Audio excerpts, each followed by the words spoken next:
As the point differential widened further, with merely 16 seconds remaining in the first half, Reggie Miller finally rediscovered his rhythm, executing a jump shot from the left elbow despite Allen Houston's defensive challenge. With this basket, the Pacers' scoring for the quarter only reached 17 points.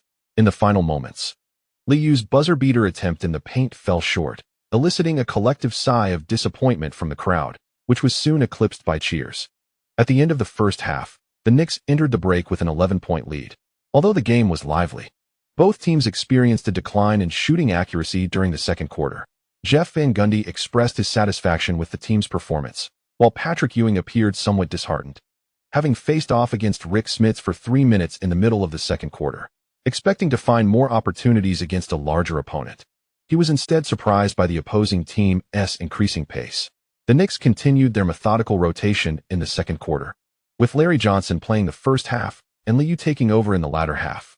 The commentators were taken aback to see that the Knicks had attempted 23 shots in the second quarter alone, bringing their total to 48 for the half. Doug Collins noted that the Pacers had also taken 45 shots, leading him to remark on Larry Bird's coaching strategy, suggesting that while it was sound, the Pacers struggled to maintain their speed in the second quarter. Coupled with Jalen Rose's complete silence, this contributed to the widening gap in scores. The offensive strategy involved setting screens and backing down after crossing half court. If optimal chances did not present themselves, Mark Jackson could still penetrate for a solo drive. With two shooters spreading the floor and the quicker-moving Croshier complementing the offense, the Pacers played with remarkable abandon. Unlike last year's Eastern Conference Finals, Rik Smits did not take on the primary scoring role after a brief fake at the start of the game, scoring 63 points in the first half. The high pace of play ignited the atmosphere in the arena, with Bob Costas noting the ease with which Lee scored in transition. Although the Pacers effectively limited his shooting, they appeared somewhat unprepared for his frequent drives to the basket. What adjustments would Coach Larry Bird make in the second half? Observing the New York fans swaying to the music, Doug Collins found himself at a loss for words, reflecting for a moment before stating, by altering the defensive matchups and readjusting assignments, the Pacers could still have a chance to turn the game around. During halftime, beneath the basketball hoop, James Dolan soaked in the lively atmosphere, fully embracing the joy of a potential victory. Cheerleaders engaged fans in shooting games, maintaining the vibrant ambience with the promise of cash rewards. As the second half commenced, both Jeff Van Gundy and Larry Bird returned to their respective benches. The teams reintroduced their starting lineups, and the big men returned to the court, restoring the game to its regular rhythm. The Knicks initiated their offense, and as Liu arrived at the top of the arc, he noticed that his defender had transformed into Reggie Miller. Lowering his center of gravity and clapping his hands, Reggie Miller fixed his gaze on Liu, while Ewing positioned his imposing frame at the arc. As Liu dribbled behind his back and switched to his left hand, he faced the suddenly delayed Rik Smits with a swift in-and-out maneuver. Instead of attempting to weave through the two defenders, Liu opted for acceleration, leaning into his opponent and decisively squeezing past Rik Smits on his right side. With a deft move, before Rik Smits could react, Liu had already penetrated close to the paint. Dale Davis quickly shifted to provide help defense under the basket. After taking 3 powerful strides, Liu curled his body to evade the impending block, subsequently delivering the ball to the cutting Oakley underneath the basket.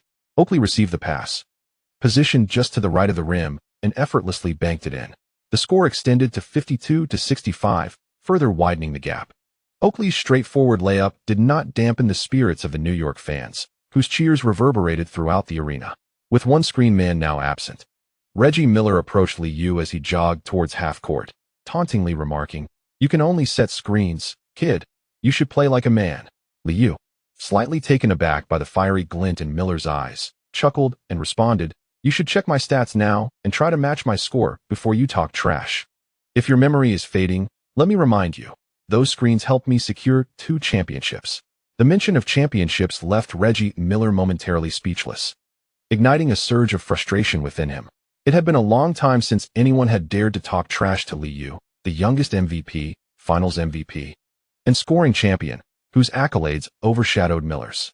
In light of this, the prideful veteran, usually dismissive of Liu, found himself clad in an unexpected layer of anger, his expression turning somewhat ferocious as he demanded the ball and launched aggressive attacks in subsequent plays. However, his offensive repertoire was limited, aside from relentless movement. Most of his attempts were straightforward drives. After scoring effortlessly on 2 consecutive fast breaks, Allen Houston looked on in bewilderment at the erratic display of Reggie Miller's offense. During this attack, as he broke into the paint, Oakley fouled Miller once again, but the aging veteran, whose reflexes were waning, found himself unable to keep up with the nimble guard, and was even toyed with by Iverson. Yet, when faced with the direct approach of Reggie Miller, he executed a formidable block, leaving him feeling quite satisfied. The sight of Reggie Miller sprawled on the floor excited the New York fans even more, their cheers growing louder, which immediately provoked Dale Davis to push forward in anger. Larry Johnson, who had been a passive observer, suddenly sprang to life, but before he could charge in, he was restrained by the vigilant referee. As the thrilling scene was interrupted by the officials, the fans expressed their disappointment with boos, lamenting that the Knicks had been given ample preferential treatment this season. Larry Bird observed the widening gap in the score and furrowed his brow, rising to remind everyone to remain composed, yet he ultimately refrained from making any substitutions. Stepping to the free throw line, seemingly dazed from a fall, Reggie Miller missed his second shot, allowing Ewing to seize the rebound as the Knicks initiated another fast break. After passing the ball, the Gorillas sprinted forward with fervor, executing a high pick and roll. This time, Ewing briefly hesitated before accelerating down the lane. Miller finally navigated past the screen, desperately trailing Liu's side, while Rik Smits raised his hands, shifting laterally and hovering near the three-point line to delay the play. Holding the ball in his left hand, Liu first pushed Miller away with his offhand. As Smits closed in, he suddenly leaned against his opponent and leaped, delivering a powerful pass. With a single-handed flick, he sent the ball soaring from the right side toward the basket. The force of his throw caused the basketball to bounce high off the floor, landing perfectly in front of Ewing, who had positioned himself for the catch. Right in front of the hoop, taking a step, Ewing leapt into the air, disregarding the help defense from Dale Davis, snatching the ball with his right hand and emphatically slamming it into the rim. Boom. The thunderous dunk reignited the atmosphere in the arena, and Ewing stood beneath the basket, roaring in a cathartic release of pent-up frustration. The pick and roll will continue to lead me to championship victories. Man, come to my training camp. I can share my championship experiences. As Liu retreated on defense, he exchanged friendly banter with Reggie Miller, seemingly having broken through Miller's defenses, who could only revert to basic greetings. Cameras in the arena focused on the amiable interaction between the two, and though the original sounds were inaudible, Doug Collins in the commentary booth speculated, Miller appears to have lost his composure in recent minutes, a critical flaw for a shooter. He must play to his strengths rather than stubbornly forcing plays. Stepping to the free throw line is a wise choice. Miller needs to regain his calm. Even with headphones on, Bob Costas could still hear the jeers from the crowd. The more Miller reacted, the more exhilarated the fans became. Spike Lee seemed eager to rush onto the court to taunt his longtime rival. Mark Jackson began distributing the ball more to the calmer Jalen Rose, who, living up to expectations, helped the Pacers score. Observing the Knicks' steady response, Liu continued assisting Ewing in accumulating points, prompting Bob Costas to exclaim, "Defense is the key to winning the game." The Pacers' inability to contain Lee makes it difficult for them to turn the tide. With 4 minutes and 13 seconds left in the third quarter, a now composed Reggie Miller closed his mouth and found an opportunity on the left wing, scoring the first field goal of the game from the play. 67-78, the deficit was back to 11 points. With renewed focus, Miller kept a watchful eye on Liu as he crossed half-court, maintaining a slight distance while occasionally attempting to disrupt the play. "Let's go Knicks." The two players faced off once more. Liu refrained from passing the ball. Positioned on the left wing, he shielded the ball with his body as Reggie Miller immediately raised his forearm and advanced to apply pressure.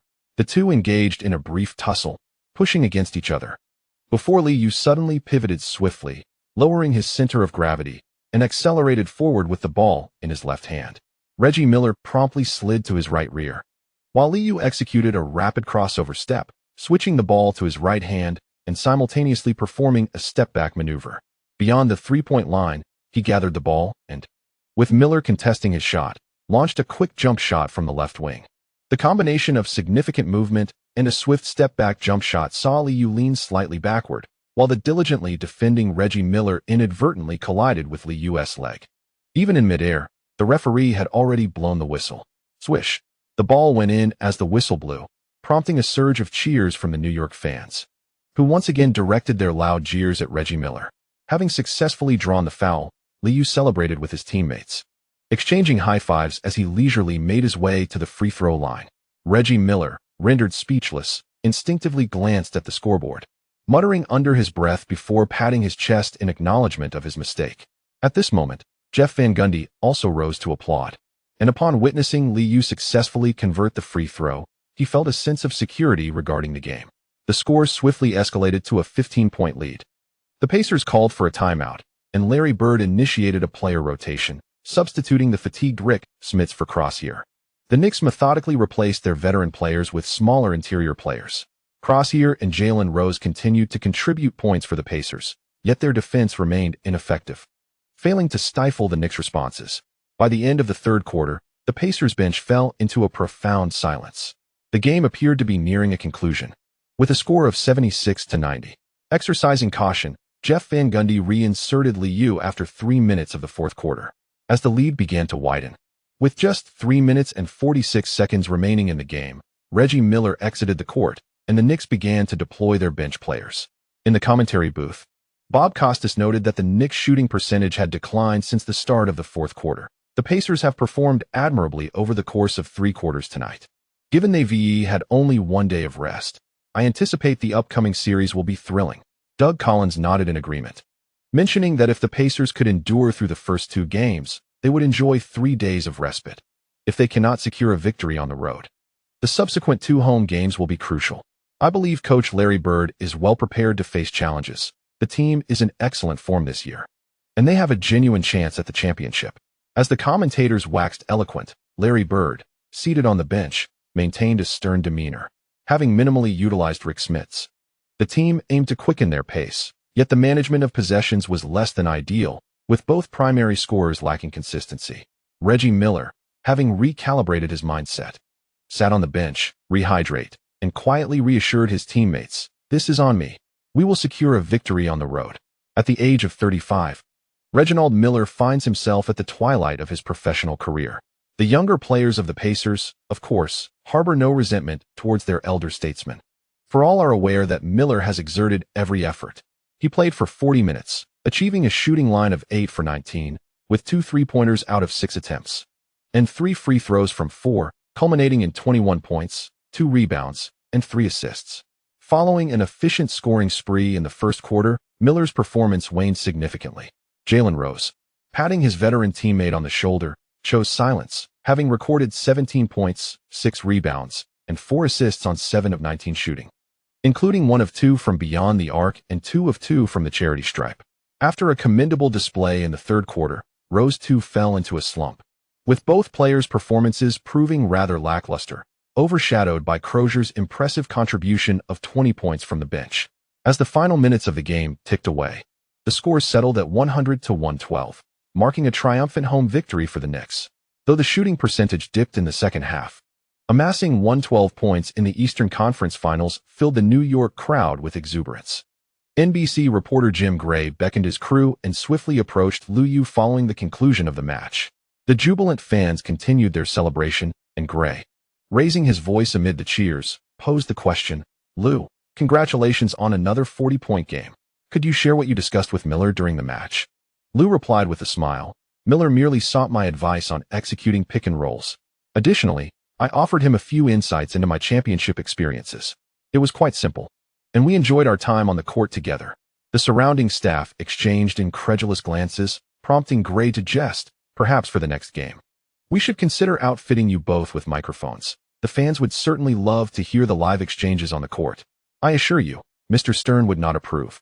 Liu's remark elicited laughter from the group. This season had seen a concerted effort to promote civility among fans, though the results had been lackluster. Only after the game did the chance for Miller begin to fade. With a remarkable performance of 40 points, 5 rebounds, 8 assists, 1 steal, and 2 turnovers on 16 of 26 shooting, including 3 of 7 from three-point range and a perfect 5 of 5 from the free throw line, Liu showcased extraordinary efficiency in merely 38 minutes of play. James Dolan, observing from the sidelines, noted the statistical output with delight, despite lacking professional expertise.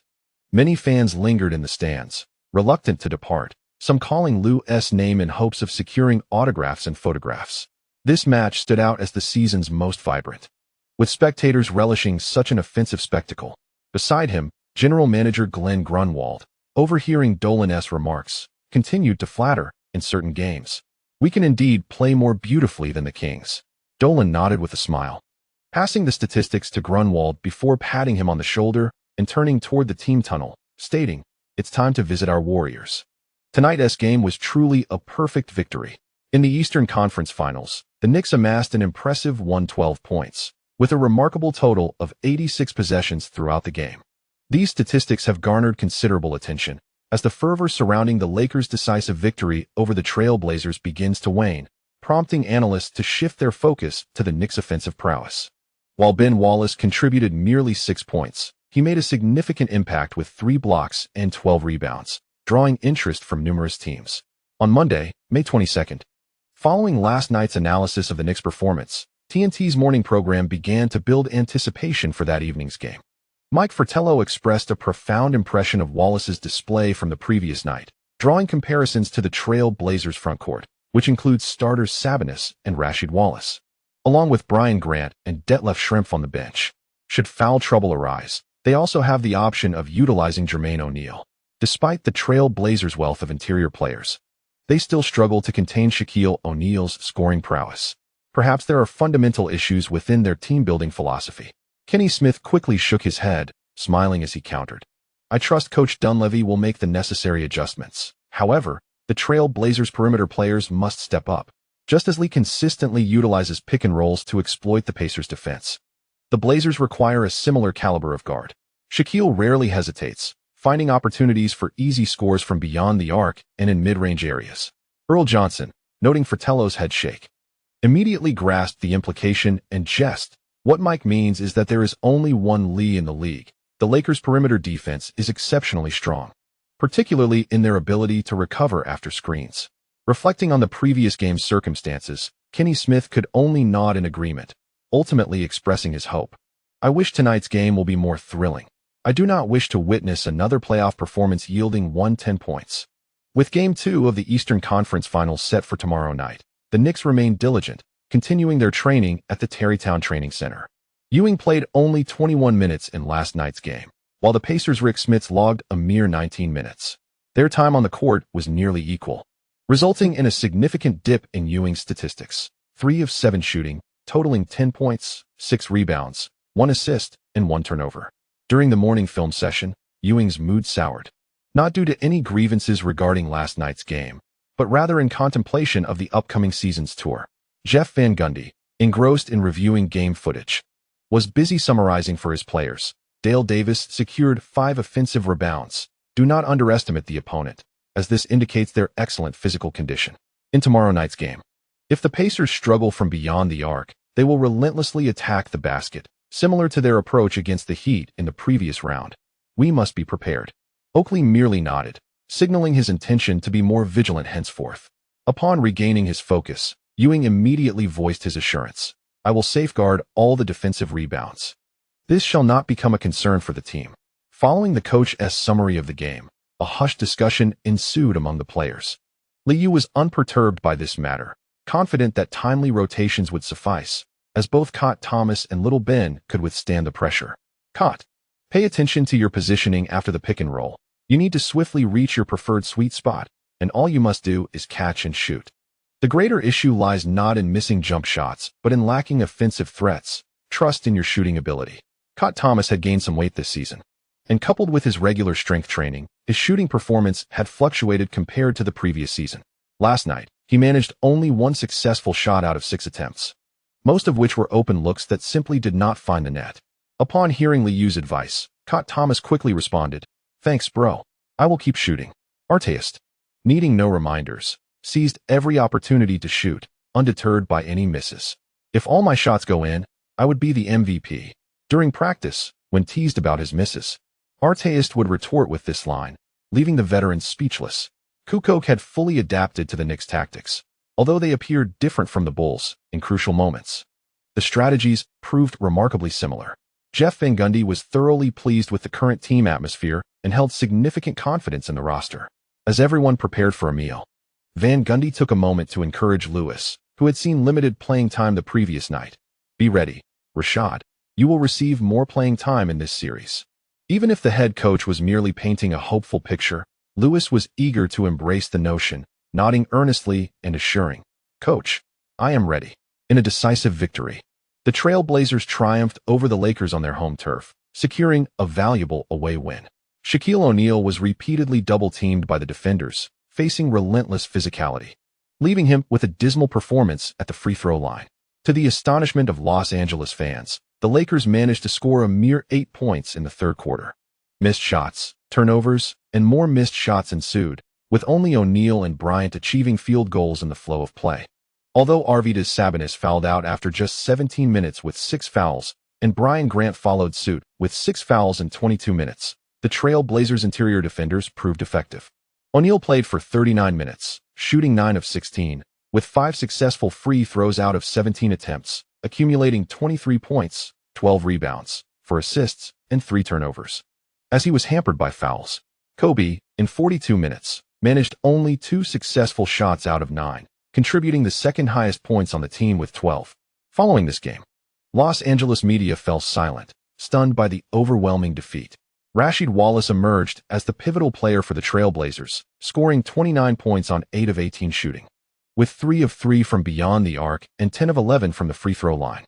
Adding to the excitement were Steve Smith's 24 points and Scottie Pippen's 21 points, igniting fervor among Portland fans as the championship seemed to beckon them closer. After a significant defeat, most analysts have ceased to extol the dominance of the Lakers. Shaquille O'Neal exhibited flaws, and the Lakers' outside shooting was dismal, hitting only 6 out of 23 attempts. The New York media relished the Lakers' misfortune, especially as the Knicks had just showcased their offensive prowess. On the evening of the 23rd, at Madison Square Garden, the cheers erupted continuously following the 7:30 p.m. tip-off. Adjusting their defensive strategy, Jalen Rose began to guard Lou Yee more closely. Employing forwards for defense effectively dampened Lou Yee's shooting rhythm. As the Knicks recalibrated their offensive approach, Lou Yee passed the ball to Larry Johnson, who found himself with numerous mismatches, leading to a significant outburst from him. With ample opportunities to shoot, Larry Johnson relentlessly scored for the team. Holding a 2-point lead at halftime, the Knicks erupted again in the third quarter. They outscored their opponents 29-19, bringing the score to 69-81 by the end of the third period. From the NBC commentary booth, Doug Collins noted Lou Yee's impressive 10 assists by the end of the third quarter, exclaiming in admiration that despite his off-shooting night, he still contributed significantly to the team, distinguishing him from other scorers.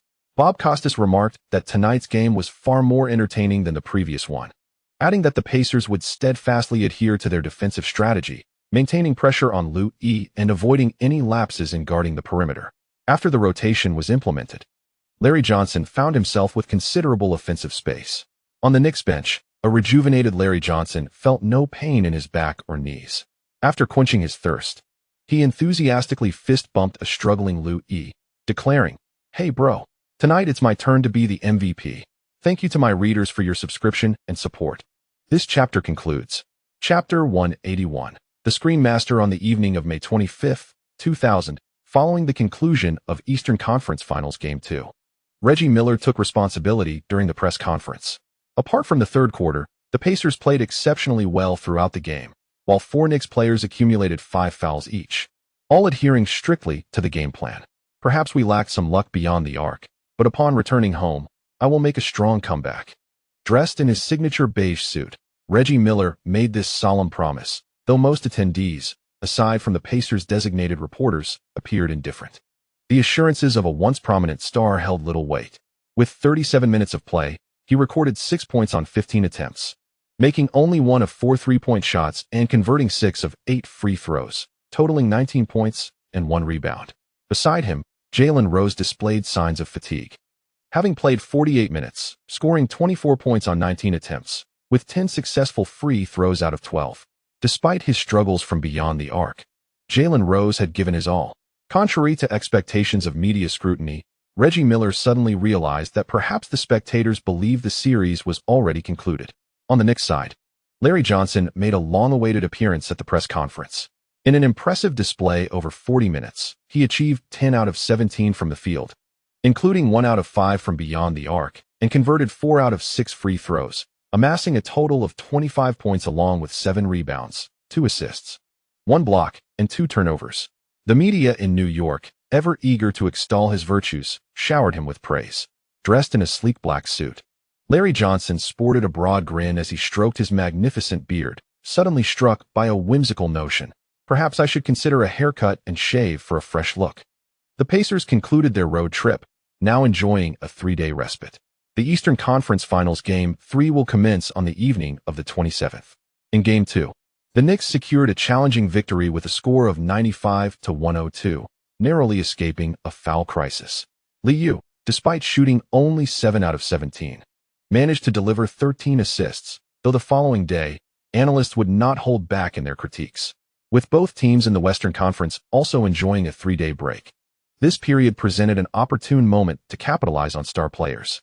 The media in New York and Los Angeles remained notably silent. The former due to satisfaction with Liu's performance, and the latter due to the dismal defeat, leaving them to handle Shaquille O'Neal's 150 points with discretion. The Lakers' dominance appeared less formidable than anticipated. Liu's struggles, however, brought joy to the MSG documentary crew. On the morning of the 24th, young screenwriter Jason Heisel approached Liu, eager to capture additional footage. Given their close ages, Heisel, typically forthright, stated, "Lee, you need to project a sense of urgency. I mean, your performance has been lackluster, and the Knicks are at risk of losing, especially at home. I need to sense that pressure."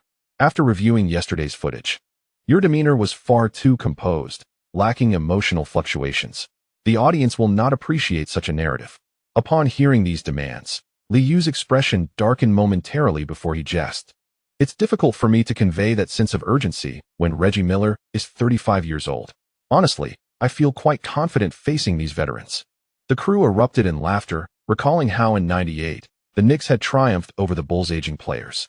Compared to the pressure exerted by players like McGrady, Reggie Miller seemed a far less daunting figure. After filming a few additional scenes, the crew humorously remarked, "Lee, there's no need to force it. I doubt New York fans will mind these details as long as we win. That's what makes for an engaging documentary. Conversely, if we ultimately lose the championship, no one will care how well the documentary was made. This is New York. No one celebrates the vanquished. In the realms of music, film, and Wall Street, our newspapers only sing the praises of the successful." Those who had worked at MSG for many years would not forget how the New York media had ridiculed and consumed Patrick Ewing in the past. After losing to the Rockets in the finals, the underwhelming performances of Ewing and Starks nearly prompted the former to retire amid a chorus of boos from their home fans. In contrast, the atmosphere at Madison Square Garden had significantly improved in recent years, primarily due to Liu's flair. Jason Hayhill stroked his chin, finding truth in the words spoken. He then boldly suggested, "Next time we shoot footage, let us capture more shots of Pat." I can discern a sense of urgency etched upon his face. The conflicted expression on the gorilla's visage did not escape Liu's notice. Yet he instinctively felt that Ewing was preoccupied with the concerns of the tour. Last night, the Knicks launched 83 attempts. The pace of the game was frenetic, and Ewing managed only 21 minutes on the court. The New York media, fond of scrutinizing Excel spreadsheets, noticed a slight anomaly in the gorilla's plus-minus rating during this round, thus choosing to remain silent on the matter, sparing Ewing some embarrassment. The Knicks were on the brink of clinching the series, drawing ever closer to the championship, which attracted an increasing number of reporters camped outside the Tarrytown Training Center. As the Lakers exhibited a decline in their playoff dominance, many turned their attention back to the Knicks. Jeff Van Gundy, preoccupied with his daily posturing, found himself under greater scrutiny. Should the Knicks secure the championship, Van Gundy would become the youngest coach in NBA history to achieve a three-peat, ensuring a worry-free career ahead. On the afternoon of the 25th, following the conclusion of practice, the Knicks were set to depart for Polaris City. In an interview, Jeff Van Gundy maintained his characteristic confidence, stating, "We aim to conclude the series swiftly, which will benefit our veterans in regaining their physical form. On the offensive end, no one in the league compares to Lee. I have never doubted this. I am also unconcerned about Lee's shooting issues because, as long as he is on the court, he will aid the team in securing victory." The once bespectacled coach, now with diminished dark circles, radiated increasing confidence as the series progressed. while the Los Angeles media grew weary of the incessant flattery directed at their star player. They found themselves unable to refute the claims, for among active players, barring the now overrated Olajuwon, Liu's accomplishments stood far ahead. On the evening of the 26th, the Trailblazers returned home only to face a disappointing defeat. In the final moments, Steve Smith executed a steal, yet the Blazers faltered in their last offensive attempt. The elder Sabonis was left to shoulder the blame, ultimately falling victim to a block from Kobe. Harper's jump shot with 29 seconds remaining sealed the victory for the Lakers. Phil Jackson, like other coaches in critical matches, remained unwavering, continuing to rely heavily on his starters.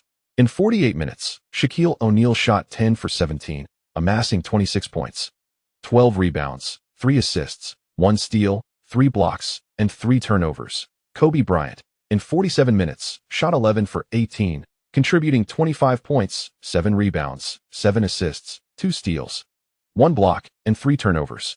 The duo's playing time had reached its limit. The Trailblazers performed admirably, yet they lacked a decisive player. Scottie Pippen was not Michael Jordan, and the highest earner bore the brunt of post-game criticism.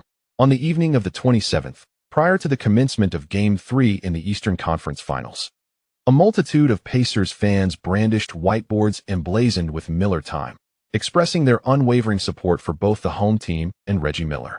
The rivalry between the two teams dates back to the early 1990s, when, under the esteemed guidance of coach Larry Brown, the Pacers reached the conference finals for 2 consecutive years. Regrettably, they faltered against the Knicks on one occasion and succumbed to the Magic on another. Reflecting on last year's journey to the Eastern Conference Finals, a sense of unease crept into the hearts of Pacers fans. As the game commenced, over 18,000 fans passionately rallied behind their team. In this do-or-die match, Coach Larry Bird eschewed any gimmicks. With 3 minutes and 15 seconds remaining in the first quarter, his starting 5 remained on the court. In contrast, the Knicks had already substituted Kurt Thomas and Ben Wallace, while Jeff Van Gundy meticulously managed player rotations, leaving the well-performing Larry Johnson on the floor. Reggie Miller, having received a pass from Jalen Rose at the right elbow of the free-throw line, executed a mid-range jumper flawlessly. The Knicks, undeterred, began to accelerate their pace. Mark Jackson, initially mismatched against Larry Johnson, was easily beaten in a one-on-one and later found himself trailing Louis. The two players converged on the left wing, where Mark Jackson noticed Ben Wallace moving into position behind him and muttered an expletive under his breath. Unlike previous occasions when Wallace set solid screens, he merely brushed against Jackson before quickly rolling to the basket. Reggie Miller, unable to recover in time, saw Jackson sprint after Wallace, cutting off his passing lane. Confronted by the towering defender, Louis maintained his dribble with his left hand, skillfully shielding the ball from the defense. Observing Reggie Miller's wide stance and raised left hand as he lowered his center of gravity, Louis seized the moment when the defender shifted, delivering a sudden pass with his left hand that threaded through Miller's legs. A collective gasp erupted from the crowd. Before Miller could react, Louis had maneuvered past him. Instinctively turning his head, Miller witnessed Louis scoop the ball with his right hand, stop abruptly at the left elbow, and, with no defender in sight, release a mid-range jumper. Swish! The ball sailed through the net, leaving Miller looking like a mere bystander. While Louis, grinning, retreated to defense amid the jubilant atmosphere created by the Knicks cheer squad, the Pacers fans could only respond with a chorus of boos and expletives. Disheartened by the widening score gap, as the difference stretched to 24-17, the commentators at the NBC broadcast booth could only marvel. What a magnificent display of skill. Louis consistently found ways to score against larger defenders. Mark Jackson's defensive misjudgment might prompt coach Larry Bird to consider bringing Croshier into play. Doug Collins had long anticipated a smaller lineup from the Pacers, yet Reggie Miller's exceptional performance kept Larry Bird steadfast in deploying the Dutch giant. Noticing Jalen Rose's drive to the basket being thwarted by a pursuing Ben Wallace, Bob Costas could only remark on the necessity for the Pacers' perimeter players to step up and score. As Wallace secured the rebound, Conseco Fieldhouse fell into a hushed silence.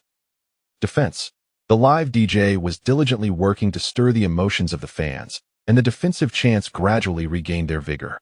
Jalen Rose immediately took on the responsibility of guarding Liu, who was receiving the ball, while the Knicks players disregarded the backcourt situation and swiftly advanced toward the half-court. With the ball in his left hand, Liu accelerated, crossing the midline, then abruptly halted to execute a rapid behind-the-back dribble, switching to his right hand while shielding the ball and signaling a tactical gesture. Ben Wallace swiftly positioned himself beyond the three-point line to set a high screen. But Jalen Rose managed to squeeze through and continued his pursuit. However, after encountering a secondary screen from Cortez Thomas on the right wing, Jalen Rose failed to navigate through in time, thereby losing his defensive position. Dale Davis promptly switched to guard Liu, sliding to the left. Approaching the three-point line, Liu suddenly executed a jump stop while dribbling, lowering his center of gravity, feigning with his left hand as he lifted his gaze towards the hoop. Dale Davis, instinctively adjusting his position in response to Liu's movements, prepared to contest a shot.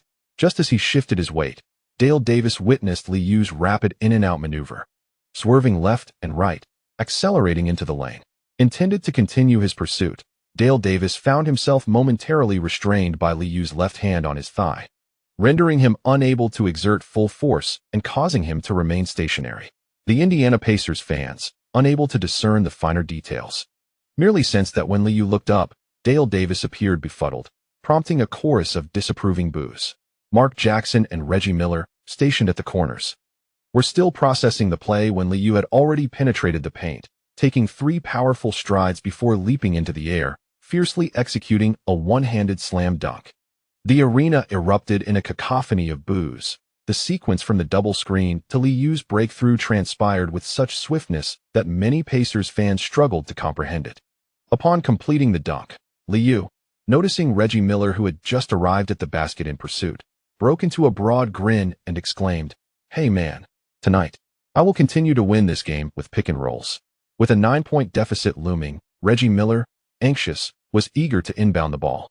However, Liu remained unhurried, lingering at half court, preparing to guard, playfully teasing the opponents. "Don't forget to check the stats during the break to see how many points I've scored with pick and rolls."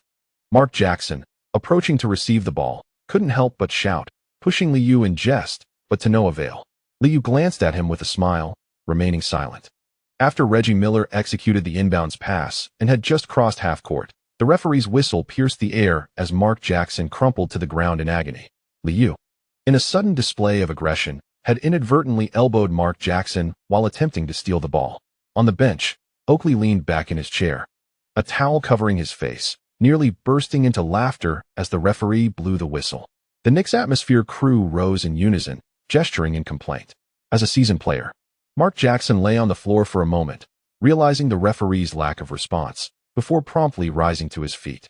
Aware of the lenient officiating in tonight's game, Mark Jackson adapted his approach in the final minutes, intensifying the physicality of his play. At the tender age of 35, one finds it increasingly challenging to keep pace with the likes of Reggie Miller. The once agile Mark Jackson, now hindered by a decline in lateral speed, struggles to shoulder the burden of defensive responsibilities. Meanwhile, the New York Knicks continue to score. Allen Houston deftly maneuvers past the left wing, drawing a foul from Reggie Miller and stepping to the free throw line. Larry Johnson, facing Jackson's staunch defense, forcefully drives to the basket, adding yet another point. In the final 2 minutes, the Pacers fans can only watch in despair as their team falters. As the first quarter draws to a close, Dale Davis secures an offensive rebound and manages a putback, slightly restoring some dignity to the home crowd. With a score of 30-19, the disappointment among Pacers fans is palpable. Rik Smits shines with an impressive performance, shooting 6 for 10 and amassing 12 points in the first 10 minutes. Jalen Rose, burdened by excessive defensive duties, struggles significantly, failing to score on 4 attempts. As he heads to the bench, Liu does not forget to taunt his opponent, pointing at Reggie Miller's eyes. Miller, muttering to himself, musters the composure to remain calm. With a double-digit deficit, he can afford no further mistakes. Having played the entire first quarter, Liu's stats read 5 of 7 from the field, 2 of 2 from the free throw line, totaling 12 points, 1 rebound, and 3 assists, all scored within the paint. Doug Collins voices concerns about the Pacers' rotation during the intermission, noting Smits' exceptional offensive form. His aggressive plays in the paint and mid-range jumpers contribute significantly to the team's score.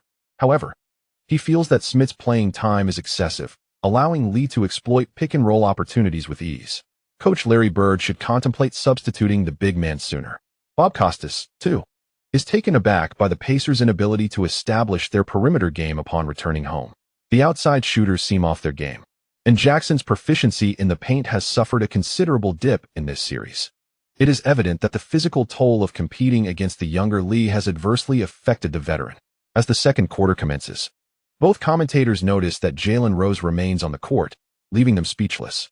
Having played 48 minutes in the previous game, it is improbable that Rose will receive any respite in this crucial match. The Pacers replaced Jackson and Smits with straightforward positional substitutions, while Miller, who rested for merely a minute in the first quarter, remains on the floor. In this pivotal game, Bird stands at the sidelines, vocally urging his players to maintain their focus. On the Knicks bench, the atmosphere is relaxed, save for Ewing, who appears somewhat disheartened after being substituted just 5 minutes into the game. Both Allen Houston and Larry Johnson exhibit remarkable efficiency in the first quarter, quietly communicating with Lee Yao, who has already embraced a cheerful demeanor in anticipation of victory. Oakley has long been aware of his friend's subdued spirits during the Eastern Conference Finals. Although he doesn't follow Excel statistics, he keeps up with the news daily. While mainstream New York media supports Ewing, some tabloids, seeking sensationalism, have taken a less favorable stance, fixating on plus-minus statistics. Pat, don't let those trivial media critiques affect you. The team needs you. Dressed in his jersey, Oakley softly offered words of comfort, yet Ewing remained unable to shake off his discontent. After a lifetime of playing, he had long recognized that opponents would accelerate their pace when facing him. Throughout this season, the Knicks had consistently accommodated his statistics. Ewing merely exchanged a fist bump with Oakley and forced a smile, before fixating on the vibrant rotation of players on the court. Charging forward with vigor, could he still maintain a double-double? Chapter 182. The departing veteran in the Eastern Conference Finals Game 3. The Pacers fans at the Conseco Fieldhouse felt their spirits dampen with each passing moment. During halftime, those who had once held up signs proclaiming Miller time lost their enthusiasm. Returning to their seats in silence, Rik Smits emerged as the pivotal player for the Pacers, delivering an exceptional performance in the first half, shooting 10 of 15 and scoring a team-high 21 points. The Dutch center not only exploited his height advantage to dominate the paint, but also showcased his shooting prowess from mid-range, sinking shot after shot. This situation was indeed influenced by the Knicks' defensive strategy, yet more so by Smits' remarkable form, as he capitalized on the open opportunities. In stark contrast, Jalen Rose struggled, making only 1 of 7 attempts for a mere 4 points, while Reggie Miller managed 2 of 4 for 5 points. At halftime, the Knicks still held an 11-point lead with a score of 54-43. There was little to remark upon regarding the game. Lee, Allen Houston, and Arteas took turns contesting Miller, subjecting him to relentless physical pressure. They blocked his 3-point attempts and contested his drives, leaving Miller bewildered in the fray. The officiating in Game 2 had been rather stringent, but in this Game 3, the referees adopted a far more lenient approach. The most disheartening aspect for Pacers fans was Miller's inability to rely on his footwork to evade defenders as he once did. Despite occasional lapses in the Knicks' perimeter defense, their athleticism allowed them to recover and contest shots effectively, leaving Miller struggling to find his rhythm against the onslaught of youth. Since taking on a significant defensive role, Jalen Rose's shooting percentage had declined, and he was unable to alleviate the burden from his elder teammate. Although the deficit remained within reach, the atmosphere in the arena grew increasingly subdued. As the second half commenced, Miller managed to sink a couple of three-pointers from the wings, but the Knicks swiftly retaliated. In the NBC commentary booth, Doug Collins was taken aback by Miller's poor performance in the first half, remarking that it seemed too late for an efficient scoring spree in the third quarter. To turn the tide, the Pacers must curtail their opponent's offensive onslaught, and also reduce such reckless turnovers. Jalen Rose barreled into the paint, colliding with Larry Johnson, resulting in a turnover as he lost possession.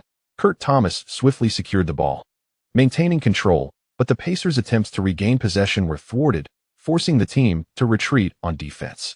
With a score of 68-56, the Pacers had not scored in 2 minutes. With just 4 minutes and 25 seconds remaining in the third quarter, and the gap remained unchanged. The shooting percentage may have declined, yet in terms of game intricacies, the Knicks have exhibited commendable improvement. As the third quarter unfolds, the entire team has not committed a single turnover. Upon receiving the ball, Liu was met with jeers from the crowd, rather than rushing the play.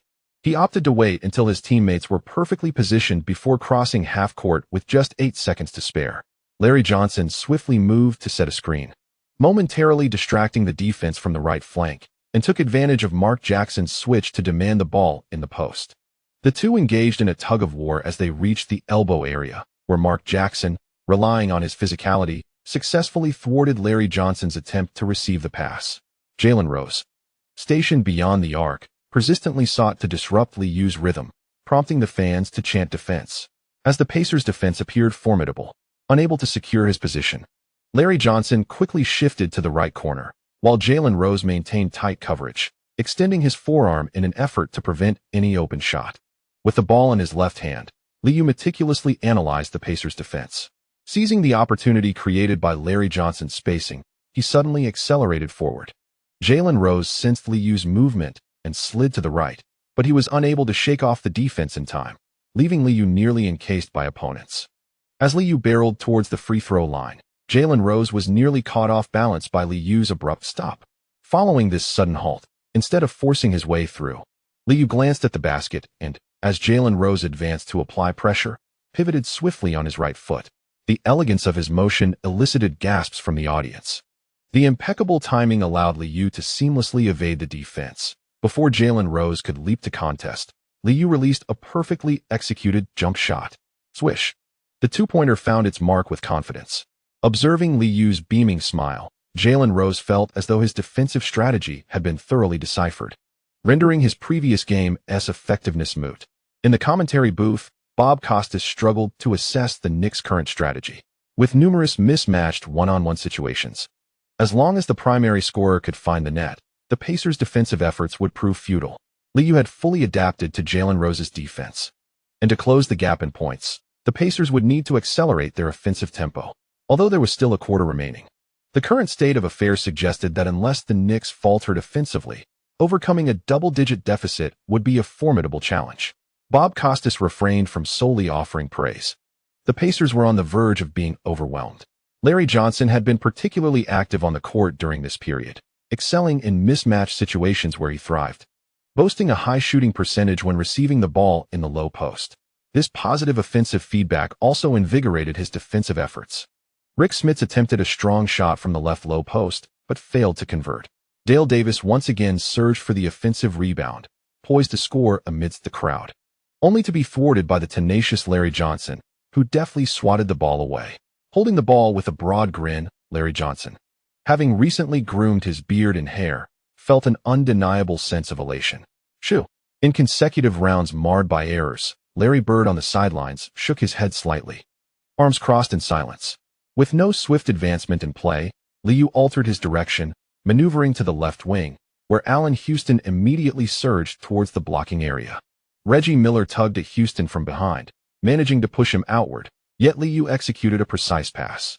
This era's distinctive style saw shooting guards or small forwards receiving the ball with their backs to the basket in the blocking zone, while all others spread out. Throughout the third quarter, the Knicks relentlessly employed this offensive strategy, wearing down their opponent's resolve. After releasing the ball with his right hand, Houston engaged in consecutive drives and, after two powerful steps towards the basket, quickly pivoted towards the baseline, executing a fadeaway jumper over the defensive block. The Pacers promptly called for a timeout, with Larry Bird wearing a serious expression, realizing the game was turning out worse than anticipated. The score stood at 72-56, a 16-point gap. On the Knicks bench, everyone rose with smiles, exchanging fist bumps with their teammates preparing to enter the game. Jeff Van Gundy smiled and applauded, sensing the game was practically secured. The broadcaster frequently focused on Reggie Miller, as the Pacers found themselves in dire straits, with many fans still hopeful for a miraculous turnaround from their superstar. In the closing minutes of the third quarter, Reggie Miller executed two deceptive feints from the right corner before making a strong two-point shot. Allen Houston, however, remained unfazed, turning back into the blocking area for a forceful drive that resulted in a foul on Miller. When the diminutive guard Best entered and had his cross-court pass intercepted by Liu, leading to a thunderous dunk, the Conseco Fieldhouse fell eerily silent. Meanwhile, Best continued to complain to the referee about Liu allegedly knocking him down, prompting an enraged Larry Bird to bellow, "Fuck. Go get the ball." Having completed his dunk, Liu struck a pose beneath the basket, waiting for the Pacers to inbound the ball before resuming his defensive position. Hearing Bird's furious shout, Liu jested with referee Dan Crawford, You should give him AT. The league has strict regulations this season. Crawford merely tilted his head, seemingly indicating that such outbursts were a privilege of star coaches. Soon, a chorus of boos echoed through the arena, as the Pacers' offensive efforts became increasingly futile. As the third quarter concluded, it appeared only the Knicks cheering section was vociferously celebrating. With a score of 78-65, Reggie Miller's 12 points from 6 of 4 shooting had not aided his team in reversing the game's course.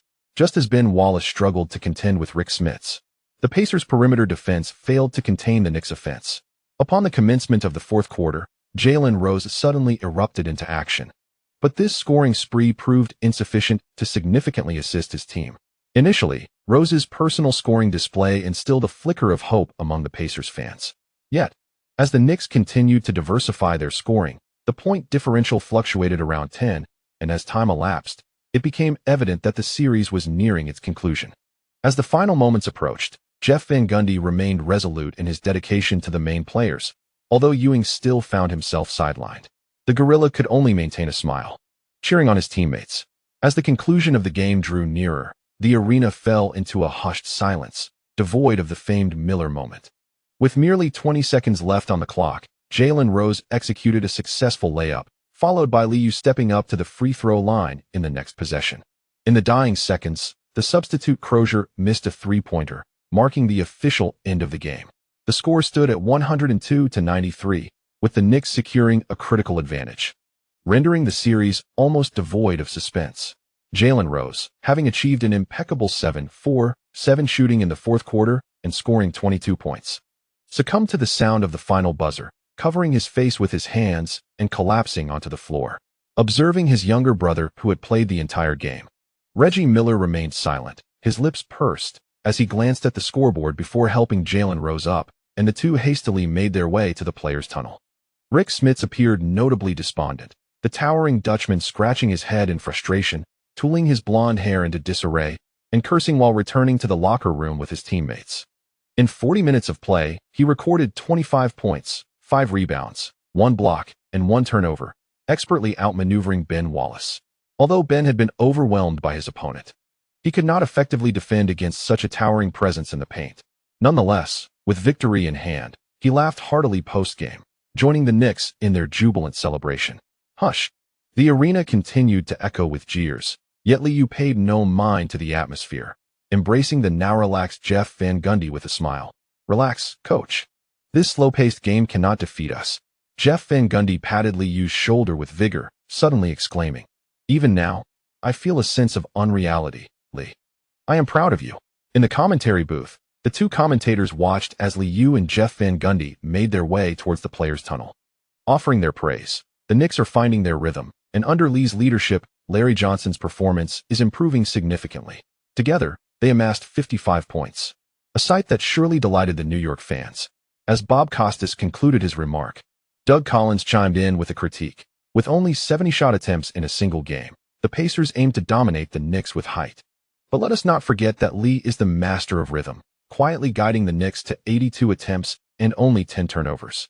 With 12 fewer shot attempts and 5 more turnovers, I hesitate to comment on Coach Larry Bird's game strategy, but it is evident they were not adequately prepared. In 40 minutes, Liu recorded 30 points, 5 rebounds, 7 assists, 2 steals, and 2 turnovers, showcasing a blend of speed and precision in mismatches that transformed the game into a battle of possessions and shooting percentages. Basic statistical metrics cannot fully encapsulate Liu's impact, prompting Bob Costas to exclaim, "This is the MVP."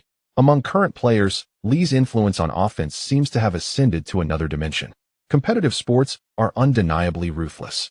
The celebration of the vanquished remains a rarity, and the fate of faded stars within the NBA is often met with indifference, as they neither attract attention nor criticism.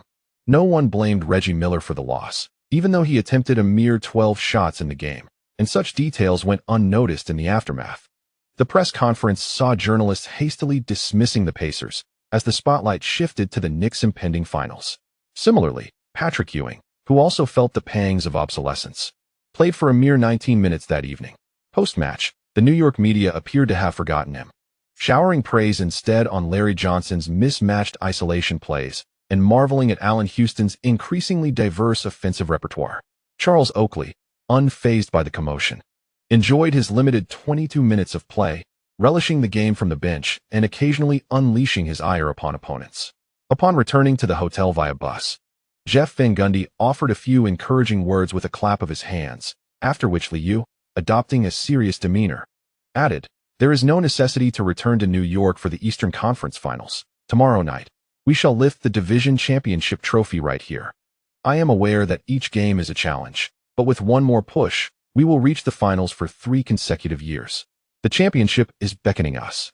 The Atmosphere crew immediately responded with cheers, as the season was drawing to a close. Despite a less than stellar regular season, the playoffs had proven far less daunting than anticipated. Although merely a division title, it represented a milestone achievement for the Knicks. On the 29th, James Dolan flew to Indianapolis with the management and team staff. The Knicks possessed the 28th pick in the first round of the draft, which was likely to yield another member for the Atmosphere crew, but general manager Glenn Grunwald was already engrossed in draft preparations. He found himself increasingly burdened by the owner's whims. Fortunately, this year was merely about selecting members for the Atmosphere crew, and Grunwald considered it a year for mutual adaptation.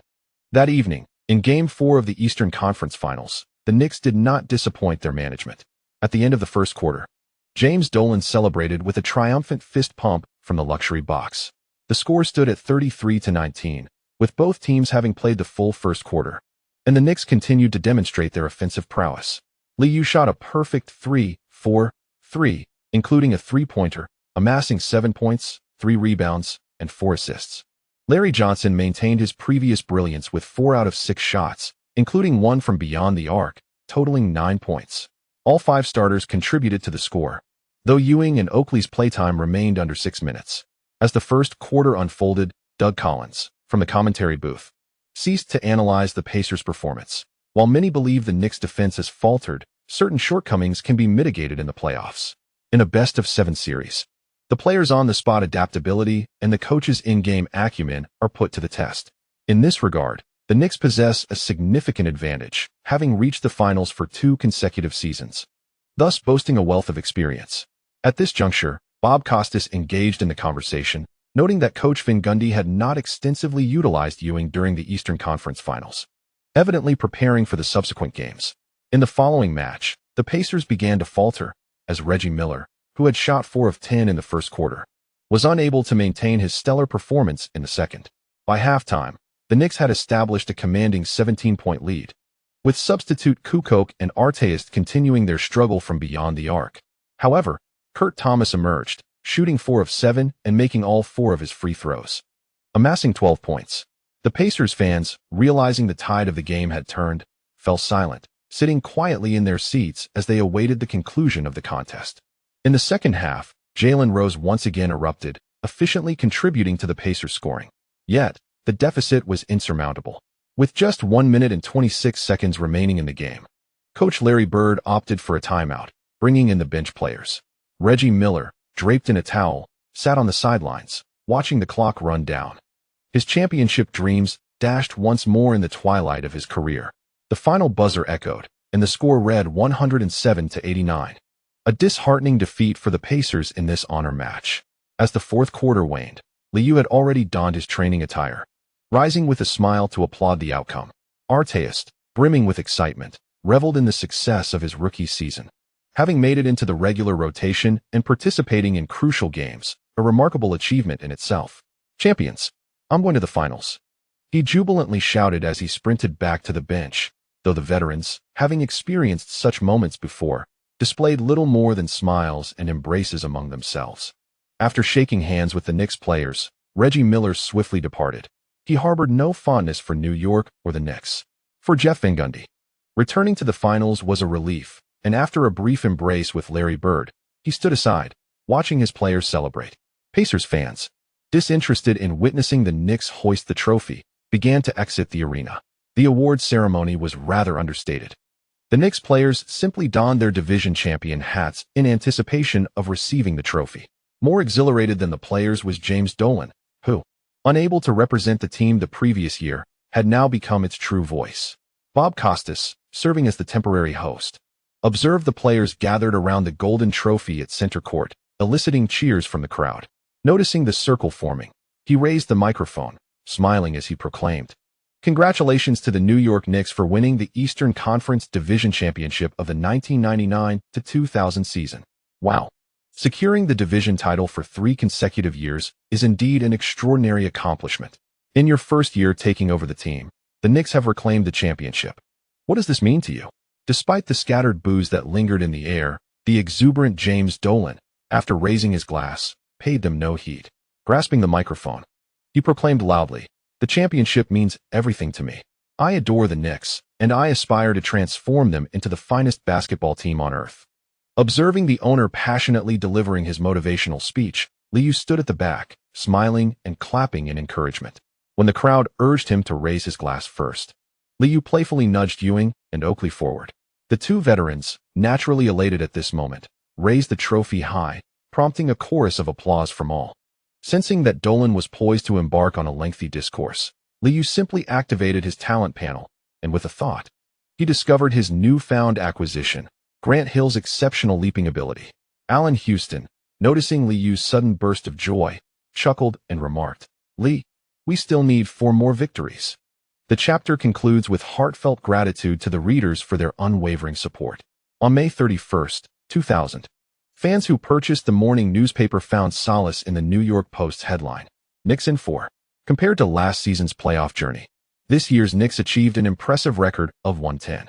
Their opponents were all swept aside, and prior to the playoffs, they faced considerable skepticism from numerous sports media outlets, compounded by the incessant praise for the Lakers from all basketball commentators. This left New York fans feeling somewhat disheartened. However, after 3 rounds of playoffs, a familiar sense of hope returned. As NBC geared up for the finals and captured footage in New York, some exuberant fans did not hesitate to shout at the cameras, "We are the champions! Screw Los Angeles!" This outburst was a manifestation of New York fans' confidence. The Lakers, who had dominated the season, indeed startled the fans, especially with Shaquille O'Neal's staggering performance. Yet, after witnessing the Lakers' playoff display, their dominance was no longer a topic of discussion. O'Neal had transformed into a mere paper tiger in the eyes of New York supporters. The primary reason for the fans' inflated spirits was the Lakers' unexpected losses. In Game 6, the Trailblazers managed to narrow the score to 2-3. O'Neal played for 46 minutes, shooting 12 of 20, with 31 points, 21 rebounds, 3 assists, 2 blocks, and 5 turnovers. The statistics appeared daunting, but those who watched the game recognized a crucial truth. O'Neal was prone to mistakes when double-teamed. Each time the Shark received the ball inside, the Trailblazers typically encircled him with 4 defenders, leaving opportunities for the Lakers on the perimeter. However, their dismal 3-point shooting, only 6 out of 27, forced them to continue battling in Game 6. In the conference finals, the Lakers had previously suffered a similar fate, being down by 13 and subsequently reversed. The Los Angeles media had ceased their pessimistic jibes at the team. Dominance had become irrelevant. Merely reaching the finals was deemed sufficient. From the commentators' perspective, the Lakers often failed to execute their triangle offense effectively. The backcourt players were merely role players, and O'Neal rarely ventured out to defend against screens, relying solely on his teammates to navigate through picks for defensive support. In the low post, seeking the ball, with the opponent's defense closing in, O'Neal distributed the ball. Occasionally, when the mood struck him, the Shark would execute a pick and roll and intensify his defensive efforts. The members of the New York Knicks have been occupied these past few days, collaborating with NBC to conduct interviews and build anticipation for the finals. This procedure is not unfamiliar to them, having reached the finals for 2 consecutive years. They merely need to engage in some self-promotion while expressing their aspirations. James Dolan felt a tinge of disappointment, as these interviews primarily spotlighted the players and head coach, leaving little room for the team owner's presence, which left him somewhat disheartened. On the morning of the 31st, Liu also participated in an interview with Jim Gray at the Tarrytown Training Center, where he commanded the most attention compared to his peers. The finals represent an annual showcase, with the NBA placing great emphasis on the branding of its star players. This year, in addition to the Knicks' pursuit of a three-peat, the theme also revolves around the duel for MVP honors. Jim Gray, having interviewed Liu for 2 consecutive years, was quite familiar with him. Dressed in a black tank top and blue training shorts, Liu did not change his attire, as long as players avoided outlandish outfits. The league imposed no restrictions on their clothing choices. Once the set was prepared and the lighting adjusted, Liu, glancing at the black backdrop, humorously remarked, "It's the same every year. Why not switch up the color and add some post-production effects? Young fans do not appreciate these monotonous backgrounds. In truth, it's our budget that limits us." Jim Gray joined in the jest, and after sharing a laugh, the staff signaled the commencement of the interview, prompting Gray to ask with gravity, "At 22, you are the youngest scoring champion, assist leader, MVP, and finals MVP in NBA history. You have nearly shattered all of Magic Johnson's records, and now you lead the Knicks back to the finals. If you secure another championship, will that signify your surpassing of Magic and your ascent as the greatest point guard in history?" Upon hearing this frequently debated question among analysts, Liu simply chuckled and shook his head. 5 championships, 3 MVPs, 3 finals MVPs. My math is solid. I still have a long way to go before reaching the legendary status of Magic Johnson. I understand how challenging it is to win a championship. These honors are a testament to the immense dedication of the players. The title of greatest in history is still far from me. After all, I am only 22, and I aspire to continue winning. Despite the possibility of the Lakers being overturned, most analysts still acknowledge the Knicks as the formidable opponents in the finals. Magic Johnson has recently been frequently compared, as fans enjoy the thrill of historical pursuits. Upon hearing the math-related comment, Jim Gray and the surrounding staff also shared a laugh. The straightforward nature of the comparison underscored Liu's confidence. Soon, Jim Gray posed the perennial question, "Lee, share your expectations for the finals." Before the playoffs commenced, you were not favored, yet after the 110 mark, the Knicks demonstrated their championship dominance once again. Expectations? Once the playoffs began, I took Shaq's words to heart. I embraced this challenge. Upon hearing Liu's words, the MSG staff nearby erupted in laughter, while O'Neal's boomerang remark struck back. Liu still had the chance to reach 150. Once the commotion subsided, Liu earnestly responded, "Regardless of the opponent, the Knicks will triumph in the finals." The lessons learned from the Bulls in '98 remind us that basketball is a team of 5. Coach Gundy has been diligently managing our playing time, and our rotation has performed exceptionally well. We trust one another, and compared to 2 years ago, our team synergy has improved remarkably. I despise failure. The Knicks will continue to win. Some humorous outtakes from the interview may not be fully broadcast by NBC, but MSG can feature them in their own documentary. During the interview, Liu predominantly expressed his yearning for a championship, driven by the pursuit of victory. In contrast, Ewing elevated his aspirations. "A championship means a great deal. I hope to inspire more children to step onto the basketball court through my performance. Hold steadfast to your dreams. God never forgets the diligent child." As Ewing spoke eloquently before the camera, Jim Gray felt a tinge of helplessness. Faded stars don't have such dramatic narratives. The Knicks had already entered the promotional phase for the finals. Although they received little screen time on NBC, James Dolan could share his insights through MSG. Enlisting the franchise's legends, Dolan's showtime indeed captivated many young fans. Each time Jeff Van Gundy heard the owner's opinions, he would frown slightly. The concept of an all-out attack and defense sounded beautiful, yet the team's configuration could not meet such demands. After a day filled with interviews and practice, the bald-headed young coach still needed to review game footage with the coaching staff.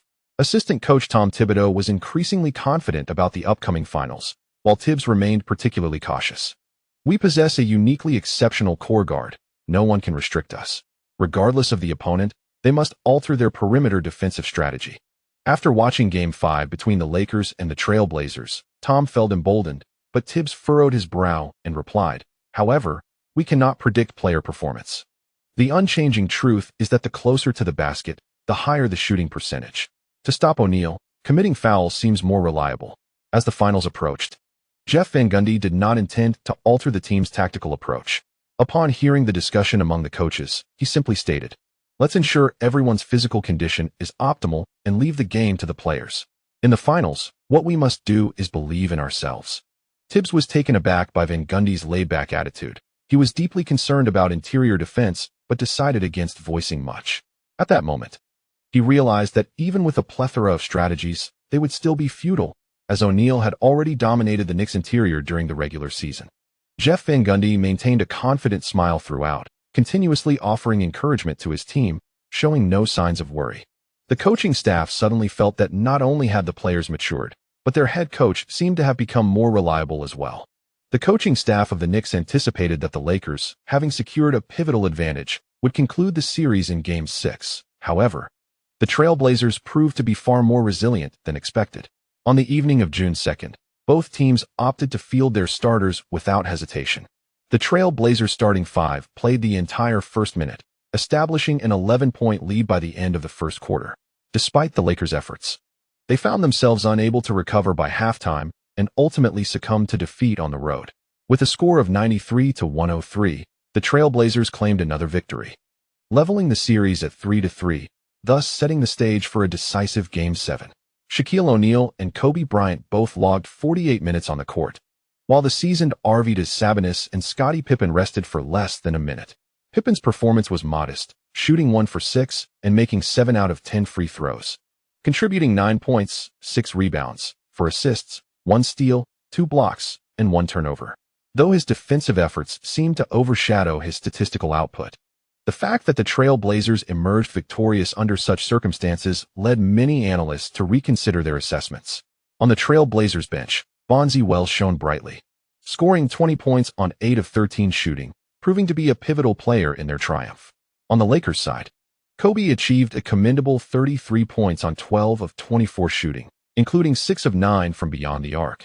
With the Game 7 looming, the unpredictability of the outcome left the Los Angeles media in stunned silence. If a comeback were to occur, it would surely result in disgrace.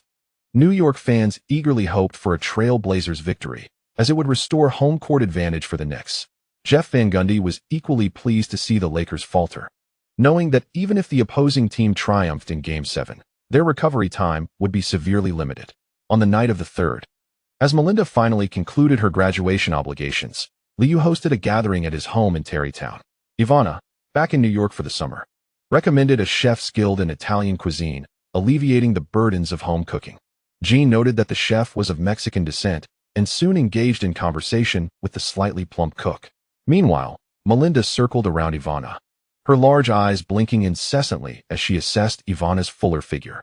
Feeling slightly self-conscious about her own weight gain, Ivana instinctively touched her face and patted the head of her dog to ease the awkwardness.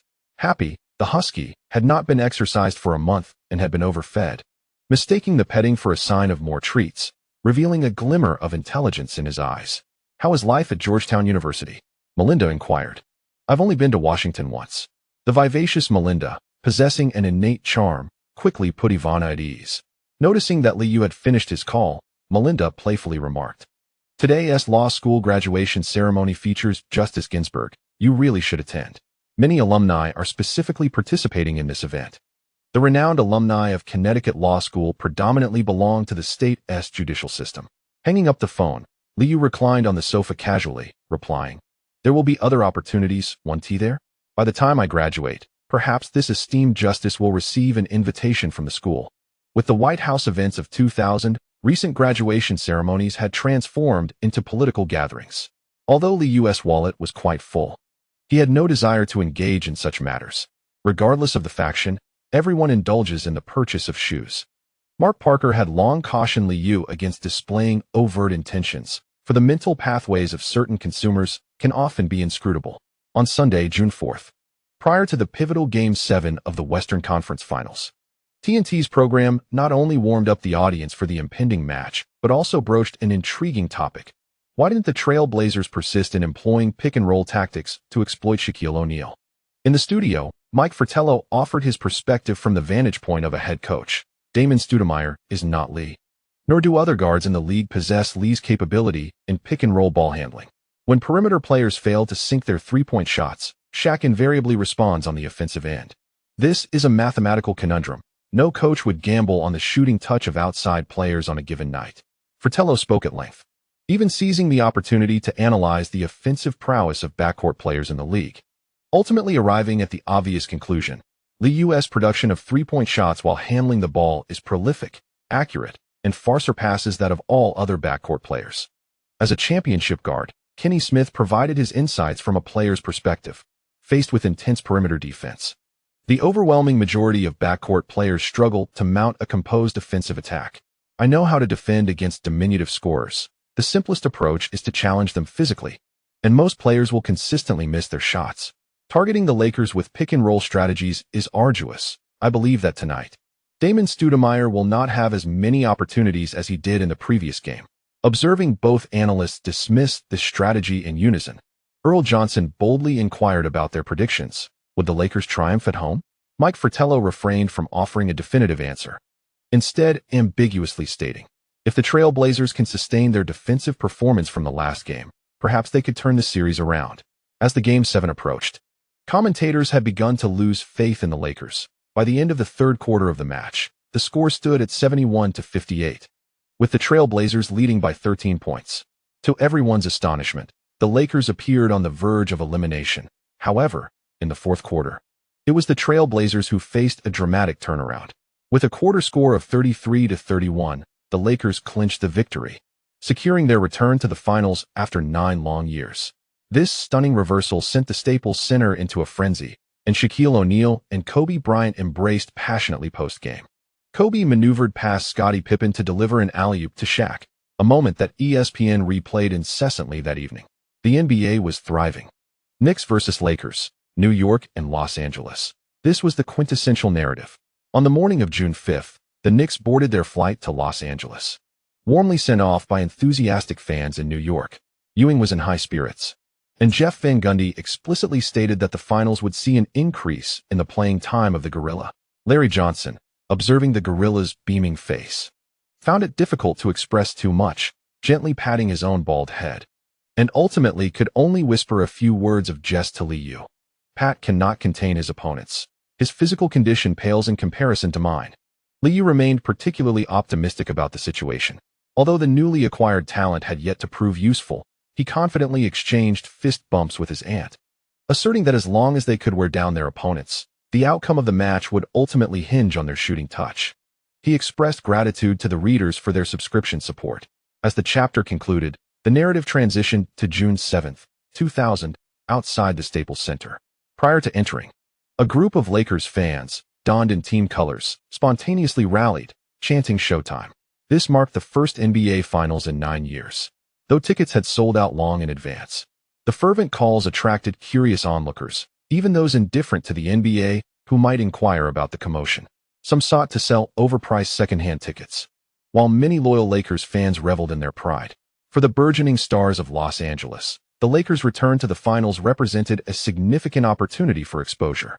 Purchasing a high-priced ticket to appear on camera was certainly worth the investment. Thus, Game 1 of the finals on the evening of the 7th had transformed into a grand celebration in Los Angeles. Unlike the Knicks, who had languished for decades before reclaiming the championship, the Lakers' resurgence came swiftly, just a few years after Magic Johnson's retirement. The emblem of the NBA Finals made its inaugural appearance at the Staples Center, marking a milestone for the relocated Lakers. Despite a somewhat tumultuous playoff journey, the mere achievement of reaching the finals rendered the challenges irrelevant, and the entire Lakers team basked in the moment. NBC, as the broadcasting network for the finals, aired pre-game interviews with the Lakers before the match commenced. The youthful Kobe Bryant appeared particularly exhilarated before the cameras, driven not only by the excitement of his first finals, but also by the desire to compete alongside his contemporaries. This playoff journey has truly united us, and the feeling of reaching the finals is simply magnificent.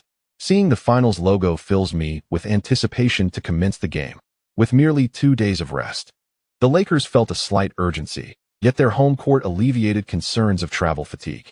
The game was set to tip off at 7:30 p.m., prompting NBC staff to arrive at the arena earlier than usual. Bob Costas and Doug Collins, clad in sharp black suits, perched on high stools at courtside, engaging the audience with spirited discussions to build excitement for the evening's contest.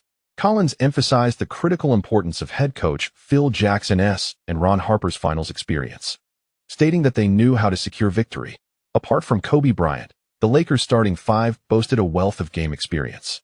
While many team members were making their finals debut, the veterans possessed the composure to stabilize the locker room, embodying all the attributes of champions. Doug Collins extolled the Lakers' virtues, while Bob Costas noted with surprise that his longtime partner had become somewhat of a fair-weather fan upon their entry into the finals. Meanwhile, the Knicks had enjoyed over a week of rest, having flown to Los Angeles on the afternoon of the 5th.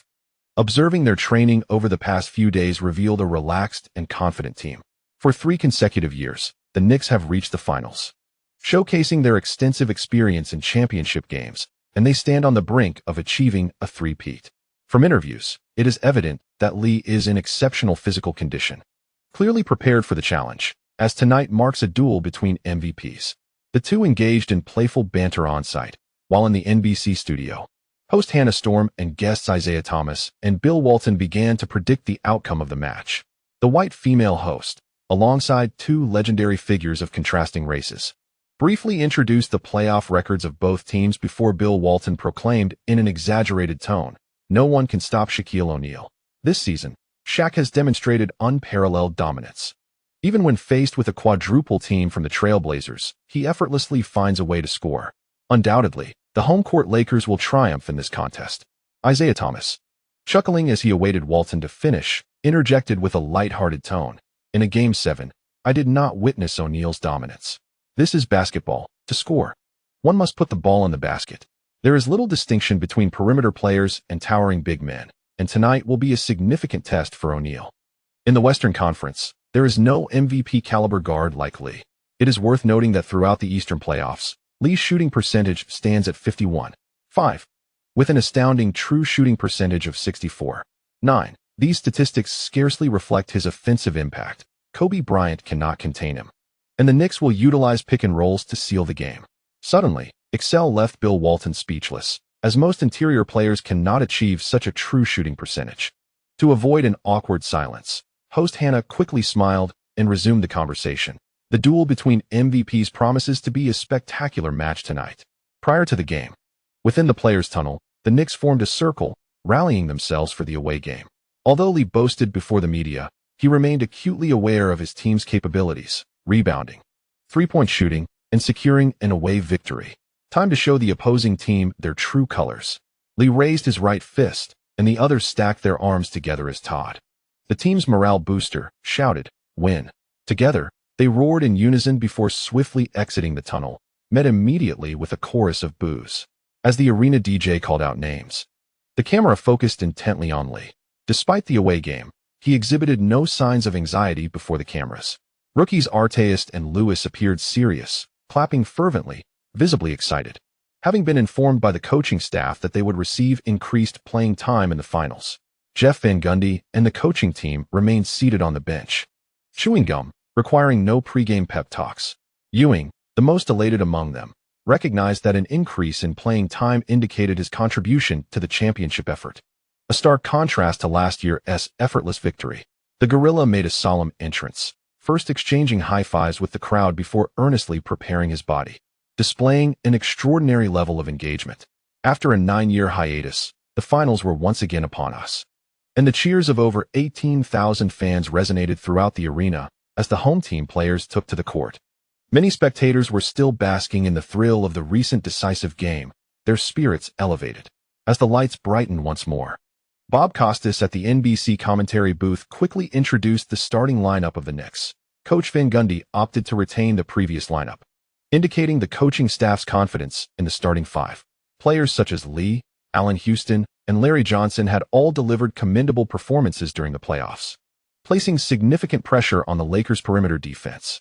Coach Phil Jackson made no alterations to his starting lineup either, maintaining Ron Harper and Kobe Bryant in the backcourt, while Glenn Rice, A.C. Green, and Shaquille O'Neal occupied the frontcourt. Following a comeback victory over the Trailblazers, the Lakers were in excellent form. Doug Collins, ever the fence-sitter, observed Lee cheerfully greeting veterans Harper and Jackson, only to abruptly change his tone. If the Lakers did not adjust their defensive strategy, it would be challenging to contain Lee's prowess. Phil Jackson harbored a deep-seated disdain for this Knicks team, with memories of their 1998 defeat still fresh in his mind. As the warm-up phase drew to a close, Jackson, holding a tactical board, called out to his players, "Energy. We must unleash our energy from the outset. We must protect our home court. Listen to the roar of the fans. We cannot disappoint them." Everyone nodded in agreement, and O'Neal composed his demeanor, suppressing his smile. As O'Neal and Ewing positioned themselves at center court, the crowd erupted. Wow!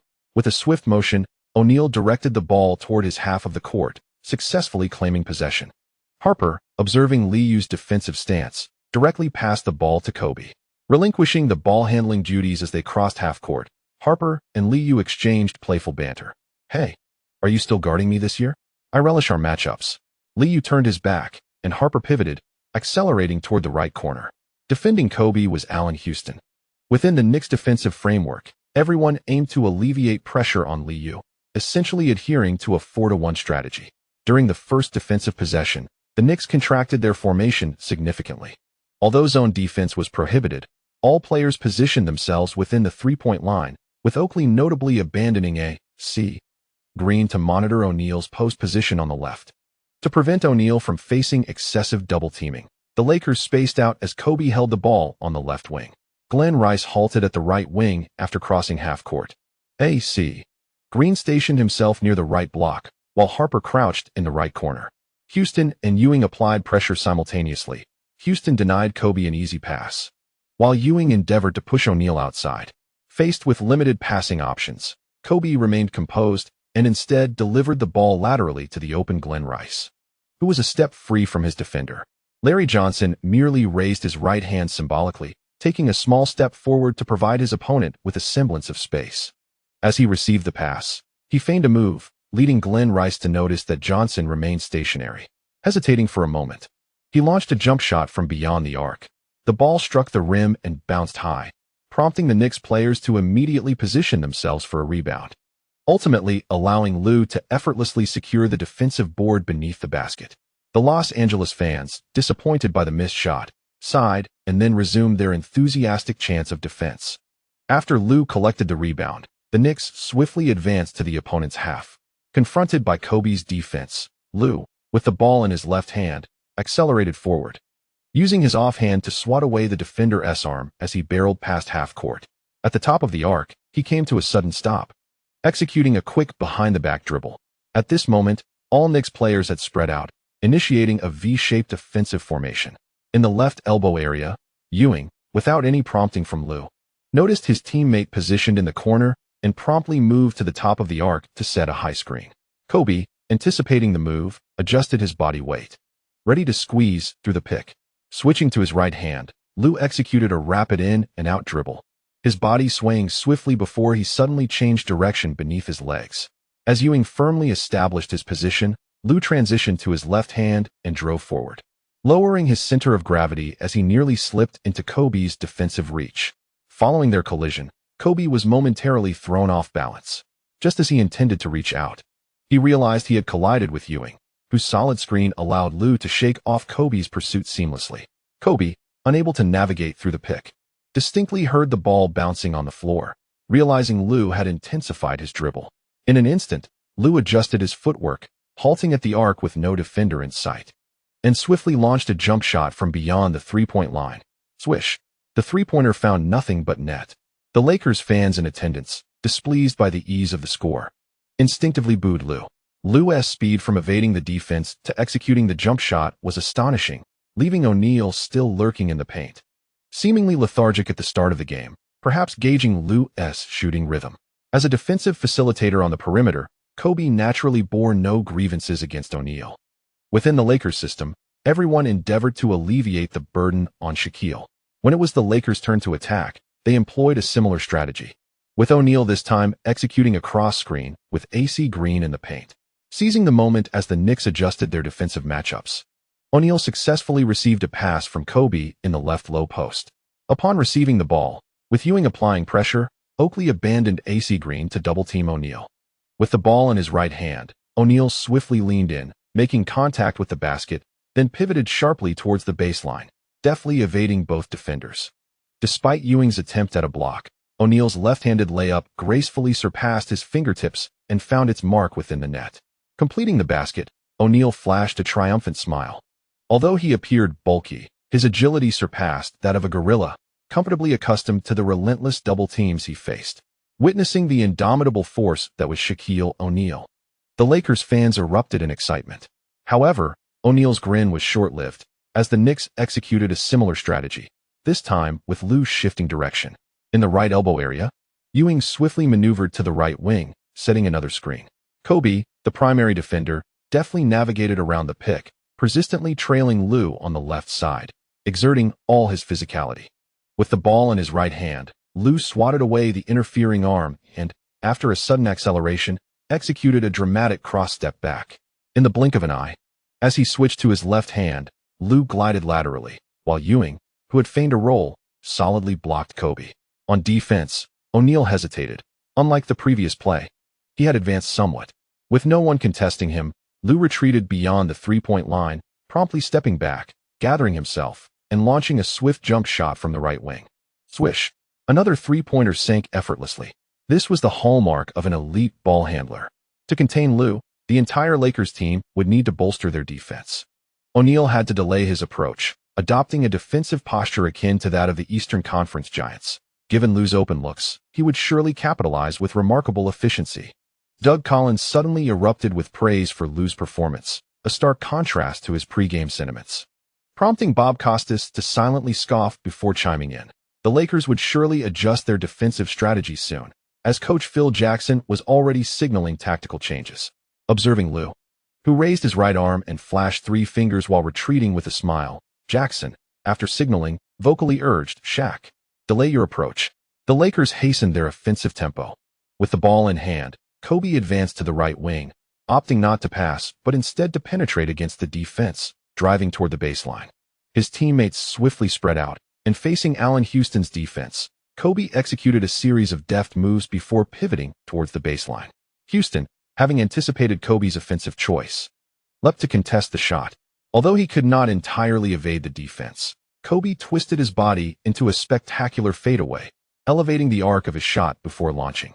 Swish! The difficult two-pointer found nothing but net. The crowd erupted in cheers at the remarkable display of skill, yet Kobe chose to remain on the court, continuing to defend rather than retreat. Despite failing to secure the defense, Houston managed to smile. In comparison to a soaring dunk, Kobe's offensive play was influenced by his presence, creating a positive feedback loop. After the baseline inbounds, Liu also accelerated the pace of his attack, charging towards the defending Kobe. Without waiting for his teammates to fully position themselves beyond the three-point line, Ewing noted Liu had crossed half-court and promptly established a solid screen. Kobe was entirely focused on Liu, as the two had just engaged in a fierce tussle past the halfway line. Confronted with Liu's swift behind-the-back dribble, Kobe instinctively blocked with his right hand.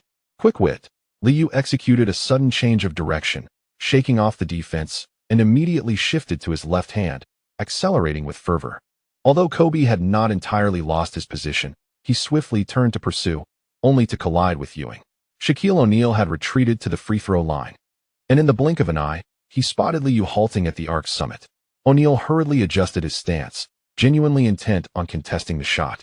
Yet it was too late. Seizing the splendid opportunity, Liu swiftly launched a three-pointer after gathering the ball. My goodness, Liu struck again from beyond the arc, and the Knicks were scoring with alarming ease.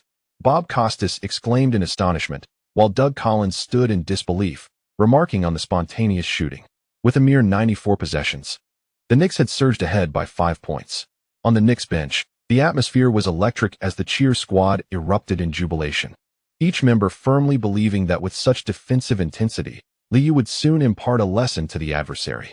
After being repeatedly punished by three-pointers, the Lakers' rhythm had become somewhat disarrayed. Kobe continued to push the pace, moving towards the right elbow, with O'Neal setting a screen. Ewing stood firm underneath, while Allen Houston maneuvered through the screen to shadow Kobe. Before a double team could materialize, Kobe returned the ball to O'Neal. However, the timing of the pick and roll had faltered. Receiving the ball at the right elbow, O'Neal's offensive threat diminished significantly. Ewing suddenly pressed forward, and Houston closed in defensively. Faced with the rapid double team, O'Neal opted not to pass. Instead, he released the ball with his left hand and swiftly spun, forcing his way between the two defenders. Ultimately, with his right hand, O'Neal grasped the ball and executed a shot from a distance away from the basket. Bang! The basketball ricocheted off the rim, and O'Neal sought to chase down the offensive rebound, but it was Larry Johnson, having collapsed under the basket, who secured the board. Harper, still processing the play, was caught off guard as Liu accelerated towards the half-court. Upon witnessing Larry Johnson releasing the ball, Harper muttered an expletive and sprinted in pursuit. Just as he crossed the mid-court line, Liu deftly snatched the ball with his right hand, accelerating further despite Harper's close defense. Meanwhile, Kobe capitalized on Liu's slight deceleration, charging forward rapidly to retreat on defense. Observing Liu driving towards the basket against Harper's defense, he leapt to contest the shot as Liu, with Harper in tow, prepared to launch a layup. Kobe, having returned to the paint, also sprang into the air, aiming to block the shot. In midair, Liu, fully aware of Kobe's impending assist defense, clutched the ball with one hand, raised his right arm, and then suddenly swept it downwards, executing a deceptive behind-the-back pass amidst the two defenders' attempts to block. Oh, a splendid pass elicited gasps from numerous Lakers fans. Cutting in from the left wing and met with no defense, Allen Houston received the ball and effortlessly executed a left-handed layup. Boo! With a score of 114. Amidst the boos from the crowd, Phil Jackson wore a grave expression and promptly called for a timeout. Having just retreated to the arc's peak, Glenn Rice could only walk dejectedly toward the bench, realizing the challenges of being a utility player, feeling utterly invisible during those fleeting moments. Meanwhile, Allen Houston celebrated with Liu Zhang, relishing the opportunities for effortless scoring, as the more, the merrier. Coach Phil Jackson's timely timeout was crucial. The rhythm of the game must not falter. Without delving into defensive issues, it was imperative for Shaquille O'Neal to establish deeper positioning on the offensive end. The Lakers required his scoring prowess. Doug Collins was taken aback by the Lakers' unexpected struggle right from the start, as Liu seized opportunities with remarkable precision, showcasing a style of play starkly different from that of the Western guards. Bob Costas refrained from extensive commentary, merely reminding, "The two home games are of utmost importance for the Lakers. Losing even one would relinquish their control. The home court could not afford any slip-ups." On the bench, Phil Jackson vociferously encouraged energy. "As I mentioned before the game, we must match the opponent's energy, attack the basket, deliver the ball to the paint, and demonstrate our fervor for victory." O'Neal, visibly frustrated, took a moment to hydrate. Any significant delay on the defensive end would test his stamina. Following the timeout, the game's pace slowed once more, with the Lakers striving to feed the ball to O'Neal, necessitating considerable effort with each possession. Moreover, upon receiving the ball, O'Neal frequently encountered double teams from Oakley. Although he managed to score against two defenders on a couple of occasions, there were also near shot clock violations. With O'Neal's considerable delay, the Knicks altered their pick-and-roll positioning. As Liu advanced with the ball in his left hand, he drew the attention of Kobe's pursuit and O'Neal's help defense. Arriving at the left block, he swiftly returned the ball to Ewing at the left elbow. The Gorilla, after receiving Liu's bounce pass, took a moment to aim from the free throw line before executing a steady jump shot. Alas, it clanged off the rim, eliciting frustration as Ewing clenched his fist. After several possessions, his open jump shots mirrored those of AC Green, both resulting in missed opportunities. The Lakers' offense grew increasingly sluggish. O'Neal, after several attempts at the baseline, finally received a pass from Harper in the right low post. Ewing refrained from committing a foul, merely applying pressure from behind while simultaneously sealing off the baseline. Oakley swiftly approached to double team, obstructing O'Neal's options. Under their combined defense, O'Neal, with the ball in his left hand, initially intended to pivot toward the baseline for a smooth shot, but was met with Oakley's decisive foul. Once more, he found himself at the free throw line, and the atmosphere at Staples Center suddenly chilled. With 4 minutes and 51 seconds remaining in the first quarter, Oakley, unfazed by O'Neal's free throw attempts, confidently taunted, "I have plenty of fouls to spare. Trust me, you won't make it." Jeff Van Gundy, who had been passively observing, suddenly stood up, joining Liu in lamenting to the officials about O'Neal's delay at the line. O'Neal, focused and undistracted by Oakley, approached the free throw line, meticulously adjusting his shooting form. After successfully sinking the first shot, he unfortunately missed the second, resulting in a rebound secured by Ewing. The series of physical confrontations left the Gorilla gasping for breath. On the offensive end, opportunities were scarce, compelling Kobe to exert greater effort defensively and pursue relentlessly. During these few minutes, the Knicks altered their offensive strategy, utilizing pick and rolls to challenge O'Neal. Lee would typically pass the ball to Allen Houston or Larry Johnson in the low post, both of whom displayed commendable form and a proactive approach to offense. As Ewing set a pick on the left wing, Kobe maneuvered through the screen to closely guard Lee. Kobe persistently engaged in physical confrontation, while Lee, faced with O'Neal's imposing presence, swiftly altered direction and sidestepped towards the free throw line, drawing the attention of both defenders. Lee halted momentarily, and as Kobe closed in, he accelerated past his opponent. O'Neal, gliding defensively, noticed Lee charging towards the basket and exerted all his strength to retreat quickly. The paint became congested with 3 players, and the Lakers' defense began to collapse. Seizing this opportunity, Lee delivered a behind-the-back bounce pass.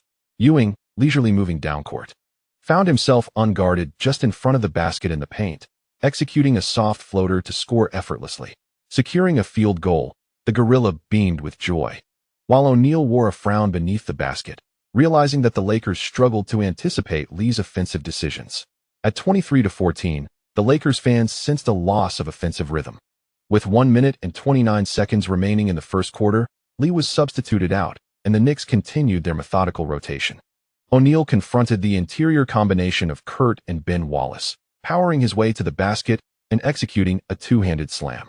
On the next possession, he was fouled directly by Kurt.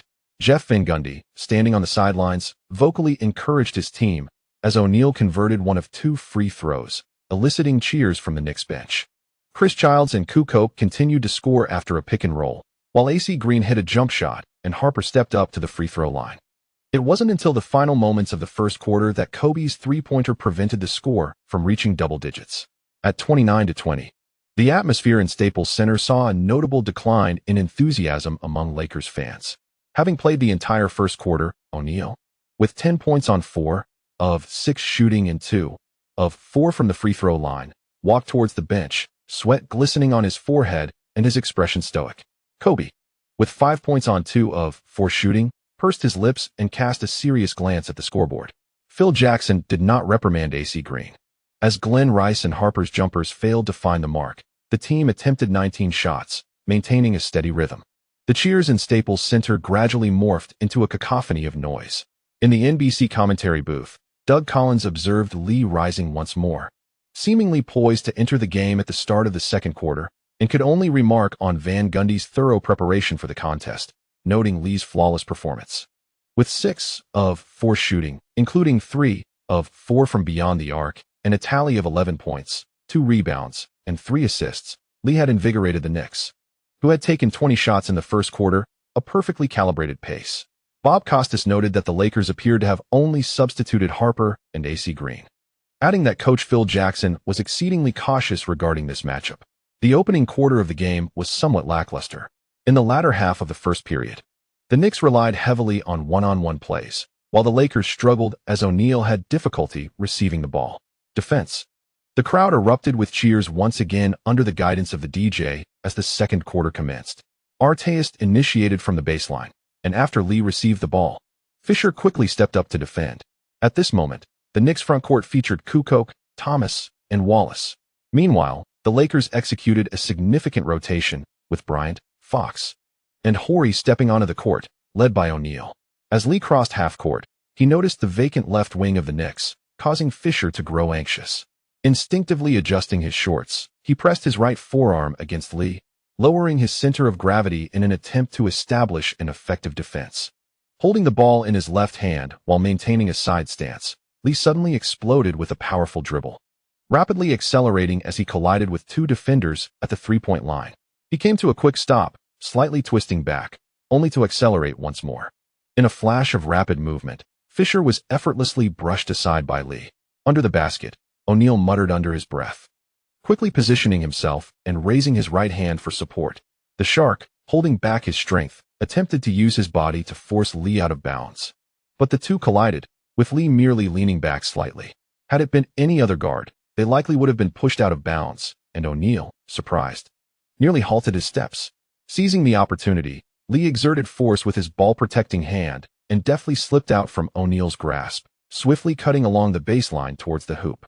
O'Neal, hastily moving to the right side near the baseline, was caught off guard when Lee, with the ball in his left hand, suddenly pivoted with finesse, once again breaking through along the baseline. O'Neal completely lost his defensive position, prompting gasps from Lakers fans. Transitioning to the right hand along the baseline, Lee quickly reached the left side of the basket, shedding his defender before executing a reverse layup with precision. Bob Costas, observing the Lakers defenders stationed vacantly in the paint, instinctively exclaimed, "What a beautiful shot." Lee navigated past the entire Lakers defense, completing a spin in a confined space with unparalleled ball-handling skills. As Lee retreated on defense, he subtly gestured with his finger, eliciting a glare of frustration from O'Neal, who turned to scowl at Fisher, who had just played the role of the hype man. The score swelled to 31-20, pushing the margin back into double digits. When the Lakers launched their offensive, an irate O'Neal first called for the ball in the left low post, where Wallace's attempts to impede him proved futile, although Fisher did not immediately deliver the pass. As O'Neal skillfully pivoted into the left low post, Bryant, receiving the cross pass, promptly lobbed the ball into the paint. Before Wallace could establish his defensive position, the Shark unleashed a powerful two-handed dunk over the diminutive Wallace. Hearing the referee's whistle, O'Neal unleashed a roar, channeling the pent-up frustration from the first quarter, before giving himself a couple of pats on the chest, finally stepping up to the free throw line. The brutal dunk ignited the atmosphere within the Staples Center, as Lakers fans erupted in a fervent chant of MVP, MVP, MVP. Amidst the roaring crowd, Shaquille O'Neal's subsequent free throw clanked off the rim, prompting him to mutter in frustration before hastily retreating on defense. Ben Wallace, visibly exasperated, found himself unable to counter, signaling the pre-agreed tactical gestures. As Derek Fisher took the lead on defense, he too gestured for his teammates to double-team. Just past half-court, Liu swiftly delivered the ball to Kukoc at the left elbow. Lee executed a lateral shuffle, feigned to the right, then abruptly accelerated towards the left corner. Kukoc immediately passed the ball, and Fisher desperately pursued. At the left corner, Lee received the ball and faked before quickly taking a significant step forward with his left foot. Anticipating Lee's move, Fisher demonstrated remarkable defensive foresight, refraining from erratic jumping. After Lee's feint, he suddenly released the ball, squeezing past the defense and accelerating along the baseline. Underneath the basket, O'Neal shifted to assist, yet as Lee approached the left baseline, he unexpectedly pulled the ball back between his legs, executing a dramatic shake that caused Fisher to lose his defensive stance entirely. Ignoring the opponent's leap to block, Lee gathered the ball and swiftly executed a jump shot, swish. The mid-range shot found its mark with precision. The more exquisite the maneuver, the louder the boos erupted from the crowd. As Fisher once again played the role of defensive scapegoat, Phil Jackson hesitated but ultimately chose not to substitute. Trust was rewarded. But when O'Neal once more received the ball in the low post on the right side, the entire Knicks squad retreated, preparing to pounce on the Shark. O'Neal quickly passed to Fisher on the right wing. Although the quality of the pass was subpar, Fisher decisively shot, arcing a three-pointer over the recovering Lee with precision. The score tightened to 33-25. As Kukoc's subsequent three-point attempt clanked off the rim, O'Neal, drawing a double team in the left low post, passed to Rick Fox at the top of the arc. After faking, Fox evaded Arteas' defense and successfully sank a long two-pointer from the arc. This marked the first smile from O'Neal in the game, as he celebrated with a high-five to Fox. The score shifted to 33-27, igniting fervor on the Lakers bench, with Kobe visibly animated, pumping his fist in excitement. On the defensive end, the Lakers communicated effectively, initiating a double team on Liu. Once Lee passed the ball to Kukoc on the right wing, Fox abandoned Arteas to rotate defensively, resulting in Arteas receiving the ball in the right corner for an open three-pointer, which he successfully converted. The teams quickly entered a stalemate, with the Knicks alternating fouls while relentlessly targeting O'Neal. The Lakers, regaining their starting lineup, had Kobe assuming defensive duties. With 4 minutes and 34 seconds remaining in the half, the score stood at 45-40. Cortez Thomas accrued his third personal foul, prompting Jeff Van Gundy to immediately call for a timeout. This exemplified O'Neal's dominance in the paint. Once the Knicks struggled to respond, the Lakers seized the opportunity to turn the game around. Bob Costas overheard the praise from the bystanders for O'Neal's consecutive scoring and offered a brief commentary himself. The Knicks have weathered the storm, and the performance of the bench has been commendable. Defense. Following a timeout, the Knicks inbound the ball, and Kobe continued to applaud himself, once again positioning himself alongside Liu. After resting for the majority of the quarter, Ewing had regained much of his stamina and swiftly made his way to the top of the arc. As he advanced past half-court, he noticed that O'Neal was no longer lurking in the paint. With the ball in his left hand, Liu executed a quick in-and-out move, colliding with Kobe as he lowered his center of gravity and squeezed past Ewing on the left. Taking advantage of O'Neal's movement, Liu Holding the ball in his left hand, began to glide laterally along the three-point line. He first elevated his body posture, swiftly pulling the defense towards him, prompting O'Neal to come out aggressively. Faking a drive, Liu suddenly came to a halt, using his right foot to propel himself backward.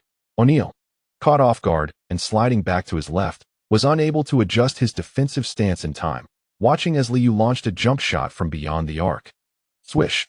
The three-pointer found its mark. After a series of missed shots, Liu struck again, leaving O'Neal with a grim expression as the gap widened instantaneously. To err on the side of caution, Phil Jackson promptly called for a timeout, determined to halt Liu's three-point barrage.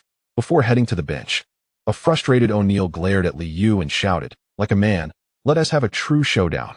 Keep your damned picks to yourself. Without the screens, I can't find a player hiding under the basket like a turtle." "Shark? Turtle?" Liu chuckled and poked his head out, which only served to further infuriate O'Neal. Just as the Shark attempted to approach Liu, Ewing gave him a shove, and several Knicks players rushed to the scene. If they could manage to take O'Neal out of the equation, the outcome of the game would be assured. Though Oakley and Larry Johnson were shorter in stature, they bravely moved toward O'Neal. The initial greetings, coupled with the shoving, nearly sent the Shark into a frenzy, but ultimately, Horry and Glenn Rice recognized the escalating situation and hurried into the fray to restrain O'Neal. Phil Jackson dashed to the center of the court, pulling O'Neal away and turning to the referee with a loud complaint. "This is the finals. Just look at what they're trying to do."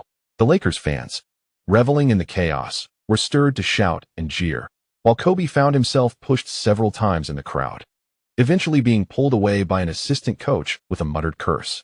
Jeff Van Gundy observed the unfolding scene with a look of regret. He had been standing at the sidelines, contemplating the situation. Even if two players were ejected and O'Neal was replaced, securing a victory on the road would still be worthwhile. Once he had calmed down, O'Neal sat on the bench, his head bowed in silence. Venting his frustrations on a sports drink, he crushed the bottle in his grip, replenishing his hydration. Kobe had intended to voice complaints about the fouls committed during the picks by Ewing and Liu, but seeing the fiery anger of Phil Jackson, he hesitated to express his grievances. "Stay calm. Okay, we have seized the initiative. Pay heed to the opponent's fouls and refrain from excessive perimeter shooting." Phil Jackson, with a stern expression, vociferously reminded his players that the Knicks had entered the penalty phase. Upon returning to the court after the timeout, the Lakers stabilized their offensive rhythm. Ewing continuously engaged in a physical battle with O'Neal in the paint, and as soon as he approached the low post, Oakley disregarded Horry and charged straight to the basket. Unlike the interior group of the Trailblazers, Ewing managed to maintain his foul count effectively with Oakley's assistance. This was a rhythm both players were intimately familiar with. Amidst the tugging, there were scant passing opportunities, prompting Kobe to position himself in the right block, calling for the ball. After Harper delivered the pass, he immediately sprinted towards the left corner with Lou. Before O'Neal could create space for Kobe's offensive play, Kobe received the ball, pivoted, and began to ascend toward the three-point line, holding the ball in his left hand. Utilizing Horry's screen at the elbow on the right side of the free throw line, Kobe successfully extricated himself from the clutches of Allen Houston. Approaching the free throw line, Kobe executed a swift in-and-out dribble, leaving Oakley momentarily rooted in the paint. Then seized the ball with his left hand, leaping 3 steps to drive towards the basket. In midair, with his tongue out, Kobe had yet to elegantly finish his layup when the gasps of the fans resonated in his ears. Bob Costas observed as Lou, having retracted towards the basket, suddenly leaped, forcefully slamming the ball down with his left hand, exclaiming in excitement, "A block from Lou. Goodness. His reflexes are astonishing." After the airborne confrontation, Kobe lost his balance and crashed onto the floor, sprawling flat. Harper, stationed at the left corner, could not even alert his teammate upon landing. Lou quickly reclaimed the ball and surged forward. Horry, momentarily distracted by Allen Houston's movement, retreated to half-court only to realize that Harper had failed to keep pace with Lou. Hastily adjusting his defensive direction, Horry accelerated to the left wing, but time was not on his side. After recalibrating his footing, Lou halted sharply at the three-point line, swiftly transitioning to a three-point jump shot. Swish! The three-pointer found nothing but net. 51-40. Having completed the basket, Lou raised his arms triumphantly as he passed by Horry, then exchanged a fist bump with Allen Houston. On the Knicks bench, several members of the coaching staff could not help but throw their fists in the air, their spirits undeterred by the jeers from the crowd. Doug Collins, once again in disbelief, noted the gap had narrowed to 6 points, but after just a few careless possessions, it ballooned back to double digits. No matter how many times one witnesses it, Lou's extraordinary shooting ability amidst physical confrontations, maintaining offensive efficiency, is simply unbelievable. In the final 3 minutes of the first half, both teams intensified their actions, frequently finding themselves at the free throw line. Phil Jackson, unable to maintain his calm demeanor any longer, incessantly urged his players to press inward. 57-46, as the first half concluded, the Lakers trailed by 11 points. Observing their teammates hastily retreating to the locker room, the Staples Center grew increasingly boisterous. With 5 of 8 from the field and 2 of 5 from the free throw line, O'Neal had scored 12 points in the quarter and amassed a total of 22 points by halftime. Doug Collins gazed at the technical statistics, feeling an indescribable sensation. The Knicks had managed to withstand Shaquille O'Neal's efficient scoring. Bob Costas, however, was less contemplative, continuing to exuberantly praise, "This is Lee. He always delivers astonishing performances in critical games." Having rested for merely a minute in the first half, Lee had achieved an impressive 14 attempts with 8 successes, 5 out of 9 from beyond the arc, and a flawless 4 from the free throw line, accumulating 25 points, 3 rebounds, 4 assists, and 1 block, quietly surpassing O'Neal's score. In the Lakers' locker room, Phil Jackson refrained from discussing tactics, instead vocally encouraging, "Maintain this defensive intensity. We must quicken our offensive pace. Let us push. They are fatigued. No one can sustain such efficiency in this game." Kobe, hearing his coach's words, felt a twinge of doubt, acutely aware that Lee was slacking on defense. O'Neal, undeterred, growled, "Give me the ball. I'm not tired. We can turn this game around." The experiences from the Western Conference Finals had bolstered the Lakers' confidence. Upon hearing their leader's declaration, they promptly rallied in support. As the second half commenced, the Lakers surged in pace, capitalizing on the Knicks' futile attempts from the perimeter. In less than 3 minutes, they launched an impressive 60-52 run, narrowing the deficit to 5 points. The Staples Center erupted as O'Neal received the ball, muscled past Ewing, and executed a swift shot. Jeff Van Gundy, sensing a sudden increase in officiating rigor, immediately called for a timeout. Larry Johnson, frustrated, punched the air as his wide-open three-pointer clanged off the rim. "Richard, be mindful of your fouls. We cannot allow them to enter the penalty phase prematurely." After issuing this directive, Van Gundy lowered his head to sketch tactics on his clipboard, loudly reminding everyone that they needed to penetrate and distribute the ball. After a few possessions, Ewing began to gasp for air. The Gorilla's response time had noticeably diminished, and he felt too fatigued to speak. As the timeout concluded, Lee rose, smiling as he patted Van Gundy's shoulder, firmly pressing him back into his seat before striding onto the court. In the first possession following the break, the Knicks employed no elaborate strategies. At the top of the arc, Lee once more utilized Ewing's screen, weaving through the double team into the paint. O'Neal slid toward the basket while AC Green, positioned near the baseline, also tightened his defense. In motion, Lee swiftly distributed the ball to the unguarded Lewis in the right corner, who unfortunately missed the shot. The long rebound was collected by Glenn Rice, who immediately launched a powerful pass to the front court. Kobe sprinted across half court, shaking off Allen Houston and soaring for a spectacular dunk. After completing the dunk, Kobe tore at his jersey, exuberantly shouting at the camera beneath the basket. The score stood at 57-54, the gap reduced to a mere 3 points, as Phil Jackson applauded from the sidelines, and all Lakers fans joined in a fervent chant, "Defense." Receiving the inbounds pass, Lee maintained a calm demeanor, signaling the same tactical gesture again, evading Kobe's defense as he swiftly advanced across half court. With a shift in direction, Rashad Lewis felt a twinge of anxiety. He had become acutely aware that his opponent had relinquished his shot. Slipping to the left corner and fixating intently on the situation unfolding above the arc. Far from the three-point line, Liu, holding the ball in his left hand, swiftly pushed it forward and maneuvered past Ewing on his right, confronting O'Neal, who was momentarily delayed in his movement. With a deft scoop of the ball, he reclaimed possession ahead of him. Liu, with his center of gravity significantly lowered, glided past O'Neal, who had shifted rightward, and with a quick motion of his left hand, accelerated into the lane. AC Green collapsed into the paint for help defense, but as the opposing player shifted his feet, Liu seized the opportunity to pass the ball to the unguarded Lewis on the right. Without a moment's hesitation and disregarding the jeers from the crowd, Lewis launched the ball. Swish. The three-pointer found its mark with perfect precision. Witnessing the basketball descend into the net, Lewis jubilantly pumped his fists. While the Lakers fans expressed their dismay, the score stood at 60-54, with the Knicks leading by 6. During the chase for points, O'Neal once again received the ball in the low post on the left. Ewing was struggling to withstand the pressure, though he managed to defend against the Sharks' turnaround shot. He ultimately succumbed to a second-chance rebound, resulting in an unavoidable foul. With his third personal foul, Ewing leaned against his knee, gasping for breath beside the paint.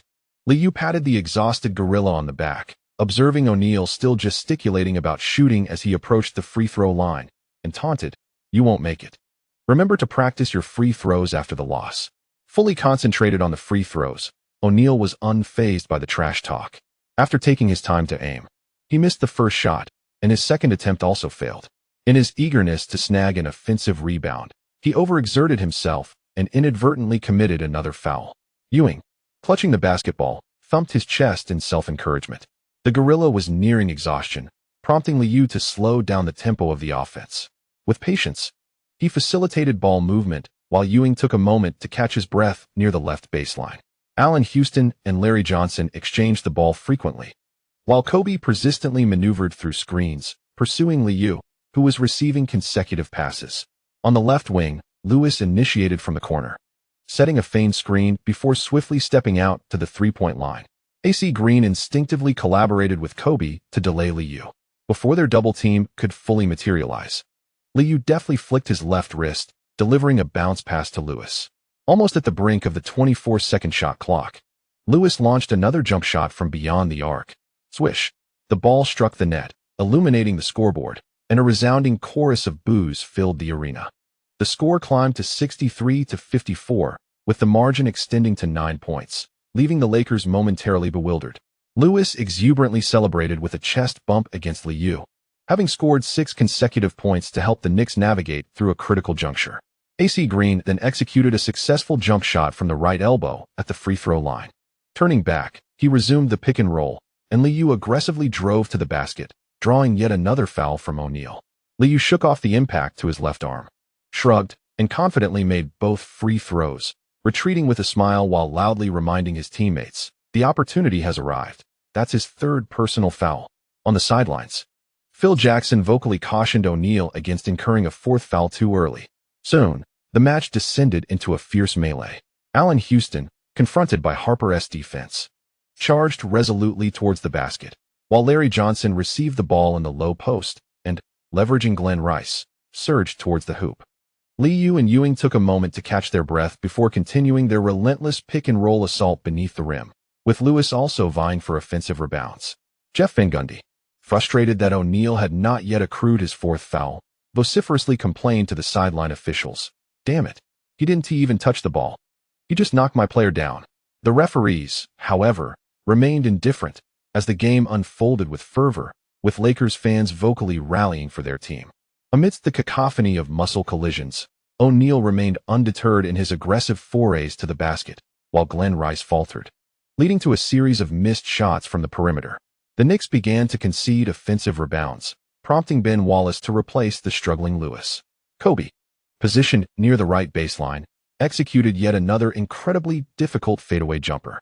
Liu suddenly accelerated, halting at the arc, springing up after a swift change of direction beneath his legs, and deftly maneuvering the ball behind his back to elude Kobe's defense. He made a beeline for the basket. In the paint, he abruptly halted, causing Kobe to lose his balance in an attempt to close the gap. And as Liu launched the ball towards the hoop, the referee's whistle pierced the air. Swish. The ball went in, and Liu returned to the free throw line, leaning on his knee beyond the three-point arc, while Kobe began to breathe heavily, realizing the burdens of his role. Observing Liu's successful free throw, the commentators exhaled in relief. The Lakers still had a chance. During these 3 minutes without Ewing, they ought to continue feeding the ball to O'Neal. Yet, they needed to be cautious of fouls, as Lee had already shot 5 free throws this quarter, and Kobe had incurred his fourth foul. As Doug Collins concluded his statement, Bob Costas exclaimed, "What a beautiful steal." Lee anticipated Kobe's cross-court pass. The sudden transfer of the ball had been executed too many times. and Kobe's somewhat casual pass was intercepted by Liu, who had switched onto him. In the moment of the turnover, Kobe attempted to reclaim the ball, but Liu exerted force with his left hand, causing Kobe to stumble and lose his defensive position entirely. After securing the ball, it was a 1-on-0 situation, and the Lakers, exhausted, simply stood by half-court, watching as Liu effortlessly glided for a left-handed slam dunk. The third quarter was filled with missed shots. Yet in the final minutes, Liu scored consecutively, causing the Lakers fans to lose their composure, erupting in boos. Boo. With 1 minute and 2 seconds remaining in the third quarter, Liu had amassed 5 points, narrowing the gap back to 11. As the pursuit of points faltered, both teams struggled in the last minute, and the Staples Center fell silent once more. Fans who had purchased tickets to witness the game felt their emotions tugged repeatedly. Every time the gap seemed close to closing, a Knicks player would step up to score. With a stat line of 8 for 5, 10 points, and 6 rebounds, he accounted for nearly half of the team's total points. O'Neal returned to the bench, panting heavily and sipping on an electrolyte solution. The bench was particularly quiet, save for Phil Jackson, who continued to encourage his players. "Our defense is working. Hold on. There's still time in the game." In the third quarter, Liu achieved a shooting record of 3 out of 8, with 3-point attempts failing at 0 out of 3, and free throws landing successfully at 4 out of 5, resulting in a total of 10 points. The coaching staff of the Lakers, witnessing this scenario, were certainly not inclined to concede defeat. Shaquille O'Neal remained on the court without a moment's respite since the game's inception, but his initial aggressive play in the fourth quarter was thwarted by Ewing, and a subsequent putback attempt also failed to find the net. Phil Jackson, observing the unfolding events from the sidelines, finally recognized that the formidable Shark was indeed fatigued. In the third quarter, AC Green had assisted O'Neal by drawing 2 fouls, leaving him on the bench with 5 fouls, as he could only watch the Lakers begin to falter in securing rebounds. Larry Johnson's turnaround jumper in the paint missed its mark, allowing Ben Wallace to outmuscle Horry for the offensive rebound. Upon landing, Wallace swiftly passed the ball to Liu, positioned beyond the three-point arc. At that moment, Ewing struggled to make any effective screens, remaining immobile against O'Neal near the left baseline, as both men engaged in a physical tussle. Allen Houston signaled for a screen from the grandma. Rick Fox followed Larry Johnson to the right wing, observing as the grandma set a brief screen before quickly flaring to the top of the arc. With a momentary hesitation on defense, Rick Fox noticed Liu suddenly accelerate with the ball in his right hand, cutting sharply into the wing. Kobe, who had navigated around the screen, nearly collided with his teammate as their defensive synergy faltered, allowing Liu to penetrate into the restricted area. Under the duress of their tugging, Liu shielded the ball and maneuvered into the paint, where O'Neal stood steadfast beneath the basket. Horry leaped high in a defensive effort, only to realize midair that the ball had vanished. Positioned at the lower right of the basket, Ben Wallace received the ball and immediately unleashed a powerful two-handed dunk. With 3 minutes and 12 seconds elapsed in the fourth quarter, the Knicks broke the deadlock, and an exhilarated Ben Wallace shouted in triumph upon landing. The score stood at 81-68, and a relieved Liu exhaled, sensing that the game was firmly in hand. Ewing was completely spent, and several Lakers players were also feeling the strain. Under Liu's deliberate pacing, both teams engaged in a series of minor skirmishes, resulting in a gradual increase in the score. With 4 minutes and 56 seconds remaining in the game, Ewing was substituted out, followed shortly by Oakley, who fouled out with 6 personal fouls. After a brief minute of rest, O'Neal displayed remarkable prowess, repeatedly receiving the ball in the post and executing strong finishes. The score tightened to 93-85 as the Lakers fans in the Staples Center rallied with fervent chants of defense. After a few breaths, Liu received the ball on the right wing with merely 6 seconds remaining on the shot clock. Kobe closely monitored Liu's movements, hovering just beyond the three-point line. Liu protected the ball on his left side, executing a series of probing steps with his right foot, yet remained unable to shake off the defense. Seizing the opportunity as Kobe attempted to interfere, Liu swiftly released the ball with his left hand, exploded into a jump shot, and immediately retreated, launching a contested shot from the right wing. As Kobe lunged to defend, both players collapsed to the floor, and as the referee's whistle pierced the air, the Lakers fans gasped in unison as the basketball swished through the net. The Staples Center fell into an eerie silence, while the Knicks bench erupted in jubilant celebration. Once his teammates pulled him up, Liu promptly placed his right hand to his ear, striking a pose of listening, before gradually making his way to the free throw line. Kobe, disheartened, leaned on his knees, panting heavily while fixating on the scoreboard. Once he regained his breath, Liu successfully executed a free throw, silencing the crowd. Lakers fans sensed the game slipping away.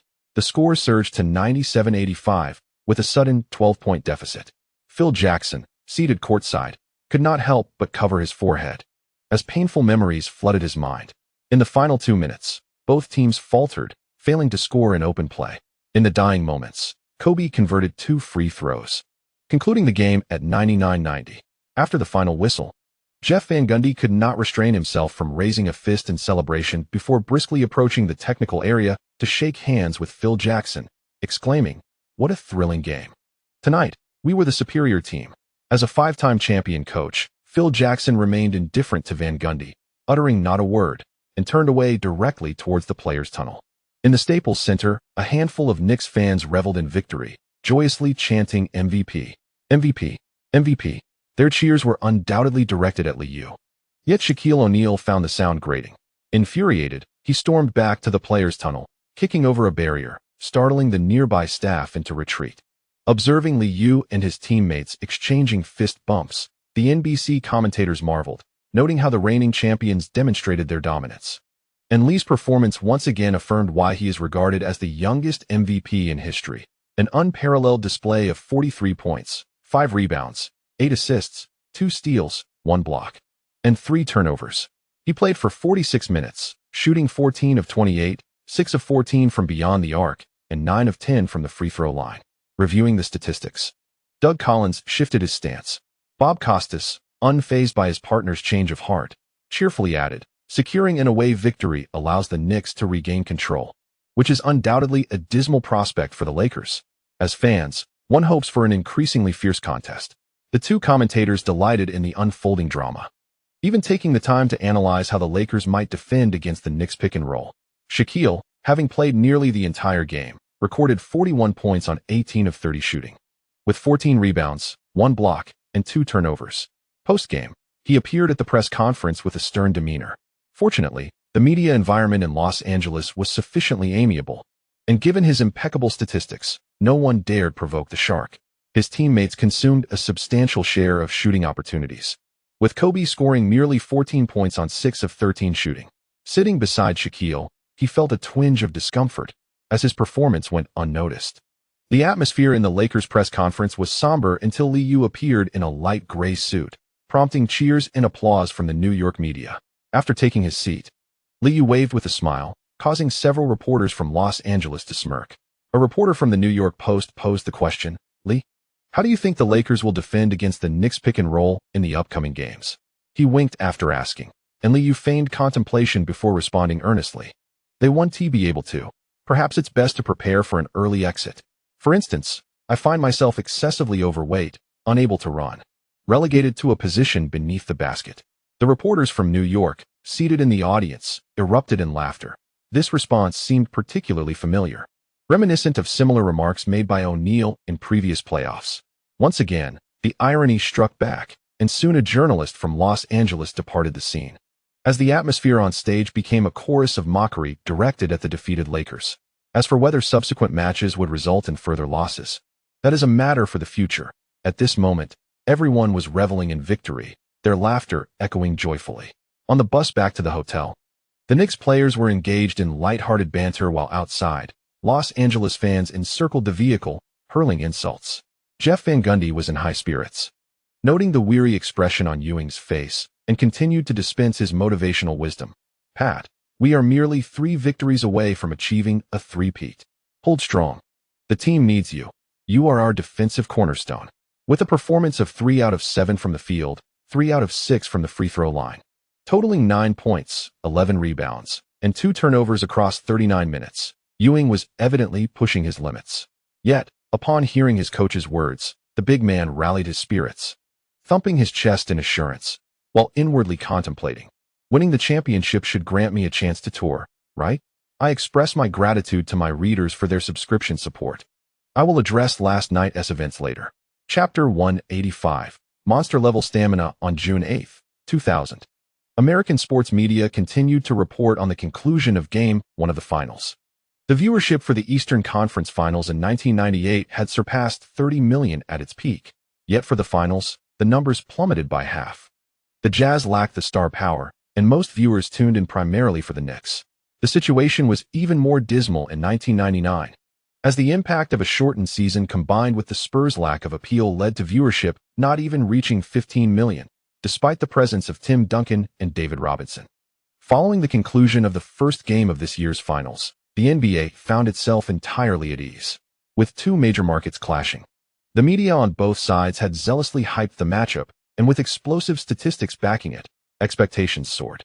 Although the final score of Game 1 appeared to indicate a significant margin, the Lakers had managed to close the gap several times, nearly seizing the lead, resulting in a fiercely contested game, with viewership once again exceeding 20 million. The front pages of USA Today and the New York Times bore the same headline, Superman. This title, once synonymous with O'Neal, had now shifted to describe Liu following last night's match. In Game 1, the Lakers collectively made 2 out of 12 three-point attempts, while Liu alone succeeded in 6 out of 14. His attempts and conversions outstripped the entire Lakers team, truly embodying the essence of a one-man team. In the finals, the last player to unleash a flurry of three-point shots was none other than Liu. With a 232-game season, the Knicks secured an away victory, causing the Lakers to relinquish their control. The forthcoming home games had become crucial. Liu set a new personal playoff scoring record, marking the second time in his career that he scored 40 points in the finals.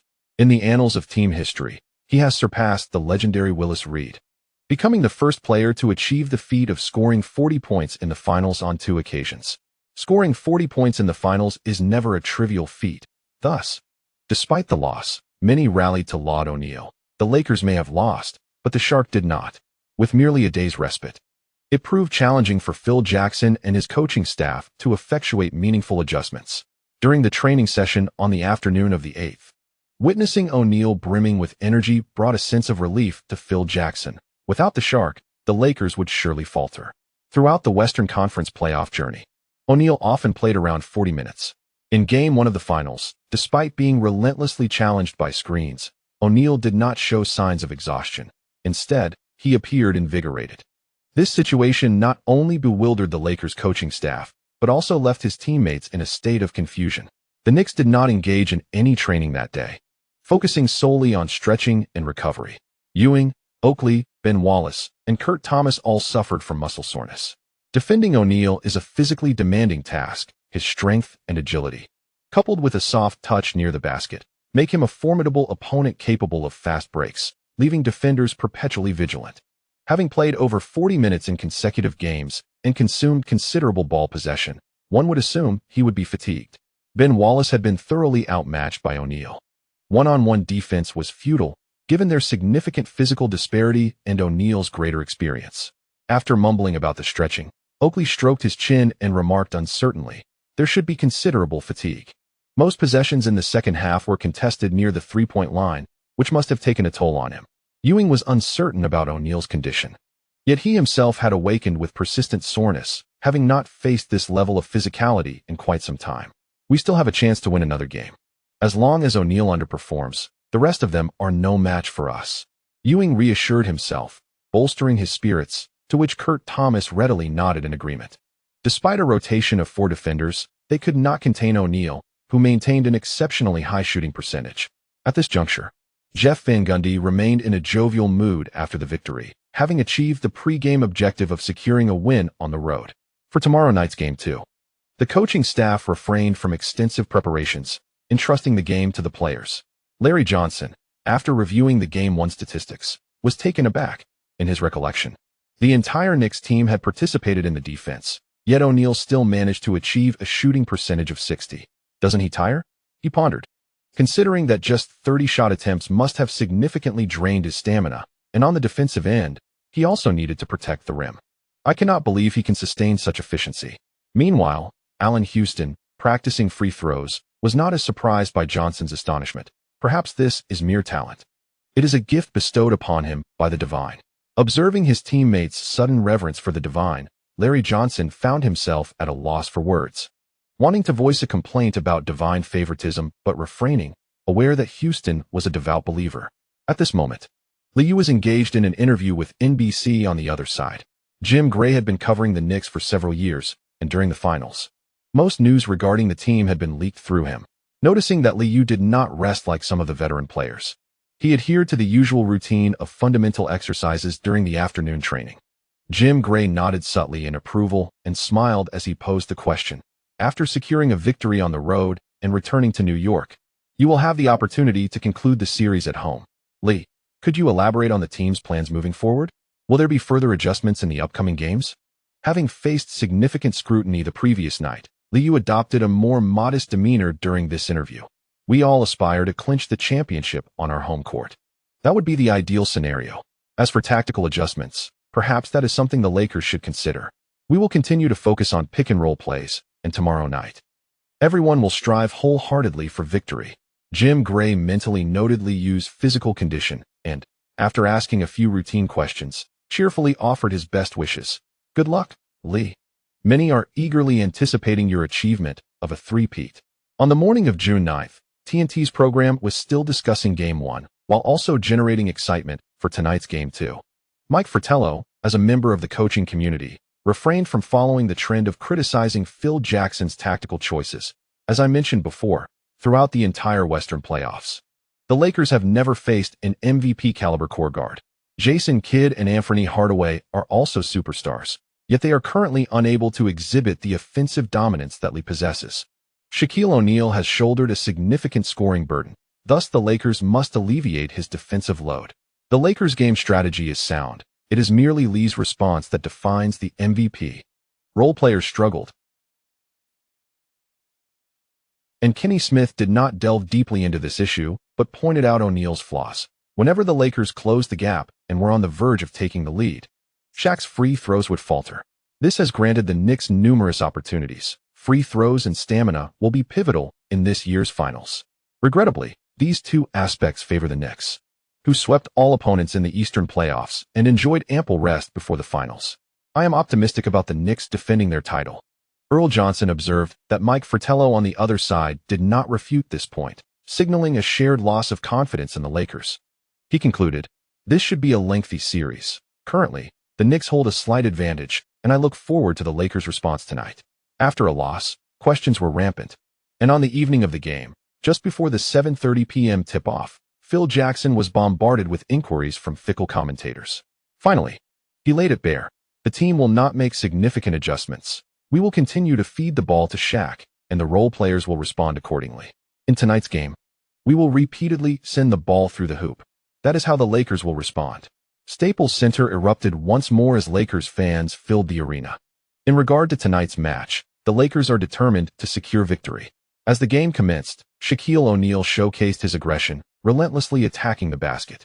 Glenn Rice, who had a dismal shooting performance of 1 for 8 in Game 1, finally found his rhythm, responding with a three-pointer. At halftime, the Lakers held a slender 2-point lead, unable to extend their advantage significantly. However, the Knicks faced their own challenges, with Patrick Ewing accumulating 3 fouls within the first 2 quarters. O'Neal, despite making only 5 of his 14 free throw attempts and tallying just 15 points, contributed to a diverse scoring effort from the Lakers.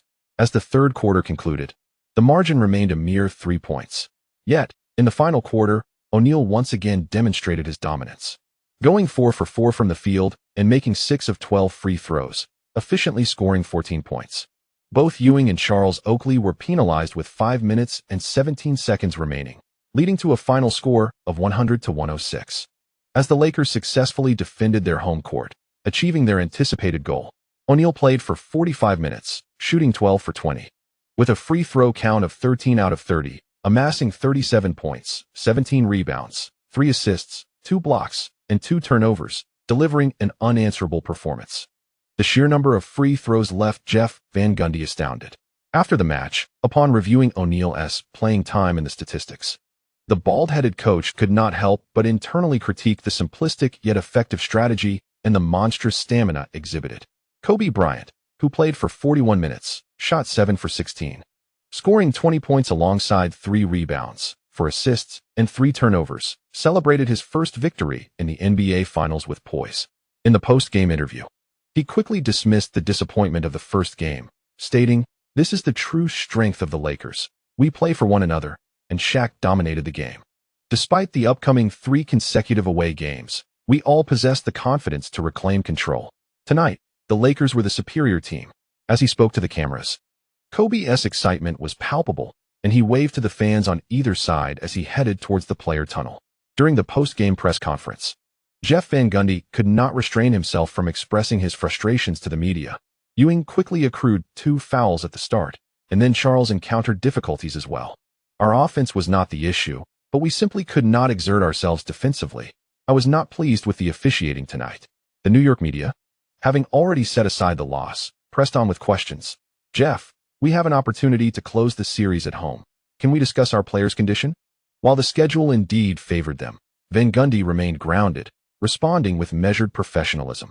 The team has had ample time to regroup, and our performance will not be affected by this loss. Our perimeter players were still highly effective tonight. As for concluding the series at home, we haven't contemplated that yet. One game at a time in the playoffs. However, lifting the championship trophy at Madison Square Garden would be an incredibly wonderful achievement, and we will strive towards that goal. Thank you, dear readers, for your unwavering support and subscriptions. This chapter concludes here. The update is delayed until I return home tonight, at which point I shall release a substantial chapter. Though my holiday allowance is limited, I assure you that there will be more updates ahead. I am grateful for your continued support. This month's word count will certainly exceed that of last month. Chapter 186, Becoming Archenemies on June 11th, 2000. The Finals Game 3 is set to commence at 8:30 p.m. that evening. The time for both teams to adjust is exceedingly brief, as only after this match will they enjoy a 2-day respite. For the Lakers, securing an away victory would restore their control, especially given the daunting nature of 3 consecutive away games. In Game 2, the Lakers finalized their rotation, with starting power forward AC Green playing merely 18 minutes while the more seasoned Horry contributed significantly from the bench. Rick Fox on the wing garnered additional opportunities, and Brian Shaw also saw an increase in playing time. Phil Jackson, having gleaned insight from the 2 matches, recognized the necessity for a rotation that favored players with swift lateral movement rather than those reliant on outdated strategies. Among the rotation players, however, there was an exception. The young Fisher found his minutes dwindling, playing only 12 minutes in Game 2. Despite his athletic build, Fisher's height proved a disadvantage. Even though Brian Shaw is 34 years old and struggled in the previous match, Jackson placed greater trust in the veteran, thus limiting Fisher's court time. Nonetheless, to the New York fans, the aforementioned players were considered inconsequential. In their eyes, only O'Neal had earned genuine recognition. Without Shaq, the Lakers would struggle to secure even a single victory. While the Los Angeles media lauded Kobe's performance, the New York press published articles critically analyzing the Lakers' strength, branding Kobe Bryant as a poor imitator and a product of the league's star-making machinery. Despite having only a day of rest upon their arrival in New York, the Lakers were infuriated by the scathing press coverage. While personal attacks were relatively rare, New York fans thrived on such sensationalism. Moderate assessments were quickly forgotten, while extreme critiques left a lasting impression. In recent days, NBC aired interviews with legends from both teams. Magic Johnson, when confronted with the topic of the greatest point guard in history, displayed remarkable humility. With his signature smile, he chuckled, stating, "It is impossible to compare. Our skill sets are entirely different. I cannot shoot 3-pointers like Lee, just as Lee does not frequently operate in the low post like I do. We possess different physiques and distinct technical attributes, yet I admire his mathematical prowess. At 22, Lee has a tremendous potential to surpass me. The future belongs to the youth, and I relish the opportunity to witness both teams compete on the grand stage of the finals." Willis Reed, in his interview, was decidedly less courteous, exhibiting his unwavering support for the Knicks. When questioned about the prowess of players, Willis Reed merely extolled Shaquille O'Neal, stating that aside from free throws, O'Neal indeed exhibited the caliber of an MVP-level player. However, the Knicks possess greater talent. Pat may be aging, yet still capable of contributing to the team. The Lakers' perimeter defense has no one capable of containing Lee, whom I believe is underestimated. Although Kobe Bryant has been selected for the all-defensive team, that does not necessarily imply he is an exceptional defender. With 3 consecutive championships, I am confident that the team will fulfill the aspirations of all. This is the era of the Knicks. As MVP-caliber legends emerged to advocate for their players, a new round of verbal sparring commenced before Game 3. In the previous match, Lee recorded an impressive 30 points, 4 rebounds, 11 assists, 2 steals, and 2 turnovers, prompting a significant alteration in the Lakers' defensive strategy, with O'Neal's presence being notably delayed. However, this was merely Liu's perception on the court, which can sometimes be misleading. The Knicks coaching staff, analyzing game footage alongside statistical data, quickly concluded that O'Neal's delays were illusory. Allowing Liu to pass and forcing Kobe to chase was the true intent behind the Sharks' emergence. Although the opponent may lower their center of gravity and feign defense, the results often reveal mere bluster. In the rapidly changing dynamics of the court, the key to victory lies in making the right choices. For the upcoming home game, Jeff Van Gundy and the coaching staff have made thorough preparations. That evening at 7:30 p.m., 1 hour before the match commenced, Liu was seen warming up at Madison Square Garden, clad in a Superman t-shirt. With limited rest, most of the time was spent reviewing footage and engaging in simple restorative training to ensure the interior players were sufficiently rested. The blue Superman custom t-shirt was a small gift from Spike Lee, intended to provide a playful jab at the opposing Superman. Despite merely partaking in warm-up shooting and basic ball handling drills, the media was eager not to miss these moments, surrounding the court with eager journalists.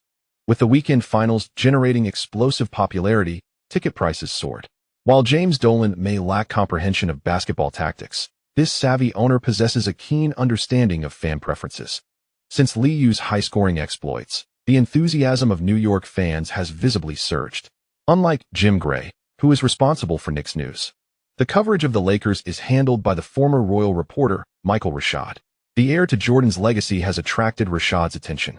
Yet he feels that Kobe remains somewhat immature, lacking sufficient allure. Upon arriving in New York, the Lakers did not relax. Head coach Phil Jackson enforced stringent demands on his players during practice. To my knowledge, tonight the Lakers will continue to expand their rotation. Within less than 2 days of recovery, most tactical drills remain focused on defending against pick and rolls. Dressed in a sleek black suit, Michael Rashad addressed the camera regarding the Lakers' preparations over the past 2 days. In the NBC studio, the 3 listeners nodded in agreement upon hearing the news. As the host, Hannah noticed Bill Walton appearing to have something to say. She promptly waved her hand to signal him. He grasped the microphone and proclaimed loudly, "The Lakers' defense has begun to take effect. We all underestimated Shaq's physical prowess. He is indeed a true monster. The interior defense is starting to falter. And with Horry receiving substantial playing time, the Lakers' offensive spacing has improved remarkably. I firmly believe the Lakers will regain control, with the score widening to an 11-point lead." Isaiah Thomas's predictions seemed increasingly accurate. Rather than hastily rebutting, he chuckled and continued to present his data, stating, "In the 2 games played, Lee's 3-point shooting percentage has remained consistent, indicating that the Lakers' defense has not been particularly effective. The previous game was more about offensive choices, and of course, it also relates somewhat to the officiating standards. Shaquille's trials have only just commenced. The Knicks will not squander such an opportunity." Prior to the game, there was once again a flurry of verbal sparring, as analysts endeavored to heighten the excitement surrounding the finals, resulting in daily disputes among several mainstream media programs.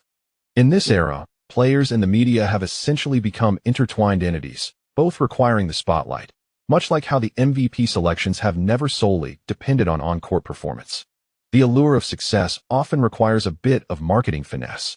Over 18,000 fans gradually filled the arena, and Liu, donning a Superman t-shirt, began greeting some acquaintances in the front row. The sports enthusiast Matthew McConaughey, who was making quite a splash tonight, sat prominently in the front row. This handsome figure, still not widely recognized for his acting prowess, dressed in jeans and a short-sleeved t-shirt, stood to exchange a fist bump with Liu, saying, "Lee, how about winning the championship at Madison Square Garden tonight?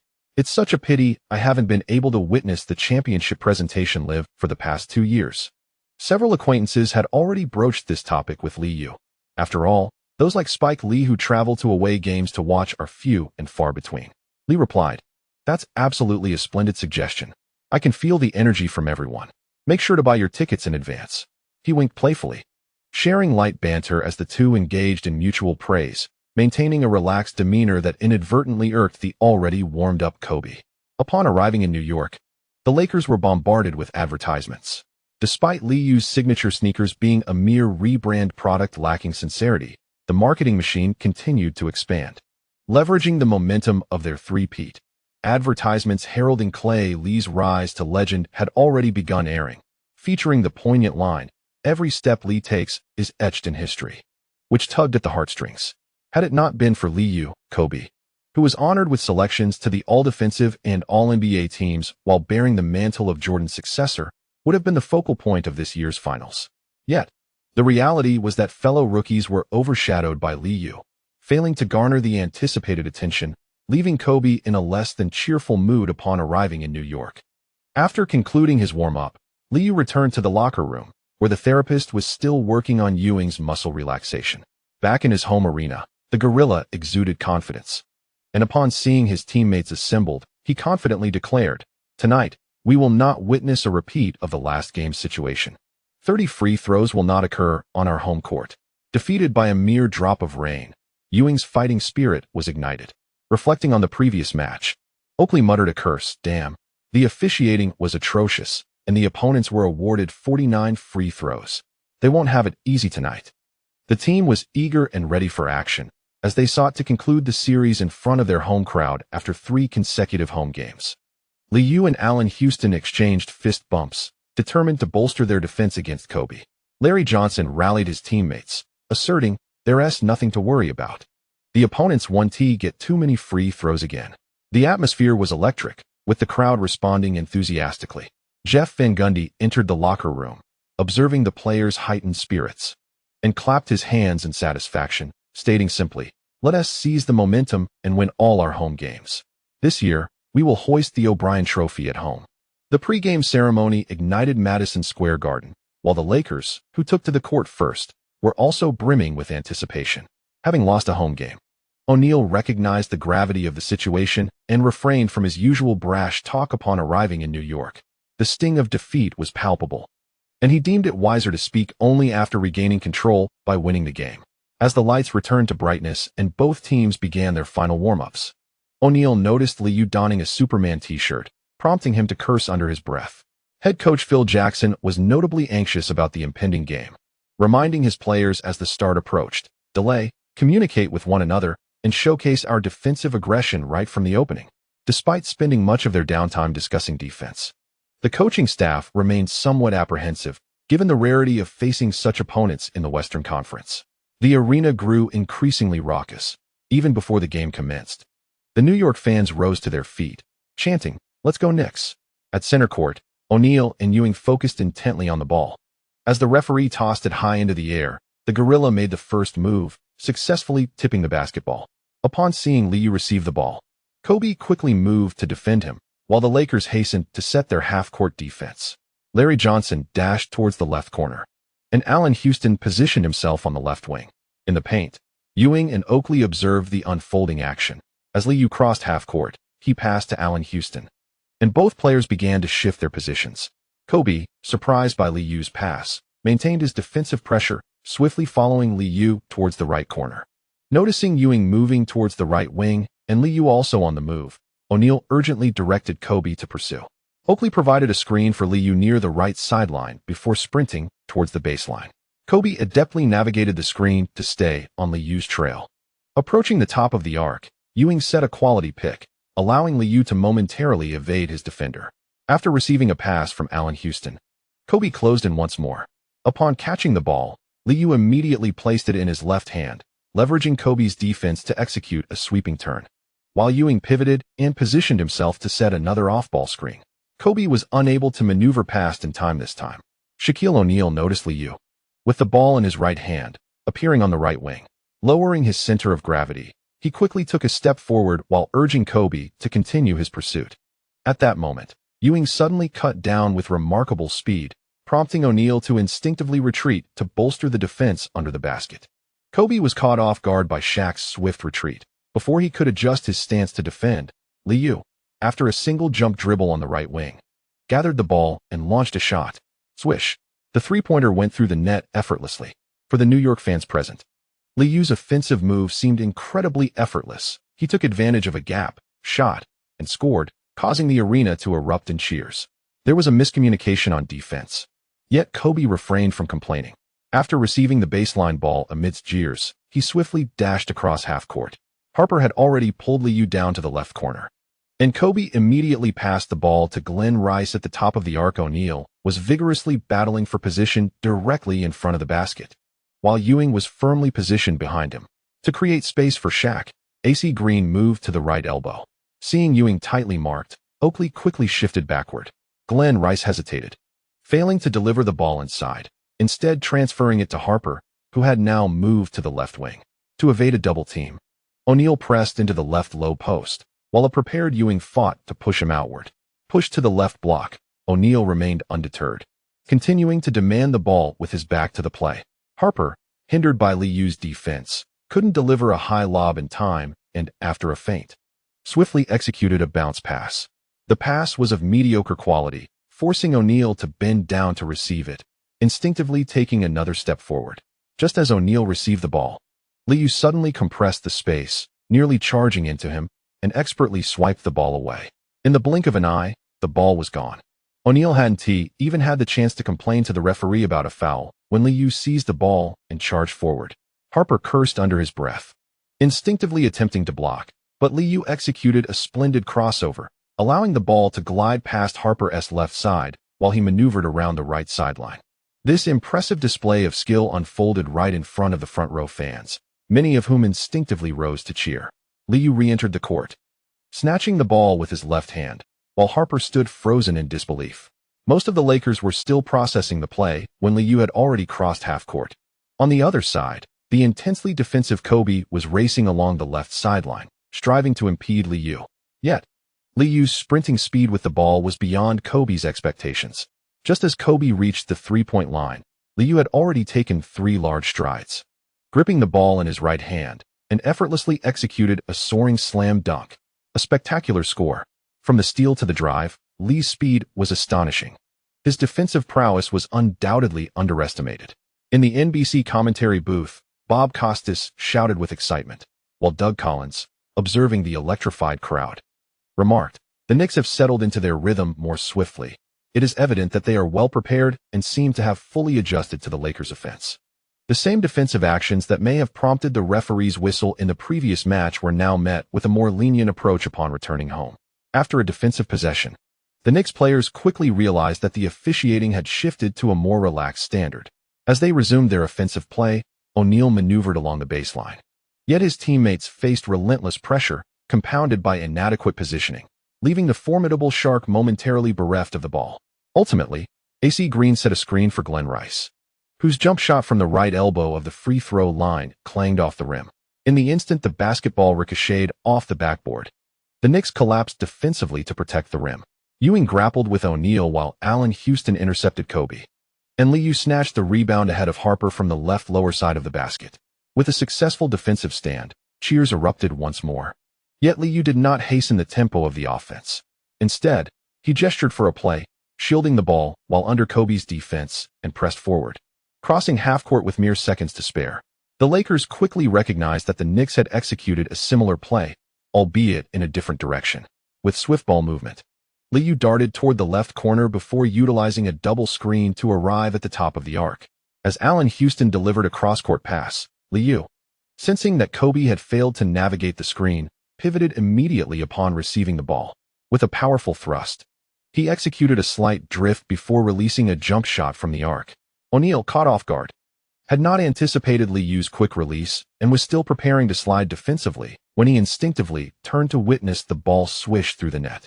Madison Square Garden erupted once again. "Your defense is as slow as a tortoise," echoed Liu's voice, while a bewildered O'Neal, regaining his focus, could only see the back of Liu as he began retreating on defense. The identical strategy unfolded once more, yet this time Ewing stood resolutely, effectively obstructing Kobe. "Get through the screen. Do not lose your defensive assignment," a frustrated O'Neal whispered to Kobe as he sprinted toward midcourt. This was the privilege of the Shark on the Lakers. All defensive efforts were to cater to him, and Kobe could only nod in silent acquiescence. Breaking the deadlock for the Lakers was AC Green, who capitalized on the attention drawn by O'Neal's double team on the left block, receiving the ball in the right elbow area and sinking a wide-open jump shot. A chorus of boos erupted from the crowd as the Lakers scored in transition, prompting Phil Jackson on the sidelines to applaud and vocally remind his players to maintain their focus. Yet, as the following minutes unfolded, Jackson's brow furrowed deeper. The Knicks frequently employed double screens, with Liu acting as a decoy, darting off-ball into the paint. Witnessing Liu circle around and cut into the lane from the top of the arc, Allen Houston opted not to pass, but instead utilized Ewing's screen to shake off his defender, successfully hitting a mid-range jumper from the left block, leading the Lakers to call for a timeout. The Knicks, with an impeccable shooting display, showcased exceptional prowess on both ends of the court since the game's inception. While Glenn Rice and O'Neal managed to score, significant defensive lapses became apparent. In the commentary booth, Doug Collins expressed his surprise at O'Neal's inability to receive the ball early in the game, as Coach Gundy and his staff made targeted adjustments, with Oakley executing several well-timed screens to facilitate effective double-teaming. Bob Costas observed a noticeable shift in the officiating standards during the game. The Lakers, failing to match the intensity from the outset, appeared unprepared for the challenge of playing in New York. The stringent officiating in the previous match seemed to have lulled the Lakers into a false sense of security as they looked for fouls early on, only to be met with silence from the referees. Following a timeout, the Lakers once again sought to initiate their offense through Shaquille O'Neal. However, after a lackluster 14 seconds, they struggled to create significant opportunities.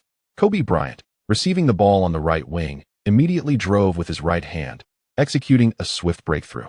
Allen Houston, with quick footwork, found himself in Kobe's path, prompting Kobe to come to a sudden halt. Transitioning the ball to his left hand, he executed a couple of taps, then used a shoulder shimmy to pivot quickly towards the baseline. Unable to shake off the defense, Houston's block caused Kobe to instinctively lean back, adjusting the arc of his shot just enough for the basketball to sail over his fingertips. After grazing the rim twice, the ball ultimately nestled into the net. With a challenging shot, Kobe completed a stunning fadeaway jumper. Bob Costas, witnessing Kobe fall to the floor, immediately praised him. As the Knicks hurriedly executed a baseline throw-in, he gasped, "Oh!" Lee suddenly accelerates. Just as Kobe regained his footing, he spotted the Knicks quickening their pace, with Liu surging forward against Harper. Cursing under his breath, Kobe hurried to defend against Houston, but Liu merely stepped back along the three-point line, countering Harper's defense, before executing a deft dribble beneath his right hand, creating space. On the right wing, transitioning to his left hand, Liu shouldered through, continuing to surge toward the basket, leaving Harper completely behind in defense. As Shaquille O'Neal stepped forward to confront him, Liu, in the paint, skillfully tossed the ball toward the upper left of the hoop. Uncontested, Ewing leaped to snatch the ball, then emphatically dunked it with both hands. Boom! The alley-oop dunk was executed flawlessly, and the triumphant gorilla let out a roar. The crowd erupted in cheers, while Phil Jackson wore a frown, disheartened by such effortless scoring. The first quarter marked the Knicks' peak defensive intensity, but as the game progressed, Ewing and Oakley began to falter. Despite trailing in points, O'Neal remained unperturbed. He had gauged the old-timers' capabilities and knew that if he could endure this quarter, he would dominate the paint. However, the subsequent developments in the game did not unfold as O'Neal had envisioned. Kobe repeatedly seized the offensive reins, attacking from both sides, but failing to find success. In this offensive sequence, having missed several shots, Kobe opted against another challenging fadeaway and instead utilized the newly entered Horry screen from the left elbow. He circled around and drove straight into the paint. With the ball in his right hand and his speed as his ally, Kobe swiftly penetrated toward the basket. Despite noticing Liu collapsing into the paint, Kobe hesitated not for a moment, taking a single step before leaping into the air, ready to unleash a thunderous dunk. Kobe's leap was slightly further, his aerial form exquisite. Yet Liu, who was providing defensive support beneath the basket, sprang up with surprising agility, his right hand making contact with the basketball midair. It was utterly unexpected for Liu to seize the initiative. Although it was merely a desperate block, Kobe, suspended in the air, failed to secure the ball. The struggle between them caused the basketball to slip away. Wow, what a splendid block that reignited the atmosphere in the arena. Upon landing, Liu immediately surged forward, while Larry Johnson took control of the ball, swiftly dribbling past half court. Glenn Rice found himself momentarily unsure of whom to defend, allowing Larry Johnson to pass the ball. And Liu, receiving it in the center, charged forward. In a moment of hesitation, Glenn Rice lost his defensive position, left only to watch as Horry pursued Liu from behind. Kobe, having fallen to the ground, rose to give chase, noticing Liu decelerating in the paint. Horry collided into Liu, and upon hearing the referee's whistle, Kobe immediately halted in frustration. As the whistle blew, Liu leaned against Horry, taking 3 deliberate steps before executing a left-handed layup for a score. Lee's transition offense netted yet another point. Perhaps the Lakers should call for a timeout. They had lost their offensive rhythm during this stretch. Doug Collins glanced at the scoreboard and promptly shared his thoughts. While Bob Costas continued to reflect on the earlier block, Lee's defensive prowess was indeed underestimated when he focused his energy on defense. He always found himself in the right position. Kobe seemed to underestimate his opponent. A more prudent choice would have been to take a layup. Standing at the free throw line could have proven a superior offensive option. Liu approached the free throw line with a smile, his transition offense appearing effortless and rapid, demonstrating his ability to push the tempo like a fierce tiger. MVP, MVP, MVP. The Knicks fans erupted in cheers, while Kobe cast a glance at Liu, lowering his head as he walked towards the bench, where Phil Jackson promptly substituted him out. The free throw was confidently converted, as Liu's successful three-pointer further extended the team's lead. With 3 minutes and 14 seconds remaining in the first quarter, the score had reached a double-digit margin. Brian Shaw and Rick Fox entered the game, replacing Harper and Kobe. Phil Jackson hoped for a response from the offense, but in the final 3 minutes, the Lakers continued to struggle, managing only a few points through Shaquille O'Neal's forceful drives and free throws.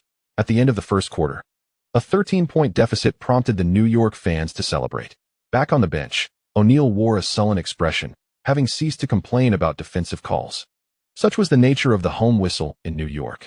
With 7 points and 3 rebounds from 5 attempts, including 3 field goals and 1 free throw, O'Neal was undeniably dissatisfied with his performance, gulping down a sports drink in frustration. Energy. We must defend against their offense while also attacking the basket. No more inefficient jump shots. Let's drive to the rim and draw fouls. Phil Jackson vocally encouraged his players, striving to instill a tougher mentality. Clearly, the Lakers had lost their way amidst the physicality of the game in the first quarter. Kobe, sensing the gaze of his coach, nodded expressionlessly, 1 out of 5 attempts. He managed to score a mere 2 points. At one point, he indeed seemed to have thrown the game into disarray. In the second quarter, Shaquille O'Neal remained on the court, continuing to play while Horry and Rick Fox formed the forward line, with Brian Shaw and Kobe in the backcourt. For the Knicks, Liu played the entire first quarter, achieving 4 out of 5 from the field, including 2 out of 3 from beyond the arc, and 1 out of 1 from the free throw line, totaling 11 points, 2 rebounds, 3 assists, 1 steal, and 1 block. Ewing, who also played the full first quarter, managed his fouls well, but began to gasp for breath. The Lakers' offensive rhythm was slow, allowing O'Neal to disrupt the paint. His energy was rapidly depleting, while Oakley was equally fatigued, constantly hydrating. During the rotation phase, Allen Houston and Larry Johnson led the charge, while Kukoc, in a lackluster state, remained on the bench. As the game commenced, Jeff Van Gundy cursed silently upon noticing that the Shark had not taken a break, folding his arms and standing pensively on the sidelines, secretly hoping that his rotation could hold for at least 3 minutes. Like an ever-revolving machine, O'Neal erupted against Kurt Thomas and Ben Wallace, and in less than 2 minutes, the Lakers surged with a 60-29 run, narrowing the gap to just 7 points. O'Neal, receiving the ball low and surrounded by 2 defenders, scored, eliciting gasps from the New York fans in attendance. The Lakers cheer squad began to roar loudly, releasing the pent-up tension from the first quarter. Sensing the shift in momentum, Van Gundy immediately called for a timeout. From the commentary booth, Doug Collins watched with amusement, generously praising O'Neal's dominance in the paint. This is the power of O'Neal down low. If they don't opt to foul, the Knicks cannot contain his performance during this rotation. Bob Costas reminisced about the Trail Blazers' interior lineup and humorously remarked, perhaps future championship teams will need to sign towering big men capable of defending in the low post. Liu, Artest, and Kukoc entered the game, but during these 2 minutes, O'Neal once again overwhelmed them. Upon re-entering the game, O'Neal regained his confidence, bellowing towards Liu, I am about to turn this game around. Get ready to foul. Glancing at the assertive Shark, Liu raised an eyebrow but chose silence. In the first offensive possession after the timeout, Liu attempted a 3-pointer from the right wing, which clanged off the rim. believing he had executed a successful defense. Kobe immediately raised his fist in excitement. O'Neal also smiled. During the Lakers' offensive sequence, the powerful Shark drew a shooting foul from Ben Wallace and stepped to the free throw line. To everyone's astonishment, amidst the boos from the crowd, O'Neal sank both free throws, bringing the score to 24-29 as the Lakers continued to close the gap. Observing the dwindling deficit, the New York fans quickly rallied, echoing the DJ's chant, "Let's go Knicks." Under Kobe's defensive pressure, Liu swiftly advanced to the left wing while Kurt Thomas set a screen, immediately rolling to the basket. Seizing the moment, Liu dribbled behind his back, switching to his right hand, as Ben Wallace repositioned to the arc's top. The sturdy cover proved effective, preventing Kobe from advancing immediately. With the ball in his right hand, Liu swiftly pivoted to evade his defender. At that moment, Ben Wallace suddenly accelerated towards the basket. Observing that Shaquille O'Neal had already positioned himself in front of Liu, Kobe hastily followed Wallace, aiming to intercept any potential pass. The crowd erupted as O'Neal switched onto the defense, their excitement palpable. The Shark maintained a serious demeanor, shifting his weight while simultaneously attempting to disrupt the play. With the ball in his right hand, Liu gradually approached the right sideline, seizing the opportunity as O'Neal slid to reposition himself and suddenly surged forward. As O'Neal stepped back to the left, Liu executed a crossover step, scooping the ball with his left hand. Upon noticing O'Neal closing in again, he feigned a turn towards the baseline with a shoulder shimmy. The sudden motion nearly caught O'Neal off balance, causing him to stumble awkwardly. Oblivious to the gasps from the audience, O'Neal focused intently on defense. As Liu completed a behind-the-back dribble with his left hand, he swiftly cut along the baseline, prompting O'Neal to leap defensively once more. Approaching the paint area, Liu deftly changed direction, slipping past O'Neal just in time. Positioned directly in front of the basket, he executed a significant jump, completely shedding his defender, and launched a fadeaway jumper against O'Neal's block. Swish! The mid-range shot found its mark with precision. After the successful basket, Liu remained expressionless, raising his right index finger to his lips, retreating defensively, while Madison Square Garden erupted in jubilation, witnessing the triumphant Shark. Everyone joined in the celebration. Unable to tolerate Liu's showmanship, O'Neal entered a frenzied state, demanding the ball and relentlessly attacking the basket. The game swiftly evolved into a scoring duel between the two. O'Neal muscled into the paint, using his size to turn and score over two defenders. Turning back, Liu aggressively drove towards Kobe from the right side at a 45-degree angle, halting abruptly to respond with a jump shot as he neared the paint. During the Lakers' offensive play, Ben Wallace failed to contain the defense, allowing O'Neal to receive the ball and dunk effortlessly.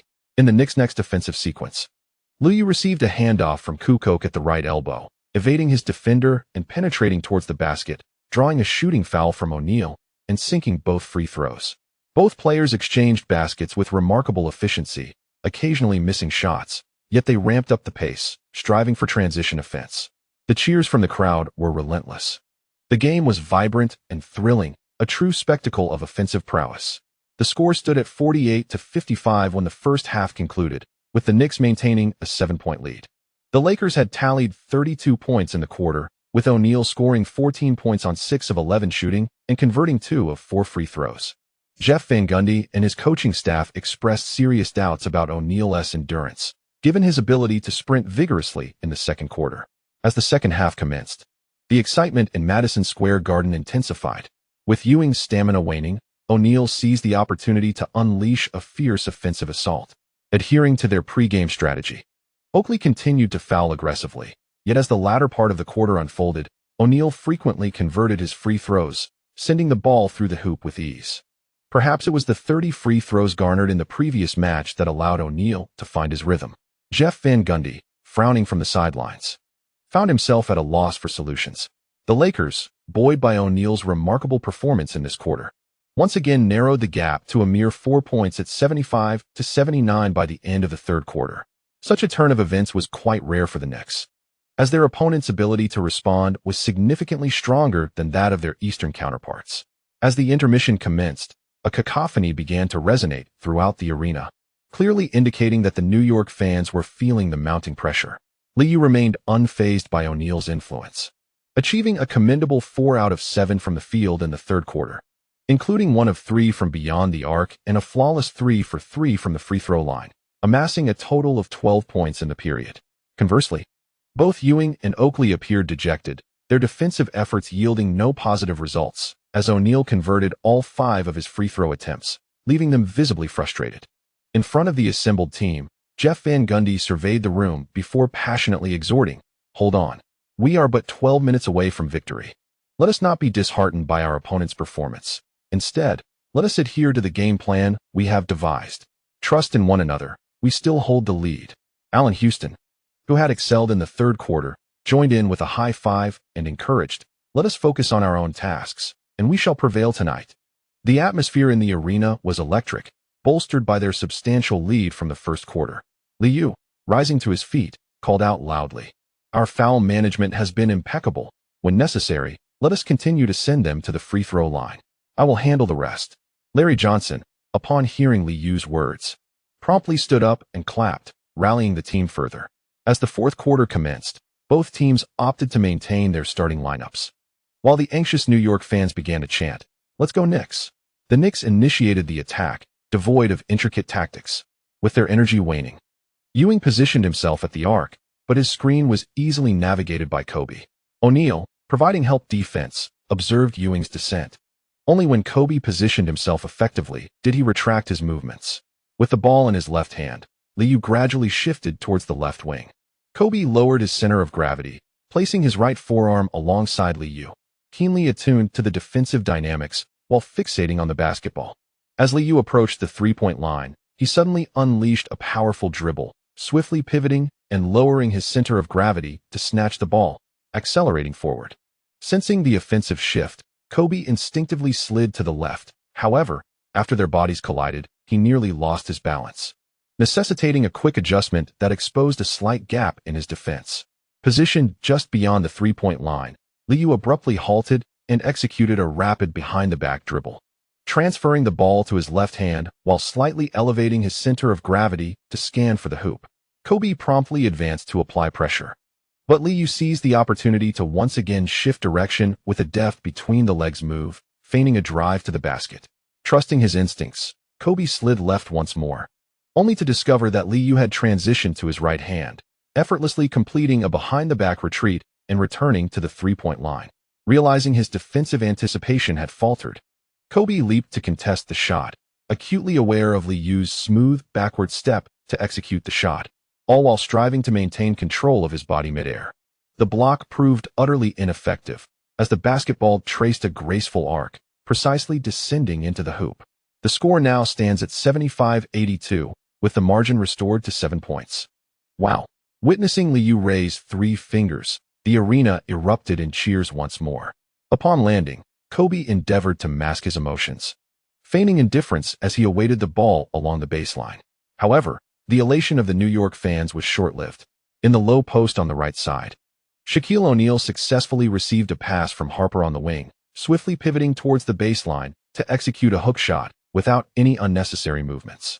Ewing found himself completely obstructed, instinctively leaping to block the shot, only to inadvertently strike the opponent's arm.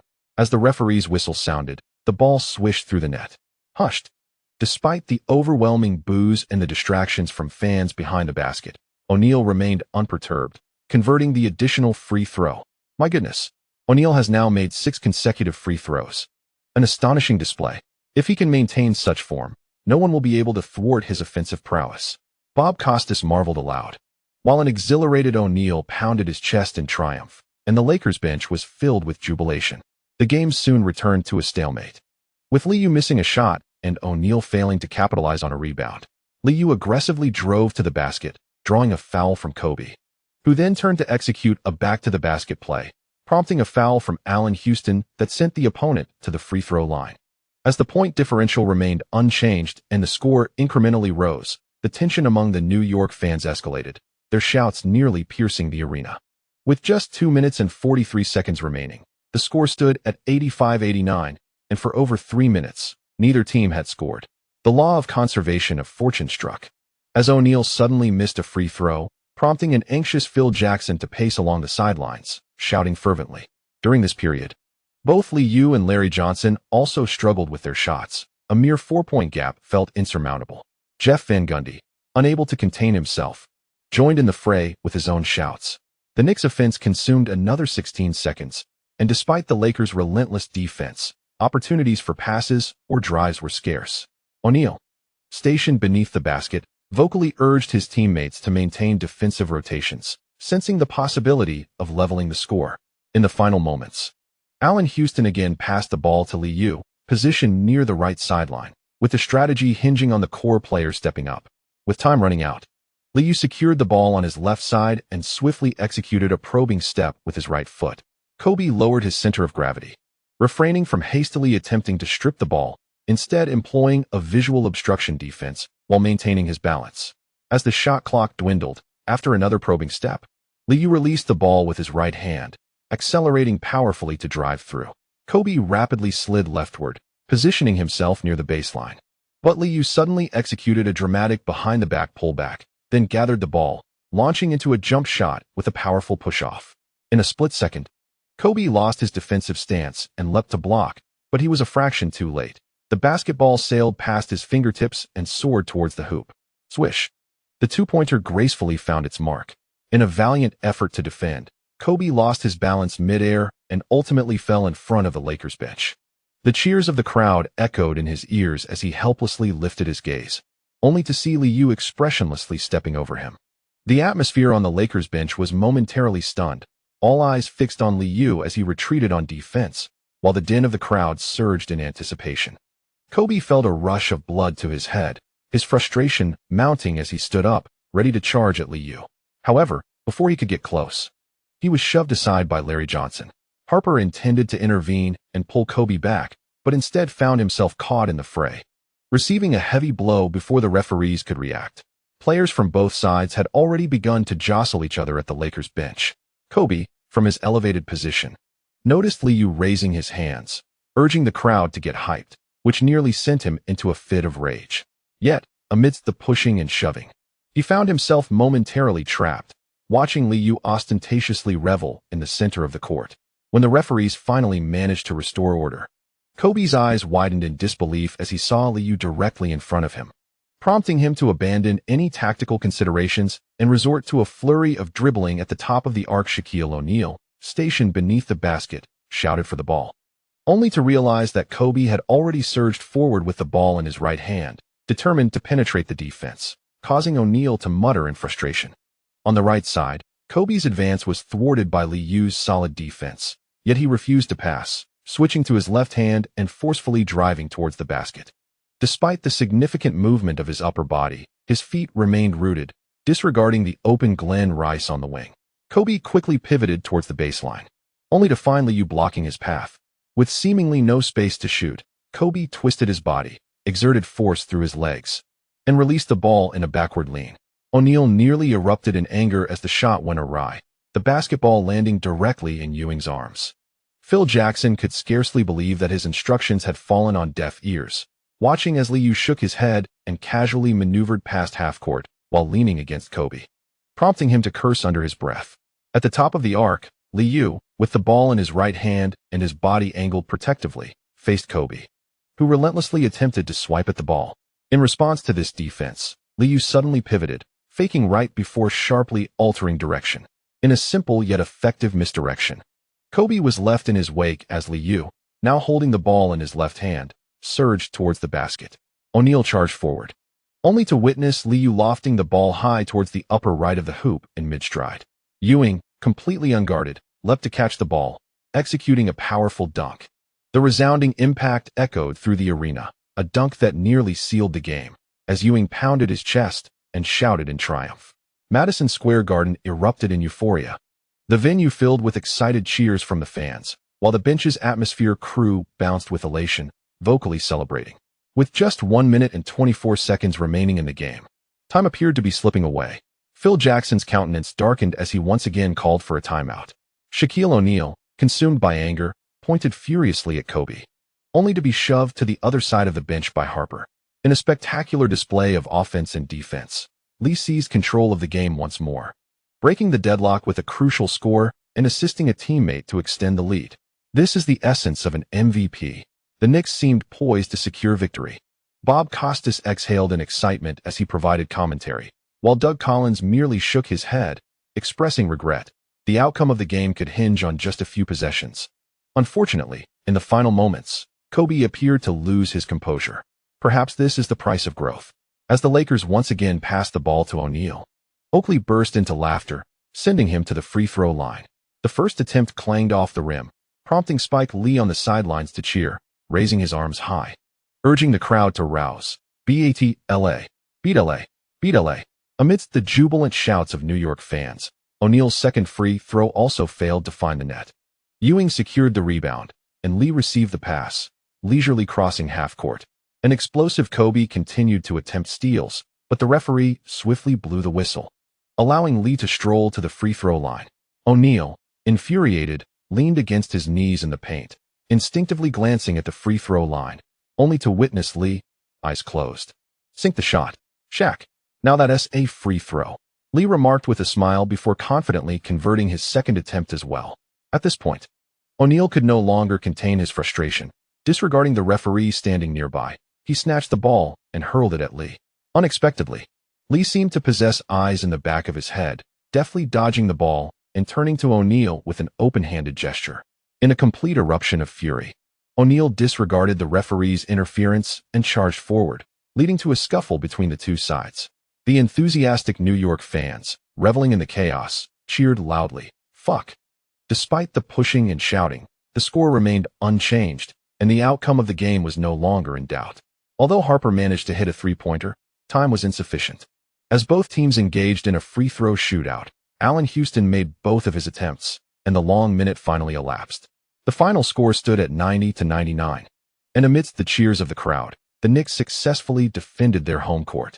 The bench erupted in smiles, rushing to high-five Lee in celebration. Phil Jackson, witnessing Jeff Van Gundy's triumphant grin, appeared even grimmer as he shook hands and swiftly made his way to the players' tunnel. Kobe, with a towel draped over his head, received a reassuring embrace from Harper, while O'Neal continued to curse, hastily heading towards the locker room. At the NBC commentary booth, the commentators observed the Lakers hastily exiting the arena, juxtaposed with the jubilant Knicks bench still celebrating, and could only lament O'Neal's free throw performance in the final quarter. Hitting just 1 out of 7 is unfortunate. Had he converted a few more, the game's outcome might have been entirely different. Lee maintained his composure, knowing precisely how to secure the win, finishing the fourth quarter with 3 out of 7 shooting, including 1 out of 3 from beyond the arc, and a perfect 4 out of 4 from the free throw line, accumulating 11 vital points. As Doug Collins concluded his statement, Bob Costas added, "The team that establishes an early lead has a high probability of winning the game. I firmly believe that in Game 4, the Lakers will start strong. With over 2 days of rest, they have the opportunity to adjust their physical condition." In a span of 47 minutes and 42 seconds, Shaquille O'Neal recorded 17 out of 28 from the field, 9 out of 18 from the free throw line, amassing 43 points, 13 rebounds, 1 assist, 2 blocks, and 3 turnovers. Kobe Bryant, playing for 39 minutes, managed 6 out of 15 from the field and 2 out of 4 from the free throw line, contributing 14 points, 4 rebounds, 3 assists, 1 steal, and 3 turnovers. Observing their playing time, Bob Costas refrained from further commentary, noting that Phil Jackson granted O'Neal merely a brief respite during the game. Madison Square Garden remained exuberantly loud, with many fans lingering post-match to celebrate joyously. Despite a somewhat tumultuous journey, the Knicks found themselves with a commanding lead of 21 points, putting them in a position to clinch the series in the next game. The mere thought of this exhilarated the younger fans. With 45 minutes on the clock, the player recorded 15 out of 28 from the field, 5 out of 12 from beyond the arc, and a perfect 12 out of 12 from the free throw line, totaling 47 points, 4 rebounds, 7 assists, 2 steals, 1 block, and 3 turnovers. Upon returning to the locker room, Jeff Van Gundy embraced Liu once more, prompting a round of applause and exuberant chants of "Only 2 victories stand between us and the championship." Liu joined in the jubilation, aware that despite the night's challenges, they had emerged victorious, leaving everyone immensely satisfied. Only Phil Jackson attended the Lakers' post-game press conference, his expression still grim as he took to the podium. The relentless New York media fanned the flames with probing questions that felt like salt in a wound. Phil, how would you assess Kobe Bryant's performance in the final 2 minutes? Without directly addressing the question, Phil Jackson furrowed his brow and lamented, that was not a basketball move. It does not embody the spirit of competitive sports. Perhaps Lee's statistics were impressive, but I cannot condone such behavior. The referees should impose a penalty instead of remaining indifferent. The champion coach's grievances provided solace to the provocative New York media, with some veteran reporters recalling Phil Jackson's smug demeanor during his victorious tenure with the Bulls. As long as there was an opportunity to mock their opponent, the media relished the chance to express their views. Allen Houston shone brightly that evening, achieving 8 out of 17 from the field, 1 out of 4 from three-point range, and a perfect 5 out of 5 from the free throw line, quietly accumulating 22 points, 5 rebounds, 4 assists, and 2 turnovers. At the post-game press conference, as he and Liu took their seats, applause erupted from the audience. A TNT reporter, noticing their cheerful expressions, promptly inquired about a topic of great interest. Lee, could you elaborate on that incident in the fourth quarter? I believe many would like to hear your explanation. Before Liu could respond, Allen Houston adjusted the microphone and firmly stated, there's nothing to explain. Kobe lost his balance and fell to the floor. Lee simply stepped over him to get back on defense. It was a perfectly normal play. The referee remained silent, and I find no fault in that. At the time, everyone was wholly engrossed in the game, leaving little room for contemplation. Beside me, Liu shrugged and added, Allen is right. That was merely a routine basketball play. Soon, the New York media seized the narrative, engaging in a light-hearted exchange of flattery. While the Lakers beat reporter departed after a mere 2 minutes. On June 12th, Liu's 47 points and the Knicks' victory dominated the headlines of major newspapers in New York. Both the New York Times and the New York Post featured the same bold headline, BATLA. Accompanying this was a striking image of Liu leaping over Kobe, perfectly captured by the photographer. Liu's expression was stoic and commanding, while Kobe, sprawled on the floor, wore a look of astonishment, and the Lakers bench was agape in disbelief. Of course, Shaquille O'Neal's frustration as he slammed the ball only incited further derision from the New York media, leading to a plethora of sports columns mocking the MVP. The Lakers, still in New York, were bombarded by these news reports early in the morning. Despite Phil Jackson's admonishment for the players to ignore the trivial newspapers, the hushed whispers and derisive glances from hotel staff pierced the morale of the Lakers. O'Neal spent the night in silence, while Harper emerged as the de facto leader of the locker room. After breakfast, Kobe retreated to his room, perusing the newspapers he had surreptitiously acquired. He discovered that the image of him being leaped over was emblazoned on the front pages. The more he looked, the angrier he became. His eyes blazed with fury, and he ultimately tore the newspaper to shreds. From that moment forth, Liu became his sworn enemy. As if still unsatisfied, Kobe vented his frustration with repeated exclamations. Thank you to my readers for your continued support. Chapter complete. Chapter 187. Different dominance. The NBA of the year 2000 differs greatly from the future. There was no brotherly basketball, no clinging to the coattails of others. This season, the NBA has consistently crafted more rivalries for the fans. The narratives of the Knicks and Lakers are few, separated by geography, one in the East and the other in the West. Being in different conferences means that these two teams would face each other only twice a year. In the past, during the Lakers' glory days, the Knicks were in decline. Conversely, when the Knicks ushered in the era of Pat Riley and rugged basketball, the Lakers faltered. However, post-1996, both teams embarked on a similar path of resurgence. After O'Neal's departure, despite facing a sweep, the arrival of Phil Jackson revitalized the Lakers. Following Liu's joining the Knicks, he too encountered failures. But with the enhancement of his individual skills and the successful cohesion of the team, the back-to-back championships heralded a new era for New York. Both teams boasted MVPs from the past 2 years, and the 1996 draft class saw Phil Jackson falter in '98, while Jeff Van Gundy set records by stepping into the shoes of championship coaches. The culmination of these events, following Game 3 of the Finals, was deliberately propagated by the media, transforming into one of the most significant rivalries in recent years. After the Lakers' defeat in Game 3, the franchise legends were visibly unsettled. Kareem Abdul-Jabbar, the all-time leading scorer, expressed his grievances regarding the officiating in an interview with NBC, stating, "I do not wish to dwell excessively on the officiating, but the Lakers ought to have been awarded more free throws. The Knicks screens left me perplexed. While I disapprove of Lee's actions, What incensed me more was the reaction of the Lakers players. They merely stood there, mouths agape, watching their teammate being overrun. Had it been me, I would have charged in immediately for a true contest of masculinity. Though the Knicks emerged victorious, Walter Frazier, speaking post-game, did not hold back. The referees are evidently indulging O'Neal, who blatantly struck Lee with the ball right in front of the baseline official. Regardless of the outcome, such actions deserve punishment. Just observe how many free throws he received tonight, especially in the Knicks' home arena. I admire Lee's performance at critical moments. He delivered both points and assists, while O'Neal faltered at the line during crucial junctures. The Lakers have no grounds for complaint. There exists a disparity even among MVPs, and they must accept this reality. In the grand spectacle of the finals, the roles of both teams were distinctly drawn, each increasingly engrossed in the competition. The World Championship Wrestling, WCW, facing struggles in its operations, sought to capitalize on the hype by publicly extending an invitation. We are willing to offer Lee and Kobe an opportunity for a true contest of masculinity. We hereby formally invite them. Enthusiastic fans began to speculate on who would triumph in a wrestling showdown between the two, ultimately recognizing Lee's impressive physique. With a Yahoo Sports journalist noting, Lee is a heavyweight contender, and in this confrontation, he has a significant chance of bringing Kobe to the ground. Playing in New York entails not only contending with relentless defense, but also enduring the media's scathing taunts. The more the Lakers resisted, the more the journalists relished in mocking their opponents. Recent articles from the New York media highlighted that Jeff Van Gundy, having attained a championship through loans, has now surpassed Phil Jackson. Even the most placid of individuals have their limits. After 2 days of recuperation, the Lakers players' frustration grew palpable. As a championship coach, Phil Jackson knew well the Knicks' cunning tactics. Amidst the players' simmering anger, he adopted a zen-like demeanor.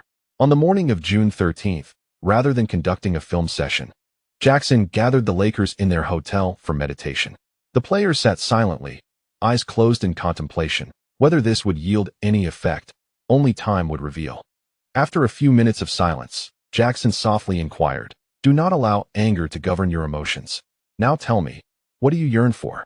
Kobe, fully engaged, adhered to Jackson's request for quiet reflection, and upon hearing the question, was the first to respond with fervor. "Victory. I want to win the game. Soon." Others began to respond, and Phil Jackson nodded in satisfaction, softly stating, "Now, let us focus our attention on the game. Reflect upon our experiences this season. Remember how we turned the tide against the Trail Blazers in the Western Conference Finals. No one stands as our adversary. Cast aside the voices of the outside world. They are gripped by fear, anxious about our prowess on their home court. In tomorrow night's game, let us unleash our fervent desire for victory and showcase our talents to the fullest." The traditional motivational speech, infused with a meditative ambience, proved remarkably effective. At least Kobe felt invigorated, and Shaquille's spirits were notably lifted following this discourse. Having regained their composure, they realized that securing a single victory on the road would restore their control. As the meditation concluded, Shaquille, who had remained silent for the past 2 days, took the initiative to speak. "If we win just one away game, I swear I will lead us to the championship." Upon hearing their leader's solemn vow, everyone gathered around and shouted in unison, "Oh!" On the morning of June 14th, at the Tarrytown Training Center, the Knicks engaged in minimal training, primarily focusing on recovery exercises for the veterans after a brief film session. Phil Jackson's methods of motivation were unknown to Jeff Van Gundy, whose straightforward encouragement lacked flair. With the series on the brink of a decisive point, the essence of the motivational talks could be distilled to, "Just go for it." The offensive strategy was entirely entrusted, while on defense, Van Gundy and his coaching staff found it challenging to demand more. In Game 3, Ewing played for 40 minutes, and despite his exuberance after the game, he felt completely sore the next day and was left incapacitated. After 2 days of rest, Ewing had only slightly recovered.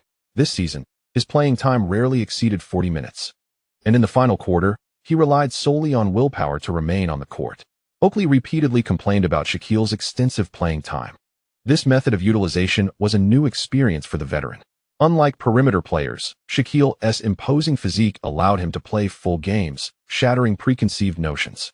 Liu, too, found himself echoing this sentiment, realizing that while Shaquille might occasionally slack on defense, it was no easy feat for interior players to receive the ball on offense. Considering the Lakers' recent draft pick, Tyronn Lue understood why the new head coach often employed the most potent tactics. Larry Johnson had been evenly matched with Glenn Rice in recent games, both players achieving similar shooting percentages. The only distinction was that Glenn Rice had found his rhythm in Game 2, while Larry Johnson still struggled to regain his touch. Referees are always biased against us. They never act swiftly to restrain our opponents. The league is becoming increasingly lenient. While stretching, Larry Johnson lamented about his treatment, feeling like a hero without a cause.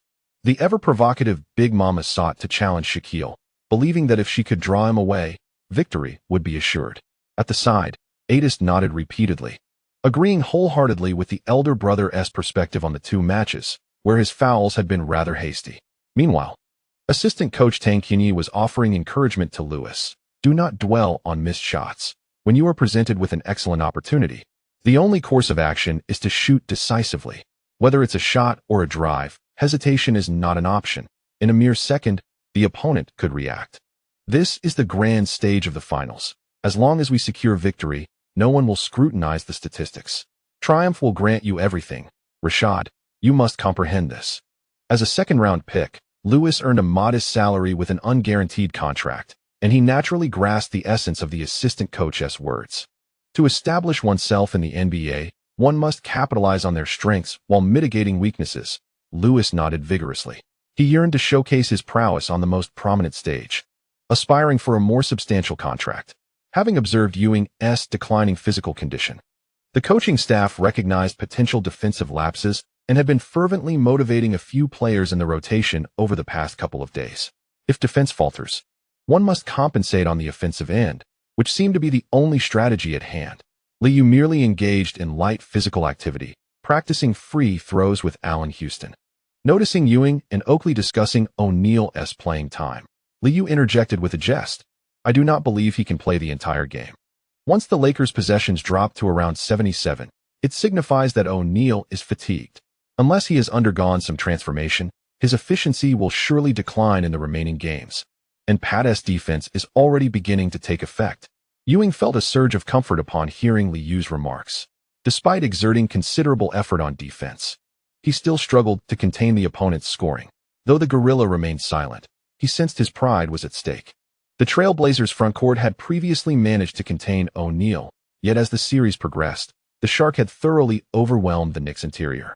Considering the series' trajectory, Ewing, while stretching his body, confidently encouraged, once O'Neal underperforms, the Lakers are destined to lose. However, we must conclude this series swiftly. I have no desire to play in Los Angeles. Everyone chimed in agreement, their eyes fixed on Ewing's plump visage, all too aware of the gorilla's physical condition. The longer the match dragged on, the more tenuous their defense became. Within the Knicks' locker room, Ewing was a commendable leader, despite having slacked off a bit this season. When it came to crucial games, the gorilla exerted considerable effort. That evening, Game 4 of the finals commenced at 7:30 p.m. Before the match began, Doug Collins addressed the camera, speaking on Ewing's performance. Statistics cannot encapsulate Ewing's defensive impact. Nearing 38, Ewing remains superior to most centers in the league. His synergy with Ben Wallace creates a formidable defensive presence, although Wallace must be cautious of fouls. Accruing a third foul too early could disrupt the team's rotation.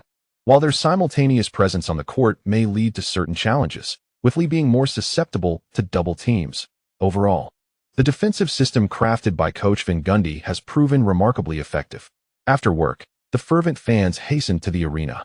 And with a mere 40 minutes remaining before the match commenced, Madison Square Garden was already abuzz with excitement. Bob Costas, hearing his partner's commentary, also expressed his opinion to the camera. The Lakers' offense had encountered some difficulties. In Game 3, their performance in the first and fourth quarters was mediocre, and they failed to respond promptly. Shaquille O'Neal was shouldering the offensive burden for the Lakers, yet Allen was equally effective on the offensive front. As the finals progressed, the two MVPs displayed their distinct dominances. Tonight's contest promised to be fiercely contested, as the Lakers would not easily allow the Knicks to seize a pivotal advantage. Remarkably, NBC's pre-game analysis proved accurate. After a two-day hiatus, the Lakers managed to avoid a sluggish start. Phil Jackson ceased his posturing, promptly calling a timeout at the first sign of Knicks momentum, thereby disrupting their offensive rhythm. Perhaps influenced by some meditative wisdom, the Lakers bench, undeterred by the cacophony of boos, grew increasingly emboldened. The lead shifted back and forth, and by halftime, the raucous cheers in Madison Square Garden nearly threatened to lift the roof. With a score of 55-52. Although the margin was slim, the Lakers held a 3-point lead at the half, as the players walked solemnly to their locker rooms. Doug Collins in the commentary booth first glanced at O'Neal's playing time before articulating his thoughts. In 22 minutes, O'Neal has made 5 of 11 shots, 3 of 4 from the free throw line, totaling 13 points and 8 rebounds. Tonight, the Lakers role players have assumed a greater scoring responsibility. This momentum was promising, and it was evident that coach Phil Jackson had made tactical adjustments. Among the bench players, Fisher had been revitalized. The Lakers employed a 9-man rotation this evening, deviating from their previous strategy of relying heavily on O'Neal. Observing some restless New York fans, Bob Costas smiled and remarked, "Lee's performance has also been commendable, shooting 5 of 13 in the first half, accumulating 14 points and delivering 6 assists. The role players from both teams are in excellent form. This will be a protracted battle." During halftime in the Knicks locker room, Ewing was still catching his breath, while the Lakers increased their pick-and-roll plays. O'Neal, unusually, frequently set screens for his teammates. This adjustment proved taxing for the hefty center. He struggled to keep pace with the guards on defense.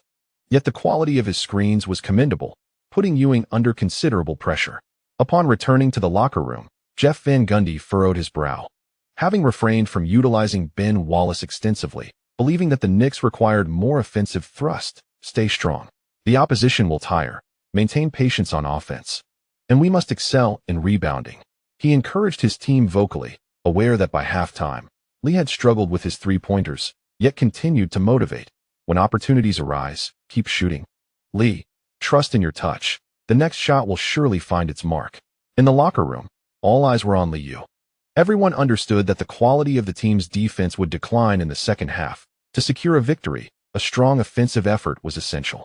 Liu set down his water bottle, and despite a mediocre first half, he confidently declared, "Trust me, we will win this game.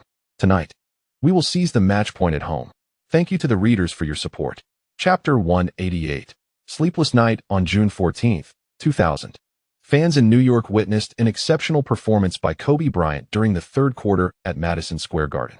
As Shaquille O'Neal frequently set screens at the elbow, Kobe, having successfully gained possession, entered scoring mode. Particularly in the latter half of the quarter, as Ewing's stamina waned, Kobe intensified his drives, aiding the Lakers in their scoring surge. Despite struggling with his three-point shot, much like in previous games, Kobe managed to help widen the point gap with his less efficient mid-range shots. With just 43 seconds remaining in the third quarter, the Garden erupted in a chorus of boos as Kobe, with the ball in his right hand, drove straight into the paint for a layup. Perhaps liberated by that decisive move, Kobe abandoned his pursuit of flashy dunks and opted for a high, arching layup instead. Commentator Doug Collins did not hold back his praise, exclaiming, "The Lakers seem to have found the key to victory. With simple screens from O'Neal, Kobe can easily score. This duo has delivered an outstanding performance tonight. This is the Lakers we have been eager to see." Following the screens, O'Neal would roll to the basket, prompting Ewing to retreat. Coupled with Horry's impressive first-half performance, the offensive space was ample. Once the screen was not effectively navigated, Kobe had opportunities to either drive or shoot. "Let's go Knicks." The cheers resonated throughout the arena, but the persistent inability to close the gap left Knicks fans feeling anxious. Kobe, now fully in rhythm, found his offensive prowess invigorating his defensive tenacity, completing layups before returning to guard Liu. Calm and collected, Kobe refrained from attempting to steal the ball, instead shadowing Liu with nimble footwork. Phil Jackson, fervently urging from the sidelines, recognized the importance of this match. The Zen master had been vocally engaged since the game's onset, shedding any semblance of the composed champion coach. At the arc, the V-shaped offense was still in play, with Allen Houston and the newly substituted Arteist spreading the floor in the corners. Ewing and Oakley positioned themselves at the elbows, ready to set screens for Liu. This evening, O'Neal refrained from lurking in the paint, immediately following Ewing as he slid down the court, conserving energy on offense while focusing his efforts on defense. On the left wing, Ewing made a quick move, then hustled downwards. Noticing Kobe effortlessly maneuvering past the screen, O'Neal opted against delaying or double-teaming. Instead, He promptly followed Ewing to cut off the passing lane. As Kobe maneuvered around the screen, holding the ball in his left hand, Liu immediately leaned in and accelerated, seizing the moment as his opponent shifted to regain position. In a swift motion, Lee executed a crossover step back. Despite the sudden halt, Kobe maintained his defensive stance, opting once again to press forward and disrupt Lee's rhythm. After 3 matches, Kobe had evidently adapted to Lee's style, exuding a newfound composure on the defensive end. Observing the precarious situation from the left corner, Allen Houston quickly slipped behind the baseline, with Artest following suit, and Ewing began to shift his position, clearing one side of the court. Transitioning to his right hand, Liu deftly dribbled behind his back, protecting the ball as he gradually slid toward the left wing. Kobe, with his forearm raised, lowered his center of gravity, continuously applying physical pressure while intently reading Lee's movements. As Ewing positioned himself near the right baseline, Lee feigned a backward shoulder shake, then abruptly twisted forward, explosively accelerating. The movements of his trailing hand did little to impede Lee's speed. In that instant, Kobe could only scramble to slide defensively to his right. In the restricted area, Lee again came to a sudden halt, shielding the ball at his side while pivoting backward, his right hand pretending to snatch the ball. The convincing feint successfully deceived Kobe, prompting him to instinctively slide left, allowing Lee to swiftly pivot again, scooping the ball with his left hand as he surged forward, effortlessly bypassing Kobe. In that fleeting moment of lost defensive position, Kobe muttered a curse and lunged toward the basket. Just as he closed the gap, Lee executed a smooth step, launching the ball toward the backboard with his left hand before Kobe could leap for the block. A rapid retreat left Kobe watching helplessly as the ball struck the backboard and swished through the net, reducing the deficit to 6 points once more. Frustrated by his unsuccessful defense, Kobe clenched his fist in disappointment as the final 23 seconds of the third quarter ticked away, presenting the Lakers with one last offensive opportunity. Bob Costas sensed the anxious energy among the fans, commenting as Kobe crossed half court and managed the clock, "The Knicks still have a chance." A 6-point difference is not insurmountable, with an entire quarter left to play. As time dwindled, Shaquille O'Neal on the court took a moment to catch his breath after nearly exhausting himself throughout the third quarter. In the closing moments, Kobe's jump shot from the right elbow clanged off the rim, signaling the end of the third quarter, with the Lakers entering the final period ahead by 6 points. Shooting 6 for 11 in the quarter, Kobe confidently amassed 14 points through precise screenplays. Seemingly satisfied with his performance, he made his way to the bench, exchanging high-fives with himself for encouragement. In pursuit of clinching the game, Ewing mirrored O'Neal's movements closely, and upon returning to the bench, Jeff Van Gundy noticed Ewing's fatigue and urgently called out to Kurt Thomas, "Box out for rebounds. Position yourself early and be mindful of foul situations. Remember, we must avoid entering the penalty too soon." The raucous crowd amplified Van Gundy's shouts, while Ewing, unwilling to concede, felt the weight of 3 rigorous quarters taking its toll on him. Seated in his position, the gorilla could only lower his head and catch his breath, sharing a moment of empathy with O'Neal. Indeed, the pain of defending against screens was immense. Liu was also gulping down water, and if his instincts served him right, O'Neal, who had rested for merely a minute during the third quarter, would undoubtedly play the entirety of the fourth. Phil Jackson, taking advantage of Ewing's inability to sustain his energy for long, orchestrated a clever strategy by matching up against the shorter interior players, ensuring that the Shark would incessantly demand the ball. As the final quarter commenced, Kobe, who had played the entire third quarter, was substituted, leaving O'Neal to continue leading the team. The Lakers brought in Brian Shaw and Rick Fox, while the front line consisted of Glenn Rice and Horry. On the Knicks side, Liu and Allen Houston remained on the court, with Kukoc, Court Thomas, and Ben Wallace in the backcourt. The Lakers swiftly reverted to their familiar offensive rhythm, with O'Neal once again asserting his dominance in the low post, repeatedly calling for the ball.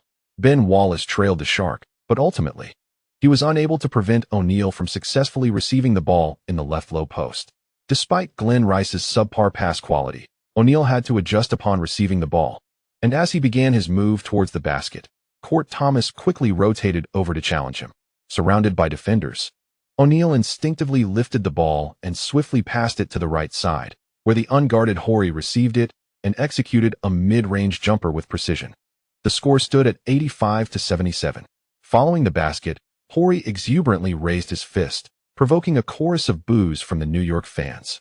On the sideline, Phil Jackson vociferously urged his players to retreat, but Liu had already dashed past them, crossing half-court. With Ewing absent, Liu seized the opportunity to accelerate.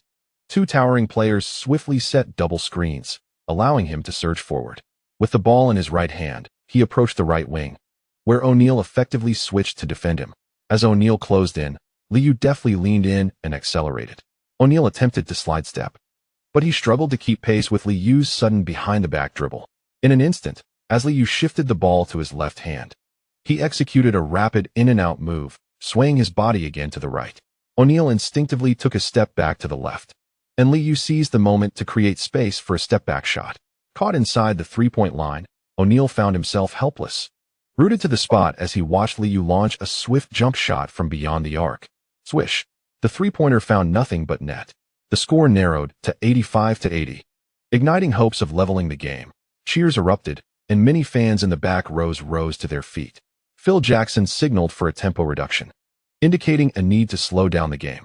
However, the Lakers' offense, while decelerated, did not achieve the high shooting percentage they had anticipated, under constant pressure from the Knicks' perimeter defense. O'Neal had to make adjustments each time he received the ball in the low post. After receiving the ball in the left low post and facing a double team, O'Neal swiftly pivoted towards the baseline, evading his defenders to score with a left-handed layup. Kukoc, stationed at the elbow on the right side of the free throw line, received the ball and executed a simple give-and-go, allowing Liu to shake off Brian Shaw's defense and drive to the basket successfully. In the right low post, O'Neal received the ball and powered through a strong attack towards the basket, facing a double team. He muscled through the defense, making a front-facing layup while simultaneously drawing a shooting foul from Ben Wallace. In a rare moment of success from beyond the arc, the Lakers bench erupted in excitement. Turning back, a simple pick-and-roll on the left wing saw Cook receive a pass from Liu, who promptly responded with a three-pointer. As the game clock continued to dwindle, the Knicks struggled to close the gap, prompting a chorus of boos from the New York fans. Observing Shaquille O'Neal at the free throw line, who managed to convert one of two attempts, Jeff Van Gundy could no longer contain himself.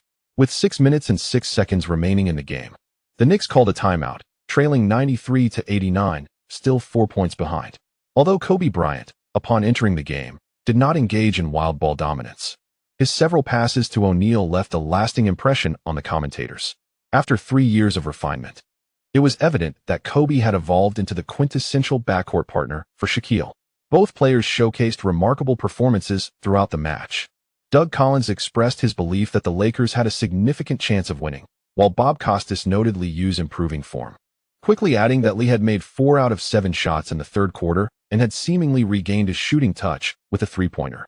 This was promising for the Knicks, as they still had time to turn the tide of the game. After the timeout, the Knicks initiated an offensive sequence, with Ewing setting a pick on the right wing. Liu feigned a drive to the right, taking advantage of Kobe's slip before executing a swift behind-the-back dribble. After briefly evading his defender, Lee transitioned to his left hand, made a quick lateral step, and unleashed a jump shot from the right wing. Kobe's defense was just a fraction late, allowing the basketball to swish through the net. Wow! The deficit was suddenly reduced, igniting jubilant cheers from the New York crowd. The score stood at 93-92, and seeing the margin shrink to just 1 point, Phil Jackson grew anxious, fervently urging his players to tighten their defensive efforts. During a defensive possession, Ewing and Oakley displayed exceptional defensive adaptability against the Lakers' offensive maneuvers, continuously shifting their positions. Allen Houston joined in, contesting Kobe's attempts to deliver the ball inside. After several rotations, O'Neal was once again unable to receive the ball, and with only 6 seconds left on the shot clock, Kobe received the ball on the left wing.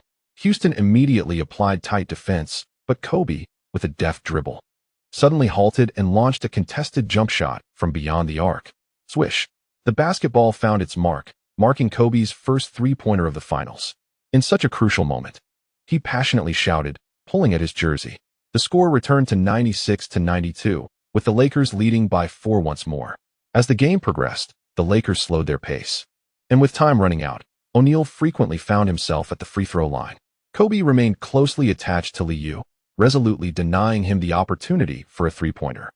After another missed forced shot, Lee began to aggressively drive towards the basket to quicken the offensive tempo. even as both teams called for a timeout. The game clock continued to tick away rapidly. As the match entered its final minutes, nearly all the New York fans instinctively rose to their feet. With merely 17 seconds remaining in the game, Shaquille O'Neal, stationed in the low post on the left side, found himself once again ensnared by a double team. Oakley, slightly sluggish in his movements, was on the verge of committing a foul when Ewing noticed the Shark effortlessly pass the ball to Horry in the right elbow area. Rather than opting for an open jump shot, Horry promptly drove towards the basket. Instinctively, Oakley rushed to assist in defense, leading to a collision between the two in the paint.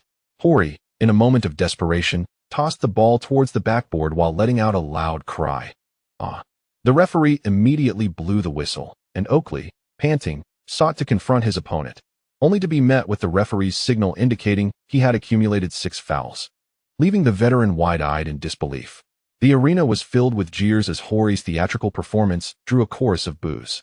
Meanwhile, Ben Wallace made his reappearance, and Knicks fans behind the basket waved their orange towels fervently, vocally attempting to disrupt Horry's free throws.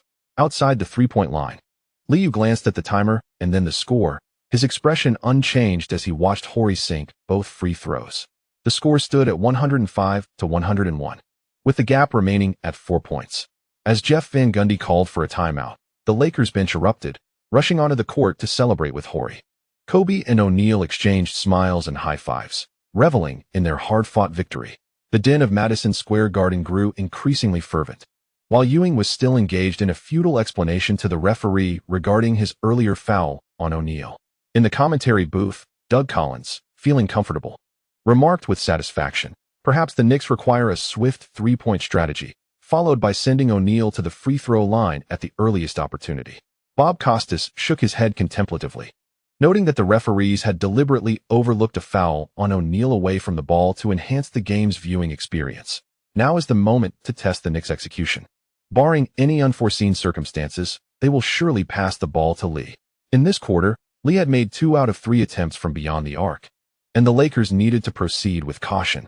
As both teams returned to the court, Spike Lee, at the sidelines, drew a cross over his chest, fervently muttering prayers. Madison Square Garden fell eerily silent. Everyone rose, their voices subdued, save for the DJ who bellowed, "Let's go Knicks." The raucous cheers and rhythmic music soon filled the arena once more, gradually restoring the lively atmosphere. Re-entering the game, Kobe felt a tinge of anxiety, subtly pulling on Liu near the right baseline, nearly leaning against him. Harper vocally directed his teammates to secure their defensive matchups. Upon hearing the referee's whistle, he immediately sprang into action, leaping around to disrupt the inbounds pass intended for Allen Houston. In the right corner near the baseline, Liu and Kobe engaged in a tug-of-war before swiftly maneuvering from right to left, dashing past the baseline while utilizing Ewing's screen on the left. With agility, Kobe pivoted, seemingly unaffected, continuing to trail closely behind Liu. On the left wing beyond the three-point line, Liu, aware of the movements behind him, took an extra step outward to confidently receive the inbounds pass from Allen Houston. Upon completing the serve, Allen Houston immediately dashed onto the court. Swiftly advancing towards the top of the arc, Harper hesitated for a moment, but ultimately chose to pursue the defense.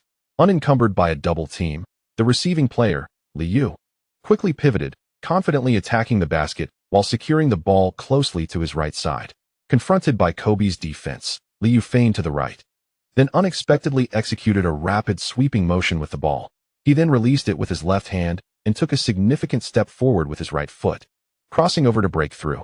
Positioned a considerable distance from the three-point line, Kobe instinctively slid back to the right, only to be surprised as Liu took just one dribble, halting abruptly with a small distance remaining to the arc. As Liu elevated after gathering the ball, Kobe's eyes widened, exerting all his strength to sprint towards Liu beyond the three-point line. In that instant, Madison Square Garden fell into an almost eerie silence. And as Kobe made contact with Liu's right forearm, the basketball soared into the air, prompting everyone to instinctively gaze towards the hoop. Swoosh! The whistle echoed, signaling the successful basket. Bob Costas in the commentary booth finally registered the moment, erupting into enthusiastic exclamations. "Incredible. My God. Lee has hit the three-pointer. He has a chance to equalize for the Knicks." At the instant the ball nestled within the net, fans in the front rows leaped up in exhilaration. their cheers spilling out of the arena. Upon landing, Liu, maintaining a stoic demeanor, patted his chest, while his teammates suppressed their excitement, signaling for quiet so that Lee could complete his free throw. On the Knicks bench, Artest instinctively wrapped a towel around his head, while Lewis stared intently at Liu as he approached the free throw line. Jeff Van Gundy turned away, muttering a prayer to the divine. Kobe appeared momentarily stunned, and Shaquille's mouth opened in disbelief, ultimately positioning himself beside Ewing in the paint. As the referee handed the ball to Liu at the free throw line, the arena once again fell silent. After a deep breath, without much adjustment, Liu swiftly launched the ball towards the hoop. The additional free throw was executed flawlessly, prompting Phil Jackson, forehead in hand, to immediately call for a timeout, while Ewing, in a fervent display of enthusiasm, embraced Liu. And Larry Johnson began to roar in triumph. With the score tied at 105-105 and just 1:57 remaining in the game, Madison Square Garden erupted in elation. Many fans continued to jump and cheer, with a number of them unconsciously vocalizing their excitement. Observing Allen Houston celebrating with Liu, Doug Collins took a deep breath to steady his emotions before remarking, "Unbelievable, but this is the prowess of a superstar." Lee stepped up in the clutch. Now, the Lakers required a high-quality sideline play. They still had the opportunity to clinch the victory. Jeff Van Gundy found his mind blank momentarily, overwhelmed by the cheers of the crowd. Upon returning to the bench, the bald-headed young coach had yet to devise a strategy when Liu began advising Ben Wallace. "Ben, pay close attention to your positioning for help defense, remain in front of Horry, and cut off their passing lanes. The referee 1T call fouls off the ball, and the opponent may very well pass to O'Neal." After surveying his teammates, Liu fist-bumped each one before handing the tactical board to the approaching Jeff Van Gundy. His expression grave as he spoke in a low voice, "We must defend this possession and drag the game into overtime. After that, I will seal the victory for us, and we shall secure match point." Everyone cheered in agreement, recognizing this as a divine opportunity not to be squandered after witnessing Liu's remarkable 31. In the final 157 seconds, the Lakers appeared utterly bewildered, suddenly confronted with a sideline ball dilemma, prompting Phil Jackson to urgently call for a timeout. On the bench, observing the gradually recovering players, Phil Jackson passionately offered words of encouragement. "Patience, we have ample time to execute our final attack. We still have the power to clinch the game."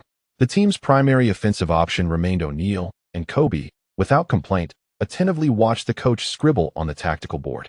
As both teams returned to the court, the Lakers smoothly executed the sideline inbound play, and time began to slip away rapidly. New York fans erupted in chants of defense. After Harper initiated the sideline play, Kobe immediately came forward to receive the ball, prompting the Lakers to spread the floor. Liu followed Harper to the right corner.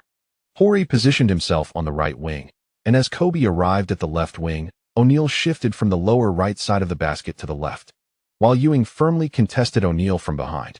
After delivering a couple of nudges to O'Neal, the referee remained unresponsive, and Ewing quickly realized that fouls would not be called in these final moments, so he focused on pulling and tugging. Amidst the tussle underneath the basket, O'Neal did not secure the ball at first. With time slipping away, Kobe signaled, and O'Neal moved to the elbow area to set a screen. Allen Houston struggled to squeeze through, but instead of opting for a shot, Kobe made a bounce pass to the descending O'Neal. The pass was subpar, and as O'Neal bent to catch it, Ewing nearly stole the ball. Amid the gasps of the crowd, O'Neal adeptly spun around, swiftly arriving at the lower right side of the basket. Ewing, rooted to the spot, was too late to contest the shot as he watched O'Neal launch the ball toward the hoop with his right hand. The moment O'Neal released the ball, he sensed its trajectory, yet before he could celebrate, he was met with the deafening roars from the crowd. Witnessing Liu suddenly soar towards the basket, Bob Costas at the commentary booth shouted, "OH!" Blocked by Lee, O'Neal was momentarily blinded, and with a resounding smack, he leaned back, realizing that Liu had leaped high to execute the block. When the basketball bounced off the floor, there remained just over a second on the clock. But the Lakers were still in shock as Ben Wallace seized control of the ball, and before Horry could pressure him, time had expired. As the members of the Knicks rushed to Liu, celebrating with exuberant cheers, O'Neal appeared almost incredulous at the outcome. Overtime? Phil Jackson, equally stunned, instinctively removed his glasses to rub his eyes, then donned them once more to scrutinize the scoreboard, letting out a weary sigh.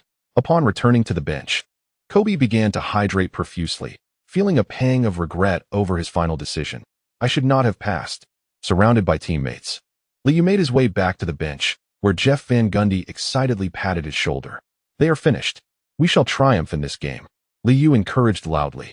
As the utterly exhausted Ewing nodded in agreement, not requesting a substitution but immediately reaching for an energy drink to regain some stamina. Oakley, too, joined in to uplift the spirits, rallying the team for the final 5 minutes. No one desired to concede defeat. After a brief respite, both teams reconvened at center court. The atmosphere in Madison Square Garden reaching a fever pitch, the deafening roar making it difficult for some on the court to hear the whistle clearly. Observing O'Neal effortlessly swat the ball to midcourt, the fervent New York fans erupted once more. Defense. The Lakers initiated their offense, once again starting with O'Neal in the low post. After encountering a double team on the right side, he swiftly passed to Horry on the left, who sank a wide-open jumper. The Knicks retaliated with their own offense, as Allen Houston, utilizing Ewing's screen, launched from the right baseline, evading Harper's pursuit. At the right elbow, Allen Houston received a cross-court pass from Liu and executed a mid-range jumper with precision. O'Neal, once again double-teamed in the left low post, assisted Horry, who cut to the basket for 2 points. Turning back, Liu delivered a bounce pass to Allen Houston, who stealthily glided along the baseline from left to right for an easy score. As overtime commenced, both teams showcased remarkably high shooting percentages, clearly indicating a decline in defensive intensity. O'Neal received the ball once more in the right low post, attempting a strong move, but Ewing disrupted his shot, which clanked off the rim. Securing the offensive rebound, O'Neal sought another putback, only to be thwarted by the help defense of Ben Wallace, while Ewing managed to secure the rebound with great effort. With the score tied at 109-109, the crowd's excitement escalated. After a series of missed layups, O'Neal, visibly frustrated, slapped his thigh, his energy waning. In a swift transition, Liu seized the ball and accelerated forward along the right flank, halting momentarily before surging again, powering through Kobe's defense and executing a rapid spin in the paint. As he broke free from his defender, Liu deftly released a left-handed layup. Swish. The two-pointer found the net with ease, leaving O'Neal and Horry flat-footed, their ability to defend effectively severely compromised. Receiving the ball at the baseline, Kobe crossed midcourt, and facing Allen Houston's defense, promptly signaled for O'Neal to set a screen. At the arc's apex, he gripped the ball with his left hand, accelerating past the screen, just beyond the three-point line, and executed a quick two-point jump shot that found the mark. With a fierce expression, Kobe clenched his fist in frustration, shaking off his discontent, then rolled up his shorts, once again preparing to defend Liu. In the overtime period, physical endurance became of paramount importance. It was evident on the court that only Liu and Kobe appeared tireless, relentlessly charging forward. On the left flank, Liu swiftly advanced past half-court, suddenly halting at the three-point line. He executed 2 rapid behind-the-back dribbles, switching to his left hand before accelerating once more. Kobe continuously slid to the right, offering physical resistance. In the restricted area, Liu came to a sudden stop, skillfully performing a behind-the-back pullback. After a brief pause with the ball in his right hand, he pivoted and accelerated to break through. Kobe promptly adjusted his defensive stance, shifting his weight as he slid leftward. In the paint, Liu leapt, using his body to shield against his opponent, and executed a one-handed layup that found its mark. The New York fans, witnessing Liu's scoring spree, erupted in fervent cheers. The Lakers, after a series of offensive maneuvers, found Shaquille O'Neal unable to secure the ball in the low post. Approaching the 24-second mark, they initiated a pick-and-roll from the left elbow. With no feints, Kobe, leveraging his superior stamina and quicker first step, decisively broke free from Allen Houston's defense. Upon reaching the basket, Kobe executed an exquisite layup, evading Ben Wallace's help defense, and scored off the backboard. He then assisted O'Neal for an easy basket. While a suddenly double-teamed Liu fed Ewing for a score, the Lakers attempted a rapid ball movement, but Glenn Rice's open jumper from the right elbow clanged off the rim. The Knicks seized the opportunity on a semi-transition, with Larry Johnson backing down Rice on the right block, but was thwarted by O'Neal's block as he drove to the basket. After catching their breath, Liu and Kobe instinctively resumed their scoring modes. In the commentary booth, Bob Costas was utterly enthralled, exclaiming as he witnessed Kobe intercept Allen Houston's cross-court pass, announcing, What a brilliant steal by Kobe. This is a golden opportunity for the Lakers. With the ball in his right hand, Kobe noticed Liu had hastened back on defense, but showed no signs of slowing down, driving straight to the basket at a 45-degree angle. With 3 powerful strides, he leapt skyward, gripping the ball with both hands, poised to deliver a thunderous dunk. Liu, anticipating the moment, adjusted his footwork and leapt in tandem with Kobe. Midair, Kobe's eyes widened in disbelief as Liu's left hand made contact with the basketball. The two engaged in a fierce battle above the rim. Yet Kobe's powerful thrust was thwarted as Liu delivered a stunning block. My goodness, a monumental rejection. Liu executed a remarkable defensive play. Bob Costas, with a hoarse voice, continued to shout with fervor. As Liu regained possession, Madison Square Garden erupted once more, the prospect of victory tantalizingly close, with everyone fervently chanting, "Let us go Knicks." With the score tied at 117-117 and only 34 seconds remaining in overtime, Jeff Van Gundy appeared momentarily stunned, completely lost in the moment. Phil Jackson was equally entranced, as the players maintained their rhythm, scoring continuously, with no one daring to call a timeout. From the benches, all eyes were fixated on the two players once again entangled on the right flank. As Kobe lay on the ground, gasping for breath, he once again pursued Liu closely. After a series of relentless sprints, Liu found himself nearly overwhelmed, resorting to shielding the ball with his body to catch his breath. The stamina of everyone on the court had reached its limit. Allen Houston felt the beginnings of cramping and, noticing Liu stationed at the right wing, quickly gestured for everyone to spread out. With only 20 seconds remaining in the match, Liu, holding the ball in his right hand and shielding it to the side, began to shuffle forward. Kobe, still panting, gritted his teeth, his right forearm pressed firmly against Liu's side. As their bodies collided near the three-point line, Liu suddenly elevated his center of gravity, dribbling through his legs. The instant he switched the ball to his left hand, he dropped his shoulder and accelerated. Kobe hastily adjusted his center of gravity, sliding backward. In his waning energy, he nearly found himself knocked aside by Liu, successfully establishing half a body-S position as he broke through the foul line into the paint. He noticed Shaquille O'Neal beginning to step forward. Liu promptly leapt, shouldering past Kobe, and with his left hand, effortlessly tossed the ball towards the hoop. O'Neal, watching the basketball ascend, summoned all his strength and leapt high, managing to graze the ball's underside with his fingertips, altering its trajectory just enough to complete the block. However, in losing his balance, O'Neal stumbled forward, inadvertently colliding with Liu. Oh! The New York crowd gasped in unison, sensing a shift in the ball's path. Ultimately, the basketball ricocheted off the left rim, landing near the baseline where Patrick Ewing awaited. Caught off guard by this sudden twist of fate, Ewing instinctively stepped forward, aiming to finish with a layup, only to be swiftly intercepted by Horry, who lunged at him. In a flash, before the referee could fully assess the situation, the ball ricocheted off the rim once more.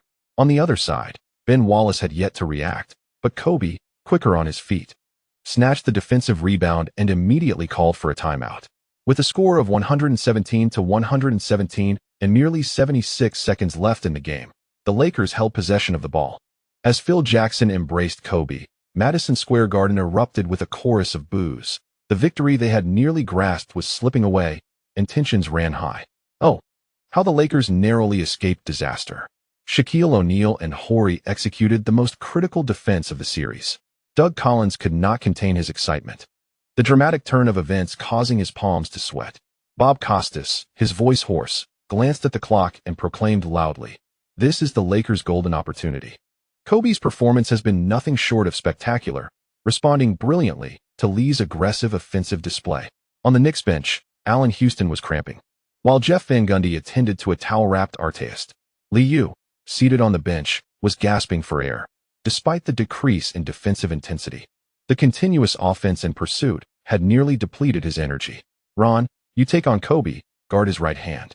If he receives the ball near the sideline, I will immediately assist with a double team after interfering. Do not fear fouling.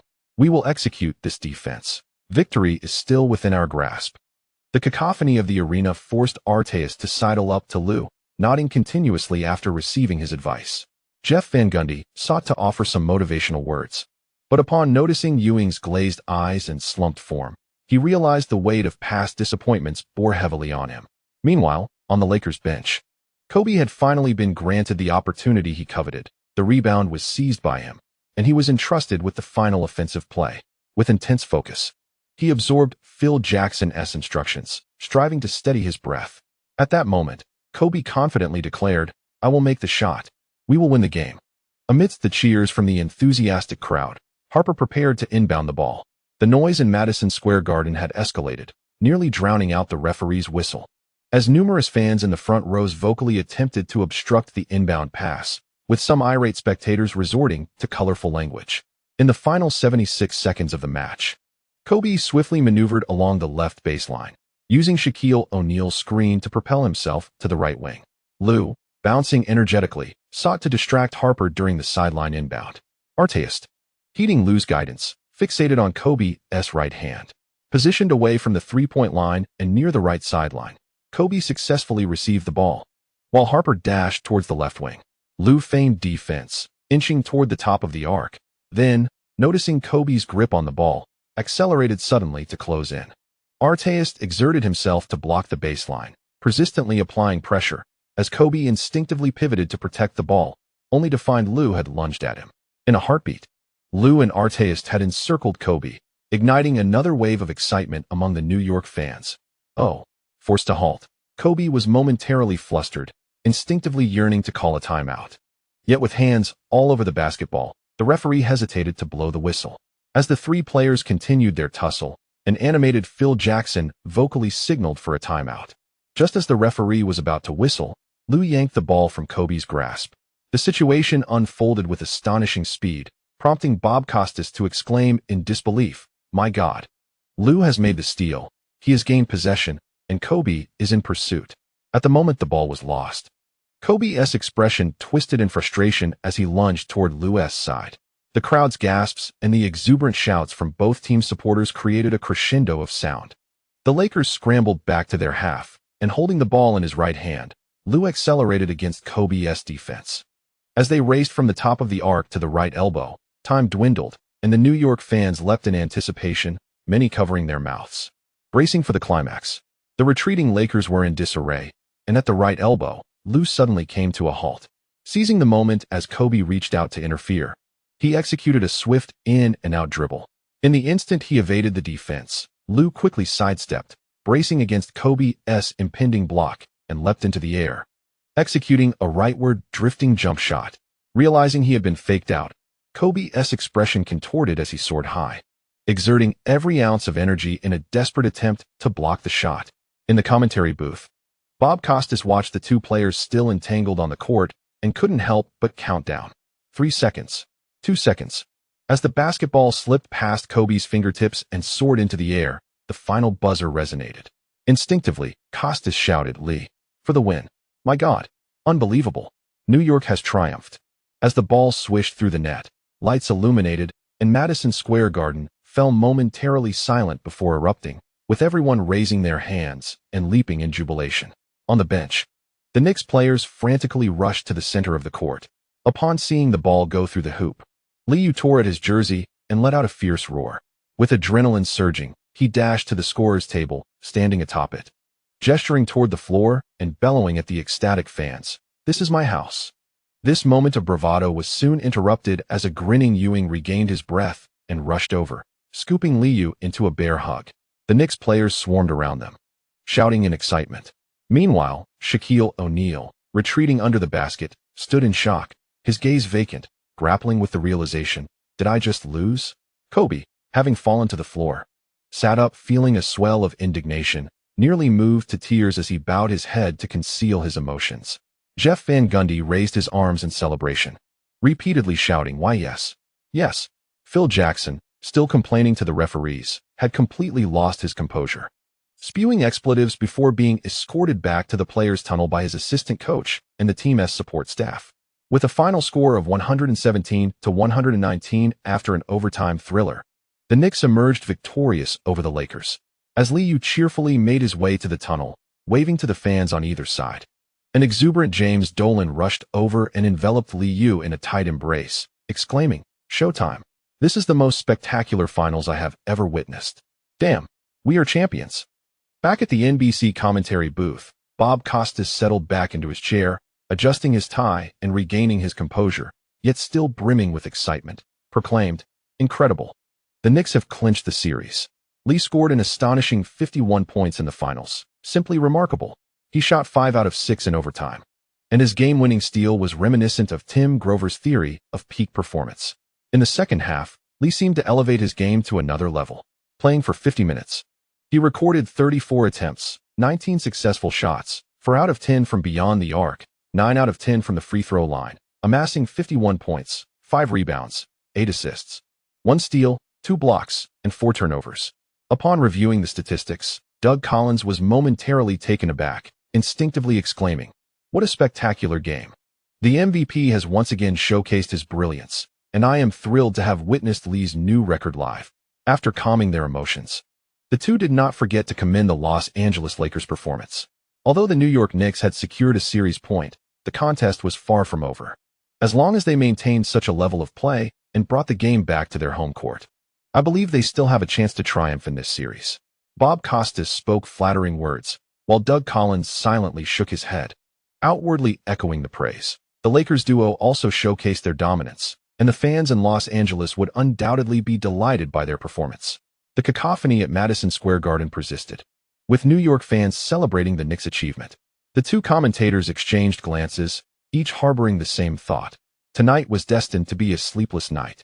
Playing for 50 minutes, Shaquille O'Neal recorded 13 of 27 from the field, 10 of 16 from the free throw line, totaling 36 points, 15 rebounds, 4 assists, 1 steal, and 3 blocks. In overtime, he made just 1 of 4 attempts, scoring only 2 points, seemingly reaching his physical limits.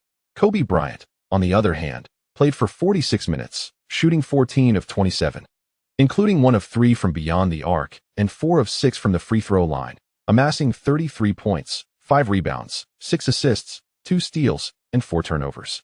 In overtime, he scored 8 points on 4 of 5 shooting, emerging as the Lakers' primary scorer. Despite their remarkable performances, only Phil Jackson attended the post-game press conference. The championship coach wore a grim expression, yet the victorious New York media had little inclination to trouble the runner-up Lakers. The championship coach concluded the interview early. When Liu appeared on stage in his training attire, the applause erupted. Before the New York media could delve into mindless flattery, an ESPN reporter promptly posed a question. "Lee, congratulations on becoming the 6th player in NBA history to score 50 points in the finals. With this victory, the Knicks have secured a series point on such a record-setting night. Everyone is eager to hear your thoughts." Having recovered from the adrenaline rush of the post-game atmosphere, Liu smiled while stroking his chin. After adjusting the microphone, he simply stated, "I am just grateful to have scored 51 points without losing. Victory is what truly matters. I thank Coach Gundy and the coaching staff, as well as my teammates who have always supported me. This is a team victory. Thank you to my readers for your subscription support." Chapter end. Chapter 189. Historical Stars, Daily Chapter, on June 15, 2000. New York fans were still reminiscing about last night's sleepless night. After the conclusion of Game 4, many continued to celebrate outside Madison Square Garden, with those who had purchased high-priced tickets feeling that they had made a significant investment. For the NBA, Game 4 was also a financial success, with peak viewership exceeding 29 million. Clearly, the dramatic twists and turns of the narrative were more appealing to the spectators. However, there was some regret regarding the Knicks securing a series point, as with just 2 minutes remaining in the game, Shaquille O'Neal was sidelined by the referees. His presence had significantly impacted the flow of the game, and in the interest of ensuring a smooth and visually appealing finals, the league extended a helping hand to the Lakers. According to the anticipated plan, David Stern aspired to orchestrate a decisive showdown, a climactic Game 7 after returning to Los Angeles. The rivalry between two major basketball cities would undoubtedly generate immense excitement. Unfortunately, the series did not unfold as scripted, prompting David Stern to fly to New York ahead of schedule, where he must now prepare for the awards ceremony. As he boarded the plane with his staff, facing the media, David Stern wore a facade of cheerful enthusiasm, yet inwardly he sighed in resignation. "I offered you an opportunity, but you, the sports media, felt the happiness arrived too suddenly." The G4 matchup was replete with memorable moments, and discussions about the game could linger for days. A 50-point performance in the finals is no trivial achievement. The closest comparison is Michael Jordan's record in the 1993 Finals G4. That game was equally tumultuous, with Charles Barkley delivering an impressive triple-double of 32 points, 12 rebounds, and 10 assists, while Jordan, shooting 21 of 37, achieved a remarkable 55 points. Delving further back, one would arrive at the NBA of the 1960s, a time many young fans scarcely recall. The abundance of remarkable moments prompted the New York Times to compile a grand collection, Kings of New York. Accompanied by a photograph of Liu triumphantly raising his arms at the podium, the atmosphere was palpable. Liu's extraordinary 31 points were frequently mentioned, with his monumental block on Shaquille O'Neal hailed as the block of the century. In the final moments of overtime, Liu's theft of the ball from Kobe Bryant was celebrated as the steal of the century, while his game-winning jumper from the elbow was dubbed the greatest buzzer beater of the 21st century, given that the 21st century has only just begun. Such claims in the columns were indeed well-founded and hard to refute. Even though the series was not concluded, New York was already in a frenzy. With fans celebrating the championship, newspapers exuberantly praising the victory, and Knicks staff joyfully preparing the home arena. In James Dolan's inaugural season as the team's decision-maker, the Knicks achieved a three-peat, necessitating a grand celebration at Madison Square Garden. Last night was also a sleepless one for the Lakers, who suffered a disheartening loss. Phil Jackson's meditative wisdom had utterly failed him. After breakfast, O'Neal, his face a picture of frustration, glanced at the newspaper and, upon seeing his own humiliating moment, furiously tore it to shreds. The historically best backdrop, Kobe, was already fed up, lacking even the appetite for breakfast. Early in the morning, hotel staff began celebrating the Knicks championship, and Phil Jackson felt the arrogance of New York permeating the atmosphere. The entire city's audacious pursuit of the championship deeply wounded the Lakers. Later that morning, Phil Jackson attempted to lead the Lakers in meditation, but O'Neal found himself irritable, unable to even sip the motivational broth. Winning makes one a champion coach, while losing renders one akin to a fast food mascot. For the first time, O'Neal perceived Phil Jackson as unreliable. The entire Lakers team sat solemnly on the floor. Phil Jackson adjusted his glasses and spoke in a hushed tone, offering words of encouragement. Do not be swayed by external influences. Remember, the series is far from over. Focus your minds and reflect on our strengths. If we secure a single away victory, we will return to Los Angeles for the next 2 matches. Trust me, the opposition has reached their limits. This is a contest of men, and we must persevere. Recall the journey that brought us to the finals.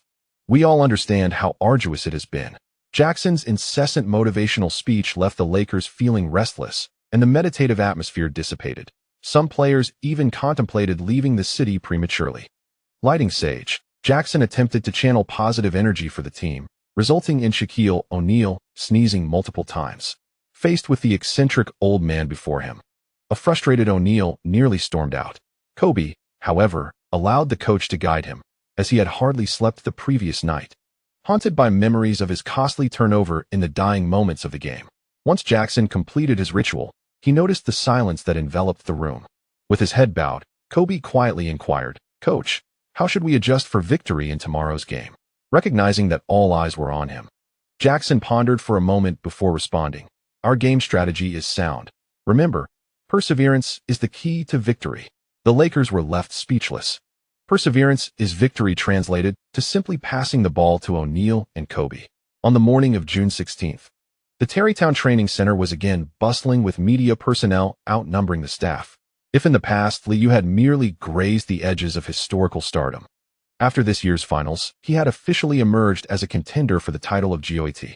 A few casual snapshots of Liu, accompanied by a fabricated news story, were enough to attract the attention of eager fans.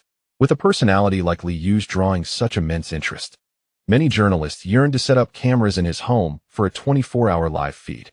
A reality show featuring a superstar would undoubtedly be a hit.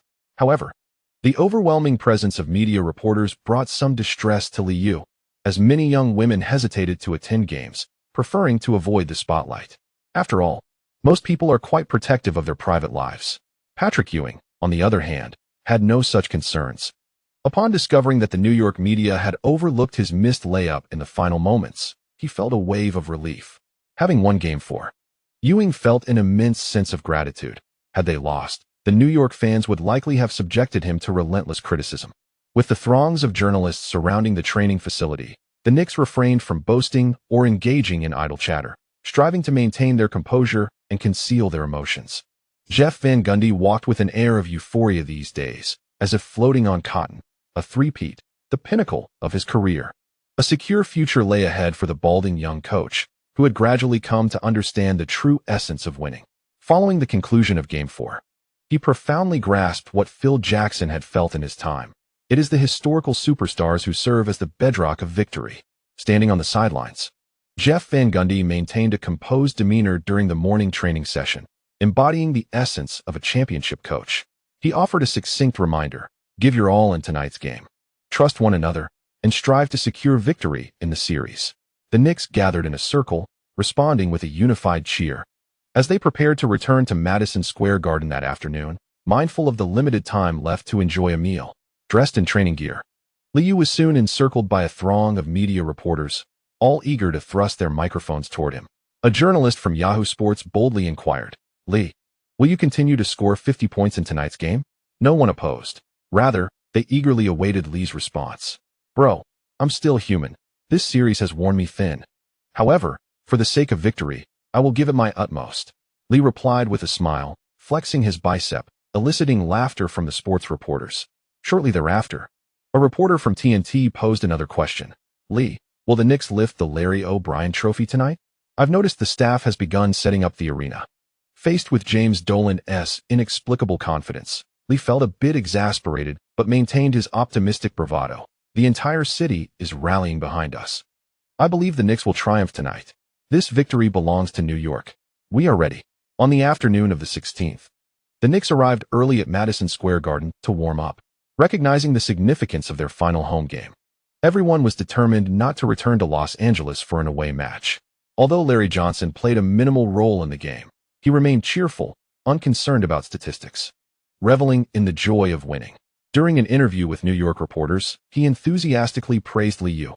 "As long as Lee is on the court, anything is possible." Reflecting on Lee's extraordinary performance last night, it was as if he were touched by the divine. 31 points, blocks, steals, and a game winner. "Our task tonight is to keep feeding him the ball, and victory will follow." Oakley, overhearing the conversation, chuckled heartily and joined in. "Larry is right. No matter how the Lakers adjust, they won't be able to contain Lee. Three-peat, and we will lift the trophy at home." Allen Houston, in a more humble demeanor during his interview, completed his shooting warm-up while smiling at a nearby reporter. "As Lee mentioned, we are prepared. Fitness is not an issue for anyone.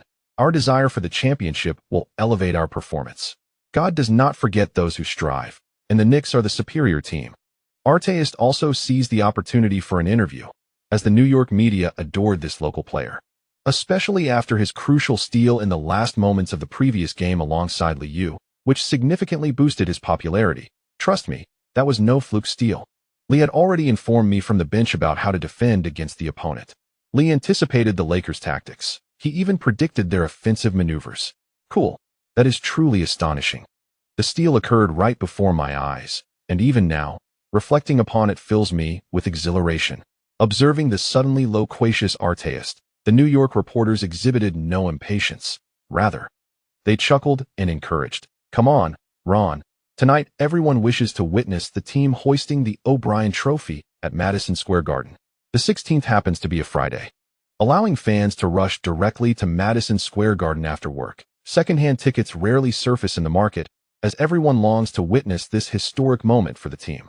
During their afternoon warm-up, the Lakers noticed that league officials had already commenced rehearsals for the championship award ceremony.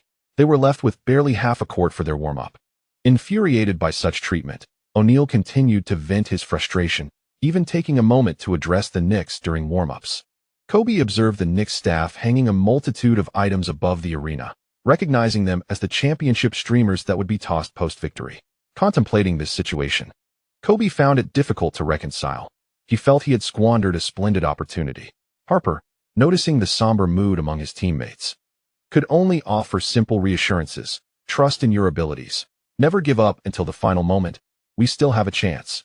However, few responded to his words. As they were all adults, in the history of the finals, no team has ever come back from a 13-point deficit. Creating history may sound effortless. Yet most Lakers players have been in the NBA for many years and do not believe in improbable events.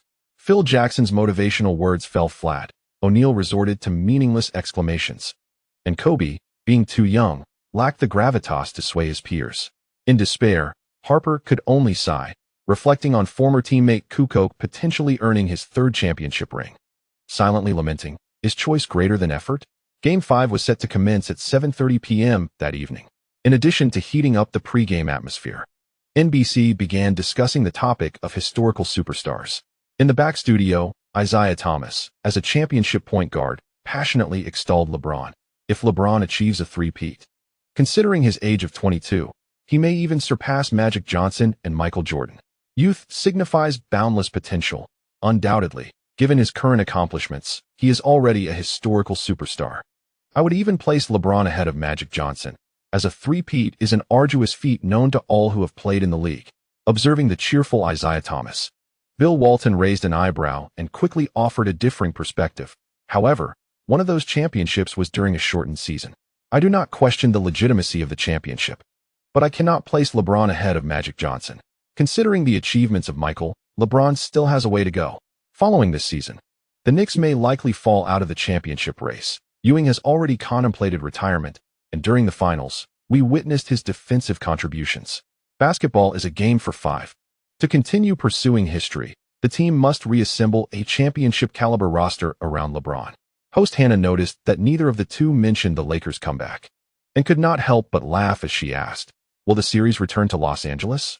Isaiah Thomas glanced at the technical statistics in his hand and, facing the camera, smiled again, saying, the Knicks will not miss such an opportunity. Perhaps O'Neal will continue to dominate the paint, but Lee will secure the victory. I am grateful for the support from my readers. The finals contain a great deal of content, and I assure you that I will not indulge in filler. I will strive to update on time tonight. Once again, I thank my readers for their support. Chapter concluded. Chapter 190. The future is mine. On the evening of June 16, 2000, Madison Square Garden, New York fans entered a state of euphoria as the game commenced. Although the Lakers duo performed admirably in the first quarter, consistently contributing to the team's score, the fans exuded an inexplicable confidence, firmly believing that the Knicks would surpass the score and turn the game around. In the first quarter, the Lakers displayed a determined spirit, with O'Neal and Kobe playing the entire period. Among the role players, Glenn Rice continued to struggle, while the open Harper excelled, contributing 5 points in the first quarter. During the intermission, the noise in the arena grew louder, and Doug Collins glanced at the statistics before commenting. Both teams' defensive intensity has noticeably declined. It is evident that the players have yet to fully recover from the previous night's game. O'Neal is in excellent form, and if he maintains this level, the Lakers still have a chance to bring the series back to Los Angeles. Bob Costas noted the performance of the Knicks role players. Kurt Thomas, coming off the bench, was in great form, though he needed to manage his fouls. Lee recorded 4 assists in the first quarter, effectively dismantling the Lakers' defense. Phil Jackson might consider reducing excessive help defense. On the Knicks bench, Liu appeared relaxed. Tonight, the Lakers suddenly altered their usual strategy, opting for a reckless double-team approach.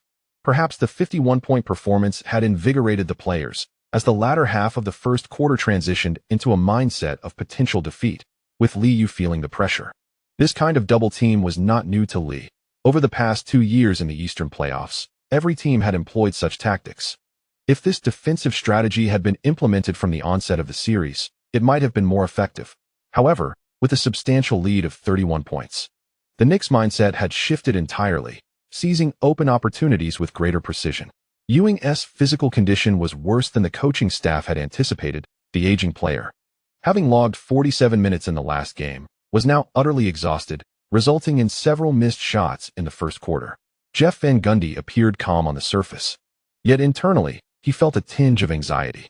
As the second quarter progressed, 2 minutes and 42 seconds in, O'Neal stepped to the free throw line, while a frustrated Kurt Thomas made his way to the bench. His shooting was remarkably on point tonight, but he had accumulated fouls too quickly in his excitement. Lewis noticed the coach beckoning him and immediately stood up, sensing that his playing time might increase tonight. Do not be anxious, should the opponent double team. Seize the opportunity and decisively take your shot, without the distraction of passing the ball. Remember to secure the rebounds, and be sure to establish your position in advance. Just before taking the court, Liu patted the novice on the back, prompting Lewis to nod eagerly as they both entered the arena, fully aware of their roles. In contrast to Phil Jackson, who appeared stern and incessantly communicated with his players, Jeff Van Gundy maintained a calm demeanor even after making substitutions. The New York fans erupted in excitement as Liu returned to the game, chanting fervently, "MVP, MVP, MVP." Shaquille O'Neal, at the free throw line, felt a twinge of sensitivity towards the MVP chants. His first free throw was overpowered, ricocheting off the rim. The uproar led him to curse as he retreated on defense, clearly displeased with the atmosphere. Kobe, already in a fierce state from the outset, lunged at Liu as he received the inbounds pass.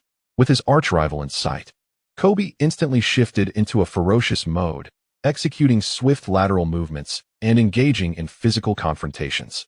Unfazed by Kobe's menacing expression, which Iverson had also worn for years, Liu advanced rapidly while holding the ball in his left hand, performing a simple behind-the-back dribble before switching to his right hand and sprinting past half-court. Employing a dual-screen strategy, Kukoc moved up from the right elbow, feigning a screen before darting towards the right block. Rick Fox hesitated briefly, opting to trail closely, preventing Kukoc from receiving the ball in the post. As Liu, now dribbling behind his back and switching to his left hand, began to move laterally towards the arc, Lewis quickly positioned himself at the top of the key, immediately sprinting towards the right wing after a feigned screen. Horry, however, chose not to follow, instead moving up to obstruct Liu's path, collaborating with Kobe to execute the double team. The two converged rapidly, and as Liu, holding the ball in his left hand, stepped upward, he explosively pivoted, swiftly turning to launch the ball towards the right wing. Kobe felt he was nearly close enough to intercept, but as the basketball soared into Lewis's hands, the latter found himself unguarded in front and effortlessly took a jump shot. Swish! The three-pointer cleanly found the net. With the score at 30-31, the Knicks surged ahead, causing Madison Square Garden to erupt once more. Following the successful shot, Lewis exhaled in relief, celebrating with vigorous fist pumps. With a significant advantage in the paint, the Lakers naturally aimed to feed the ball to O'Neal. Ben Wallace's half-circle maneuver proved ineffective as O'Neal deftly spun from the left low post, swiftly penetrating beneath the basket. However, Kobe was unable to deliver the ball immediately. Still engaged in a contest with Liu, opportunities slipped away swiftly as O'Neal repositioned to the right low post, demanding the ball, leaving Kobe with no choice but to transfer the ball to the perimeter. After receiving the pass from Bryant Shaw on the left wing, Artest continued to apply pressure. The pass to O'Neal was subpar, forcing him to adjust his reception, and soon he found himself surrounded by three defenders. Ben Wallace, holding his ground, maintained his defensive stance, while Lewis at the right corner and Artest at the top of the key quickly collapsed into the paint, all hands raised to congest the area around the basket. With a single step, O'Neal found himself ensnared, immediately lifting the ball and deftly passing it to Horry in the right corner. Unchallenged, Horry launched a three-pointer, but alas, it clanked off the rim. The long rebound ricocheted towards the free throw line, where Liu swiftly positioned himself to collect it, launching a fast break. He maneuvered the ball with speed, transitioning to his left hand before accelerating further. Kobe rushed forward to impede him, but after losing a step, he was forced to trail behind. The Lakers' defensive fervor had noticeably waned, with the supporting players relinquishing their pursuit. Phil Jackson, observing his players' lackluster response, wore a grim expression. As he witnessed Liu break through Kobe's defense, executing a quick spin in the paint and finishing with a left-handed layup, Jackson called for a timeout. 30-33. The Knicks had managed to extend their lead, much to the delight of the New York crowd, who were reveling in what felt more like a party than a game. Watching Liu smile and celebrate with his teammates, Kobe stormed back to the bench, sulking into his seat, his head bowed in frustration. Once role players lose their confidence, the likelihood of victory diminishes significantly. Jackson's demeanor darkened. Discussing strategy at this juncture seemed futile, and he found himself yearning for the presence of his former star. As some players appeared to be self-doubting in this critical moment, an irate Phil Jackson slammed his clipboard and shouted at the bench, "Listen, fight like men. If you don't want to defend, speak up now. I will put players on the court who are eager to win. This series is far from over." O'Neal remained silent, frustrated by missed open shots, a recurring theme in this year's playoffs. In the past, he had been indifferent to losses, but in dire straits. Even he felt a twinge of emotion. Though he refrained from criticizing his teammates, the impatience and disappointment etched on his face were unmistakable. The veterans, too, fell silent. AC Green had effectively fallen out of the rotation, and Glenn Rice had become a mere shooting tool. Harper wished to voice a few words, but hesitated, contemplating his physical condition and its impact on the game.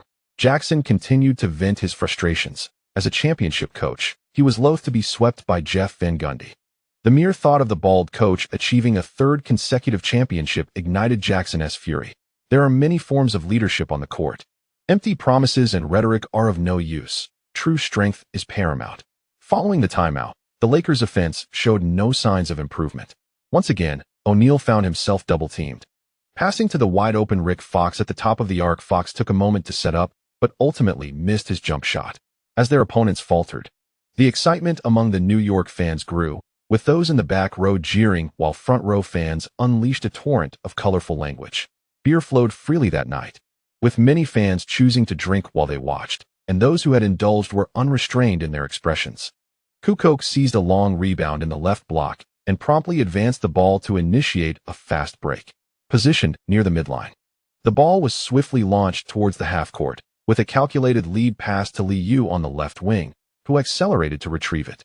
Observing Kobe, who had already established a defensive stance, Liu, with the ball in his left hand, halted just beyond the three-point line as the Knicks players surged past the half-court.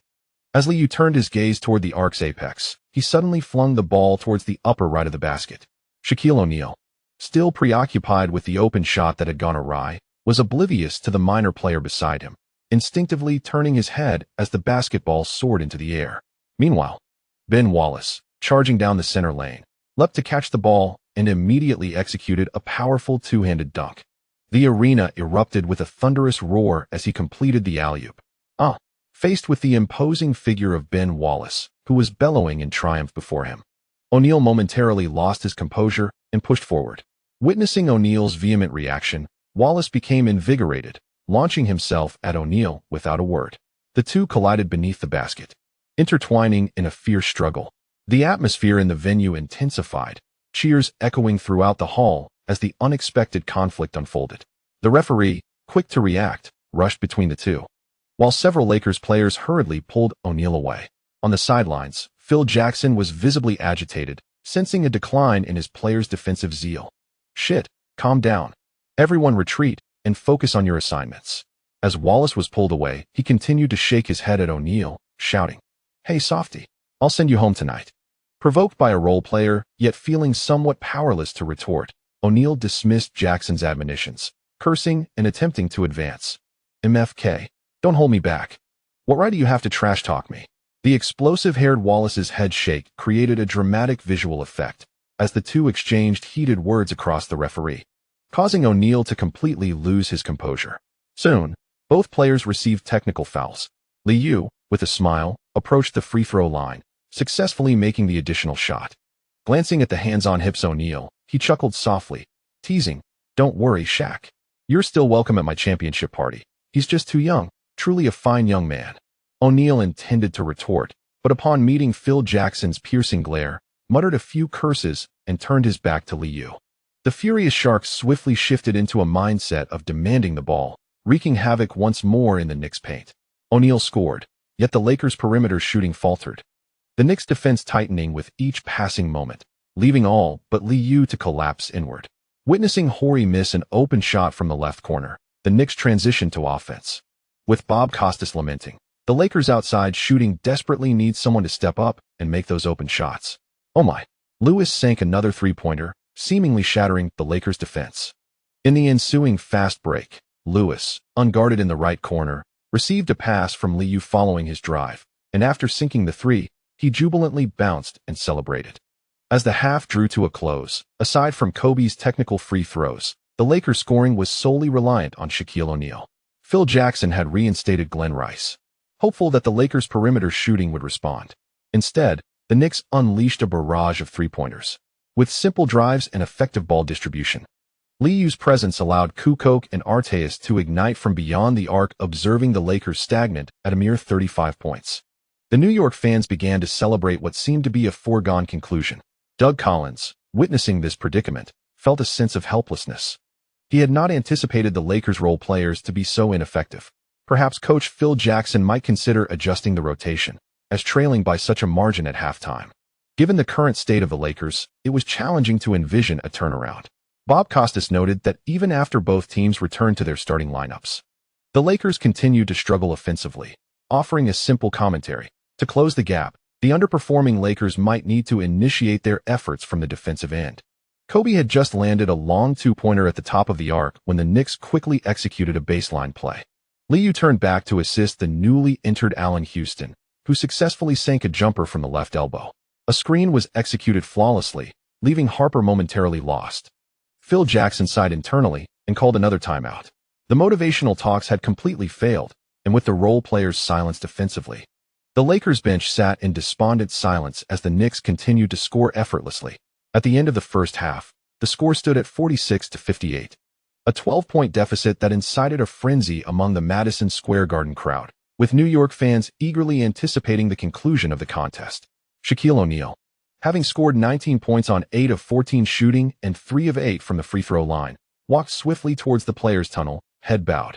Phil Jackson glanced back at the large screen at center court. Though he was reluctant to concede, he was mentally preparing for defeat, contemplating the dismal performance of his role players. With the Knicks flourishing through extensive rotations, the commentators, while having foreseen such a scenario, found it difficult to critique the Lakers in light of the jubilant fans dancing to the music. Ultimately, Bob Costas shifted the topic, stating that if the Knicks emerged victorious that evening, head coach Jeff Van Gundy would set a record, becoming the youngest coach in NBA history to achieve a three-peat. Doug Collins felt a pang of nostalgia upon hearing this, recalling how, after his departure from the Bulls, Phil Jackson swiftly claimed a championship. Reflecting on the lackluster performance of the Lakers that night, Collins felt a sense of relief and jestingly remarked that perhaps after the series concluded, Phil might face scrutiny, as he had yet to prove himself post-Michael. The two commentators shared a light-hearted laugh, reminiscing about past championship coaches, a sentiment the fans surely appreciated. As the second half commenced, within 2 minutes, the deficit had ballooned to 17 points. With a few more screens, teammates could find opportunities for open shots. However, Liu, feeling off his game, transformed into a facilitator instead. Under the immense disparity in scores, the Knicks players grew increasingly spirited, while the Lakers role players succumbed to despair as they watched Shaquille O'Neal and Kobe Bryant take turns in isolation plays. As Liu assisted Oakley for a mid-range jumper from the right elbow at the free throw line, every player on the Knicks roster had registered points tonight. Jeff Van Gundy had returned to the bench, smiling and clapping, fully immersed in a state of contentment. Larry Johnson seized the opportunity as Glenn Rice's defensive intensity waned, launching aggressive low-post attacks, and after making a turnaround jumper, he beamed with delight. Phil Jackson, arms crossed, stood by, disheartened as the Lakers' offensive movement dwindled. Everyone seemed to stand still, fixated on O'Neal's solo efforts, leading him to retreat to the bench in despondency. Only Kobe remained engaged, striving to assist O'Neal in scoring. But the Lakers' defensive effort had diminished significantly, and the gap in points showed no signs of closing. As the third quarter concluded, cheers echoed throughout the arena, and the DJ played upbeat music. In the front row, James Dolan and David Stern conversed cheerfully, already preparing for the impending awards ceremony. The quarter ended with a score of 24-26, culminating in a total of 70-84 after 3 quarters, with the final period approaching garbage time.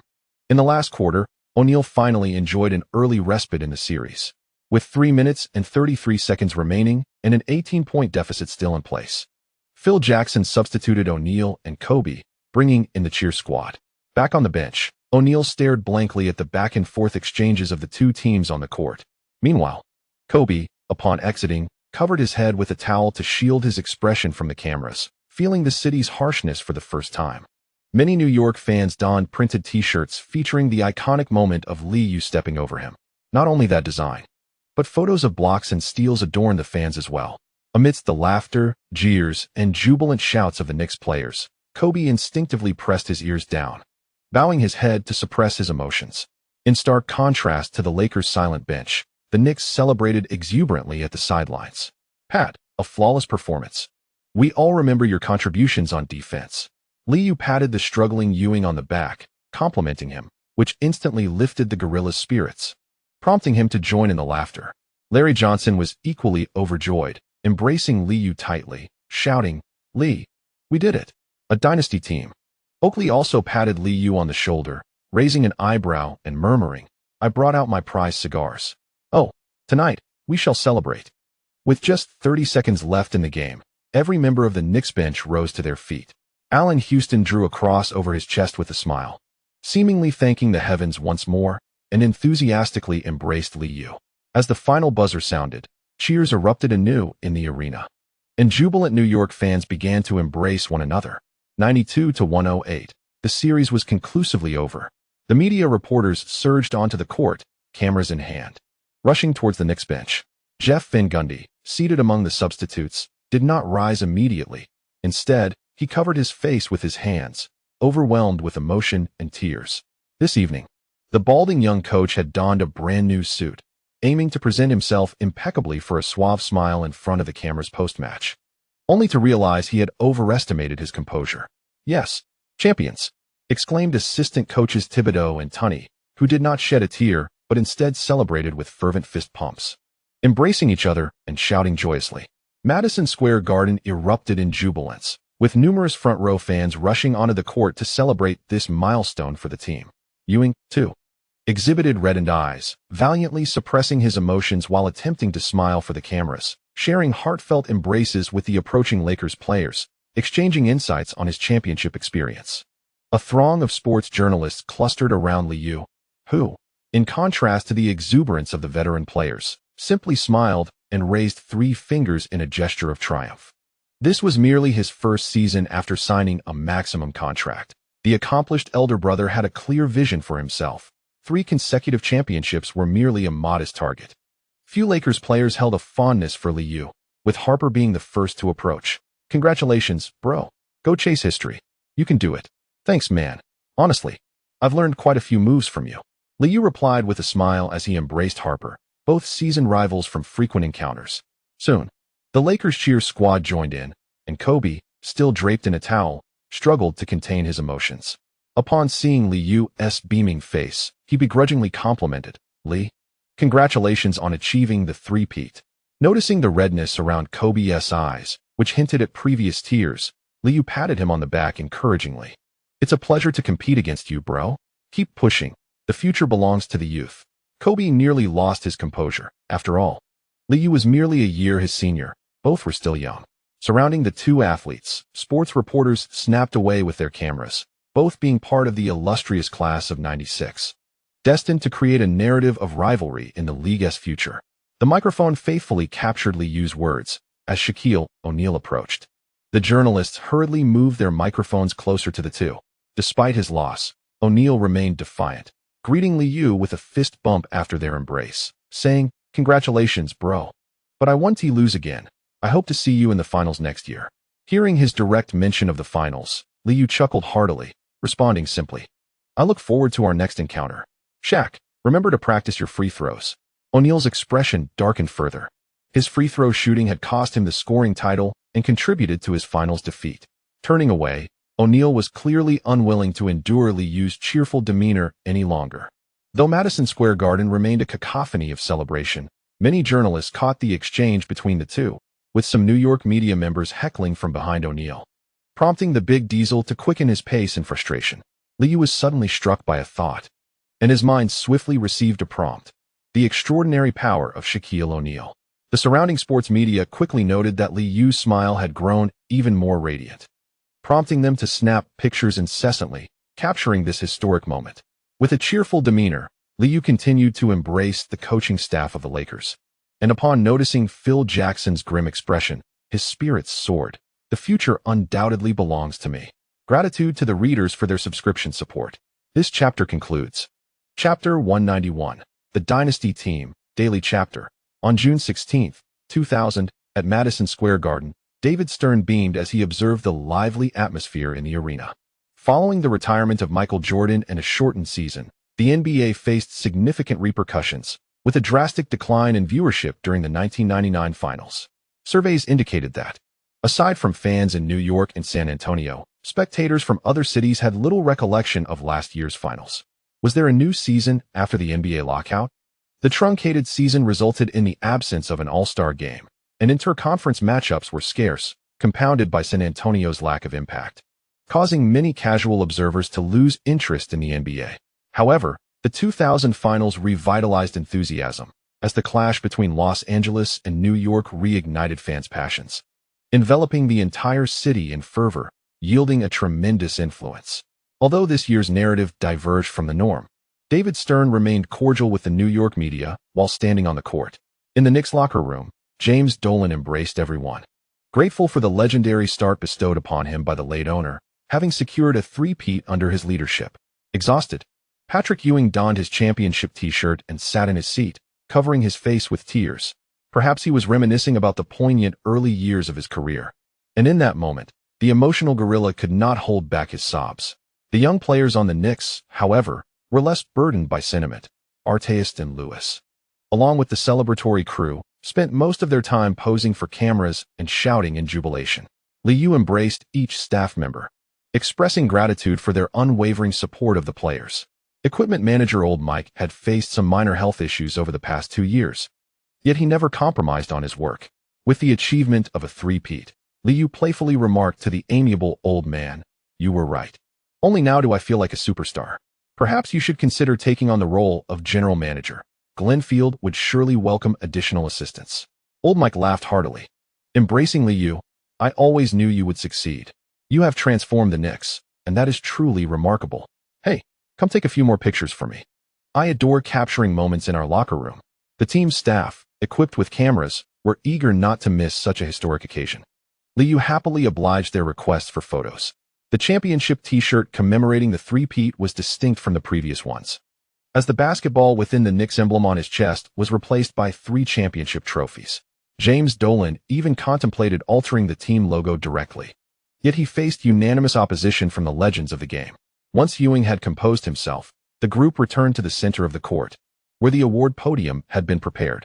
Unlike the ceremonies of the previous 2 years, this time, the podium displayed 2 O'Brien trophies alongside 2 Larry O'Brien Finals MVP trophies. The 4 trophies stood prominently in a row, leaving space for the 2 awards of the evening.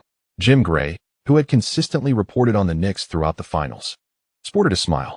Should the Lakers triumph, the host would be Rashad, a prospect that filled Jim Gray with pride, as he was among the first journalists to recognize the potential of Larry O'Brien. 3 years, 3 championships. This is an exhilarating moment. Let us welcome NBA Commissioner David Stern. Upon stepping onto the podium in the champion's home arena, David Stern was greeted by the cheers of the crowd, a welcome change from the boos he had encountered in the past 2 years. "Thank you. It is a privilege to witness this historic moment alongside you all. I extend my gratitude to the New York City Hall for their unwavering support of the league. I must also thank the Lakers and the Los Angeles City Hall, as both teams delivered an extraordinary finals." With that, he announced, for the 1999 to 2000 season, the NBA championship is awarded to the New York Knicks. At the dawn of the 21st century, it was a joy to witness the birth of a dynasty. This was indeed a monumental achievement. Holding the microphone, David Stern did not linger too long. Having delivered his remarks, he handed the trophy to James Dolan, who could hardly contain his eagerness to lift the cup. As he raised the trophy, the cheers of New York fans filled his ears, prompting James Dolan to join in a jubilant shout, while the Knicks players behind him erupted in applause. Clad in a hat adorned with the special three-peat insignia and a white championship t-shirt, Larry O'Brien beamed at the exhilarated owner. Unlike the stoic Charles, James Dolan displayed his emotions freely. David Stern was also applauding nearby, signaling to Larry O'Brien that it was time for him to lift the trophy as well. Reluctantly, James Dolan relinquished the trophy.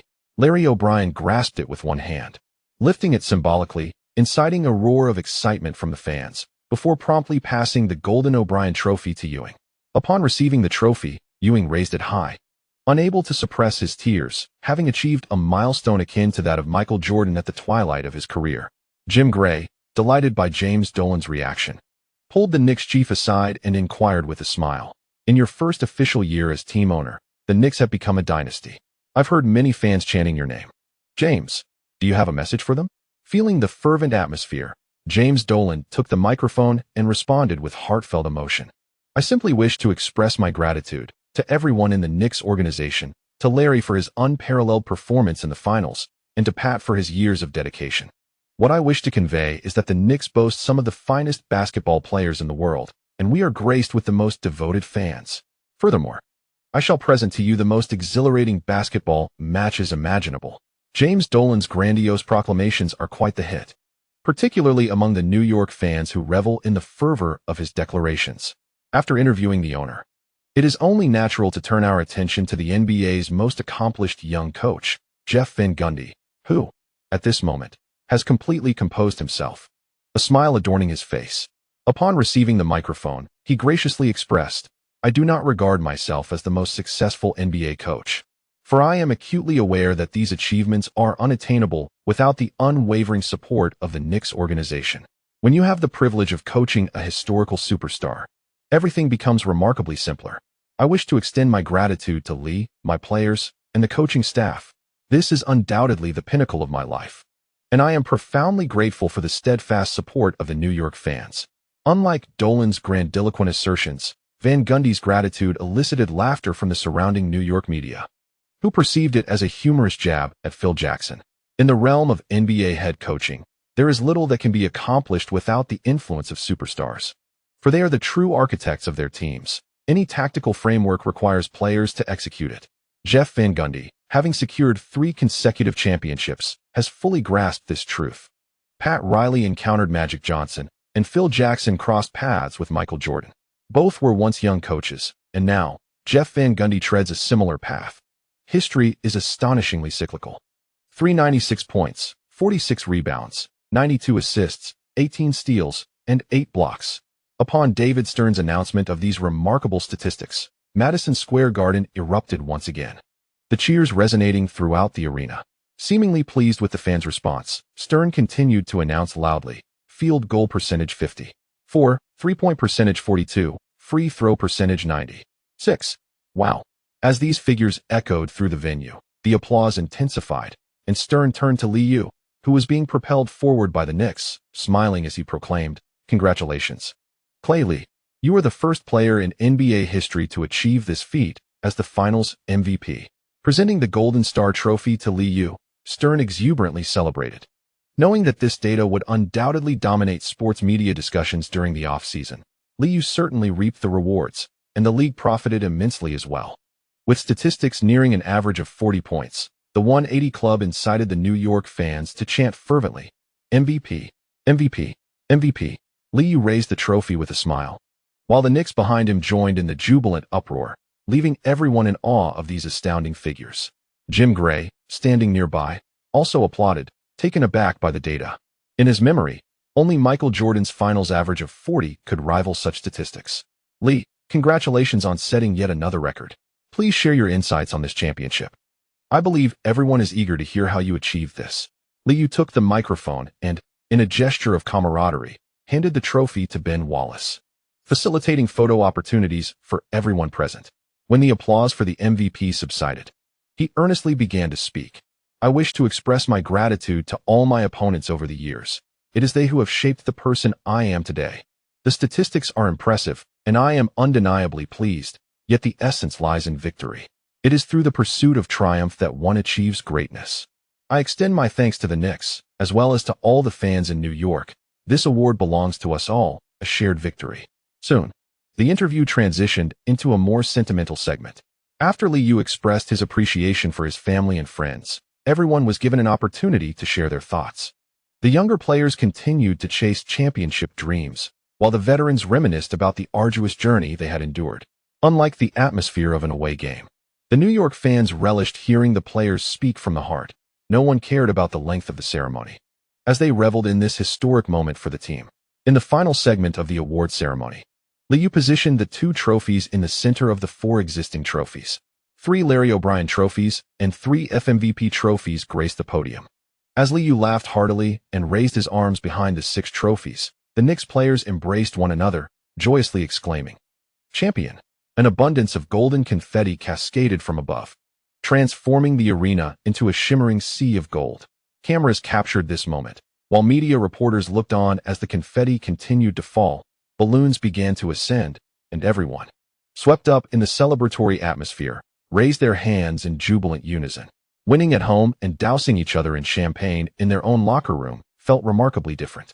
The Knicks staff, too, reveled in the festivities, spraying champagne in celebration of their three-peat, with ample props prepared for the occasion. Oakley, cherishing his prized cigar, took occasional sips from a champagne bottle, his face radiating satisfaction. Observing Ewing engaged in animated conversation with Van Gundy, while young players celebrated exuberantly, Oakley glanced at Liu, who was enveloped in smoke, and chuckled. Damn, this is what a three-peat feels like. Even though I've left the Bulls, I can feel it. Lee, you will surpass Michael. You are younger, at just 22, and he has not achieved what you have. Liu exchanged a fist bump with Oakley, glancing at the 2 trophies in his arms, and playfully quipped, 5 is greater than 3, and indeed, time is on my side. Surpassing Michael is an intriguing goal. Artist, drenched from head to toe, continued to pour champagne down his throat. Noticing Liu still immersed in smoke, he approached quietly and earnestly asked, Lee, may I touch the trophies you hold? I wish to spend a moment longer with them. Amidst the raucous locker room, Liu barely heard Artist's request. With a bemused expression, he handed the 2 trophies to the rookie and encouraged him loudly. Ron, pursue even greater honors next season. Yee. Thank you to the readers for your subscription and support. This chapter concludes. Chapter 192, Explosive Data, Daily Chapter, in the realm of the NBA. Teams that lose in the finals often fade into obscurity. However, the 2000 finals stand apart. Although the Lakers faced defeat, fans of Shaquille O'Neal could proudly proclaim, the Lakers lost, but O'Neal did not. In tonight's game, O'Neal recorded 16 field goals out of 28 attempts, converting 4 of 13 free throws, amassing a total of 36 points. While he could not lead his team to a comeback, such a performance leaves little room for further expectation. Throughout the 5 finals games, O'Neal averaged 46.8 minutes on the court, scoring an impressive 38.6 points, securing 14.6 rebounds, providing 2 assists, achieving 1 steal, and blocking 2 shots per game. He attempted an average of 26.6 shots, with a shooting percentage of 57.2, and averaged 17.8 free throws, converting 45.7. O'Neal's extraordinary double-double statistics astonished many analysts. The data was staggering. Although his shooting percentage closely mirrored that of the regular season, the increase in attempts without a decline in efficiency underscores O'Neal's dominance. Were it not for his struggles at the free throw line, an average of 40 in such significant double-doubles would have posed no challenge for him. On the evening of the 16th, while the Knicks jubilantly celebrated their three-peat, the dejected O'Neal appeared expressionless at the post-game press conference. The New York media expressed profound admiration for his performance throughout the series. As the Lakers duo took their seats, a reporter from the New York Post promptly rose to pose a serious question to O'Neal. Shaq, have you considered joining the Knicks? With Pat nearing retirement, coming to New York to team up with Ewing could allow you to dominate the league. Upon hearing this query, O'Neal nearly walked out, for he, the regular season MVP, had little patience for the notion of joining forces with those who had bested him. I do not like New York, nor do I favor the Knicks. And I have no interest in partnering with someone who has defeated me. I am the MVP, and Ewing is also an MVP. In my eyes, we are both superstars. He may have bested me once, but next year, I shall reclaim victory. This is my declaration. Next year, I shall once again grace the finals. After responding in a deep voice, O'Neal fell silent, sensing that the New York media was mocking him. Meanwhile, Kobe Bryant, whose presence was less pronounced, recorded 24 points from 9 of 19 shooting, including 1 of 3 from beyond the arc and a perfect 5 of 5 from the free throw line. Most of his scoring occurred in the second half, as he failed to respond adequately when the Lakers fell behind in the first half. Over the course of the 5 finals games, he averaged 42.0 minutes on the court, contributing 21.0 points, 4.2 rebounds, 4.2 assists, 1.2 steals, and 2.8 turnovers per game. He attempted an average of 18.0 shots, with a shooting percentage of 45.8 and averaged 2.6 three-point attempts, converting only 13.3 of those attempts, alongside 4.8 free throws at a rate of 76.7. Compared to his regular season performance, Kobe's statistics saw a slight decline. Yet he maintained a commendable level of play, with moments of brilliance. Kobe was discontent with his performance, or rather, with the state of his body, amid the intense competition. His shooting percentage had dipped. His scoring became erratic, heavily reliant on his shooting touch. The mere thought of Liu achieving a remarkable 180 club performance against his defense caused him considerable discomfort. He felt utterly overwhelmed. Most media inquiries were directed towards Shaquille O'Neal. While Kobe's statistics were commendable, they lacked luster. Ultimately, the Los Angeles media endeavored to restore some semblance of dignity for Kobe, routinely inquiring, "Kobe, we have noticed a slight decline in your performance during the finals compared to the regular season and the Western playoffs. Could you elaborate on the reasons?" Reflecting on areas for improvement is a common challenge faced by young players. Rather than resorting to platitudes, Kobe earnestly responded in a low voice, "I will continue to refine my physique. I need to score efficiently in high-intensity games." Shaq is right. We will be back in the finals next year. Both O'Neal and Kobe, clad in oversized formal attire, contributed to the somber atmosphere of the press conference. After a season of media hype, they faced a humiliating sweep, rendering their exuberance unsustainable. When Kobe stood to leave the press conference, he noticed Knicks staff setting up 6 gleaming trophies on a long table. The resplendent trophies captured his attention, and as he turned to gaze at them, a flicker of yearning appeared in his eyes before he resignedly bowed his head and departed. Having recovered from a reflective state, Ewing made his entrance at the press conference, prompting immediate excitement among the New York media. Observing the trophies before him, the big man beamed with joy. At the twilight of his career, he had emerged as a grand victor. Having achieved a three-peat, the media's focus shifted towards Ewing's final season. A Yahoo Sports reporter was the first to pose a question. "Pat, after your contract concludes, do you plan to retire immediately? Can you share details about your upcoming tour?" When the topic of retirement arose, Ewing's good spirits remained undiminished. Instead, he enthusiastically elaborated, "After this contract, I intend to officially retire, but I will not depart from basketball. I aspire to inspire more individuals to engage in the sport. As for the tour, we have yet to finalize our plans, during the playoffs. My focus is solely on the game. However, the purpose of the tour is to showcase my best form to the fans." At 38, age is not a barrier. Observing Ewing's articulate demeanor, the New York media felt a complex mix of emotions. The prospect of ongoing championship contention was not easily dismissed. This year's finals had rendered O'Neal's defense akin to his regular season form, and should they confront the Lakers again next year, the aging Ewing would undoubtedly struggle to cope. Many sports media outlets remained keenly interested in the tour, as it represented a fresh narrative, a favorite among spectators.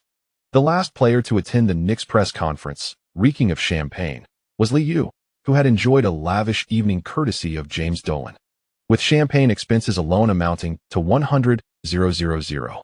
Aside from what was consumed, much of it had been sprayed around the locker room or on the players themselves. In the G5 match, Liu recorded a stat line of 9 out of 20 shooting, with 3 out of 7 from beyond the arc, and 6 out of 7 from the free throw line, accumulating 27 points, 6 rebounds, 12 assists, 2 steals, and 2 turnovers. Although his statistics were rather unremarkable, the New York media, nonetheless, lavished him with excessive praise. Following this flattery, a reporter from the New York Times posed a question that many fans were eager to know. "Lee, the American Basketball Association has announced it will extend an invitation to you. Will you participate in this year's Sydney Olympics?" Having recently received this news, Liu was prepared and shook his head earnestly, stating, "I believe I need to rest more during this off-season. Making it to the finals 3 consecutive years is no easy feat. I will take this opportunity to properly rest. And I think it would be better to leave this chance for other players." The outcome elicited no surprise. In the eyes of the media, the NBA boasts an abundance of stars, and dispatching a few all-stars could easily garner gold medals. After the press conference, the Knicks celebration continued. James Dolan opted for a more private gathering at a city club rather than a political party. Social elites, fond of revelry, seized this opportunity, and the festivities persisted into Saturday. By Sunday, it was Liu's turn to indulge, inviting his acquaintances and rallying the Knicks to celebrate, spending nearly $200,000 in a single day. On June 19th, while the excitement of the finals still lingered, ESPN unveiled the playoff statistical leaders of the season, leaving spectators in awe. The Lakers had played many playoff games, and Shaquille O'Neal unsurprisingly topped the total points leaderboard.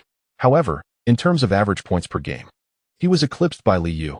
In 16 playoff games, Liu averaged 31, 8 points, 4, 8 rebounds, 9, 8 assists and 6 steals. With a shooting percentage of 51, a three-point percentage of 45, and a free throw percentage of 93.7. He led the playoff scoring average and joined the elite 180 club for a single postseason. Analysts were left astounded. Could this be achieved by a point guard? On the playoff assists leaderboard, Liu recorded a total of 156 assists for the season, ranking first, while his average assists per game placed him second. In terms of steals, he achieved 26 steals, placing third, with an average of 6 steals ranking 10th. He averaged 9 field goals made per game, placing him second, just behind O'Neal. On the three-point leaderboard, he made 53 pointers in total, averaging 1 per game, leading the pack with a three-point shooting percentage ranked 5th. On the free throw list, he averaged 8 successful free throws, placing 4th, with a free throw percentage ranking 3rd. Despite a high usage rate and significant defensive attention, he achieved an effective field goal percentage of 64.8, ranking 5th. When it came to efficiency, O'Neal's player efficiency rating, PER, reached an impressive 35 in this year's playoffs. Initially, one might have believed that Shaquille O'Neal's player efficiency rating, PER, was already astonishing. However, upon witnessing Liu's PER, numerous basketball analysts began to question the accuracy of the statistics. A staggering PER of 353. With this advanced metric, Liu becomes the second player in playoff history to surpass a PER of 35, following the legendary Hakeem Olajuwon, who recorded a PER of 39 during the 1988-89 playoffs, albeit in only 4 games. In contrast, Michael Jordan also participated in 16 playoff games that season, achieving a PER of 31. When compared, Liu's PER stands unparalleled. On the morning of the 20th, in his Manhattan apartment during breakfast, Liu found himself at a loss for words while perusing a sports column in the New York Post. The article could be succinctly summarized in a single word: winning. Despite not averaging over 40 points in the finals and being overshadowed by his competitor, the New York media was invigorated following the PER announcement. If scoring wasn't impressive, they would turn their gaze to advanced statistics. With customized metrics backing him, Liu surpassed O'Neal, outshining Michael Jordan. Across the table, Gene observed Liu's expression of helplessness. While nibbling on his sandwich, he jestingly remarked, "Isn't this splendid? Everyone loves to see the top performer." Liu tossed the newspaper aside and, glancing at this old acquaintance, earnestly replied, "Tonight, I am meeting a self-made billionaire, and I am still contemplating whether to pursue a deeper partnership." Gene pondered briefly, instinctively brushing his blonde hair, and inquired, "Bobby acts for Max Capital?" Liu nodded, revealing that his account had nearly 400 million, exceeding his expectations. With 3/4 in stocks and the remainder reflecting the other party's sincerity, I don't entirely trust him, but it's a remarkable opportunity. Thank you to the readers for your subscription support. This chapter concludes. Chapter 193. Approaching the wealthy, routine chapter. NBA stars, upon securing lucrative contracts, often indulge in excessive spending. Not only do the players themselves crave a lavish lifestyle, but many also support their entourage. Since they are all brothers, it is natural to share the wealth. Nightclubs become venues for showcasing their status, with close friends helping to bolster their celebrity image. Moreover, some players continue to earn while actively playing, yet fail to maintain their affluent lifestyle post-retirement, leading to financial ruin. While fans may perceive NBA players as superhuman beings capable of extraordinary feats, others view these newly wealthy athletes as mere affluent individuals. The adage that players earn significantly but spend even more is not an exaggeration. In order to sustain the lifestyle of the elite, expenses can be exorbitant. Nevertheless, exceptions exist, and Liu stands as a distinctive figure among the players. With the assistance of his marketing team and the league's generous treatment, including star referee privileges, Liu may not have enjoyed such advantages during his rookie season. But after clinching the championship, he remained grounded, resembling a second Grant Hill. After passing the LSAT, David Stern extended his congratulations to Liu, who, upon gaining admission to the University of Connecticut School of Law, had finally shed the label of being a wealthy scion. On the evening of the 20th, at Jean Georges, a French restaurant on Central Park West, renowned as one of New York's finest since its inception in 1997, only 4 patrons occupied the establishment. Following a brief greeting from the chef, the ambience was filled solely with music and the lively exchange of conversation. Previously, I had harbored a disdain for French cuisine. Yet this restaurant transformed my perspective, As young individuals, we should seize opportunities to explore novel experiences. Dressed in a sleek black suit, the youthful Bobby Axes raised an eyebrow at Liu after making this remark, exuding an air of composure and confidence. With his neatly styled brown hair, expressive eyes, and a physique that bore the marks of fitness, the founder of Axes Capital left a favorable impression on Liu.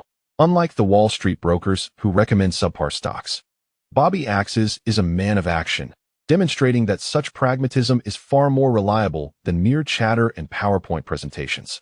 Liu, also clad in black, opted for a deep gray t-shirt instead of a dress shirt, presenting a more casual appearance.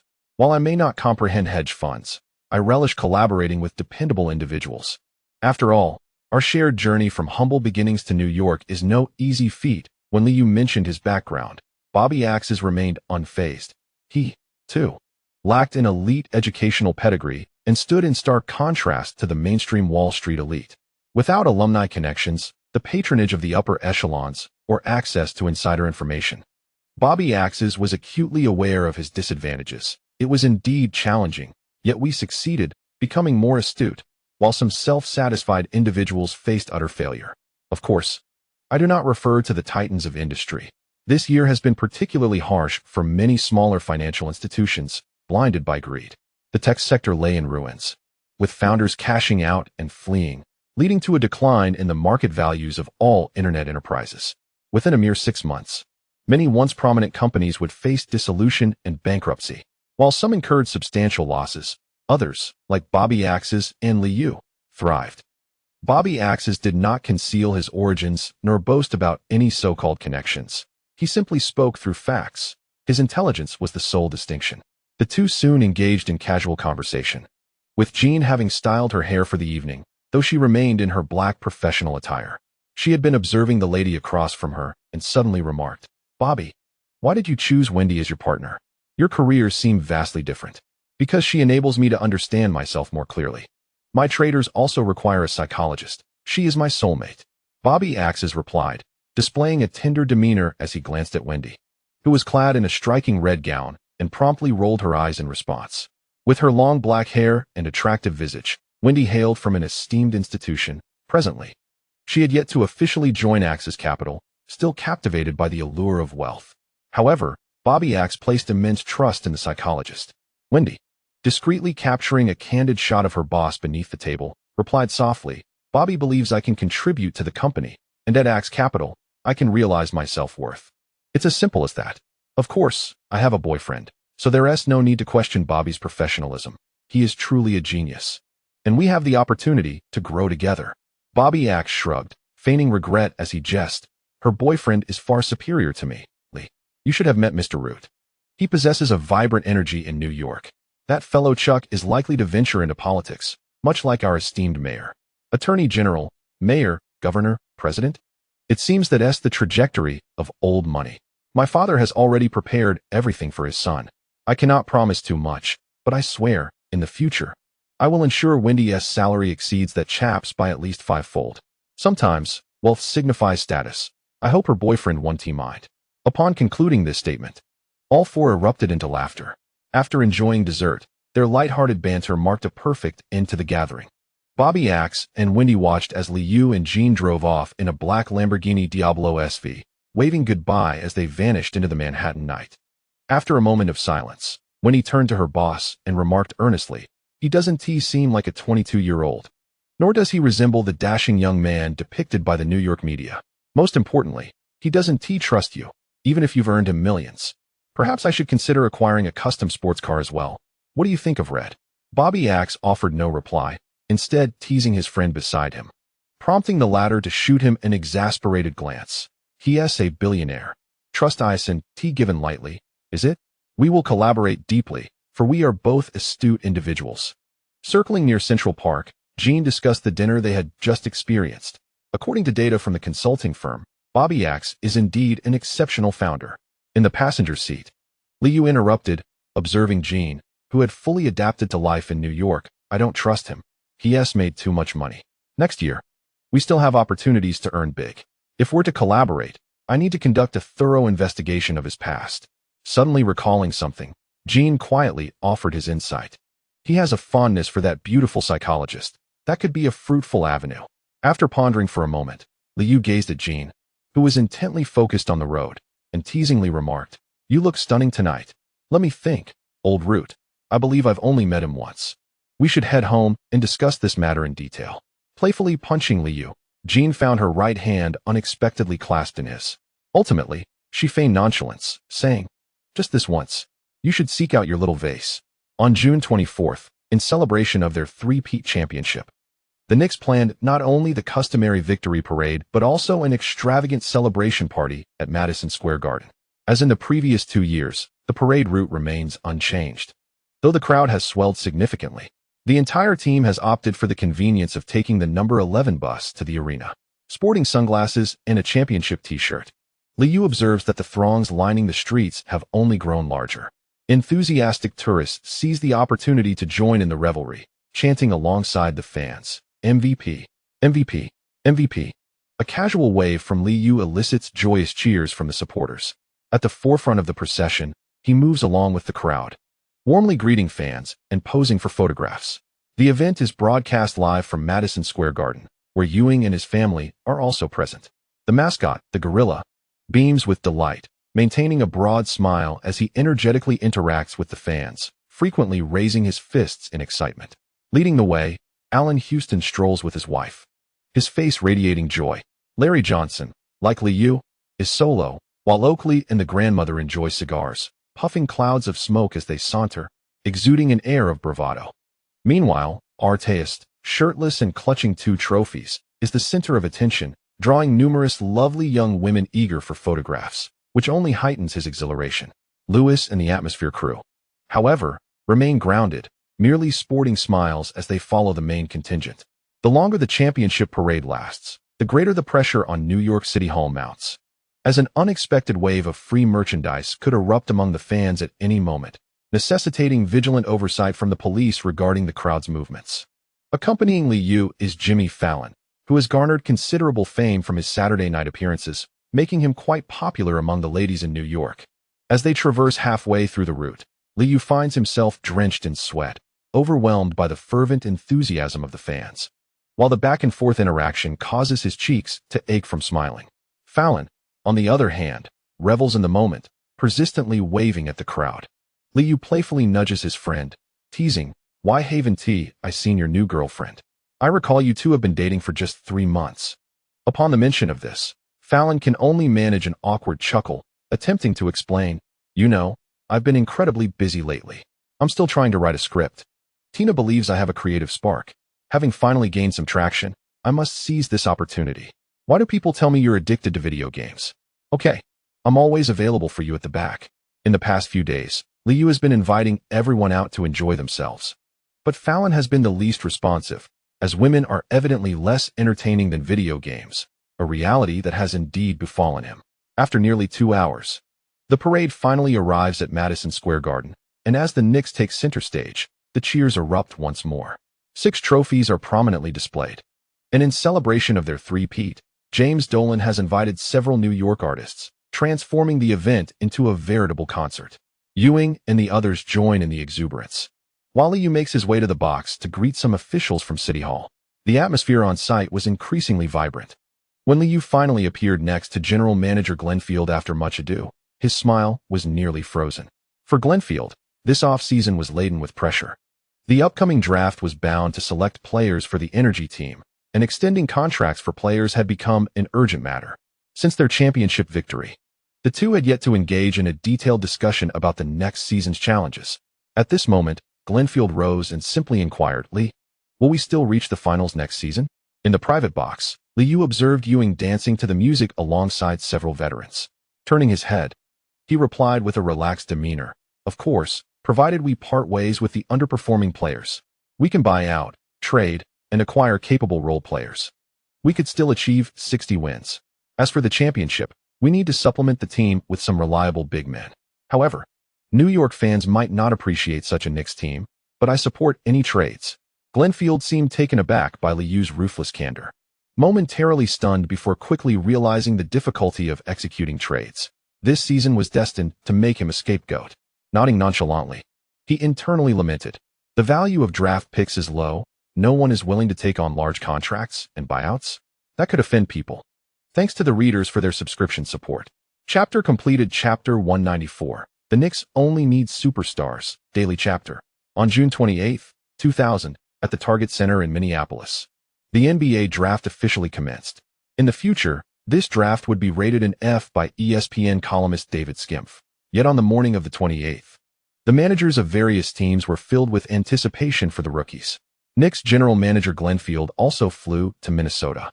Selecting players for the energy team didn't require much effort, primarily because staying in New York was rather uncomfortable. The championship parade was splendid, and the MSG documentary was nearing completion. Ewing envisioned his retirement tour. Oakley planned to remain in New York, and Larry Johnson intended to sign a retirement contract after concluding his 12-year deal. Next season, Allen Houston, who was in a contract year, remained quiet, though his agent had already declared that the championship guard deserved a substantial contract. Rashard Lewis from the bench also sought a new contract, with his agent proclaiming that Lewis was worthy of a starting position and welcoming offers from any team. James Dolan boasted to the fans that not only would they claim the championship next season, but they would also play an attractive brand of basketball, averaging 110 points per game. After the owner's statement, there were no further directives. Liu expressed his stance and departed. New York fans eagerly hoped that the Knicks would find the next Ewing, anticipating that the off-season would bring star players to the team. The New York media, before the new season even began, had already taken out loans for the championship. Numerous sports columns in major newspapers analyzed extensively, ultimately targeting the big fish of the offseason, free agents Tim Duncan and Grant Hill. Before Tim Duncan expressed his intentions, the New York media was already convinced that he would undoubtedly choose to join the Knicks, stepping in to fill the void left by Ewing and committing to a lifetime of service in New York. Similarly, Grant Hill, despite having remained silent following his injury, was the subject of media speculation about a potential rift with the Pistons and an imminent move to the Knicks. After all, he would be reuniting with his old teammate Allen Houston and teaming up with the league's sole superstar, Liu. The trio could undoubtedly be encapsulated in a single word: victory. While the role players may not be of concern to the New York media, the failure of these two to join the Knicks would undoubtedly reflect poorly on the general manager. Prior to the commencement of the free agency market, the New York media indulged in their own excitement, providing comfort to fans who perused the newspapers. If they could successfully sign these two players, they would indeed dominate the forthcoming decade. At the 2000 NBA draft, the Nets claimed the first overall pick, ultimately selecting Kenyon Martin. The Grizzlies followed suit by selecting Stromily Swift second overall. The Clippers chose Darius Miles at the third position, while the Bulls, managing to retain their first-round pick, selected Marcus Fizer fourth overall. As Knicks staff observed David Stern maintain a constant smile while announcing the names of the new draftees, one could not help but quietly inquire, where do we go next? San Antonio or Detroit? Glenn Grunwald snapped back to attention as Stern announced, with the 28th pick, the Knicks select Jake Voskuhl from the University of Connecticut, the starting center of last year's NCAA champions and an alumnus of Liu's school. Voskuhl was a decent pick under the circumstances.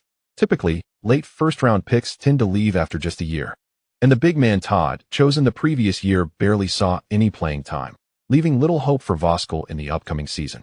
The market was rife with flexible, hefty shields, and exceptional big men were exceedingly rare. Second-round picks warranted even less attention.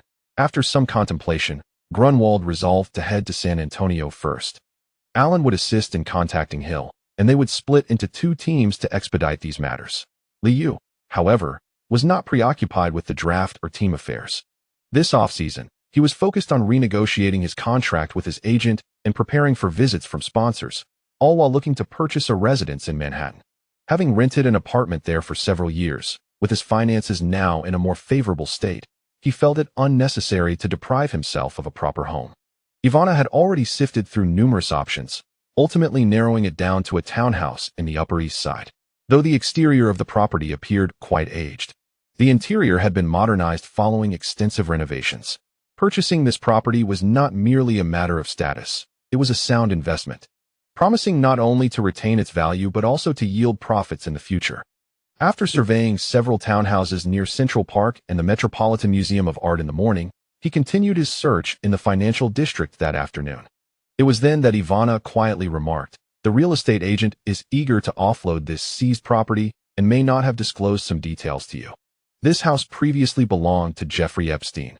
I visited here as a child, and while the decor has changed somewhat, I remember it vividly. The house viewed in the morning was quite appealing. Although somewhat compact, it was spacious enough to entertain friends. The six-story structure was well preserved, indicating a high likelihood of appreciation in value in the future. A sudden flash of memories crossed Liu's mind, and upon looking at the house again, his gaze took on an unusual quality. Noticing Liu's expression, Ivana whispered something to LSB. After a brief tour, the two quickly departed. As Ivana eagerly attempted to squeeze into the driver's seat, Liu reluctantly guided her to the passenger seat. Clad in a sleek black dress, Ivana expressed her disappointment. She had a fondness for the black Lamborghini and had even donned an outfit to match, yet after nearly encountering an accident that morning, she had ceded the driving to Liu. The second floor of that house could easily accommodate 100 guests, transformed into a beautiful party space. The third floor housed a library and study, while the children's bedroom on the fourth floor required renovation. The fifth floor featured a commendable home theater, and the sixth floor boasted an outdoor area suitable for gatherings, which would be even better with the addition of a sunbathing room. With 22 guest rooms, 9 bedrooms, 7 bathrooms, and 3 terraces, the only necessity was to increase the number of bathrooms. The small front garden, though modest, also had potential for appreciation. As Liu drove, he calculated that he would need to vacate a significant portion of the rooms in this house. Looking back a few decades, a hallmark of the upper class was the constant influx of visitors to their homes. To host such guests, ample vacant rooms and a variety of drinks and foods were essential, along with a venue always ready for parties. Providing an environment for guests to relax and entertain themselves at home was equally a sign of the upper echelons of society. It seemed that I still lacked enough friends. But indeed, it was a magnificent house.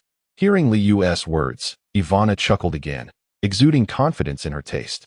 The perception of beauty is entirely contingent upon one's current weight. Liu glanced at the significantly slimmer Ivana and extended another invitation. Shall we take a vacation in France this July? Consider it a small gesture of assistance. My pocket money is running low. Ivana looked at Liu and softly said, then quickly added, but a trip to France is still manageable. On July 1st, the NBA's free agency period officially commenced, and New York fans eagerly anticipated news regarding Tim Duncan and Grant Hill. Both were free agents and would undoubtedly receive offers from various teams upon entering the free agency market. Coincidentally, July marked the onset of the freeze period, allowing star players to leisurely explore different cities and enjoy complimentary meals, alleviating any financial concerns for the month. The Orlando Magic had been quite active during the draft, having already traded away 4 players, clearly indicating that the management intended to make significant moves during the offseason. Pistons fans were incensed by the brazen recruitment tactics of New York media, recalling how Ewing had lured Allen Houston away, and now they were attempting to poach Grant Hill. Should the free agent Grant Hill truly join the Knicks, the nurturing efforts of recent years would seem to have been in vain, ultimately benefiting their rivals instead. Although the influence of Detroit's media has waned, they have not missed the opportunity to mock the Knicks while striving to retain Hill, dubbing them the New York Pistons. Following the commencement of the free agency period, Glenn Grunwald swiftly journeyed to San Antonio, where he soon encountered competition. Doug Rivers and Magic's general manager John Gabriel had also arrived in the vicinity. The sports media in San Antonio recognized the gravity of the situation, noting that Tim Duncan had not declined offers but was proactively engaging with various teams. However, Spurs fans took solace in the fact that Duncan had not immediately defected. He expressed a desire to explore other teams before considering a franchise that had previously defeated him in the finals. In an interview, Duncan made his position clear, eliciting mixed emotions among Spurs fans, while it seemed unlikely that their superstar would join the Knicks. The possibility of him being swayed by the Magic was considerable. To express their respect for Duncan, the San Antonio media once again called for the dismissal of Coach Popovich. On the morning of the 2nd, Glenn Grunwald could only watch as Duncan, with his family, accepted the Magic's invitation after their brief interaction. Feeling somewhat disheartened, Grunwald soon received positive feedback from the other side. Grant Hill was willing to hear the Knicks' plans. That afternoon at the Tarrytown Training Center, James Dolan accompanied Grant Hill on a tour of the Knicks training facilities. The curly-haired owner was quite taken with Hill. His admirable image, explosive playing style, and courteous demeanor made him a paragon of a player. "This is our training center, though we still need to supplement it with more advanced training equipment," Dolan proudly stated, noting that the Knicks are the only team in the NBA with an independent practice facility. After painting a grand vision, Dolan continued to guide Hill through the training complex, throughout which Hill maintained a composed demeanor, smiling graciously. Enthusiastic New York fans even gathered outside the training center, chanting Hill's name. In the afternoon, Lee also made an appearance at the practice, accompanied by Allen Houston and Jeff Van Gundy. As a prize catch in the free agency market, the Knicks mobilized all of their star players to show respect. In an interview, Jeff Van Gundy expressed a keen desire for talent, smiling as he remarked, "If Hill chooses to join, he would undoubtedly enhance our offensive capabilities. I greatly admire his on-court performance." Allen Houston was particularly pleased to see his former teammate, and Hill was indeed contemplating a departure from the Pistons. "Playing in New York is wonderful, though one must sometimes adjust to the local media environment. However, I am confident that you won't face such challenges. The New York media adores you. As for collaborating with Lee, it is hardly difficult. He will consistently deliver the ball into your hands." Grant Hill, donned in a light gray suit, nodded in response to the conversation. Upon noticing Liu approaching, he solemnly reassured his old teammate, "I have faith in your sincerity. Should all proceed without a hitch, New York will indeed be my foremost choice." The chapter concludes with gratitude for the support from readers. On Saturday, July 8, 2000, an eagerly anticipated event unfolded for New York fans. The New York Times revealed that Grant Hill intended to attend the first party following Liu's relocation. Although the once prominent successor to Jordan, Anthony Hardaway, had faded from the spotlight, Grant Hill still retained considerable popularity. While the Detroit media occasionally criticized Hill's playing style as overly soft, the majority of fans continued to appreciate his performance both on and off the court. Many expressed their respect for Hill, who had played through injuries in the previous season, acknowledging that he had truly given his all. Pistons fans, however, reacted with notable indignation. Had Hill been joining a different team, the response might have been less intense, but not with the Knicks. The thought of the former Detroit duo reuniting in New York prompted local media to lament that the large market was undermining the NBA, claiming they were siphoning everything away with their dollars. Despite the lack of logical foundation behind these comments, considering that the Pistons could also offer Hill a maximum contract, this article resonated with many fans from smaller markets. The 1999 to 2000 season was heralded as a victory for big dollars, leaving smaller market fans feeling hopeless. Numerous team owners had conveyed to the league the necessity of curbing the extravagant spending of larger markets. The New York Post's report was inaccurate. The Saturday evening gathering featured no sports or entertainment celebrities, primarily consisting of business and political figures from New York and Connecticut. Although Liu's influence was not that extensive, Bloomberg, aspiring for the mayoral position, began rallying support upon receiving the news. The new residence on 82nd Street proved to be quite functional, situated conveniently near the Metropolitan Museum, providing ample space for the party, regardless of the number of attendees. On the evening of the 8th, Liu's new home was aglow with light, and most guests arrived in formal attire. Earlier that year, Giuliani had announced his candidacy for the Senate and intentions to vie for the governorship of New York. However, by the end of May, this stalwart mayor reluctantly withdrew from the race, citing health concerns.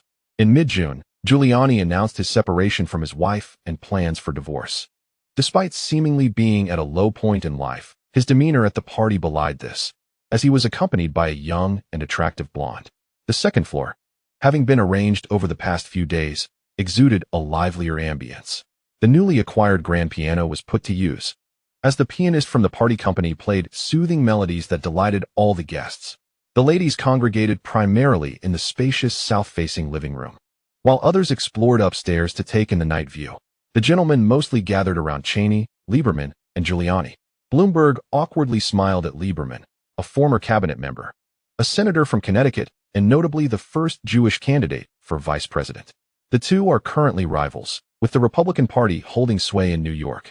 Bloomberg's intention to sever ties with the Democratic Party, a move perceived as opportunistic, has evidently displeased some. "This isn't work time," he remarked. "I would like to express my gratitude to Lieberman. Ever since his arrival in New York, he has rekindled the public's fondness for the Knicks. A city boasting multiple marquee teams is undeniably exhilarating." Giuliani raised his glass towards Lieberman, signaling all was well, and soon Lieberman straightened up, jesting, I concur with that sentiment. I have always focused on the Yankees. After all, we all favor the victors. He expressed delight at seeing Lieberman continue his studies in Connecticut, remarking that law school is an excellent choice. Due to his height, Lieberman could only smile and raise his glass from the back, feeling that the old fellow was subtly mocking Cheney's origins. One hails from Yale Law School, while the other left Yale due to academic issues. Cheney, undeterred by the veiled jest, replied earnestly, I also appreciate victory. Lieberman is a bright young man. Perhaps we will have the opportunity to collaborate in the future. As the former cabinet member raised his glass, everyone joined in. The tension dissipated, and soon the conversation shifted to the upcoming national convention at the end of July, with many sharing personal anecdotes. Bloomberg exhaled, noticing Lieberman, impeccably dressed in black, appeared startled by his presence. Lieberman, remember to attend my campaign event next year. I plan to invest heavily in online advertising. The old-fashioned campaign methods have become outdated. The youth prefer opinion leaders. The billionaire's choice to spend lavishly on garnering votes did not surprise Lieberman. No problem. It's a mere formality. Please wait a moment. I still need to chat with our esteemed mayor. After a brief pause, Lieberman waved to Jean, who was clad in deep blue formal wear, then embraced him and moved closer to Giuliani. Old Roots was also chatting with the mayor, and upon noticing Lieberman's arrival, immediately joked, Lieberman should meet my son's girlfriend. Honestly, I disapprove of his choice. A psychologist? I wish he would find a lawyer. After uttering this, Old Roots winked at Jean beside Lieberman. Giuliani, seeing the two, chuckled. Working at the Southern District's U.S. Attorney's office is no easy feat, and the salary isn't high. Be prepared for that. Jean glanced at Lieberman and replied earnestly, I am ready. I prefer to work for the public good. The Saturday party was quiet and dignified, but by Sunday night, it transformed into a true celebration. The spacious house certainly accommodates more friends. Kristen blinked her big eyes after a stroll, realizing that her hard work might not afford her such a grand residence. The young acolyte has transformed into a more enchanting figure. After the hustle and bustle of New York Fashion Week in February, she has been flitting about and has managed to earn a considerable sum over the past 6 months. Hunter Johnson is engrossed in gossiping about Liu. The New York newspapers reported on last night's soiree, mentioning two prominent figures. Hunter expressed his aspirations, saying, in the future, I too wish to run for office. How about Mr. Lieberman? I admire his speeches. On the second floor, Britney's latest hits resonated, while Liu enjoyed the night view from the rooftop. Upon hearing Hunter's inquiry, he patted his shoulder and playfully remarked, remember to study diligently. If the opportunity arises, let your sister take care of you. A role as a serious actor suits you better. Did you not notice how those girls downstairs are quite fond of you?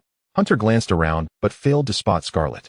Then quickly retorted, she took on a tedious comedy. I can already predict its dismal box office performance. Just as those words left his mouth, Scarlett, having ascended to the rooftop, overheard him.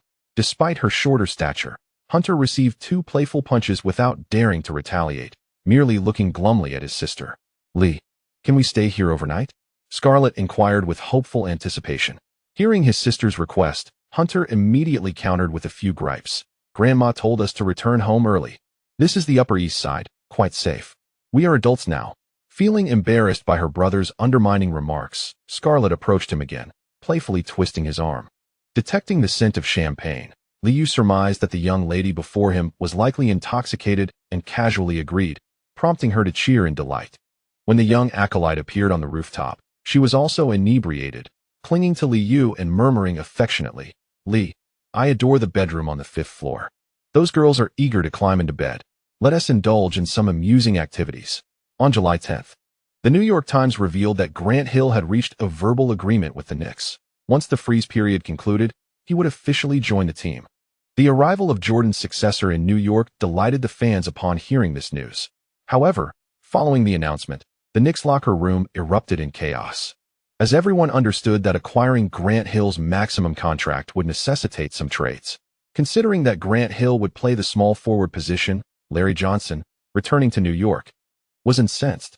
During a morning interview with the New York Post, Larry couldn't contain his grievances, summarizing his sentiment. I have put in my efforts for the Knicks. I contributed to the team's 3 consecutive championships. After achieving a three-peat, to clear out the veterans is utterly undignified. General Manager Glenn Grunwald had yet to be interviewed. But once this topic was broached, it was highly likely that the veterans would be departing, with only Ewing possibly remaining in New York. Interestingly, when the New York media sought to interview Liu, they encountered only his agent, Mark Bartelstein. Lee has recently flown to Los Angeles to attend various sponsor events.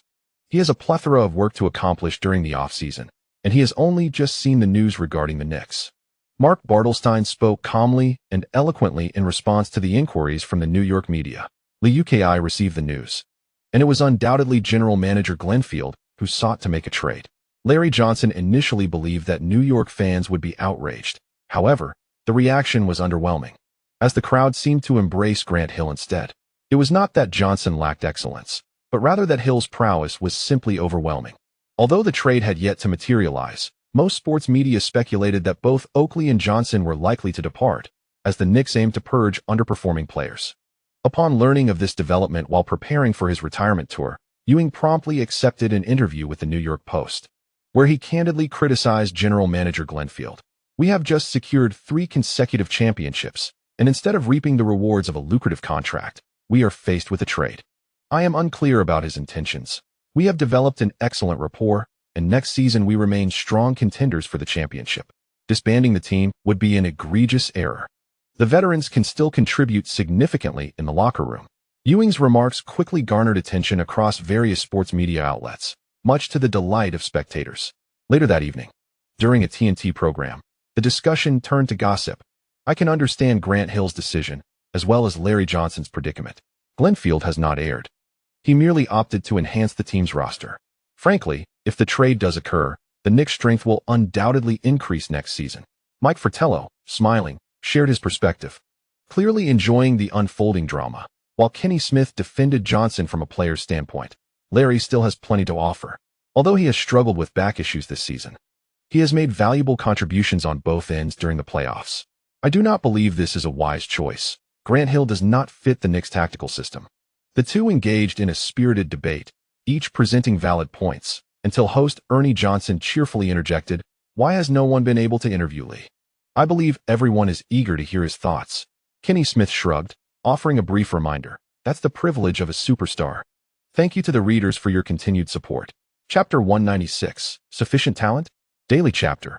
On July 12, 2000, Wednesday, Liu was invited to the Bellagio Hotel in Las Vegas. Since its opening in 1998, the hotel has received widespread acclaim, with the iconic Bellagio fountains at its entrance symbolizing its opulence. By nightfall, 4,000 neon lights, combined with high-pressure jets, create a mesmerizing dance of water, accompanied by carefully selected music, forming a unique spectacle. The stunning scenery lures visitors to stay, while the internal machines and gaming tables represent the hotel's true livelihood, with patrons typically spending thousands of dollars. Each year, Las Vegas hosts the World Series of Poker, a professional competition Liu certainly would not participate in.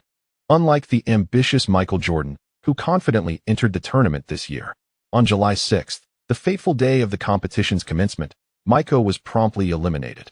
Fueled by a burgeoning gambling addiction, he took up residence at the high-stakes tables of the Bellagio Hotel, summoning friends to partake in the games. Mark Bartelstein cleverly created a smokescreen for Liu, evading media scrutiny regarding his recent whereabouts. Upon arrival, Liu noticed that the gambling tables were populated solely by familiar faces, indicating that Michael had suffered considerable losses, while others hastily departed after making their gains. The exclusive high-stakes tables, designed for the indulgence of the affluent, offered a degree of privacy within the secluded rooms, apart from an attractive dealer. There were few staff members present. "Our star has finally arrived. I hear you purchased a $30 million villa in Manhattan?" This distinction set him apart from others who merely shouted slogans, spending their earnings on women, frivolities, and luxury goods. Those lacking capability still demand exorbitant salaries. "Damn it. One day, I shall rid this place of those who cannot even grasp the fundamentals of basketball, having consumed a bit too much." Michael exhaled a puff of cigar smoke and unleashed a torrent of thoughts, reminiscing about the Wizards and the heartache inflicted by last season's performance. David Falk, seated nearby, instinctively covered his forehead. Should this information leak to the media, the team would undoubtedly be in turmoil. Observing the irate Michael, Liu exchanged a knowing glance with David Falk. Mark Parker, the Hook, was also present, as Richard McWilliam, co-founder and CEO of Upper Deck, greeted Liu with a nod. Following Steve Wynn's sale of the Dream Resort to MGM for $6 billion in mid-June, his fortune had surged. As the proprietor of the Bellagio, Steve Wynn's active participation in the games indicated that Michael had nearly exhausted his funds. Lee, you must bring your friends to Las Vegas more often. Trust me, you will absolutely fall in love with this place. Look at Michael. He has been here for nearly a week. I won't charge him a dime to ensure my super VIP clients enjoy themselves. I am willing to provide any assistance necessary. Winning is not paramount. What truly matters is relishing the process of triumph over opponents. Having enjoyed a few drinks himself, Steve Wynn laughed heartily at the still cursing Michael, clearly reveling in his own victories. At the table, age and stakes were irrelevant. Upon taking a seat, Liu discovered a 6-player Texas Hold'em game and jest, is losing the only option left for a 6-player game? You haven't gambled away this year's Jordan Sports dividends, have you? Hell no. I can never exhaust my funds. I shall reclaim my losses. In one swift motion, he downed the spirits at hand, prompting laughter from those around as Michael immediately called for the next hand. As the long night unfolded, beginning with Texas Hold'em, the World Series of Poker concluded on July 16th. Yet, Las Vegas remained vibrant and lively, with the prideful Michael resolutely staying until the tournament's end before finally taking a step back. Though eliminated on the first day, he savored a schedule akin to that of a champion. In the opulent lakeside suite, as noon approached, Liu felt the stirrings beside him, while Ivana snuggled in from behind. Wouldn't it be better to sleep a little longer?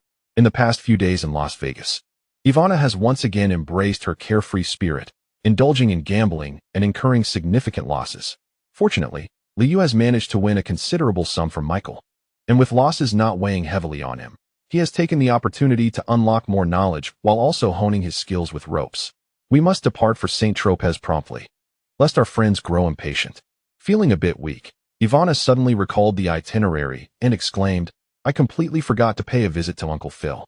This completely slipped my mind. At last Saturday's party in New York, a certain real estate mogul was present with his new model girlfriend. Upon learning that his daughter wished to spend a few days in France, he did not deter her, but rather graciously consented. Perhaps having long wished to enjoy some escapades with his new companion, with the old light bulb left at home, making it easier for them to let loose. Phil Ruffin also owns hotels and casinos in Las Vegas, yet he too embodies the LSP spirit. Liu noted the local gossip about a billionaire planning to divorce, having fallen for a younger Ukrainian lady. Upon hearing Ivana gossip about the relationship with her father, Liu quietly jotted down some information, playfully tooling her smooth golden locks and taking a moment to appreciate her figure before stating with satisfaction, There's still time this afternoon. It seems to be effective. And you appear to have slimmed down a bit. Later that afternoon, a now composed Michael Jordan, having satisfied his gambling urges, casually conversed with Liu over drinks. How much did Upper Deck pay you for the exclusive deal? McWilliams, doesn't he appear to be as accommodating as he seems? In response to Michael's inquiry, Liu did not hold back, taking a sip of wine and smiling as he replied, 5 years for $20 million, including exclusive rights for signed cards and memorabilia. I know McWilliams has cleared out the company's founders, but I am indifferent to such matters. I operate by the contract. And the highest bidder prevails. Their offer was the most lucrative. Michael Jordan, upon hearing this proposal, shook his head with a smile. The biggest regret I have is signing that 10-year contract with them. Lee, you should have demanded more. The production cost of basketball cards is minimal. In other words, they are capitalizing on our fame for profit. Which is why I have an aversion to McWilliams. He is more avaricious than one might assume. Liu recognized the other party's intentions. His unique appearance in the NBA has garnered him immense popularity in Asia. Although he has been subdued in China, in Japan, and South Korea, where consumer spending is robust, these basketball cards will surely sell well. That is their expertise. I appreciate a win-win scenario, and these cards can also elevate my own popularity.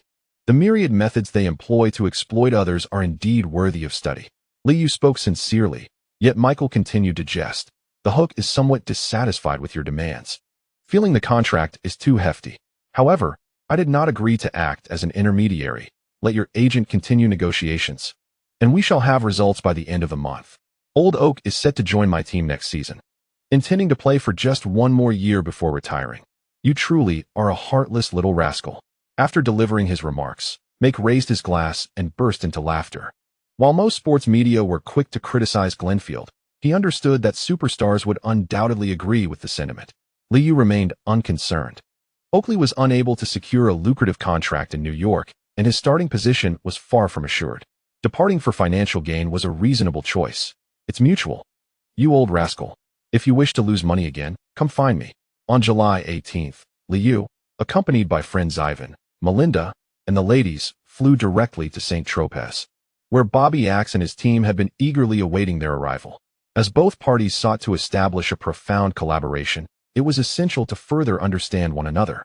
New York media finally caught wind of Liu's whereabouts, swiftly reporting on the duo's extravagant spending. Although Ivan came from a once illustrious lineage, his connections, bolstered by the allure of American dollars, still allowed him to ascend in Connecticut, despite Axe's capital being nearly depleted.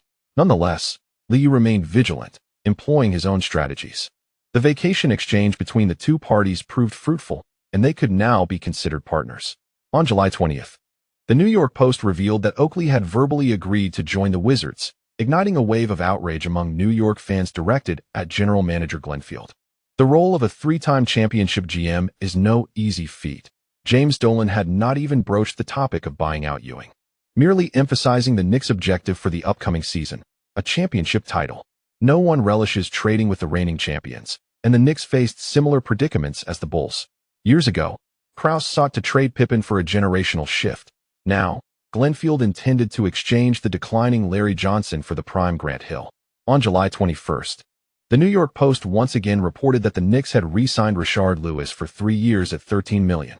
Upon the announcement, onlookers were amused. Is there an excess of funds?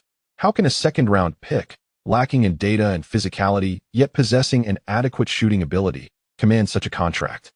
On the same day, at the Tarrytown Training Center, General Manager Glenfield granted his first interview to New York media since the offseason began. We recognize Rashard's talent. Coach Van Gundy concurs with this signing. In the new season, he and Kurt will bolster the team's power forward position.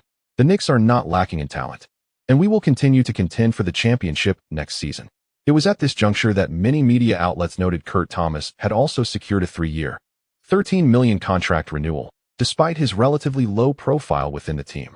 Before the media, Jeff Van Gundy maintained a smile, yet internally harbored some dissatisfaction.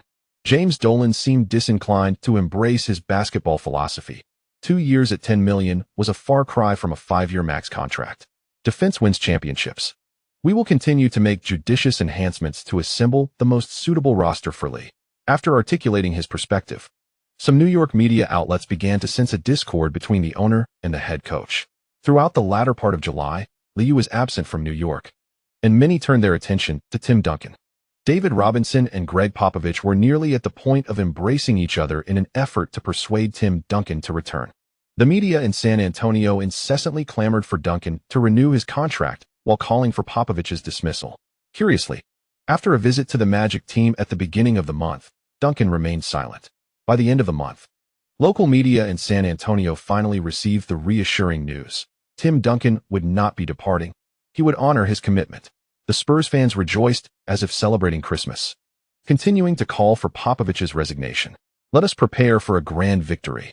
Having just joined the Spurs, Duncan had boasted in front of fans and owners. After his brief sojourn, he chose to remain, allowing all teams in the league to breathe a sigh of relief, as long as he did not join the Knicks. All would be well. On July 30th, the announcement came that Hook had re-signed Liu for 5 years at $75 million. Furthermore, it was revealed that a new line of sneakers would be unveiled on the 1st, with the training camp set to commence simultaneously in New York. Sports Illustrated followed suit, teasing Liu's latest interview, while major sports media outlets divulged that Liu would be featured on his own program. MSG announced that the Knicks' latest documentary would premiere at the beginning of next month, with The Last Dance set to unveil the lesser-known aspects of the team's 3 consecutive championships. On the 31st, as Liu made his appearance at New York's International Airport, he was swiftly surrounded by sports media. A reporter from Yahoo Sports was the first to pose the question, "Lee, what are your thoughts on all your former teammates leaving the team?" Liu removed his sunglasses, gazed at the crowd with a smile, and replied, "I respect General Manager Glenfield's work, as he shares our common goal, the championship." Noticing that the crowd had more questions, a white-haired gentleman beside Liu firmly interjected, "All right, folks, back to Manhattan, We have ample time for interviews. We must clear a path now. Li Yu, with his arm around his close friend Nacho's shoulder, waved cheerfully at the crowd, saying, "Don't fret, Mike. The New York media are all my friends. Everyone is welcome to visit my new home. Just remember to schedule in advance. Thank you to the readers for your subscription support." This chapter concludes. Chapter 197, A Decade of Dominance. Routine chapter. On the morning of August 2nd, 2000, at 10 a.m., Hook once again hosted a grand product launch for Li Yu at the Hammerstein Ballroom in Manhattan. The Hammerstein Ballroom is frequently chosen for large-scale events, including album releases, boxing matches, and celebrations for renowned enterprises. That evening, over 1,000 attendees gathered, the majority being invited media and advertisers. With wealth comes influence to attract advertisers. One must make a ruckus. As Nike founder Phil Knight and Li Yu took the stage in black casual formal attire, the media and advertisers erupted in applause. The lights began to focus on the center of the stage, and the large screen at the back commenced showcasing Li Yu's highlights and advertisements. This is an exhilarating moment. As we embark on a new century, we shall grow alongside Li. Within Hook's vast family, we have witnessed two legends. Our mutual trust serves thousands of sports enthusiasts, and it is our greatest honor. Although the negotiations were fraught with back-and-forth banter, once the contract was signed, the atmosphere among the representatives of the brand turned jovial once again. Phil Knight, with his curly hair, delivered a plethora of motivational platitudes on stage, while Li Yu maintained a constant smile, knowing well that with an annual compensation of $15 million, one must indeed deliver results. As Knight's exuberance reached its peak, Li Yu, beaming, gestured towards the now completely bald sneaker designer, Erik Avar, in the audience. "I adore Erik's designs. He has crafted the finest basketball shoes in the world. I hope everyone will appreciate them. This is truly our labor of love." Upon taking the stage, dressed in a white t-shirt emblazoned with the brand's logo, Erik Avar embraced both men and, once left alone under the spotlight, exclaimed with fervor, "Thank you, Mr. Knight. Thank you, Li. I am thrilled to introduce this brand new signature shoe to everyone. We have thoroughly addressed the adaptability issues of the previous generation, while continuing to utilize the foam material. We have further reduced the weight of the upper and increased breathability. Performance is one of the defining qualities of this shoe. Its exceptional torsional resistance and support will transform you into the next Li on the court." The new sneaker indeed rectified many complaints voiced by fans regarding superficiality. After last year's harsh market cuts, the brand's marketing department decided to take a different approach, advocating for practicality. However, in Li Yu's perspective, while the new shoe offers enhanced utility, the incorporation of foam material serves not only to add a glimmer and bolster support, but primarily to elevate the price point. The overall design bears a striking resemblance to the forthcoming Nike Zoom Huarache, albeit with most of the woven material replaced by foam. Erik Avar enthusiastically showcased the shoe's various colorways, primarily featuring the Knicks' signature black, blue, orange, as well as solid shades of purple, blue, white, black, and red. The vibrant hues undeniably captured the attention of the sports media present. Phil Knight, seated in the front row, was buoyed by the audience's applause and turned to Li Yu. Engaging in casual conversation, "I appreciate the Knicks' off-season maneuvers. Grant is a fine player, and all the fans adore him. Li, will we see you in the finals next season? I am indifferent to the bonus clauses, yet I must express that we all require this grand stage to showcase our talents. The brand will communicate with the league, and the referees will safeguard your well-being. If Tim Grover's trainers are short-staffed, we can offer assistance as well. We have experts for physical conditioning and recovery, so you need not worry about any issues." Li Yu, reclining in his chair, noticed Phil Knight's serious demeanor and confidently replied, "The Knicks are in the Eastern Conference. No one here poses a threat to us. Perhaps for the next few years, we need not concern ourselves with the finals." Phil Knight initially appeared taken aback, but soon a smile spread across his face as he nodded in agreement, feeling quite satisfied. The West is strong, while the East is weak. The situation is looking promising. Since mid-July, numerous fans have passively endured the relentless barrage of advertisements featuring Li Yu. At the ESPY Awards held in Las Vegas, Li Yu made a brief appearance and was honored with the accolade for Best Male Athlete of the Year. The awards for Best Team, Best Game, and Best Sports Moment were all bestowed upon the New York Knicks. However, due to trade circumstances, only Li Yu was present to accept the award. And after his moment in the spotlight, he departed, leaving the media disappointed. As August approached, Liu's sponsors launched an all-out offensive. Following the launch of the new Hook product line, Depier Deck began to unveil Liu's trading cards. Two special series, Breaking Through and The Show, are set to release diamond cards, precious metal cards, and wooden cards crafted from basketball court flooring. Rookie cards, a trilogy of championship series cards, animated cards, puzzle cards, autograph cards, and jersey cards will also be made available for purchase. To promote these products, the first wave of print magazines commenced featuring exclusive interviews with Liu. With SLAM and ESPN, the magazine, both publishing editions at the start of the month. In the coming 2 weeks, Sports Illustrated will predominantly focus on Liu and the Knicks. Soon, late-night talk shows began to follow suit, with sponsors paving the way. The politically charged Today show also made concessions. NBC's Tonight Show, familiar territory, saw Jay Leno creatively interviewing Liu while promoting merchandise. McDonald's and Pepsi capitalized on the momentum by launching advertisements, while the relatively obscure Spalding basketball brand also began to invest. The first double issue of Time magazine dedicated a cover to Liu, and Robert Frank of the Wall Street Journal, after interviewing Liu, seized the opportunity to offer some motivational insights in his wealth column. By August, various advertisements swept across the United States. On the morning of the 8th, the Knicks announced the trade of Larry Johnson and Chris Childs to the Pistons in exchange for Grant Hill, while simultaneously re-signing free agent Chauncey Billups. After parting ways with a core guard from their bench, they opted for an underperforming second overall pick. This trade garnered little attention, as Billups had already entered a phase of wandering, with his low salary being his only advantage. The successor to Jordan officially arrived in New York, much to the delight of the fans. On the morning of the 9th, at the Tarrytown Training Center, General Manager Glenn Grunwald and Jeff Van Gundy both attended Grant Hill's press conference. Despite the team being eliminated in the first round last season, this record did not diminish Grant Hill's popularity. The New York media, observing the dapper Grant Hill, quickly cast aside memories of the past. General Manager Glenn Grunwald, equally beaming, had done his utmost to meet the owner's expectations while simultaneously upgrading the roster by signing a big-name player during the offseason. He was thoroughly pleased with these two trades, as they represented a significant enhancement in terms of talent. As for Billups' potential incompatibility with the team's tactical system, they could always part ways later. The mere title of the third overall pick in '97 was already sufficient. The Knicks were in search of genuine talent. At the press conference, Grant Hill, dressed impeccably in a gray suit, radiated joy as he made a heartfelt gesture towards his former team. As soon as he took his seat, a reporter from the New York Times was the first to pose a question. "Grant, it is wonderful to see you have chosen the Knicks. Could you share your aspirations for the upcoming season?" This commonplace inquiry did not seem to trouble Hill, who promptly replied, "The championship, of course. From the moment I joined the team, my sole objective has been to assist in securing the title."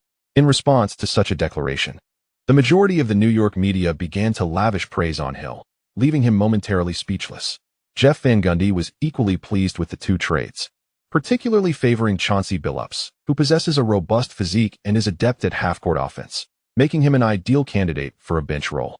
A reporter from the New York Post, unreserved in his questioning, asked, "Jeff, could you elaborate on why the team opted for Billups?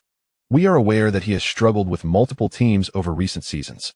Anticipating such inquiries, Van Gundy smiled and countered, "What I value in Billups is his playmaking and defensive capabilities. I am confident he will rediscover his form with the Knicks." Many journalists in attendance began to murmur among themselves, with several skeptically shaking their heads, unconvinced about the merits of the trade, given Chris Childs' impressive performances in recent years.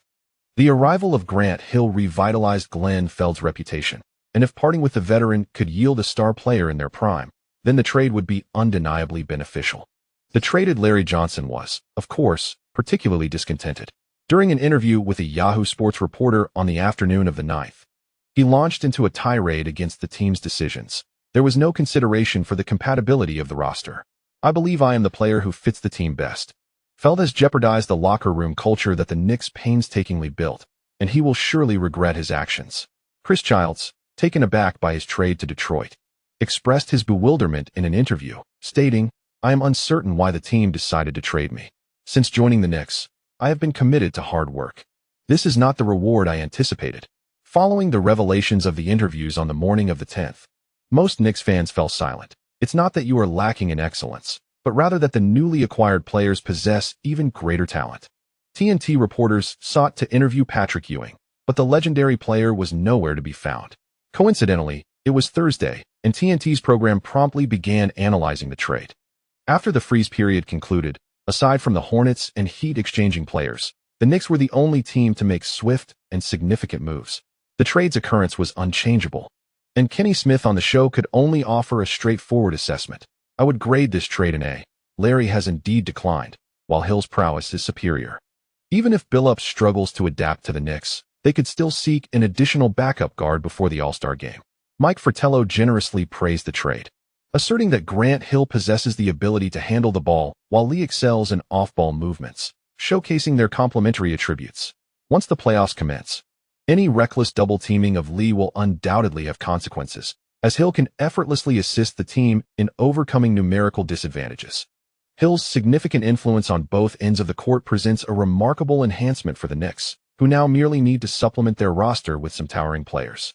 Earl Johnson, in agreement with their views, chuckled and added, "The freeze period has just concluded, and I believe the Knicks will make further moves." As for Ewing's final season, we might still hold expectations for the veteran's performance.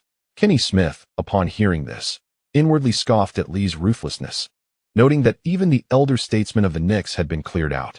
However, following the show's recharge, the analyst refrained from criticizing Lee, and Fratello, sensing his partner's thoughts, could only smile and jest, considering the current age structure of the Knicks and the strength of the Eastern Conference teams. They might maintain their dominance in the East for the next decade. QEQ hopes that the Great One in July is thriving in another world. I extend my gratitude to the readers for their subscription support. If you're interested in the protagonist's character and various interpersonal dynamics, I recommend watching the American drama. I won't delve into character backgrounds or events within the text, as that would dilute the narrative. For instance, understanding the protagonist's character and background can be gleaned from Better Call Saul. Similarly, his partner Bobby in Billions is equally distinctive. These characters are more memorable when depicted in the drama than through my writing, and most importantly, the series is available for free, with resources to view at leisure. The same applies to commercial matters. I will refrain from elaborating on them since search engines are also free. Spending money on explanations would be a disservice to the subscribers. Many readers are not keen on basketball discussions and prefer to watch the game, yet I find it difficult not to write about it, so I must condense my words.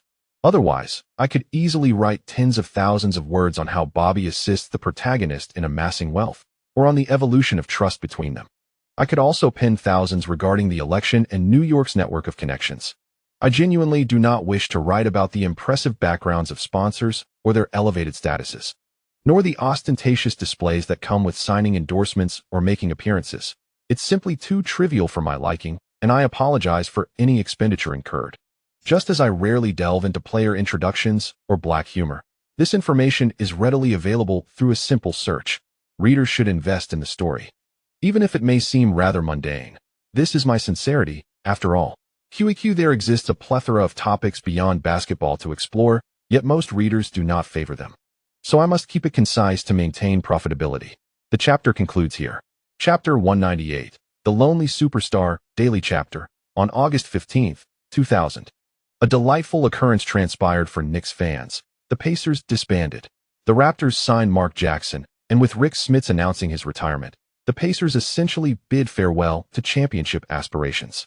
The transaction has not yet concluded, as the Indiana Pacers subsequently traded Dale Davis to the Portland Trail Blazers in exchange for Jaren Collins and Jermaine O'Neal.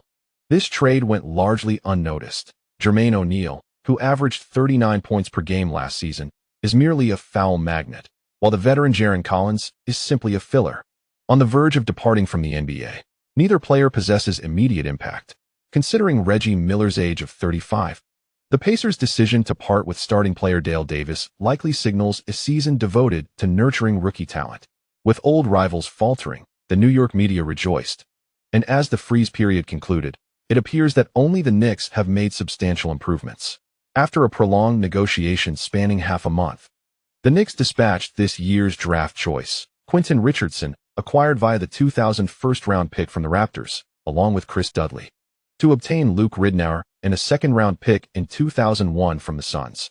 Ridnour exhibited stable performances last season with the Suns, contributing an average of 6.3 points per game while securing around 20 minutes of playtime each match, whereas Dudley has completely fallen out of the rotation. This trade may be seen as a gamble for the Knicks' future, yet in their pursuit of a championship, perimeter players were deemed superfluous to the team's strategy. The fervent aspirations of New York fans have been bolstered, and although Luke Ridnour is a blue-collar center, his presence under the basket can still prove beneficial. Alongside this, the Knicks have also secured 7 feet 0 inches Jack Wosker from the 28th pick and Todd McCulloch, selected in the second round last year, thus amassing 4 players over 7 feet 0 inches. Every enhancement aims towards the championship, as the core perimeter players of the Knicks are notably youthful, rather than squander time. An aggressive approach is warranted. The Trailblazers are also mounting a championship bid, having dismantled their interior lineup and, through a 3-team trade, acquired Shawn Kemp from the Cavaliers. Similar to the Knicks, regardless of the effectiveness of the Shawn Kemp-Dale Davis exchange, the Blazers management has exerted considerable effort. As the Knicks made frequent moves, their rivals, the Lakers, could no longer remain passive. On August 20th, the Lakers traded Travis Knight, Glenn Rice, and a first-round pick in 2001 to the Supersonics, ultimately acquiring Greg Foster, Horace Grant, and Chuck Person. AC Green, no longer capable of competing at high intensity in the finals, was released by the Lakers, while the underwhelming Glenn Rice failed to earn Phil Jackson's trust. Horace Grant, a seasoned veteran from the Bulls, possesses a profound understanding of the triangle offense, which is precisely what the Lakers require. Following this trade, analysts offered high praise, recognizing the team's potential while continuing to refine the triangle offense, instilling optimism for the upcoming season. The significant changes within the Knicks roster have led to a chain reaction, leaving Patrick Ewing feeling unexpectedly isolated. With longtime companions gone and familiar teammates having departed, the newly acquired Grant Hill appears to clash with the team's culture. While the majority of rookies seem intent on currying favor with the likes of Liuma, in what is to be his final season in the league, Ewing suddenly finds himself grappling with a sense of ennui. Liu has never explicitly articulated his stance on retirement tours. Yet the harsh reality speaks volumes. A tour is out of the question.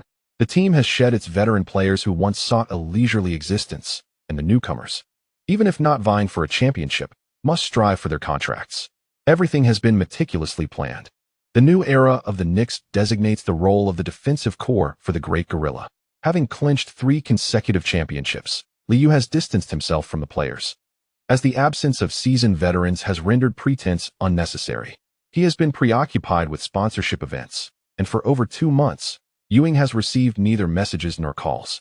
As the core center of the three-peat champions, Ewing has participated in numerous interviews during the off-season, but as August approached and teammates departed, the Great Gorilla fell silent. On Thursday, August 24th, Ewing appeared in the TNT studio, impeccably dressed in a black suit, wearing a restrained smile. Charles Barkley, who retired from the Rockets in April, had formally joined TNT by this time as a regular guest. Facing the camera, Ewing waved his hand before quickly greeting Barkley with a smile.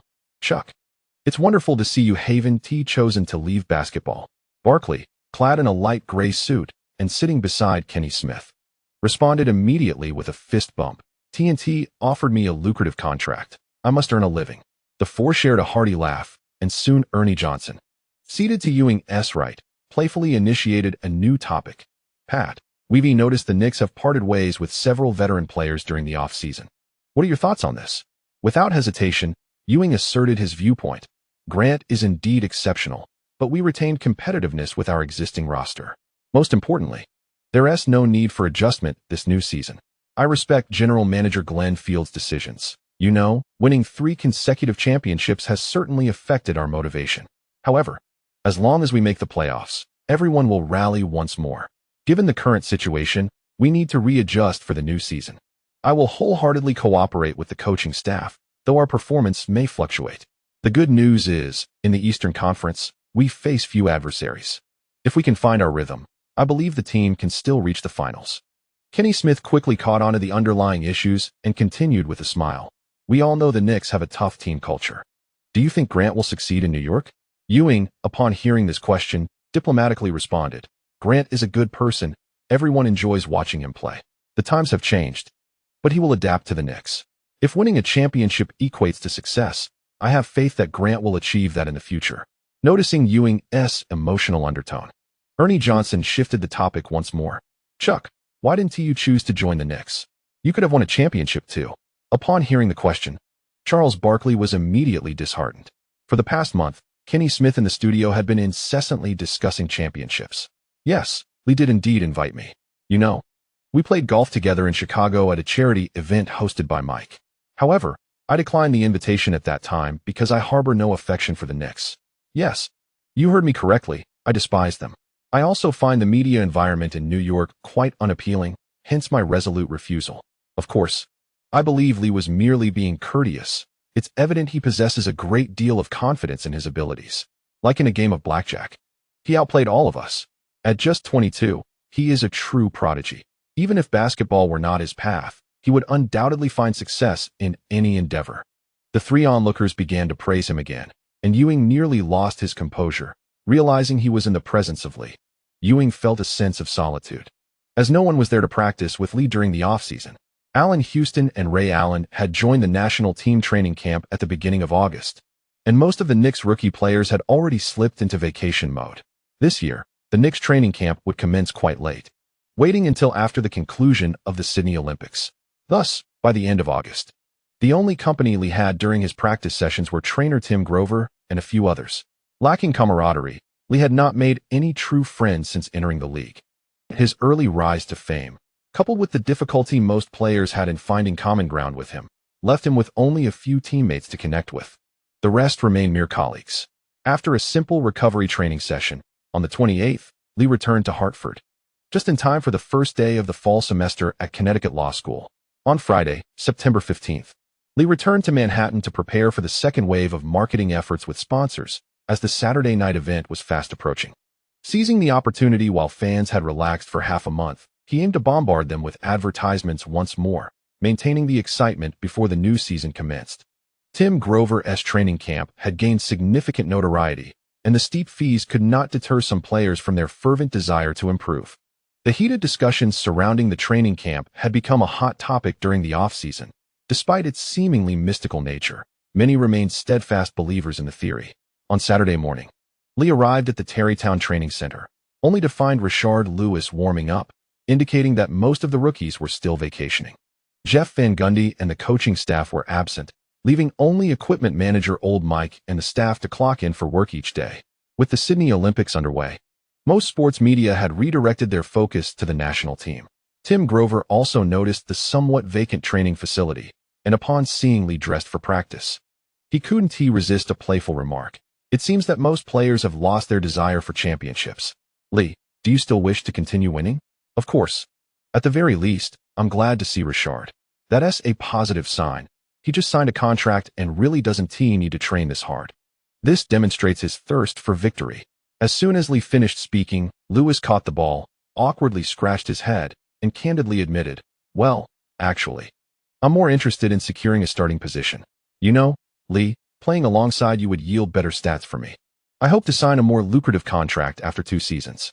Tim Grover exchanged knowing glances with several trainers before erupting into hearty laughter. In the absence of media reporters, the players' communication was refreshingly straightforward. Lee, unfazed, recognized that players often harbor their own thoughts, a perfectly natural occurrence. Noticing Lewis's slight embarrassment, he offered words of encouragement. The allure of dollars and statistics serves as motivation. Having aspirations is commendable. Trust me, my friend. Players who merely coast through will find it difficult to remain with the Knicks. Reflecting on the departure of their star player, Rashard Lewis's smile faded. Observing Lee's cheerful demeanor, Lewis suddenly grasped that the culture within the Knicks locker room was destined for transformation. Different leaders cultivate distinct locker room atmospheres. Ewing, Oakley, Starks, and Anthony Mason championed a gritty style of basketball. As for the future, only Lee held the reins. Tim Grover, refraining from delving into the Knicks' internal affairs, surveyed the empty training facility and inquired with a smile, Lee, what specific skills do you intend to focus on? Given your current physical condition, finding a direction for improvement may be challenging. Maintaining health is paramount. Lee patted his chest, feeling his strength surging despite having not touched a basketball for over 2 months. Even while lounging at home, my skills are continuously advancing. Though this statement may seem exaggerated, talent is an undeniable truth. He sensed that his strength training would revitalize attributes that had stagnated for 2 seasons. I will prioritize strength training. I don't believe I've reached my limits. Over the next month and a half, I intend to significantly intensify my training to fully activate my body. Tim Grover shook his head in resignation. After exchanging glances with his team of trainers, he advised, "Lee, you must recognize that everyone has their limits. Our bodies are not machines, and we cannot replace parts. Often, excessive training can lead to injury risks, which is why I've encouraged you to relax during this off-season. You've played more games than many players over the years. 2 months of rest is insufficient." Meanwhile, Rashard Lewis instinctively nodded. Understanding the pressure on role players when their star is so driven. "I know my body well, so rest assured, if any discomfort arises, I promise to communicate promptly. Sculpting my physique is an exhilarating endeavor, and I am fully prepared." Having freshly trimmed his hair, Liu exuded a vibrant and energetic appearance. Observing Liu reveling in training, Rashard Lewis suddenly contemplated, if one underperforms, could they be traded? Thank you to the readers for your subscription and support. The chapter concludes here. Chapter 199, The East's Bounty, Daily Chapter. On September 29, 2000, at Biddenkin, Boston, Grant Hill anxiously gazed at the Knicks' former team doctor, Norman Scott. Following the X-ray examination, Norman Scott engaged in a discussion with his colleagues, refraining from expressing his opinions immediately. Liu observed the palpable tension in the room and took the initiative to inquire, "Mr. Scott, please provide a brief overview of the recovery status. Otherwise, it seems no one will have the appetite for lunch." The consultation room was populated not only with physicians, but also with numerous staff members from the Knicks, all eagerly awaiting insights from the esteemed team physician. Removing his glasses, Norman Scott shook his head and soon murmured, "The recovery is progressing quite well. However, given the surgery in April, it is unlikely he will be ready to compete by the end of the year. It is inadvisable to play while injured. One must mentally prepare for the impact on the ankle, as the explosive power will certainly be affected post-recovery. Injuries come at a cost, much like Pat's knee. I have long advised him that had he heeded my words sooner, perhaps his athletic prowess would not have diminished so rapidly." Serving as the Knicks' chief team physician since 1978, Norman Scott has also attended to athletes from the New York Rangers, the New York Mets, and the New York Liberty, including the legendary Dream Team of '92. Most injuries sustained by New York athletes have fallen under his care. Although he specializes in knee replacements, he possesses extensive experience with sports injuries. On the other side, clad in a brown suit, Ewing listened to the old team physician's candid remarks without feeling embarrassed. Instead, he confidently asserted, "It has been proven that my choice was correct. I have secured a championship. God always favors the diligent, and I have achieved what I desired." Norman Scott shook his head in resignation, his age fostering a deeper belief in divine providence. As he observed the Knicks' triumphant three-peat, he could only lament Ewing's fortunate circumstances. Otherwise, given his current physical state, Ewing would likely face an unceremonious exit from the sport. Grant Hill's countenance changed upon hearing about the decline in athletic ability, prompting him to reflect on the diagnosis from the Pistons, resulting in a resigned sigh. With the team's poor performance drawing criticism, he sought to display his resolve, only to encounter an early playoff exit. It has been demonstrated that basketball players competing through injuries seldom find favorable outcomes, aside from personal gratification. Fans typically reminisce for a year before moving on to the next narrative. Perhaps some fans will nostalgically recall the so-called pinnacle of performance and the relentless pursuit of victory. But as time passes, the harsh realities of cold statistics and fleeting glory will remind athletes of the brutal nature of competitive sports. Liu gently pressed Grant Hill's shoulder, his expression calm as he offered reassurance. "Even if you do not play a single game in the regular season, the Knicks will still advance to the playoffs. While we may face some resistance in the semifinals, the first round has never posed a challenge for us. Admittedly, it may sound harsh, but I believe many Eastern teams have significantly declined. Thus, watching the games from the sidelines next season might be a prudent choice. Trust me, the fans in New York truly appreciate you." Grant Hill could only manage a wry smile, initially intending to return to action earlier to bolster the team's performance. But Liu's words made him realize that the Knicks' rotation was indeed formidable. Jeff Van Gundy remained silent until he heard Norman Scott confirm that Grant Hill would indeed make it back for the playoffs, at which point he exhaled in relief. There seemed to be something amiss within the Knicks organization. James Dolan appeared intent on changing the head coach and embracing a more aggressive style of basketball. It is uncommon for teams to dismiss a championship-winning coach, yet with Dolan, the bald-headed young coach found himself uncertain. Maintaining a position in the upper half of the regular season standings sufficed. After 3 consecutive championships, there was no need to pursue regular season accolades further. Rest easy, Grant. As Lee mentioned, we no longer need to prove ourselves in the regular season. Jeff Van Gundy echoed this sentiment, alleviating some of the weight on Grant Hill's shoulders. Sensing the confidence of those around him, Grant suddenly found himself at a loss for words. And a thought unexpectedly crossed his mind. Perhaps he ought to invest in a few more tailored suits. On October 1st, 2000, Lee watched the closing ceremony of the Sydney Olympics from his home on 82nd Street. The new house had an abundance of rooms, many of which often felt starkly empty. In the entertainment room on the 5th floor, everyone gathered around the television. Lee was giving the pajama-clad Jean a shoulder rub. And upon seeing her relaxed demeanor, he jested. It seems that working in the Southern District Attorney's office is no easy task. Do you also have to oversee the mailroom? You look utterly exhausted. On this rare Sunday, Mylandas set aside her books and practice papers, curiously leaning in to whisper to the fatigued Jean. Are there really that many cases? Does the Southern District handle Wall Street? Do those financial bigwigs have any skeletons in their closets? That is beyond my current purview. Gang-related crime in the Bronx is on the rise, and I am only responsible for a small fraction of the paperwork. In some corners of New York, it seems little differs from New Mexico. Upon hearing Jin's words, Mylandas felt a tinge of disappointment. She had hoped for juicier gossip. Turning to the sullen Alice, she teased. Alice, you should consider acting in films and becoming a star. It beats the exhausting life of a model. I'm too tall. I don't think I'd be suited for acting. During the September New York Fashion Week, she found herself merely an observer. The modeling industry was fiercely competitive. Watching Jean whisper to Lee Yu while hugging her knees, the young follower felt a pang of envy, acknowledging the value of education. The young women retired early, as they had work to resume the following day. It was not until near dawn that Lee Yu spotted Mike Elman-Trout returning on the first floor. Though the man was already 60, his appearance belied his age. Having served as a police officer in Philadelphia for over 30 years seemed to have acclimated him to the nocturnal lifestyle. Perhaps you should place more trust in Bobby Axe. At the very least, he is a good man devoted to his family, Mike murmured as he removed his coat. Lee Yu shook his head in response, stating gravely, I do not believe in mere coincidence. He consistently profits from short selling, which is nearly impossible. While this benefits me, he has concealed much, and I must be accountable for my dollars.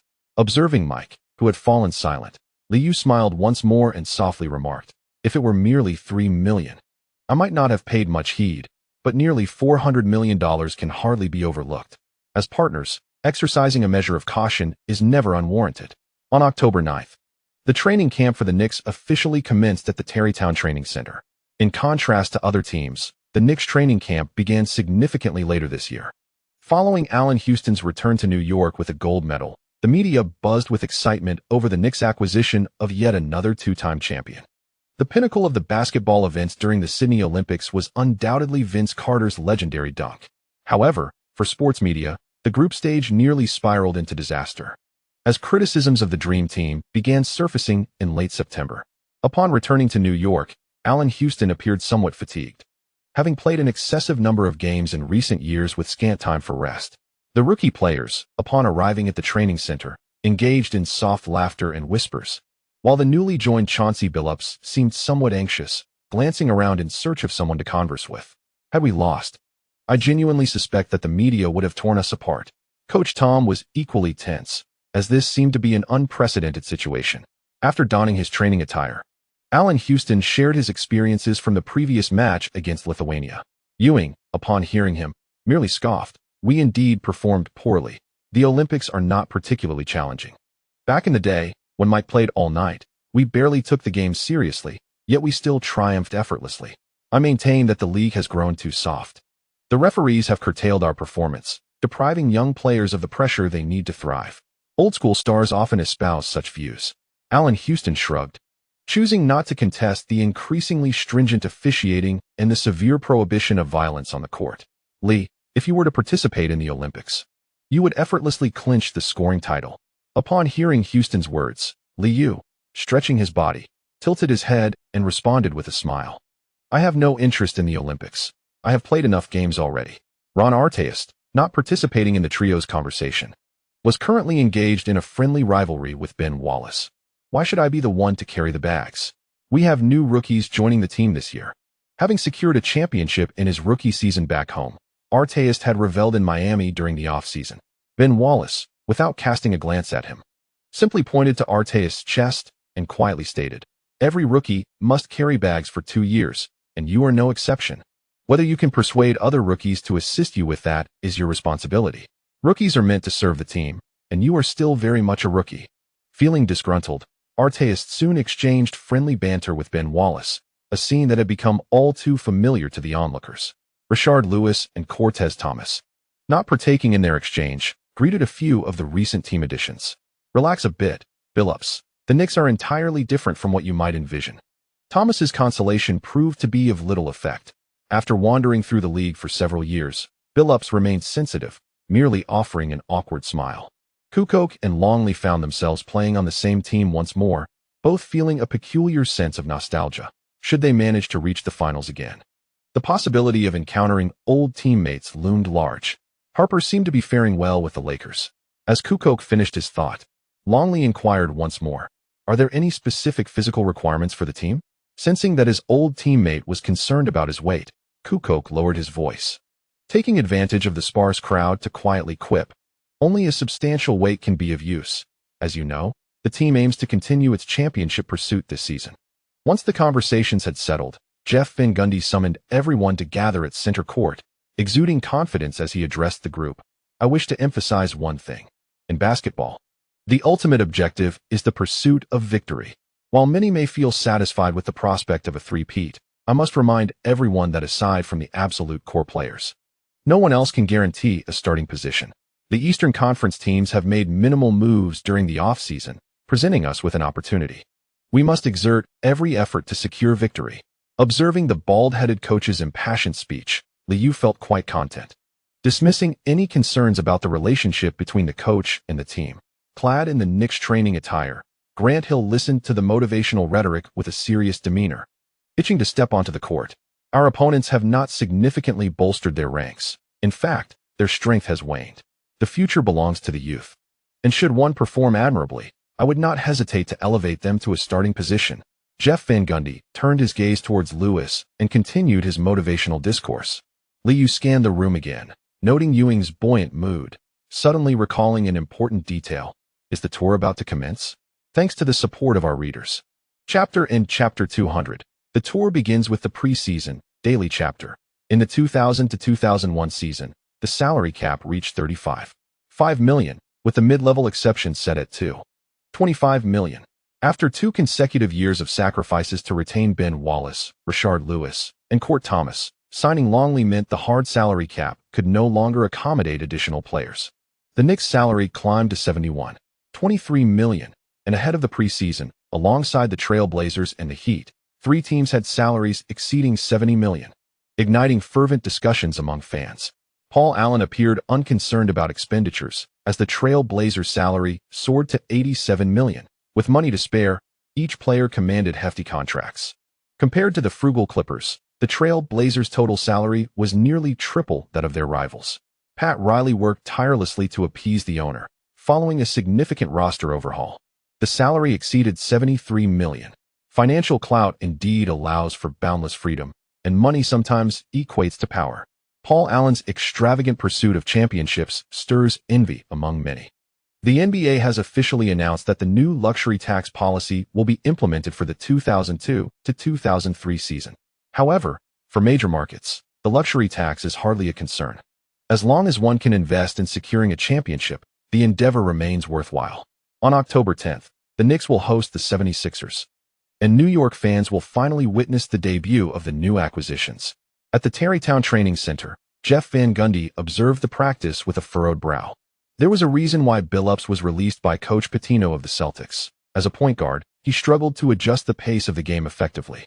The once promising rookie found it nearly impossible to secure a position during the offseason, as team managers and coaching staff were far from naive. This upcoming season, Billups' salary will be a mere $2 million, a significant drop from his third-year rookie contract. While exceptional point guards abound in the market, it is unfortunate that Billups has not met the expectations held by Van Gundy, often appearing out of sync with the Knicks. Watching Billups bring the ball past half-court without capitalizing on a fast break opportunity, but rather reverting to a half-court offense, Van Gundy could not restrain himself and shouted, "Move." Transition offense requires movement. Among the bench players, there were concerns regarding interior finishing, and after running through their established plays, Billups assisted Ben Wallace, who missed an easy layup. Assistant coach Thibodeau quickly called for a stoppage in play and pulled Billups aside to discuss offensive choices. After years of inactivity, Van Gundy felt that the current roster was becoming increasingly sluggish. Accommodating the big men seemed to stifle their pace. As Wallace listened to the assistant coach, he scratched his head, preferring to finish at the rim with a dunk. As noon approached and practice concluded, the team would head to Madison Square Garden for warm-ups in the afternoon. Thus, the morning session primarily focused on running through tactical routines. After a couple of weeks of training, Liu had not achieved his anticipated goals, primarily due to the lack of pressure in practice. At this moment, Billups was merely a struggling point guard. Perhaps due to experiences with multiple teams, he played hesitantly, making poor offensive choices and failing to showcase his defensive value. Throughout the training sessions, Billups repeatedly found himself outmatched by Liu, just as in previous regular season encounters, unable to mount any effective defense. Different players pursue different aspirations. Kukoc and Longley are indifferent to individual performances. For them, winning a championship and reaching the finals has made their careers fulfilling. Conversely, for Billups, the immediate priority is to remain in the league. He needs more playing time and respectable statistics. "I apologize, I have yet to find my rhythm. Coaches have varying expectations, and in most games, I have little autonomy." After a lackluster performance, Billups returned to the locker room, sighing softly. Listening to this, Liu could only offer a reassuring smile. Do not take Coach Van Gundy's criticisms to heart. He is quite amiable and enjoys granting players autonomy during the game. You will surely acclimate to the Knicks' style of play. Ewing paid little mind to the inexperienced point guard. Their encounters over the years had shown that Billups merely played a minimal role, lacking both scoring and playmaking abilities. For the game that evening, Ewing had invited many friends. Although it was merely a preseason match, everyone was expected to take it seriously. In pursuit of a respectable conclusion to his career, Ewing had refrained from indulgence during the off-season, maintaining an admirable physique and even shedding a few pounds. The Gorilla's declaration was met with unanimous agreement. Dominating lesser opponents was certainly within reach. Grant Hill, stretching his ankles, felt a pang of regret, knowing he would likely be observing from the sidelines in a suit this year. On the night of October 10th, at Madison Square Garden, New York fans eagerly filled the arena. Despite the game being a preseason affair, the allure of the tour drew many longtime supporters to purchase tickets. Ewing's participation was dwindling, and the old fans who once gathered before their television sets were now willing to spend money to witness the action live, relishing the nostalgia of their youth. Having played in New York for a lifetime, the Gorilla had cultivated numerous connections. Setting aside other cities, at least in New York, the tour was indeed reliable. New York's first African-American mayor, Dinkins, cheerfully appeared courtside. Black folks ought to support one another. Before the game, Ewing shared a hearty laugh and embraced the former mayor. The gospel singer was also present, and this season, the ticket revenues alone had James Dolan beaming with delight. Everyone recognized that Ewing was unlikely to deliver a dominant performance again, yet this did not deter fans from buying tickets. At this point, the outcome of the game was secondary. A spectacular shot could evoke cherished memories of the Knicks' illustrious past. In the MSG commentary booth, the two commentators gazed at the social elites in the front row, suddenly reminiscing about the Knicks' previous struggles.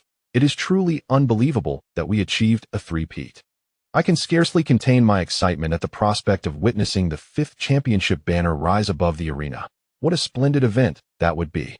Walter Frazier instinctively glanced upward at the arena's rafters, his spirits lifted. Beside him, Mike Breen seemed to be lost in thought, softly reflecting, as a child, "My greatest dream was to commentate a Knicks game." The Bulls' presence had once led him to doubt the Knicks' chances of ever securing a championship, but Pat's perseverance made a difference. And ultimately, they awaited Lee's arrival. This was nearly miraculous. After all, in '98, they had defeated the Bulls to claim the championship. History is indeed remarkable. Michael Jordan's first title came at the expense of Magic Johnson, while Lee triumphed over the might of the Bulls. As the two reminisced in the commentary booth, Liu greeted Bloomberg and others courtside. If the Knicks were indeed a weak team, then no one would come to support them. After all, fans buy tickets not to seek disappointment. Years of consecutive success have established a new fan base, and Liu has followed in Ewing's footsteps, albeit beginning his journey with a triumphant three-peat. The atmosphere at the venue was lively, yet the 76ers, engaged in their final warm-up, appeared listless. Throughout the offseason, the team refrained from making any trades, posing a conundrum for the management on how to build a team around Iverson. Employing the same 4-to-1 strategy, Liu demonstrated greater efficiency, effortlessly shouldering the responsibilities of the Knicks. Although the diminutive Iverson could generate offensive output, he struggled to maintain efficiency. Larry Brown, observing the jovial Jeff Van Gundy on the opposing side, felt a twinge of envy, yearning to coach a major market team. In the inaugural preseason game, Iverson donned a black casual ensemble and a gold chain, taking a seat on the bench. Most players bore minor injuries, and with the new season commencing, it was time to focus on recovery. Disinterested in merely being a background figure, Iverson chose to rest and avoid a repeat of last year's injury at the season's onset. Despite the absence of Larry Johnson and Oakley, New York fans sensed a newfound fluidity in the game. On the first play, a simple high pick-and-roll saw Liu drive decisively to the basket, igniting cheers from the crowd. Eric Snow's defense was lackluster, and the 76ers quickly collapsed, allowing Lewis to receive the ball in the corner with no defender in sight, effortlessly sinking an open three-pointer. The front court for the 76ers remained unchanged with George Lynch, Theo Ratliff, and Crew Hill, who had become accustomed to defeat. Starting player Aaron McKie aimed to make a solid impression, only to be thwarted on his first attempt as he drove from the left wing into the paint, only to be met with a resounding block from Ewing. The crowd at Madison Square Garden erupted in excitement upon witnessing the dominant play. As Liu assisted Ewing for an alley-oop, the cheers crescendoed. The Knicks effortlessly surged to an 80-point run, and coach Larry Brown refrained from calling a timeout, recognizing this was the team's optimal lineup. In the commentary booth, Walt Frazier shifted his focus from the score to a discussion of the future. Grant Hill was still sidelined. Ron was starting at the 3 spot, and Richard had also secured a starting position. Currently, our defense might face challenges, but based on the existing personnel, General Manager Glenn Field had adeptly facilitated the team's transition. Mike Breen, still fixated on the Bulls' first-round pick, noticed the 76ers struggling to score and remarked with a smile, "This season, my attention is primarily on the Bulls' performance. The year 2001 is pivotal for the draft. If we could secure a young big man, he could seamlessly fill the void left by the retiring Pat. What type of interior player would be most suitable for Lee?" Observing Rashard Lewis hit another three-pointer from the left corner after receiving a pass from Liu, Walt Frazier instinctively noted, "A player like Pat, who can shoot and provide excellent rim protection, would be a perfect match for Lee." The game lasted for 8 minutes and 56 seconds when Liu was substituted for a rest. Shortly thereafter, Ewing also left the court, and the Knicks began their rotation. Jeff Van Gundy wore a smile on the surface, yet inwardly he lamented the lack of intensity in the game. The 76ers seemed to lack cohesion, as the substitute Larry Hughes indiscriminately tossed up shots. Ultimately, the match became Ewing's showcase. He played for 32 minutes, shooting 6 out of 8, accumulating 12 points, 12 rebounds, 2 assists, 2 blocks, and 1 turnover. With few attempts, most of his points came from emphatic dunks, leaving Ewing quite satisfied with his performance, much to the delight of the New York fans. In terms of dominating weaker opponents, the Knicks were indeed professionals. The final score read 86-106, with the Knicks triumphing over the 76ers. Everyone was in high spirits, except for Billups, who felt out of sorts, even among the substitutes. His performance paled in comparison to Kukok's, rendering him a mere role player. As the game concluded, Ewing engaged in cordial exchanges with the attending social elites, while a sweat-free Liu cheerfully accepted an interview from MSG. Inside Madison Square Garden, longtime fans continued to chant Ewing's name, which brought a sense of relief to Walt Frazier. "Lee, the team is undergoing a transition. Let us discuss our goals for this season." Realizing that this legendary figure seemed to have little ambition for victory, Liu confidently responded, "We still aim to contend for the championship. I believe the young players will grow through this process." Mike Breen did not take Liu's words to heart, as he could discern that many on the Knicks roster had already lost their motivation after just one game. The subsequent pleasantries exchanged between the two shifted away from championship discussions. As Liu made his way down the player tunnel, he smiled and waved to the fans on either side. This low-intensity preseason game had afforded him some minor gains. Shaquille O'Neal's extraordinary power had just arrived at a bronze level. James Dolan, at the locker room entrance, high-fived each player, and upon seeing Liu, he immediately approached to pat him on the shoulder, offering encouragement. "Lee, this season, let's focus on executing beautiful offense. Thank you to the readers for your continued support." This chapter concludes. Chapter 201, Boundless Attributes, Daily Chapter, on October 26, 2000. After the preseason game where the Knicks faced the Bulls in Chicago, General Manager Glenn Grunwald felt utterly reassured. "Sprewell will always be our championship guard." The resurgence of a team is never a simple endeavor. General Manager Krause was still envisioning how the newly talented Bulls could reach the playoffs, but after several preseason games, Chicago fans were struggling to bear witness. 1-0-8-8-1. The scoring drought is unbearable. Observing Sprewell's repeated misses throughout the game, the United Center was suddenly filled with boos as he exchanged warm embraces and pleasantries with Liu post-game. Leading a team comprised entirely of newcomers, Sprewell was thoroughly at ease. The ball was his to command, and he continued to shoot freely, disregarding the notion of passing, relishing in his own enjoyment first. As the Bulls take to the court, the familiar background music reverberates, yet the once heroic melody now serves only as a mockery of their decline. Jeff Van Gundy, observing the utterly lackluster performance of the Bulls, is momentarily engulfed by a mix of emotions. In a post-game interview, he unexpectedly expresses admiration for their opponents. "We should refrain from ridiculing the players who strive to give their best. Every team experiences a downer, and I eagerly anticipate the Bulls' resurgence." Chicago's media pundits speculate that the bald-headed coach is deriding the ineptitude of the Bulls, while the Knicks, in a similar transitional phase, have triumphed in all 8 of their preseason contests. As the preseason concludes and the team returns to New York, the Knicks prepare for their Halloween night opener. In stark contrast to the previous season's rigorous preparations, this year the Knicks have opted for a holiday respite to revel in the festivities. As the last weekend before the regular season approaches, New York's media soon discovers that Liu and his companions have embarked on a scenic drive to Vermont. Meanwhile, the fans remain unperturbed, engrossed in their own Halloween preparations for the parade commencing at 7 p.m. on the 31st. For those purchasing tickets to the game, the evening calls for a festive attire, allowing them to partake in both the awards ceremony and the party at Madison Square Garden. Most of the Knicks remaining at the training center are novice players, eschewing championship talk in favor of seeking more playing time and impressive statistics. On the morning of the 30th, at the Tarrytown training facility, Billups watches as Lewis consistently sinks shots. Curiously, he inquires, "Rashad, have you considered incorporating some low-post offensive plays?" Maintaining his shooting routine, Lewis calmly responds while executing three-point shots, "If I can make 3 three-pointers each game, along with a few trips to the free throw line and a couple of fast breaks, scoring double digits becomes effortless. Low-post offense, it's far too inefficient. Perhaps it might be useful in the playoffs, but that isn't my role. I simply need to put the ball through the hoop." Billups suddenly recognizes the validity of Lewis' perspective and understands why he struggles to adapt to the Knicks' offensive rhythm. Without low-post plays, the point guard is often left orchestrating the offense, executing pick and rolls, and distributing the ball.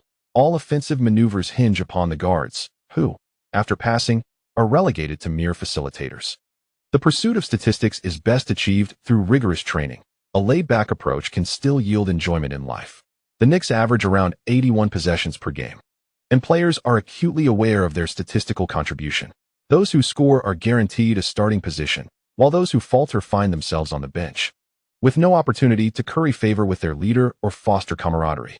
The notion that black should assist black holds no water within the Knicks framework. Billups has come to fully grasp the harsh realities of the Knicks locker room environment. Will poor performance lead to a trade? On October 31st, the 2000-2001 regular season officially commences, featuring a total of 13 games on the eve of Halloween. At precisely 8 p.m., the Knicks will host the Pacers, a rematch of the Eastern Conference Finals, marking the evening's centerpiece event. The contest between the Trail Blazers and the Lakers has garnered considerable attention, as the two teams that reached the Western Conference Finals last season face off once more. The question of whether the financially constrained Trail Blazers can stage a comeback has piqued the interest of fans. As per tradition, the media in Los Angeles has once again entered the stage of grandiose proclamations ahead of the regular season, fervently promoting the dynamic duo of the OK combination. However, none of the Lakers players seem to respond. The outspoken Shaquille O'Neal has remained silent during the offseason, having suffered a humiliating sweep. As for Kobe, he has been preoccupied with strength training and muscle building, leaving little time to engage with the Los Angeles media. In this era, players are mindful of their reputations, and without victories, they find it difficult to hold their heads high. On Halloween, Liu adorned his new home with pumpkin decorations and distributed candy early in the morning, much to the delight of the neighborhood children. Recently, Oakley and Larry Johnson returned to New York, where they are set to receive their championship rings in the evening, making a stop by Liu's place. Detroit has proven to be a rather dull locale, with no playoff aspirations in sight. While Stackhouse might manage to compile respectable statistics, his efficiency remains lamentably low. Dressed in a sharp black suit, the dapper Larry Johnson handed out candy to children while making light of the Pistons' dismal environment. Unfortunately, a back injury has compelled the veteran to take a leave of absence as the new season commences. Oakley, still clad in his signature black trench coat, appeared notably rejuvenated. The generous Mike D'Antoni offered his old friend a contract worth $7 million, a salary comparable to the previous season. With such financial backing, Oakley was in high spirits, remarking that Washington is hardly an ideal place, filled with soft players who play together, while Mike dreams of improved performance, sheer fantasy. Listening to the two disparage the Pistons and Wizards, Liu was momentarily at a loss for words, especially considering that the Knicks have become somewhat soft as well. John has surprisingly joined the Jazz.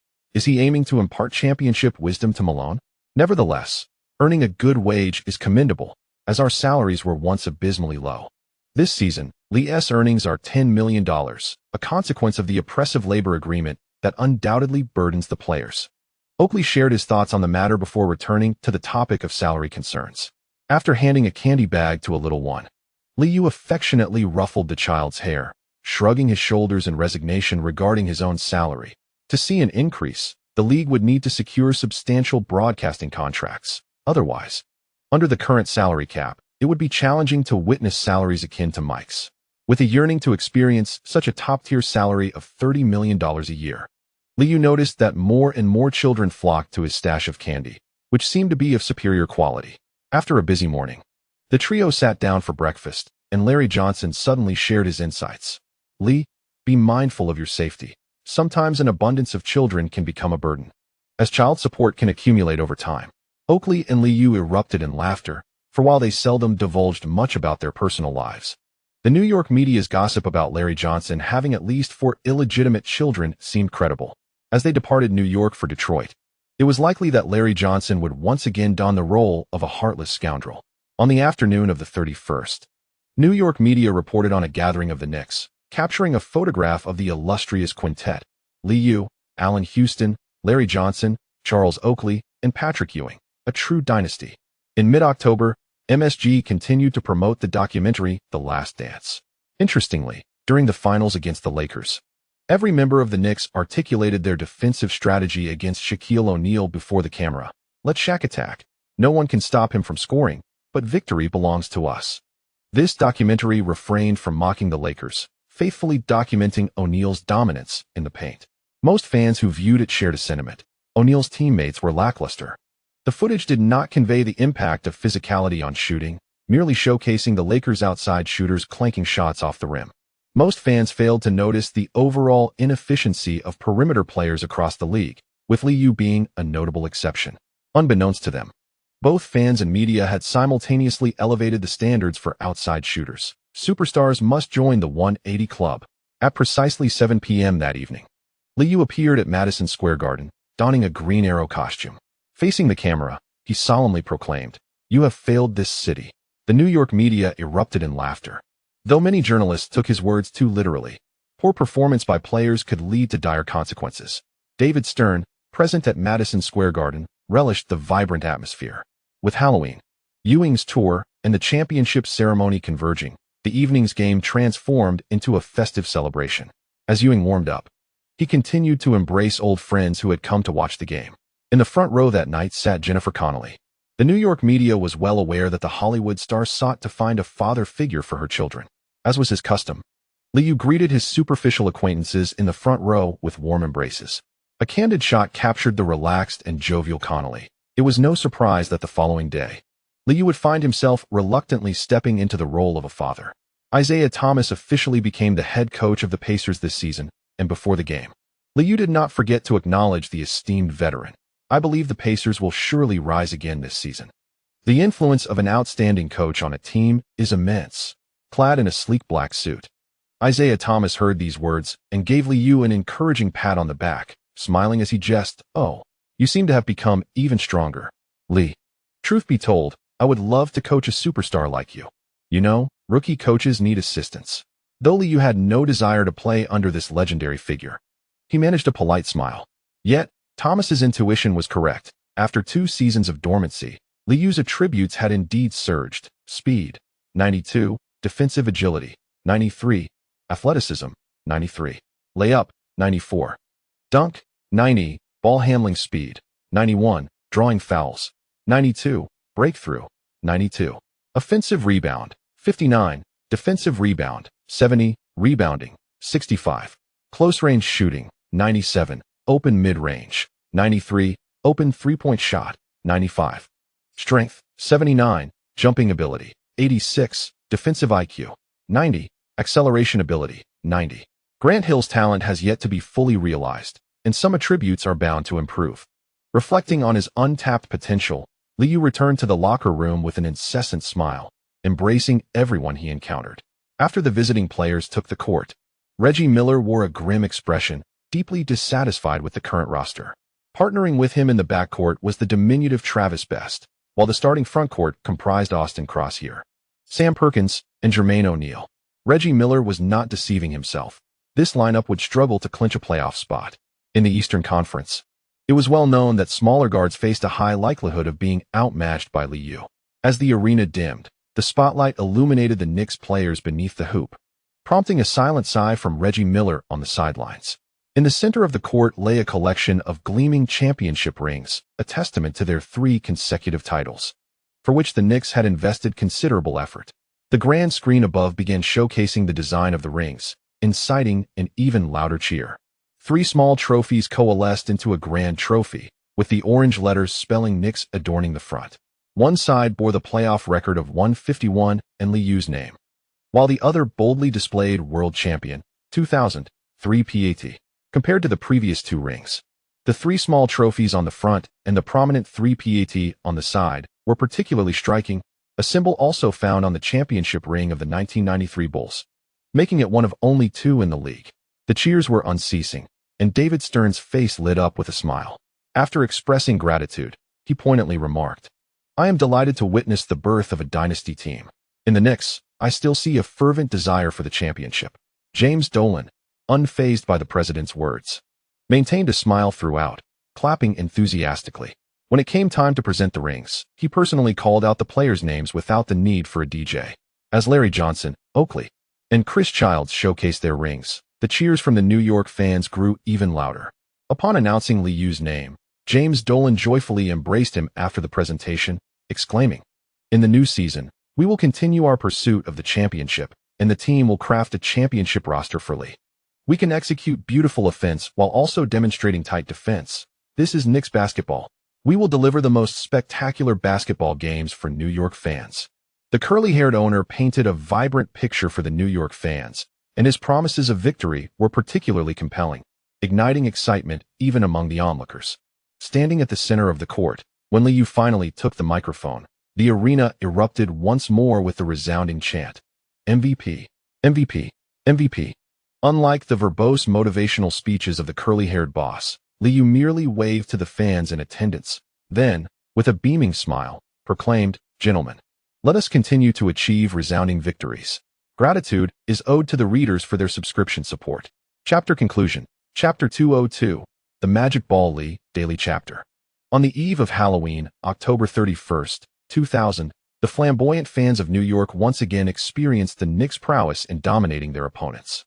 Newly acquired by the Pacers, Jermaine O'Neal remained seated on the bench at halftime, utterly bewildered.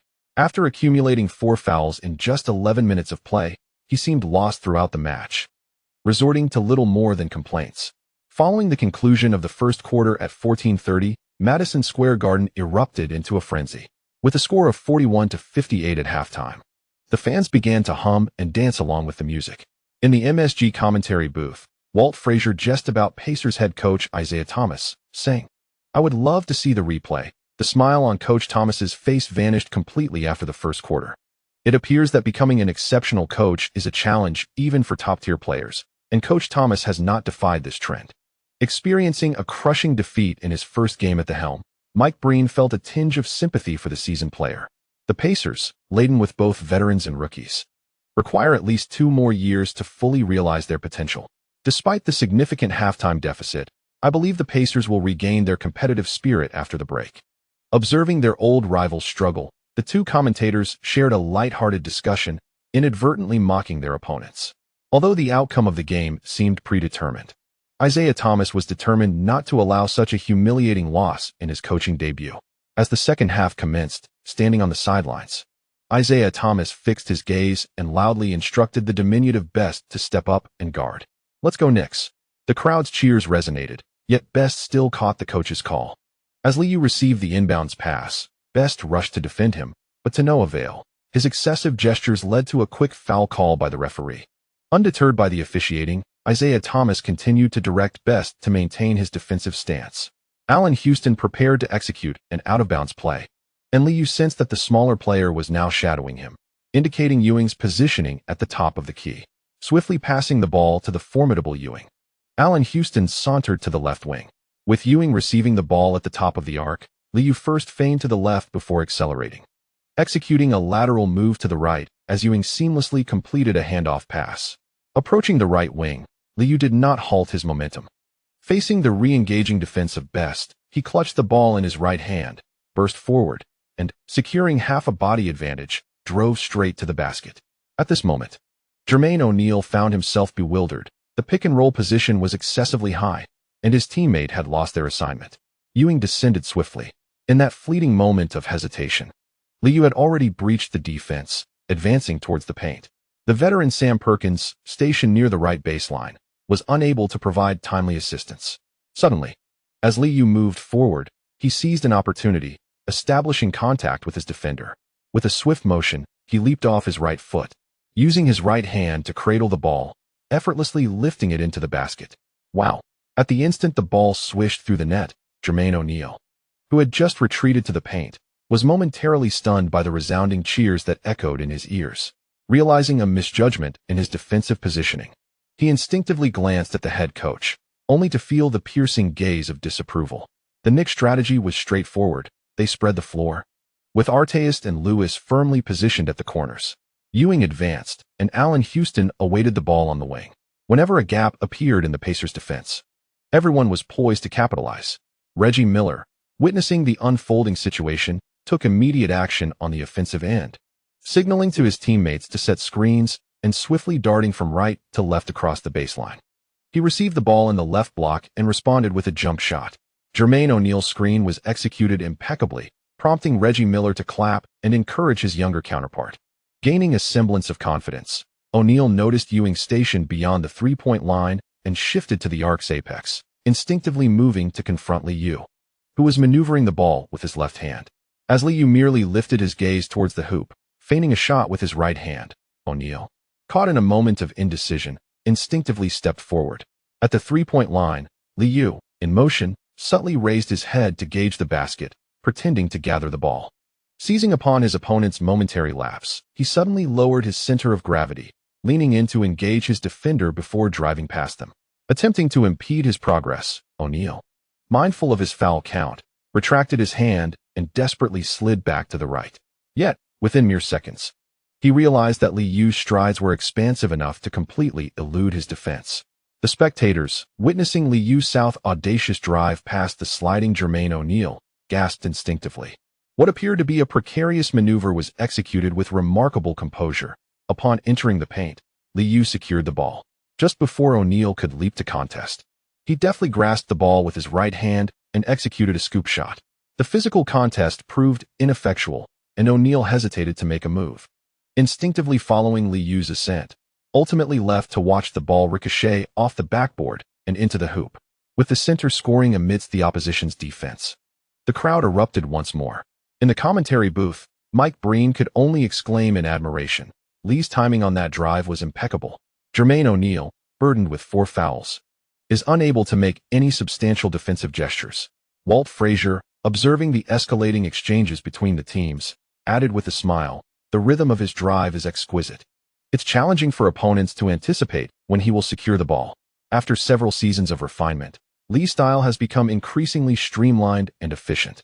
Jeff Van Gundy, watching as the Pacers began to double-team, saw the Knicks launch a barrage of three-pointers and found himself momentarily at a loss for words. Although this was the anticipated strategy, the unfolding drama was indeed nerve-wracking. At the top of the arc, a high pick-and-roll ensued, with Best losing his assignment, and Reggie Miller's defensive lapse allowed Allen Houston to receive Liu's pass, resulting in an open three-pointer that found its mark. As the Indiana Pacers resumed their offensive, Croshier drove aggressively towards the basket, only to be thwarted by Artest's interference. Ewing secured the rebound, prompting the New York Knicks to initiate yet another fast break. Veteran Sam Perkins, unable to keep pace on defense, watched as Lee passed the ball to the left wing to Lewis before he had even crossed half court. The timing of the pass was impeccable. As Lewis quickly adjusted his footing, he launched a shot from the left wing. Swish. Another three-pointer in transition. Such offensive prowess invariably stirs the emotions of the fans, rapidly elevating the energy within the arena. After the basket, Lewis celebrated with an exuberant fist pump, just as he had envisioned, seizing every opportunity to shoot, regardless of the outcome. The first half showcased a brilliant pick-and-roll display between Lee and Ewing, while the third quarter saw three-pointers raining down, with even Artest, who had struggled in the first half, sinking a shot from the corner. In the latter part of the third quarter, Jermaine O'Neal faltered again, sending Lee to the free throw line and collecting his 5th personal foul, necessitating his exit from the game. Isaiah Thomas, seated courtside, felt utterly embarrassed, recalling how the Pacers had reached the conference finals just the previous year, only to be dismantled so thoroughly now. With a score of 60-89 at the end of the third quarter, the game officially entered garbage time. Front row spectators David Stern and James Dolan could hardly contain their laughter. The match was indeed a spectacle. The game featured thrilling drives, rapid-fire transitions, and a delightful barrage of three-pointers that captivated the audience. Back at the bench, Lee remained composed, showing no signs of fatigue, with the whistle granting an additional advantage. The game felt considerably easier. "Well done, Rashad. Don't worry about missing. If you're open, take the shot." Upon returning to his seat, Lee exchanged fist bumps with Lewis. Though defensively not the most robust, the rookie's tactical execution was commendable, with stats of 5 for 12 shooting, including 3 for 7 from beyond the arc. He tallied 13 points, 4 rebounds, and 1 steal in his first career start, reaching double digits. Seemingly pleased with his performance, Lewis beamed and eagerly affirmed Lee's encouragement. "I will do my job well." Grant Hill, dressed in a sharp black suit on the bench, watched intently as the Knicks launched 22 three-point attempts over the course of 3 quarters, an approach that seemed at odds with the coach's usual directives. Hill instinctively glanced at Jeff Van Gundy, only to find him smiling on the bench, appearing to have no objections. Ewing, thoroughly satisfied with his performance tonight, focused solely on scoring, effortlessly achieving a double-double. Seeing his friends give him approving thumbs up, the gorilla returned to the bench with a broad smile. The Knicks bench was filled with joy, while the Pacers wore expressions of dismay. Isaiah Thomas's trademark smile had vanished, yet he continued to shout instructions at the players entering the game during garbage time. It is evident to all that the expression on the face of the smiling assassin reveals his sentiment. Witnessing your struggles on the court is truly agonizing. In the final quarter of the game, the Knicks scoring plummeted, and despite Billup's attempts, he failed to adapt to the whirlwind pace, resulting in a steady barrage of missed shots. Ultimately, the score settled at 89-109, with the Knicks triumphing over their adversaries and successfully claiming victory in the season opener. In a 29-minute appearance, Liu showcased his prowess with an impressive 11 out of 16 shooting, including 2 out of 4 from beyond the arc, and a flawless 7 out of 7 from the free throw line, amassing 31 points, 4 rebounds, 10 assists, 2 steals, 1 block, and 2 turnovers, thus filling the stat sheet with remarkable efficiency. After the game, Liu ushered Ewing to the MSG commentary booth beside him. This season's post-game interview opportunity at home was also graciously offered to the big gorilla. With joyous smiles, the New York fans celebrated their victory. Ewing, playing for 27 minutes, recorded 12 points, 10 rebounds, 1 assist, and 1 turnover, achieving a double-double as he entered the mode of mutual praise with his teammates, waving at them while exuberantly declaring to the cameras, "No one can rival us. The Knicks will continue to win." During halftime, Madison Square Garden hosted a Halloween event. In postgame, as fans exited the arena, they exuberantly chanted, "Facrex, we are the champions." In the first week of the new season, the Knicks faced 3 games. Following a resounding victory against the Pacers, they quickly prepared for a back-to-back matchup. On the evening of the second, Madison Square Garden bore witness once more to the Knicks' dominance, as they triumphed over the Hawks with a staggering 35-point lead, concluding the game at 73-108. The next day, in a back-to-back away game at the MCI Center, the cameras captured Michael Jordan's expression of discontent. In the first quarter, the team focused on Ewing, resulting in the Wizards leading by 3 points at 21-24. As Liu's playing time increased, a flurry of three-pointers ensued, leaving Wizards fans in disbelief. The home team squandered an offensive possession that lasted 20 seconds, inadvertently allowing the Knicks to surpass them with consecutive three-point shots. After the first quarter, which ended at 32-13, Oakley erupted in frustration at the soft performance of the Wizards. Ultimately, the Knicks secured another commanding victory with a final score of 105-81, achieving an unassuming 3-game winning streak in their inaugural week. Liu, who scored the game high of 33 points, stood on the sideline with a beaming smile during the interview. Mako, feeling proud, noted that tonight's game was part of a nationwide broadcast featuring the Wizards. TNT reporter Craig Sager, with a smile, inquired about a topic much discussed among analysts. "Lee, we've noticed that your free throw attempts have significantly increased since the start of this season. What is your take on this?" With the backing of sponsors and the league, Liu expressed his satisfaction and candidly responded, "Basketball is actually quite simple, as long as I avoid fouls. My free throw attempts will naturally decrease. Thank you to the readers for your subscription and support." This chapter concludes here. QAQ update notice. With the upcoming Double 11 event, my workload is intensifying. I am delivering this notice while on my commute to work, and I likely won't have time to relax during the day. It is anticipated that I will find respite only after November 15th, which means I will be unable to revise my manuscript during the midday hours. During this period, I plan to shift my updates to the evening. While the word count will remain substantial, the thoroughness of my revisions may diminish. I will strive to ensure that each chapter refrains from becoming overly didactic or convoluted. Should you find my narrative excessively verbose, I encourage my esteemed readers to provide timely feedback, as I may not always perceive it myself. After all, crafting lengthy chapters requires considerable effort. I aim to finish work around 8 p.m., with the intention of publishing by 10 p.m. If I conclude earlier, I shall endeavor to release it by 9 p.m. I sincerely appreciate the recent surge in subscriptions. Thank you once again to my loyal readers. As for the results, well, I shall take it easy.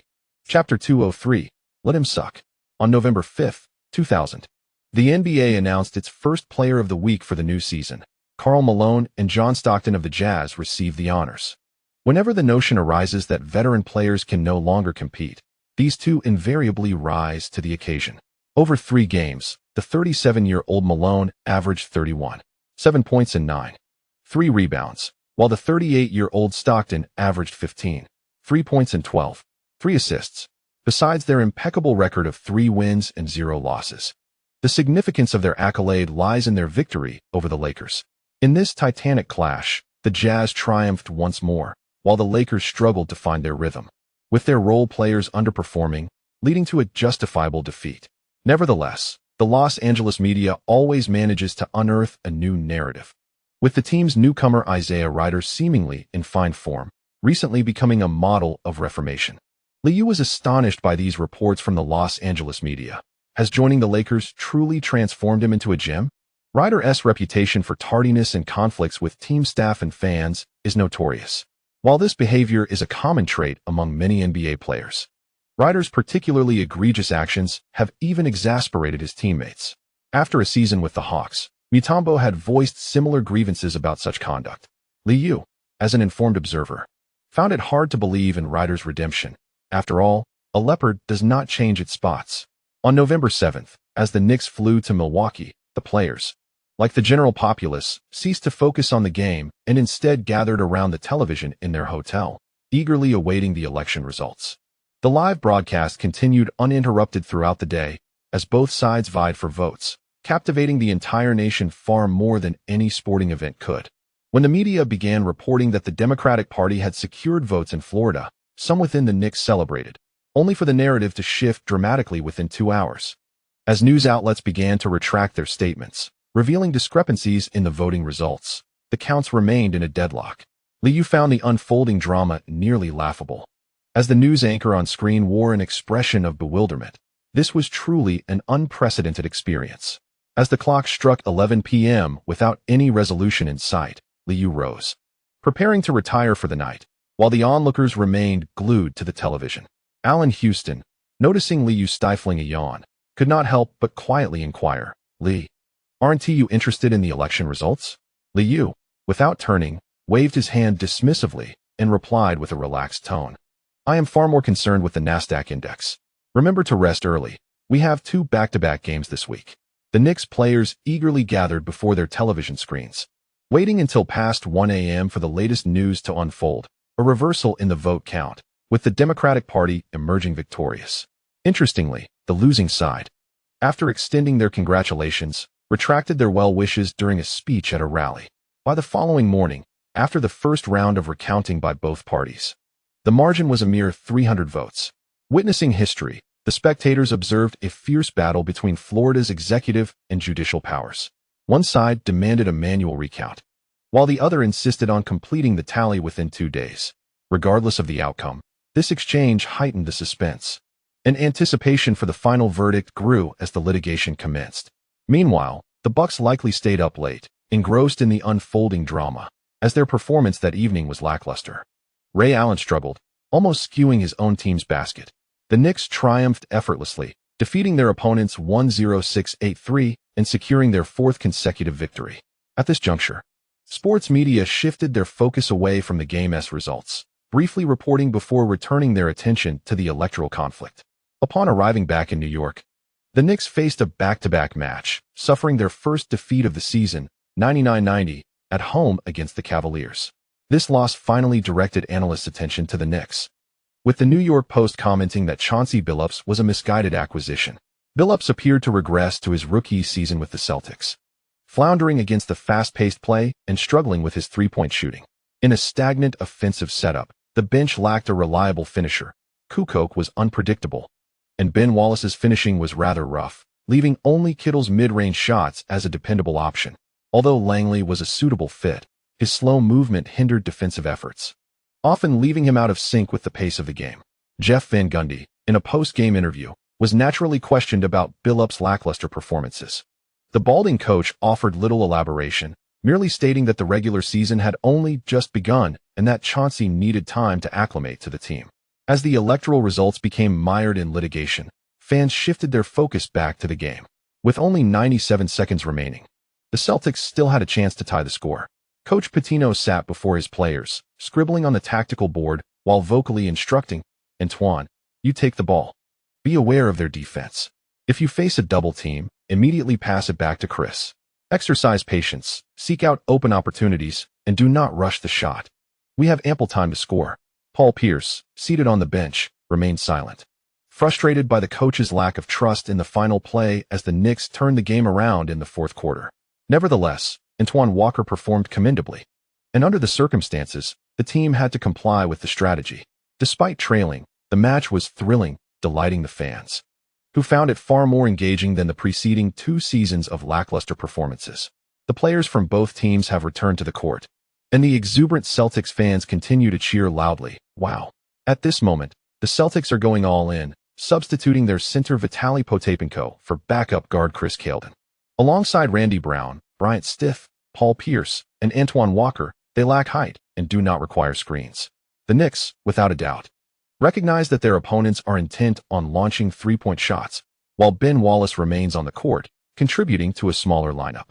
Despite a rather mediocre shooting performance tonight, fortune smiles upon them as the opposing team falters, granting the Celtics a chance to stage a comeback. Amidst the cacophony, Randy Brown nearly commits a violation while attempting to inbound the ball, highlighting the Celtics' struggles with execution.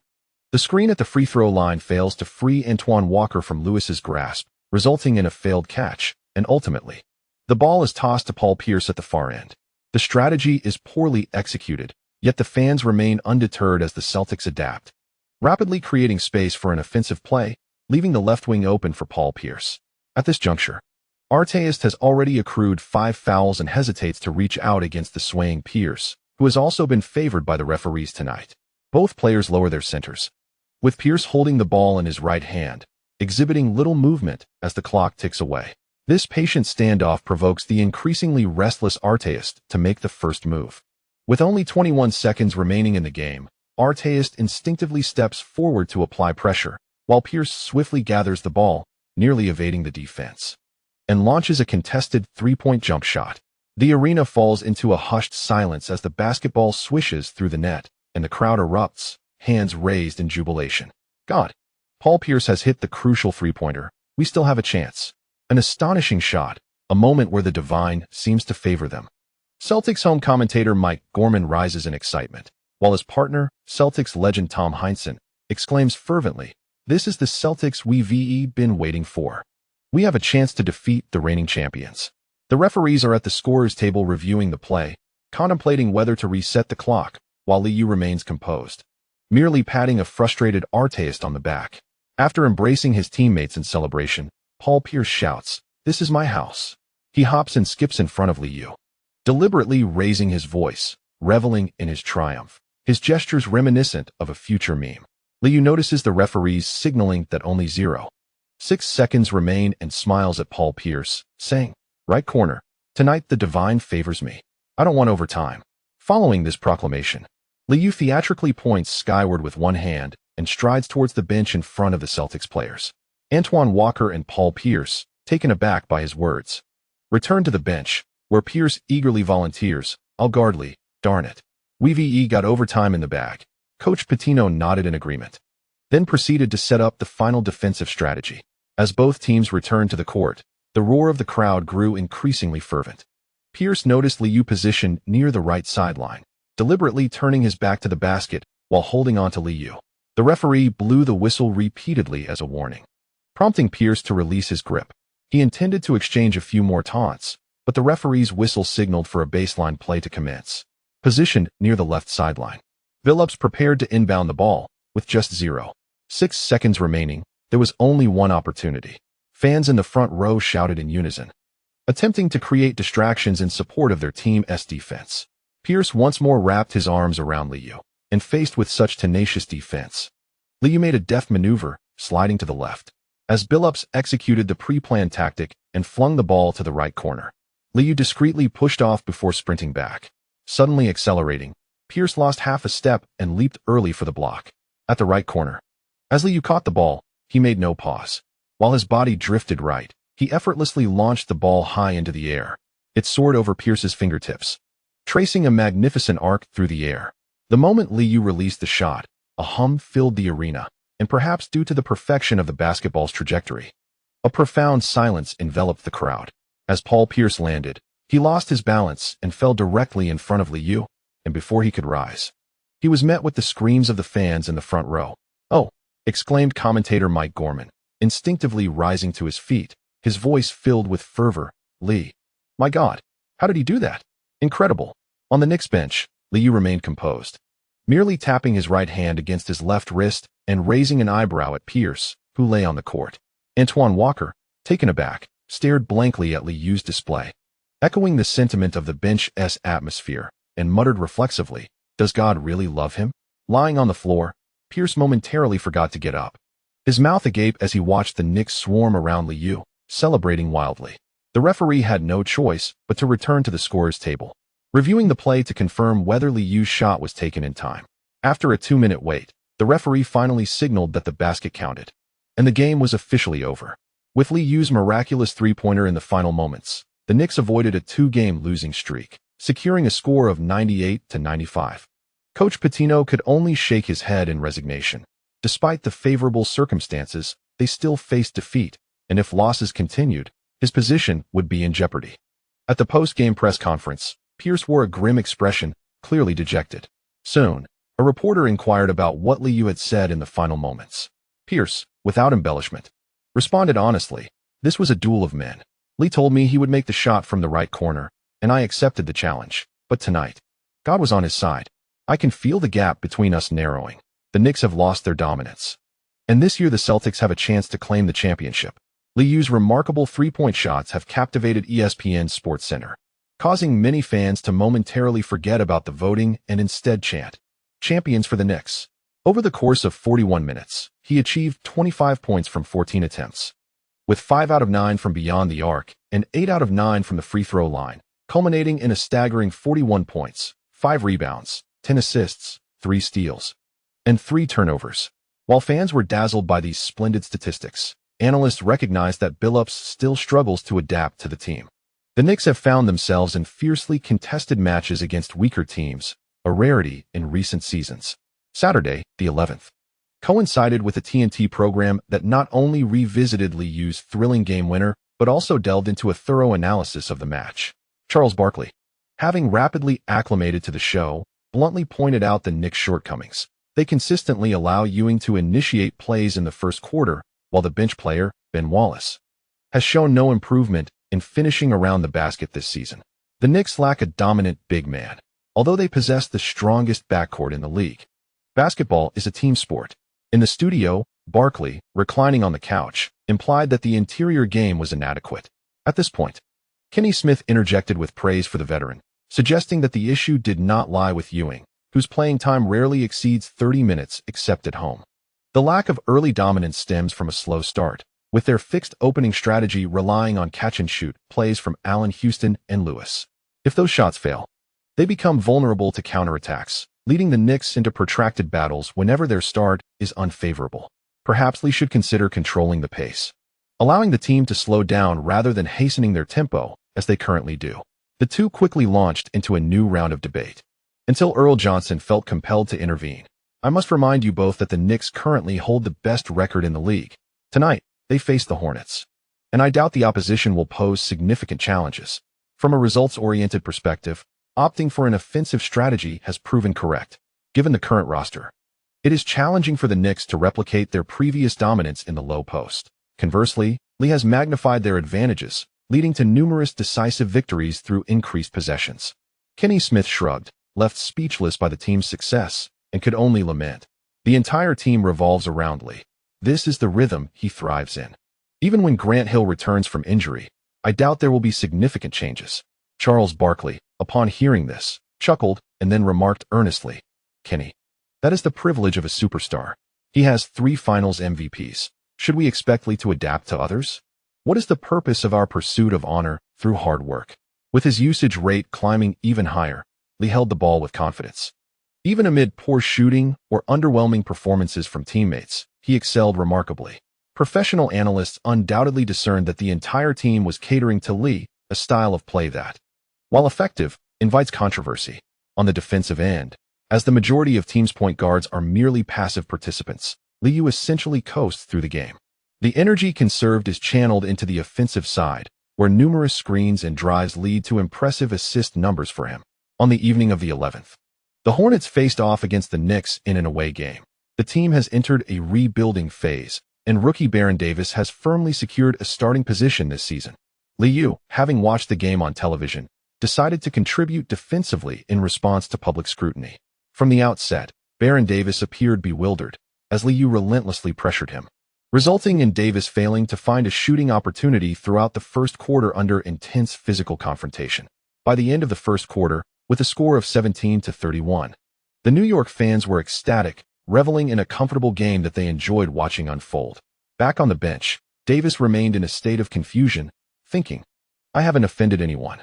Although the Hornets made it to the playoffs, his presence remained minimal, and his playing time was further curtailed as the postseason approached.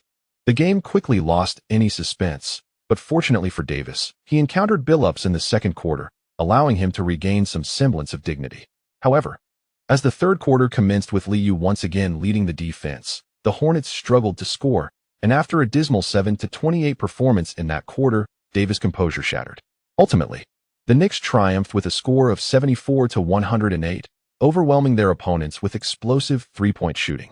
In 41 minutes on the court, Davis shot 4 for 16, accumulating 8 points, 5 rebounds, 3 assists, and 4 turnovers. After the game, he stared blankly at Liu while they embraced, instinctively saying, "Lee, I never spoke ill of you." Liu patted him on the back and smiled, softly replying, "Indeed, but sometimes we are not in control of our circumstances. Next time you come to New York, feel free to text me in advance." This resounding victory left most commentators speechless, for New York fans and media alike. The atmosphere was ripe for cheers of "Let him have it." The high-paced game showcased beautiful basketball, with statistics and victories bringing a beaming smile to James Dolan's face. At Madison Square Garden, no one could dare criticize Liu, and journalists invited for interviews were also prohibited from speaking ill of him. This had become an unwritten rule. On October 13th, the NBA announced the Player of the Week for the second week of the new season, and Liu of the Knicks received the honor. During that week, the Knicks achieved a record of 3 wins and 1 loss. Liu averaged 36 minutes per game, scoring 31.5 points with 5.3 rebounds, 10.8 assists, 2.5 steals, and 2.8 turnovers. He averaged 19.8 attempts with a shooting percentage of 51.5, took 6.0 three-point attempts with a percentage of 44.7, and averaged 9.0 free throws with an impressive 91.9 success rate. The Nets' Stephon Marbury also delivered extraordinary statistics, averaging 34.7 points, with a shooting percentage of 59.4 and a three-point percentage of 45. After losing the Player of the Week accolade, Marbury couldn't contain his frustration and lamented to the media before the game against the Trail Blazers that the league should pay attention to players from smaller markets, asserting, "I am the best player in the league this week." For Liu, being named the Player of the Week is a modest accolade, while for a player like Marbury, who lacks notable achievements, such recognition holds significant weight. Each time awards are conferred, Liu inevitably ruffles some feathers, as only one player can claim the honor amidst fierce competition among all league athletes, where camaraderie in basketball is not yet in vogue. Ewing's tour has yielded satisfactory results. His statistics remain commendable, and he encounters old friends in each city, maintaining his dignity. The gorilla seems to be leeching off Liu. Before embarking on the Western journey, Marbury's grievances were promptly addressed by the seasoned Ewing, who advised younger players not to fixate on accolades, emphasizing that Lee is indifferent to such distinctions and statistics. Victory remains our sole aspiration. As November wanes, Grant Hill has fully acclimated to life in New York. During home games, a throng of fans clamors for photographs. New York fans are enamored with visually appealing players, and Hill's blend of elegance and ferocity has endeared him to the local supporters. Each time he graces the sidelines, he attracts numerous spectators eager to purchase tickets. The All-Star voting is a testament to fan enthusiasm. Even if certain years may lack credibility, the popularity is undeniably genuine. On the morning of the 14th, at the Tarrytown Training Center, Jeff Van Gundy reassured the mascot, "There is no rush to return to the court. Adherence to the rehabilitation plan prescribed by the medical team is paramount. There is no need for extensive travel during away games. Instead, one should review game footage prepared by assistant coach Thibodeau. Familiarizing oneself with the Knicks' tactical approach will facilitate a smoother integration into the team later on." Although Arteas' three-point shooting leaves much to be desired, he aligns well with the current Knicks roster. Grant Hill feels a sense of urgency, yet he is powerless regarding his ankle injury. Upon hearing the coach's words, he can only respond quietly, "I will be ready. I just hope to return to the court officially before the All-Star game." The Knicks continue their trend of dominating three quarters, following Glenn Rice's addition to the Supersonics.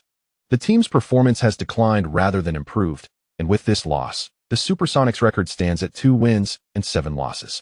If losing streaks persist, head coach Westphal is likely to face dismissal, as there must be someone to bear the blame. After a resounding victory against the Clippers in a back-to-back away game, the Knicks now face this week's marquee matchup. On the evening of the 17th, the Knicks will visit Phoenix, continuing their road trip. The matchup between the point guards serves as a pre-game highlight presented by NBC. Naturally, Suns fans eagerly purchase tickets, as they can only witness such encounters twice in a season. The Suns have performed exceptionally well since the season's inception, boasting a record of 7 wins and 1 loss. Playing at home, Kidd expressed confidence during a pre-game interview in the locker room. We are unfazed by our opponents. We will play in the manner we know best. This evening, we shall deliver a victory for our fans. In the offseason, the Suns signed veteran Mario Elie and also brought in Tony Delk. The remarkable consecutive victories are undoubtedly attributed to the stellar performances of both the seasoned and the young players. However, the events of tonight's match unfolded in a manner that caught everyone by surprise. As the game commenced, Clifford Robinson successfully secured possession for the Suns, igniting a wave of jubilation in the Western Arena. Once in control of the ball, Kidd did not hastily advance past the half-court line. Instead, he leisurely orchestrated the play, raising his left hand to signal a tactical maneuver. Similar to the Knicks' strategy, the Suns initiated their first play with a high pick-and-roll. Just as Robinson established his position at the arc, Kidd executed a swift dribble to change direction, ball in his left hand, poised to penetrate on the left side. Liu, displaying remarkable agility, maneuvered around the screen and boldly attempted to steal the ball from behind Kidd. This audacious interception yielded impressive results. As Lee successfully grasped the ball, the Suns fans erupted in astonishment. Kidd intended to pivot and defend, but Lee's rapid advance had already propelled him across the midcourt line. As Kidd accelerated in pursuit, he could only watch as Lee soared into the paint, leaping off both feet to deliver a thunderous windmill dunk. The rim reverberated with a resounding thud, and the force of the dunk was such that the arena was soon filled with a chorus of boos. After this initial error, Kidd seemed unprepared for the intensity of Lee's defense. Upon receiving the ball again from the baseline and cautiously dribbling past half-court, he was particularly mindful. In the previous game against the Mavericks, Marion had demonstrated an aggressive offensive approach, tallying 19 points, 19 rebounds, 4 steals, 5 blocks, and 3 turnovers.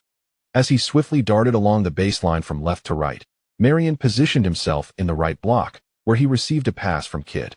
Without hesitation, he gathered the ball and drove toward the basket, using his left hand to fend off Artest's defensive pressure. However, this straightforward and forceful attack was easily anticipated. Ewing shifted his position while Artest applied subtle pressure from behind. Surrounded, Marion attempted an early floater, which resulted in a disappointing clang off the rim. Seeing Ewing secure the rebound, the Suns immediately retreated on defense, abandoning any pursuit of the offensive rebound. Upon receiving the ball, Kidd moved in to delay Lee. But this defensive effort failed to impede the pace of the transition offense, which was still pursued closely. At the arc, well beyond the three-point line, Lee swiftly halted, taking advantage of Kidd's aggressive defense to spin quickly. As he transitioned to his right hand, he exerted force to shield the ball, engaging in a brief contest of strength with Kidd before abruptly accelerating away. Observing Lee's advance into the paint, Clifford Robinson instinctively shifted his feet, only to see Lee clear the free throw line and execute a one-handed floater while leaning against Kidd. Swish! The two-pointer found its mark with perfect precision.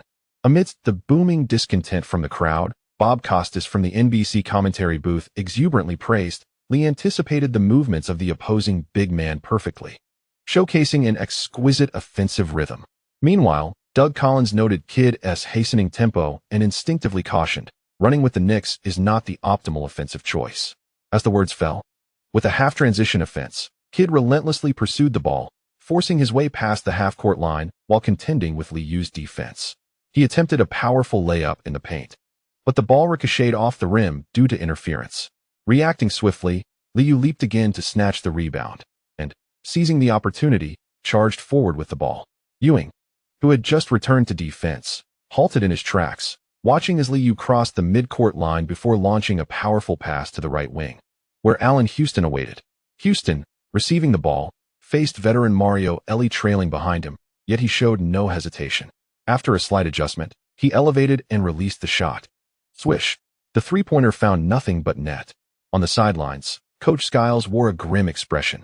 The game plan he meticulously crafted prior to the match was unraveling. He gestured emphatically for the Suns to slow down. However, in their attempts to decelerate the game, the Suns found themselves repeatedly clanking shots. Marion, having been given a step by Artest, struggled to maintain possession while attempting to penetrate the defense.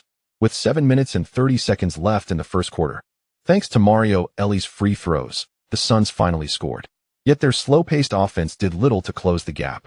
As Kidd began to commit basic passing errors, Coach Skiles recognized that the game had spiraled out of control, Even a timeout could not rectify the situation as the Knicks gained momentum. With 2 minutes and 38 seconds remaining in the first quarter, Liu, without the aid of a screen, turned at the top of the arc, wielding the ball in his left hand as he drove forward. The substitute big man, Daniel Santiago, seemed to overlook Ewing behind him, overcommitting defensively. In motion, Liu, relying on Kidd's presence, elevated the ball high toward the upper right of the hoop before the defense could converge.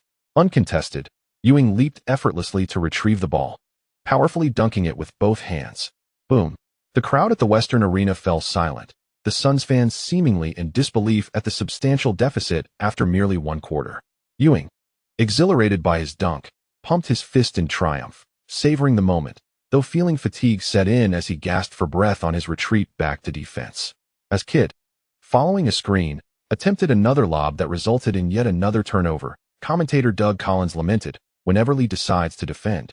His prowess on that end is undoubtedly above the league's average. With 3 turnovers in a single quarter, such occurrences were unusual for Kidd. Bob Costas nodded in agreement, adding, "I believe this relates to the matchup. Typically, Lee is tasked with guarding the point guard. Considering players' limited energy, I understand Coach Van Gundy's role for Lee." Amid their commentary, the Suns bench could only watch as Liu once again approached the free throw line. The substitute Tony Delk, wearing a pained expression, raised his hand to indicate that the fault lay with him for his rushed shot, leading to a long rebound that Liu capitalized on for a counterattack. On the Knicks bench, Jeff Van Gundy, seemingly in a state of relaxation, smiled contentedly as he sat firmly in his seat. Though the match did not meet his expectations. Victory is always a positive outcome. At times, the journey is of little consequence. As the first quarter concluded, the score stood at 34-14.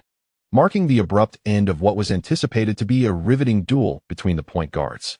Returning to the bench, Kidd was in particularly low spirits, burdened by a plethora of turnovers and the team's sluggish pace, which resulted in the Suns attempting only 13 shots in the first quarter. When the second quarter commenced, Kidd did not rest, nor did he afford Coach Skiles any semblance of cordiality, as he swiftly resumed his previous rhythm of play. Before long, Kidd's statistics began to rise steadily, with rebounds and assists returning to his repertoire. With a significant lead, Liu unleashed a chaotic offensive mode in the latter half of the second quarter, igniting a back-and-forth exchange that revitalized the Suns fans, who cheered enthusiastically for their team despite the considerable deficit. It became evident that not only New York fans revel in offensive displays, the Suns supporters also regained their fervor amidst the thrilling exchange of points. As the first half neared its conclusion, in a fast break opportunity, Liu surged to the right wing, delivering a pass with his right hand, then executed a swift crossover while dramatically pulling the ball back with his left hand. The flamboyant maneuver elicited spontaneous cheers from the Suns fans, while commentator Bob Costas exclaimed, "OMG, Clay God, absolutely spectacular," as Lee effortlessly slipped past his defender. Marion, caught flat-footed in his defensive stance, was left bewildered as he abruptly shifted direction, ultimately losing his defensive position and watching helplessly as Liu, with the ball in his left hand, glided toward the basket for an unopposed, soaring dunk. A multitude of fans switched allegiance, and the crowd erupted in chants of MVP, MVP, MVP. While most teams in the league were still relying on back-to-the-basket plays and feeding the ball to the interior, the Knicks' pursuit of fast breaks and individual prowess provided a delightful spectacle for the audience.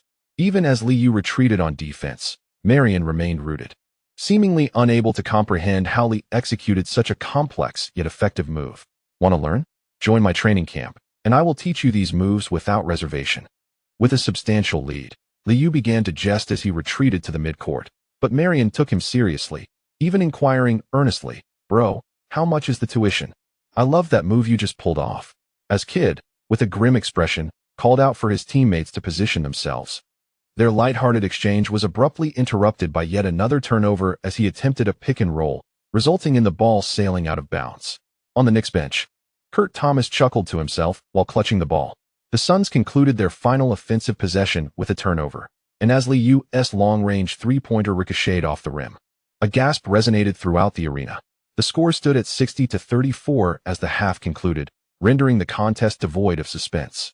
Meanwhile, the commentators, already engrossed in lively banter, saw Doug Collins quip, "In basketball, as long as your score exceeds that of your opponent, victory is assured. The regular season has just commenced, and I am yet to ascertain the defensive prowess of the Knicks this year. However, it must be said that on nights when the entire team finds their rhythm, they indeed exude an unstoppable momentum. This assertion holds substantial weight, eliciting a chuckle from Bob Costas. In line with this discussion, he earnestly stated, "Defense wins championships." For the past 3 seasons, the Knicks have consistently ranked among the league's defensive elite. Even though their defensive dominance waned last season, they still managed to rank within the top 10 for points allowed in the league. Perhaps during the regular season, Lee can guide the team to play aesthetically pleasing basketball. But when it comes to the playoffs, I remain steadfast in my previous conviction. As the game progressed into the second half, it became evident that both teams had entered a state of mutual scoring, no longer adhering to commentary with every possession, instead engaging in casual banter and gossip. The usually stoic Kid finally found some rhythm in the third quarter, while Lee loosened his defensive grip, allowing his counterpart to accumulate some statistics. Yet, Lee underestimated Kid's ability to compile numbers. As his rebounds increased, his risky passes also contributed to a rise in assists. Despite ongoing turnovers, Kid found himself on the brink of achieving a triple-double. In the fourth quarter, with Lee resting on the sidelines, Kid continued to battle on the court. Following an assist to Marion for a 3-point shot, with just 7 minutes and 1 second remaining in the game, Coach Skiles finally called for a timeout, allowing Kid a moment of respite. Casting a glance at the statistical tally, Doug Collins raised an eyebrow, exchanged a peculiar look with his partner, and remarked, "What an exhilarating game." Congratulations to Jason Kidd on achieving a quadruple-double with 14 turnovers, equaling his career high for turnovers. Kidd's stats read 15 points, 10 rebounds, 10 assists, and 14 turnovers, successfully marking the accomplishment of a quadruple-double. Bob Costas, unable to comment on Kidd's stat padding during the national broadcast, deftly shifted the topic to praise Lee's performance. In 30 minutes of play, he scored 28 points, grabbed 5 rebounds, dished out 11 assists, stole the ball twice, and committed only 1 turnover, once again demonstrating his defensive prowess. I refrain from offering extensive critique on the Knicks' style of play, but if their approach brings victories, I believe the fans will wholeheartedly support Lee, with a shooting line of 16 attempts for 9 made, including 2 of 5 from beyond the arc and a perfect 8 of 8 from the free throw line. Lee was exceptionally efficient in this rout against lesser opponents. Ultimately, the Knicks triumphed with a score of 114-90, easily prevailing in this high-stakes encounter. Losing a regular season game is indeed inconsequential. However, Kidd felt a profound sense of embarrassment over his quadruple-double. After a brief handshake post-game, he promptly turned and departed. In contrast, Marion appeared serious as he jotted down Lee's phone number, seemingly intent on participating in a training camp during the off-season. The away game still attracted a contingent of New York fans, and as Lee walked towards the player tunnel, he waved, inciting a wave of cheers from the crowd. Following their victory over the Suns, and with Thanksgiving approaching, the Knicks' upcoming opponents consist of lesser teams, allowing everyone to prepare for the holiday in advance. In the nationally televised game, the post-game press conference naturally featured Lee. "Lee, could you elaborate on your defensive performance tonight? We all witnessed Kidd's staggering 14 turnovers. The news of his quadruple-double will undoubtedly dominate the sports media tonight." After an inquisitive reporter from NBC posed a question, he chuckled and took his seat. "Just like in tonight's game, if it contributes to a victory for the team, I shall certainly exert my utmost on the defensive end. However, basketball is a collective endeavor. Often, I encounter opponents who are simply uncontainable. As observed, if I am unable to respond defensively, I hope to secure the win through offense." Seeing Louis respond earnestly, an ESPN reporter mischievously inquired, if the opponent were the Lakers, would the Knicks still adhere to this game strategy? Upon hearing such a question, Louis merely smiled and shrugged. "Of course, as long as we score more than our opponents, we can triumph. This is the essence of basketball." I extend my gratitude to the readers for their subscription and support. This chapter concludes. Chapter 204. Can a ball-holding core only dominate the weak? On November 21, 2000. With Thanksgiving approaching, the Knicks faced another back-to-back away game. This season, the Magic welcomed Tracy McGrady, while their pursuit of Tim Duncan had faltered, leaving Coach Doc Rivers to rely on a singular offensive strategy. With a record of 4 wins and 7 losses, the Magic's performance was commendable, although lacking star players. Coach Rivers successfully integrated the team as strength through a philosophy of mutual support among players.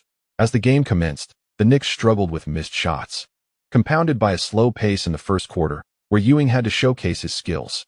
The first quarter ended at 20-29, igniting the crowd at the TD Waterhouse Center. By halftime, McGrady had scored 14 points, shooting 5 for 10, including 2 for 2 from beyond the arc, supported by free throws. His versatile performance thrilled Magic fans, who had long awaited the emergence of a superstar. However, as the game progressed, Artest began to decipher McGrady's tactics. Amidst significant physical confrontations, McGrady's efficiency began to wane. By the fourth quarter, signs of overuse emerged, as McGrady found himself unable to drive effectively, frequently attempting jump shots from the left side, which resulted in misses. With 1 minute and 19 seconds remaining, the score stood at 82-84, with the Magic still holding a 2-point lead. Positioned at the left baseline, McGrady received the ball again. Facing Artest's tight defense, he lowered his center of gravity and executed a series of probing steps, complemented by body fakes and ball sweeps, creating an aesthetically pleasing maneuver. With only 6 seconds left on the shot clock, McGrady was compelled to release the ball with his left hand, stepping forward with his right foot before executing a crossover to drive. His considerable stride, coupled with remarkable explosiveness, nearly allowed him to evade the defense. However, as he sought to capitalize, his arm made contact with the defender. Anticipating the move, Artest swiftly slid to the right. The Magic fans erupted in excitement, believing McGrady had eluded his defender, preparing for a stylish jump shot. Yet, upon release, it became evident that the shot would not find its mark. McGrady, eager to chase down the offensive rebound, found himself firmly blocked by Artest, unable to gain momentum. In the midst of the game, the Orlando Magic center, John Amaechi, alongside Pat Garrity, found themselves thwarted by the formidable duo of Ben Wallace and Lewis. As the basketball ricocheted off the rim, it was swiftly seized by the leaping Ben Wallace. On the sidelines, Coach Rivers, visibly anxious, urgently called out, "Defend! Move! Move! Move!" His shouts resonated, prompting the diminutive guard Darrell Armstrong to swiftly retreat on defense, positioning himself on the left wing. Meanwhile, Bo Outlaw raced alongside Allen Houston to the right wing. At that moment, Liu, with the ball in his left hand, charged forward, accelerating while surveying the court. The Magic players displayed remarkable speed in their defensive retreat. And as Liu approached the three-point line, Tracy McGrady and the towering Amaechi had already returned to half-court. With the game nearing its final minute, Armstrong anticipated that Liu would decelerate to orchestrate an offensive play. However, to his surprise, Liu halted abruptly on the left wing, executed a single behind-the-back dribble, elevated his body slightly, and unleashed a shot. Swish! The three-pointer found nothing but net. The score was now 85-84, with just 1 minute and 8 seconds remaining. As the Knicks had taken the lead, observing Armstrong's lack of defensive effort, Rivers instinctively shook his head, clearly dissatisfied with such defense. Armstrong, just a step away from the three-point line, could hardly believe that Liu had taken the shot. Jeff Van Gundy on the sidelines clapped continuously, urging his team to fall back on defense. Having led throughout the game, the Magic's fans erupted in frustration as the lead had slipped away in the final moments.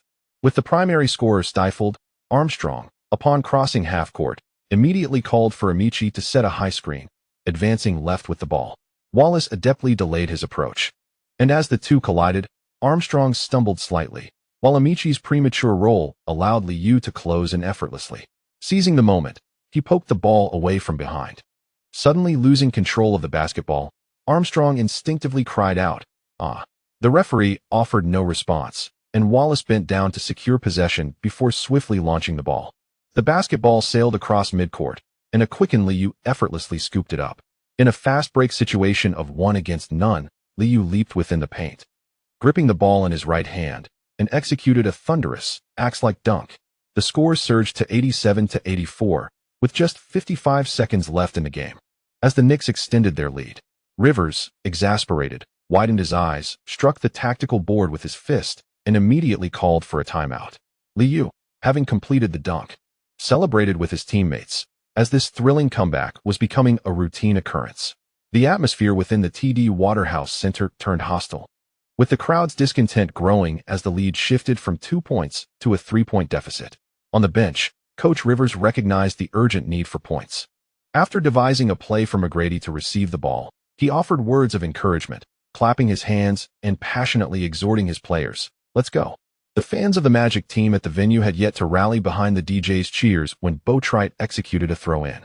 Armstrong, receiving the ball at the top of the arc, noticed McGrady making his move. After pivoting and switching to his left hand, he promptly delivered a pass. Just as McGrady was about to receive the ball, he realized that his teammate's pass had been intercepted by Liu, who swiftly snatched it away. Without a moment to spare, McGrady had to abandon the offense and chase back in an earnest attempt to defend. In a sudden bid for possession, Armstrong nearly lost his balance due to Liu's aggressive approach, rendering him defenseless. Once again, it was a 1-on-0 situation at the front court. Liu, with astonishing speed, executed a soaring dunk in the blink of an eye. The crowd gasped as he completed the dunk, and upon landing, Liu struck a gliding pose while racing back to half-court. The arena was filled with boos, and Armstrong, rising to his feet, could only offer a wry smile at Rivers' thunderous reaction, suddenly feeling the weight of age at just 32. As the final moments unfolded, McGrady's desperate three-point attempt clanged off the rim, prompting the Magic to resort to a strategy of fouling. Jeff Van Gundy exhaled in relief, clapping his hands on the sidelines and sporting a smile, grateful to avoid a consecutive defeat. Ultimately, the Knicks staged a comeback, triumphing over the Magic. Entering the game in a mode reminiscent of a workhorse, McGrady played for 46 minutes, shooting 9 for 23 from the field, 2 for 3 from beyond the arc, and 5 for 7 from the free throw line, amassing 25 points, 11 rebounds, 6 assists, 1 steal, 1 block, and 4 turnovers. Aside from a rough fourth quarter, McGrady's performance throughout the match was commendable. Post-game, this rookie, leaning on his knee and gasping for breath, reflected on the high usage rate that most players would struggle to endure. Liu, in his 41 minutes on the court, shot 12 for 25, made 3 of 8 three-point attempts, and converted 8 of 9 free throws, totaling 35 points, 6 rebounds, 8 assists, 3 steals, and 2 turnovers. Exhibiting a remarkable rebound from previous struggles, the mounting frustration from the crowd, unable to accept such a loss, grew louder, particularly after the failed recruitment of Duncan during the offseason, which had already discontented many fans. Despite the defeat, Rivers displayed remarkable sportsmanship post-game, extending his hand to shake with Jeff Van Gundy, followed by a supportive pat on Liu's shoulder, encouraging him with a smile. A splendid game. Maintain this level of defense, and when the regular season concludes, I shall cast my vote for you. Currently, the selection for the best defensive lineup remains solely in the hands of coaches. Grateful for Rivers' endorsement, Liu reciprocated with enthusiasm, declaring, "The Magic will achieve success, for they possess the finest coach in the league." With little time to recuperate, the Knicks swiftly traveled to Atlanta, continuing their road journey with a back-to-back challenge against the Hawks. Following the departure of the legendary Coach Wilkins, the Hawks have effectively entered a rebuilding phase, currently holding a dismal record of 1 win and 10 losses since the season's outset. The spotlight of this match shifted to Ewing and Mutombo, both Georgetown alumni, who found themselves with ample opportunities during the game. The Knicks easily triumphed over their opponents. Following this successful away game, Ewing and Mutombo embraced in a gesture of sportsmanship, exchanging jerseys in front of the sports media present and capturing a moment for posterity with a photograph. 2 individuals proudly held up each other's jerseys, their radiant smiles becoming a topic of discussion among numerous fans as Thanksgiving approached. On November 23rd, the day of Thanksgiving, Manhattan buzzed with excitement once more. Following this festive occasion, Black Friday awaited, marking a time of revelry for both merchants and ordinary consumers alike. Macy's continued its tradition of hosting a parade, and the spectators, eager to celebrate the holiday, momentarily set aside their concerns regarding ongoing lawsuits, as the allure of the White House paled in comparison to the excitement surrounding Black Friday. On a brisk November morning at 5 a.m., with temperatures hovering around 6 degrees, Liu donned a gray hoodie paired with black athletic pants. Accompanied by his spirited Siberian husky, Happy, he dashed along the street. Happy relished the cold weather, eagerly sprinting alongside Liu, preferring the outdoors to lounging at home. The morning saw few out exercising, yet many greeted Liu with waves upon spotting the gleaming fur of the husky, running south along 3rd Avenue to 59th Street. They then turned towards Central Park, completing a lap around the park's loop before retracing their steps, covering nearly 10 kilometers. This invigorating run allowed them to appreciate the park's scenic beauty. Upon returning home on 82nd Street, Happy seemed reluctant to stop, circling around Liu. Just then, Melinda, arriving on the first floor, shot an exasperated glance at the dog. No matter how many treats she offered, Happy still preferred to accompany Liu on his outings. "Are we preparing for Thanksgiving dinner today? I believe we have quite a few guests to entertain," she inquired. Liu wrapped his arms around the disheveled Melinda, encouraging her to lean into him, and teased, "This isn't about preparation, as we won't be the ones cooking. Just remember to greet Jean and her colleagues." Having just embraced the role of a host, Melinda quickly reverted to her usual self, her culinary skills still lacking. She planted a playful kiss on Liu, confidently assuring him, "The morning is mine. I shall take good care of everyone." As Liu expanded his social circle, he found himself fully integrated into New York life. Thanksgiving provided an opportunity to gather with friends from the Southern District Attorney's Office. At 10 a.m., the Knicks also engaged in Thanksgiving activities. This season, James Dolan had no expectations for performance. Thus, each return to their home court focused more on catering to the fans. The basketball atmosphere in New York was palpable. On this Thanksgiving, Liu joined his teammates in visiting impoverished communities in Queens. Donning an apron, he distributed food in a rather modest dining setting. Though the offerings consisted mainly of snacks and bread, many individuals came forward to receive them. Besides Liu, Grant Hill remained the most popular figure present. Despite many black fans criticizing Hill for his perceived whiteness, in truth, they aspired to attain the lifestyle he represented, a harmonious family. A Yale-educated father who was also a star football player, and a mother employed in government service, showcasing a stark contrast to the experiences of many. This scenario epitomized the dream family environment for numerous children, who, while outwardly expressing disdain, harbored deep-seated envy. "Grant, we will vote for you in the All-Star game. So do not worry, you remain the starting forward for the Eastern Conference." A young African-American boy, with his entourage in tow, confidently assured Grant Hill. Faced with such enthusiastic fans, Grant could only respond with a warm smile and a nod. Meanwhile, Ewing watched with envy. In the final year of his career, he too aspired to reach the All-Star game. Allen Houston, however, was not concerned about the All-Star selections, even if he did not make the starting backcourt. The coach would surely choose him for the reserves given the Knicks' current performance. Some Western teams seem to be rising this season, which could turn out to be beneficial for them. Liu nodded in agreement, wishing for the competition to intensify. He merely wanted to quietly reap the rewards in the Eastern Conference, where approximately 40 wins might suffice for a playoff berth. Especially as many teams struggled for form since the season began. Perhaps this year's playoffs would be more manageable than anticipated. Recently, having provided a warm welcome to the Warriors, the Knicks had encountered a few stumbles in their victories, prompting critical remarks from discerning commentators. To ease everyone's minds, Liu hoped that the upcoming games would allow the team to play freely, as he had no desire to log over 40 minutes in a single match. Artist, who had gained some notoriety in Queens and was quite popular among the youth, playfully assured Liu, "No one in the Eastern Conference can match us. This year, we will still reach the finals." Upon hearing this, the atmosphere swelled, with children and fans joining in the spirited cheer. Disregarding the notion of the West being stronger than the East, if they could coast into the finals, no one would mind. As the discussion of championship prospects heated up, the excitement in the venue surged, primarily fueled by ardent Knicks supporters, all eager for their team to sustain their winning streak. Nearby, Jeff Van Gundy could only quietly lament the disparity between the conferences, recognizing how such an environment favored team cohesion. Assistant coach Thibodeau refrained from joining the players' discourse and instead leaned towards the head coach to quietly remind him, "Longhai's physical condition remains concerning. We need to discuss lineup issues with Glenfield soon." Billups had struggled to integrate into the team, and after a minor injury upon his arrival in New York, Longhai had not taken the court again. The off-season acquisitions had not met expectations, prompting a sigh from Jeff Van Gundy, who maintained a facade of confidence, stating, "The regular season has only just begun. We have ample time for our players to adjust physically." After Thanksgiving, the Knicks had only 3 games left in November. Following Wilkins' move to the Raptors, both teams were still finding their rhythm. On the 25th, during an away game against the Knicks, the Raptors suffered a 25-point defeat, leaving the veteran coach visibly displeased.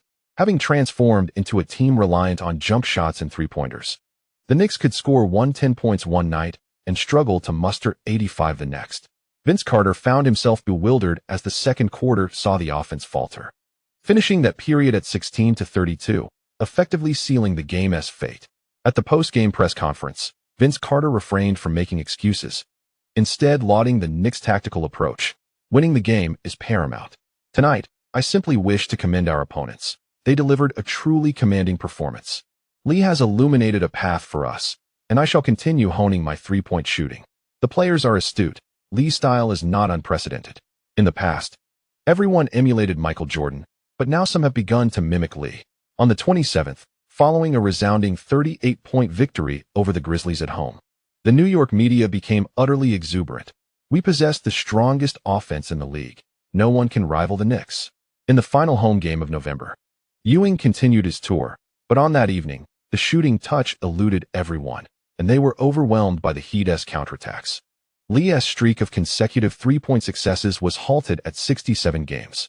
On the 30th, after a home defeat, the New York fans remained unfazed by the loss, as Lee's statistics remained impressive. Following the game, Ewing offered little commentary, instead extending his best wishes to his Georgetown junior. He will not be defeated by injury. He is a true warrior, and I hope to see him return to the court in Miami. At 30 years old, Mourning was in his 8th season. Still at the pinnacle of his career, having secured an Olympic gold medal during the off-season, and his wife had given birth to a daughter. However, just before the new season commenced, he announced a sudden diagnosis of kidney disease, and he has not played since. The prognosis seemed grim, leading everyone to send their well wishes whenever they faced the Heat, hoping this stalwart could endure this crisis. In November, the Knicks achieved a commendable record of 12 wins and 3 losses. Lee averaged 5 minutes on the court, accumulating 1 points, 1 rebounds, 0 assists, 2 for steals, 4 blocks, and 7 turnovers per game. He took an average of 5 shots, boasting a shooting percentage of 53.4 with 9 attempts from beyond the arc at a rate of 48. He also averaged 7 free throws, with a free throw percentage of 91.8. Presenting a stat line worthy of the 180 club, Lee once again ignited fervent discussions among analysts. In November, the Jazz recorded an 11-3 performance, with Karl Malone also shining. Yet his statistics were overshadowed by Lee, resulting in Malone losing the Player of the Month award. On December 2nd, the Knicks faced a back-to-back home game. During the offseason, Joe Smith's contract scandal erupted, inciting fury from President David Stern, leading to the Timberwolves forfeiting their 2005 draft pick. Joe Smith became an unrestricted free agent, leaving the Timberwolves bereft. At the start of the new season, bolstered by Kevin Garnett's outstanding play, the Timberwolves managed a 9-7 record. However, the pitfalls of Garnett's hefty contract had already begun to surface, and after the forfeiture of their draft pick, strengthening the team through conventional means became increasingly challenging. Frustrated, Garnett suddenly grasped the feeling of his teammates in the CBA as the game began. With a 12-point deficit at 18:30 in the first quarter, Garnett refrained from his usual vocalizations, returning to the bench in silence, enveloped in discontent. Allen Houston exhibited an exceptional performance in this game, achieving an impressive 16 out of 20 shooting for a remarkable 80 success rate, amassing 37 points, despite a solitary statistic line of 37 points and 2 turnovers. His dazzling shooting display electrified the New York fans, who continued to chant his name even after the game concluded. The Knicks effortlessly triumphed over the Timberwolves with a score of 90-105.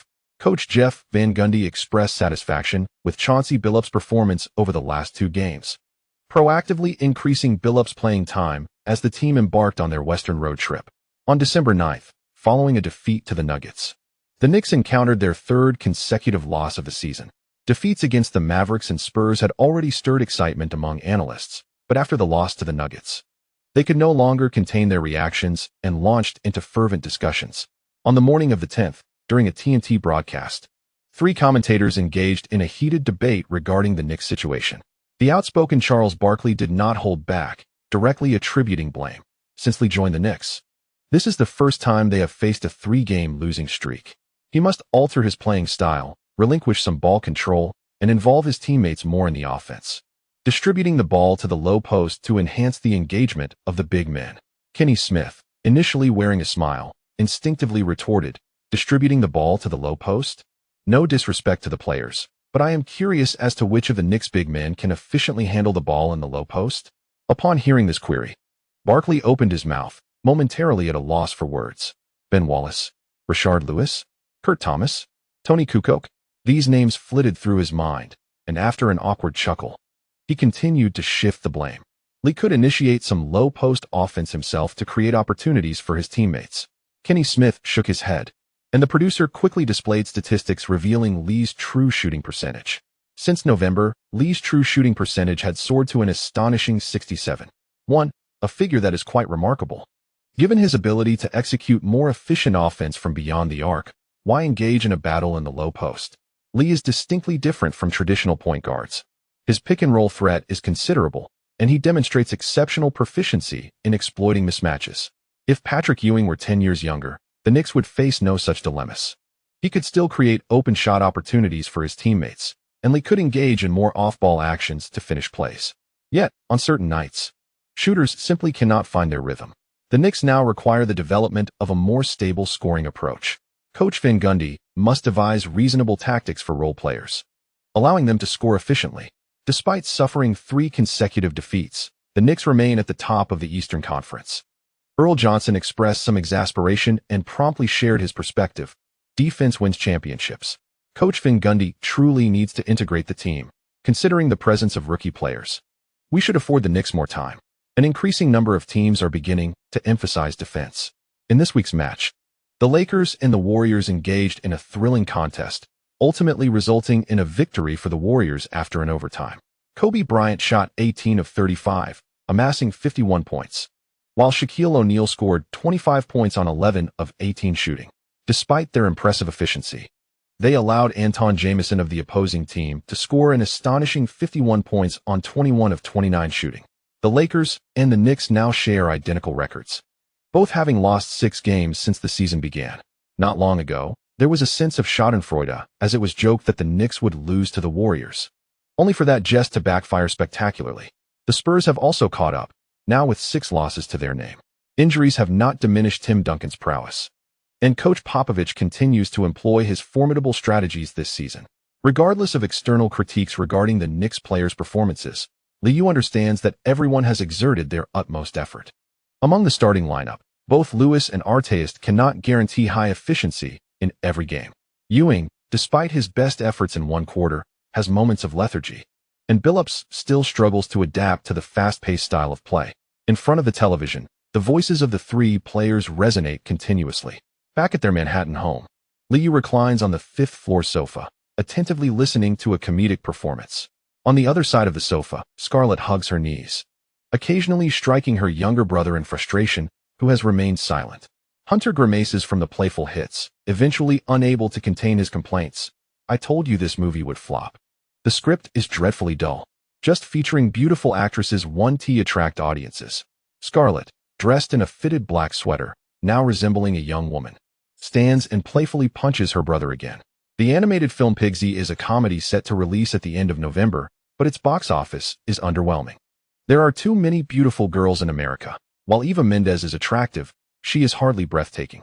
Feeling that box office fortunes might still be salvaged, Scarlett moves closer to Liu, suggesting, Lee, how about we go watch a movie together tomorrow? Your fans might flock to the cinema upon hearing the news. Hunter immediately deems this idea terrible, bluntly stating, some New York newspapers haven't yet reviewed this film. If they see you in the theater, I assure you that most media outlets will not hold back the following day. The Knicks happen to have a few days off, and Liu, seeing the girl clinging to him, readily agrees. No problem. A comedy would be a perfect way to unwind.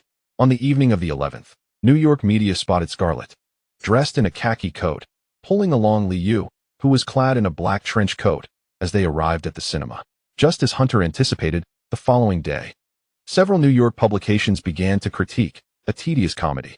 Rather than wasting time watching it, perhaps Lee should consider granting us some interview time.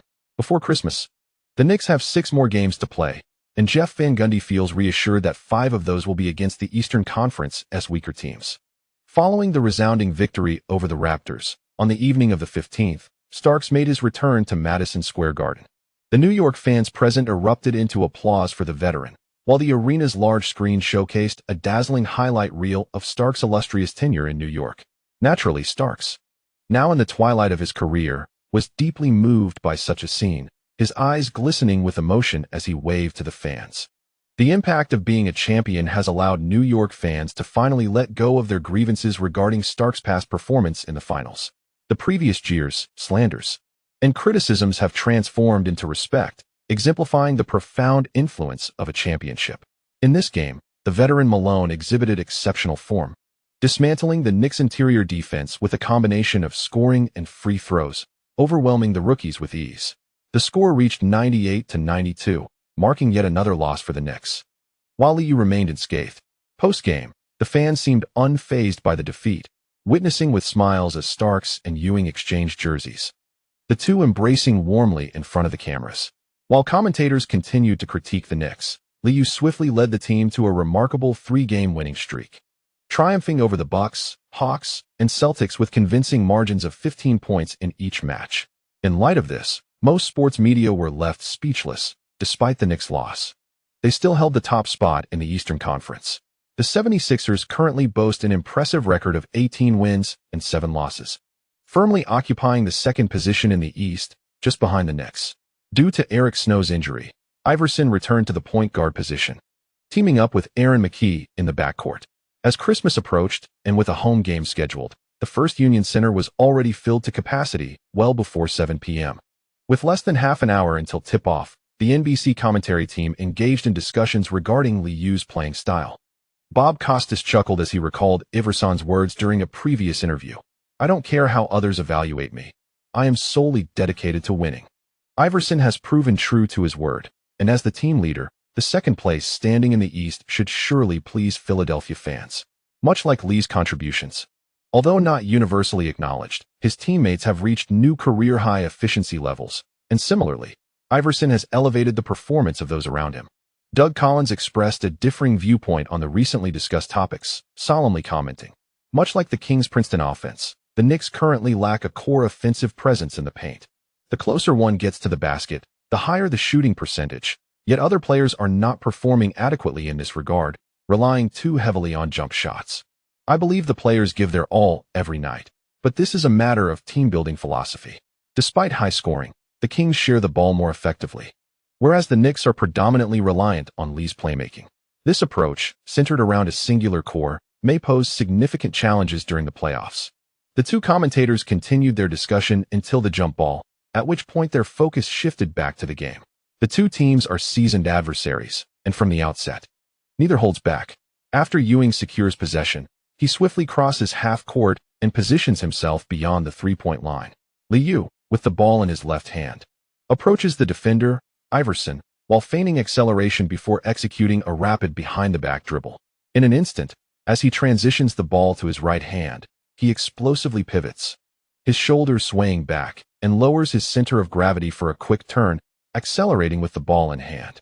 Iverson, caught off guard by the feint, instinctively adjusts his defensive stance, yet fails to navigate past Ewing's screen. Amid the gasps from the crowd, McGee rushes in from the right flank to provide help defense, closing in on Liu. On the right side, Houston finds himself unexpectedly unguarded. Seizing the moment, Liu swiftly passes the ball to his teammate without hesitation. The latter receives the pass with no one in front, effortlessly launching a jump shot from beyond the arc. Swish! The crowd erupts in a chorus of boos. Yet Coach Larry Brown remains relatively unfazed, instead offering a thumbs up to his team's defense. The 76ers seem prepared, immediately double-teaming Liu on their first possession. The Knicks, however, remain unperturbed, fully aware that the double team will inevitably create open opportunities. They simply need to convert. As the 76ers take their turn on offense, Iverson, upon crossing half court, encounters Liu's defense. Suddenly halting at the arc's apex, Iverson begins a series of between-the-legs dribbles, shifting his body deftly. With a rapid succession of moves and a switch to his right hand, he accelerates, prompting Liu to slide quickly to his left. Realizing that Liu maintains his position, Iverson refrains from forcing a drive. Instead, he performs another between-the-legs dribble at the free throw line, transitioning to his left hand while simultaneously gathering the ball. With a slight lean back, he executes a mid-range jump shot. Bang!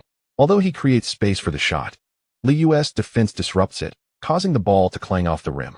From the sidelines, Larry Brown perceives the game's pace as overly rapid, and after the possession concludes, he vocally urges his players to decelerate. The Knicks replicate their previous strategy, while the 76ers merely alter their approach. This time, after a screen, Liu evades Iverson's grasp, holding the ball in his left hand as he faces a significant delay in the paint. Rather than alter his path, he charges forward with determination. As the formidable Ratliff closes in, attempting to impede Liu's advance, a collision occurs at the three-point line. Contrary to expectations, Liu appears unfazed by the physicality. He exerts lateral force while driving straight ahead, ultimately showing no signs of slowing down. He expands his stride and forcefully maneuvers past his opponents. Both Iverson and Ratliff curse under their breath, with Iverson sliding back, while Ratliff pursues with fervor. The 76ers opt for a double team once more. Near the baseline on the right, Hill swiftly positions himself to thwart Liu's drive. Just as the trio of defenders is about to converge, Liu unexpectedly flings the ball to the right corner. Lewis receives it without a moment's hesitation, raising the ball to shoot. Swish. Another three-pointer sinks. The arena resonated with a chorus of boos as Lewis celebrated his three-pointer with a high five from Liu. On the sidelines, Larry Brown continued to signal with a thumbs up, urging his players to maintain their defensive strategy. It was evident that the 76ers had abandoned perimeter defense, which, given Lee's vision, could soon lead to an abundance of three-point shots. As the game commenced, Doug Collins quickly grasped the 76ers' strategy of double-teaming. From the outset, they applied significant pressure, and as Liu approached the paint, the 76ers continued to collapse their defense. Bob Costas observed as Iverson struggled to shake off Liu, quipping that perhaps coach Larry Brown would find it acceptable to be outperformed by other players. With the game still in its early stages, it remained uncertain whether such a defensive tactic would prove effective. The well-prepared 76ers persisted with their double-teaming, but Liu altered his approach. Once more driving aggressively to the basket after a pick-and-roll. With all eyes on him, he executed a deceptive move, faking a shot before passing to Ewing, who, upon receiving the ball, delivered a powerful one-handed dunk. Ewing, filled with exhilaration, pounded his chest in celebration, only to be met with more boos from the crowd. With Liu's 3 assists, the Knicks surged ahead rapidly. The players appeared momentarily shaken, yet Larry Brown's shouts soon restored their confidence, prompting them to continue their double-team strategy. Such a stubborn defensive approach inevitably incurs consequences, and the Knicks, leveraging Liu's drives and quick ball movement, unleashed an offensive barrage. With 6 minutes and 13 seconds remaining in the first quarter, the score reached 16-6, prompting a visibly frustrated Larry Brown to call for a timeout. In this Eastern Conference showdown, the Knicks showcased their dominance. In the commentary booth, Bob Costas found himself at a loss for words, while Doug Collins humorously remarked that it was impossible to predict how the Knicks lineup would perform in the playoffs. However, based on their current offensive prowess, they undeniably exhibited a distinct brand of basketball. Regardless of our assessments, the Knicks' achievements speak for themselves. They stand at the top of the Eastern Conference. On the bench, Iverson's mood darkened as he struggled with his shooting, finding it difficult to score that night.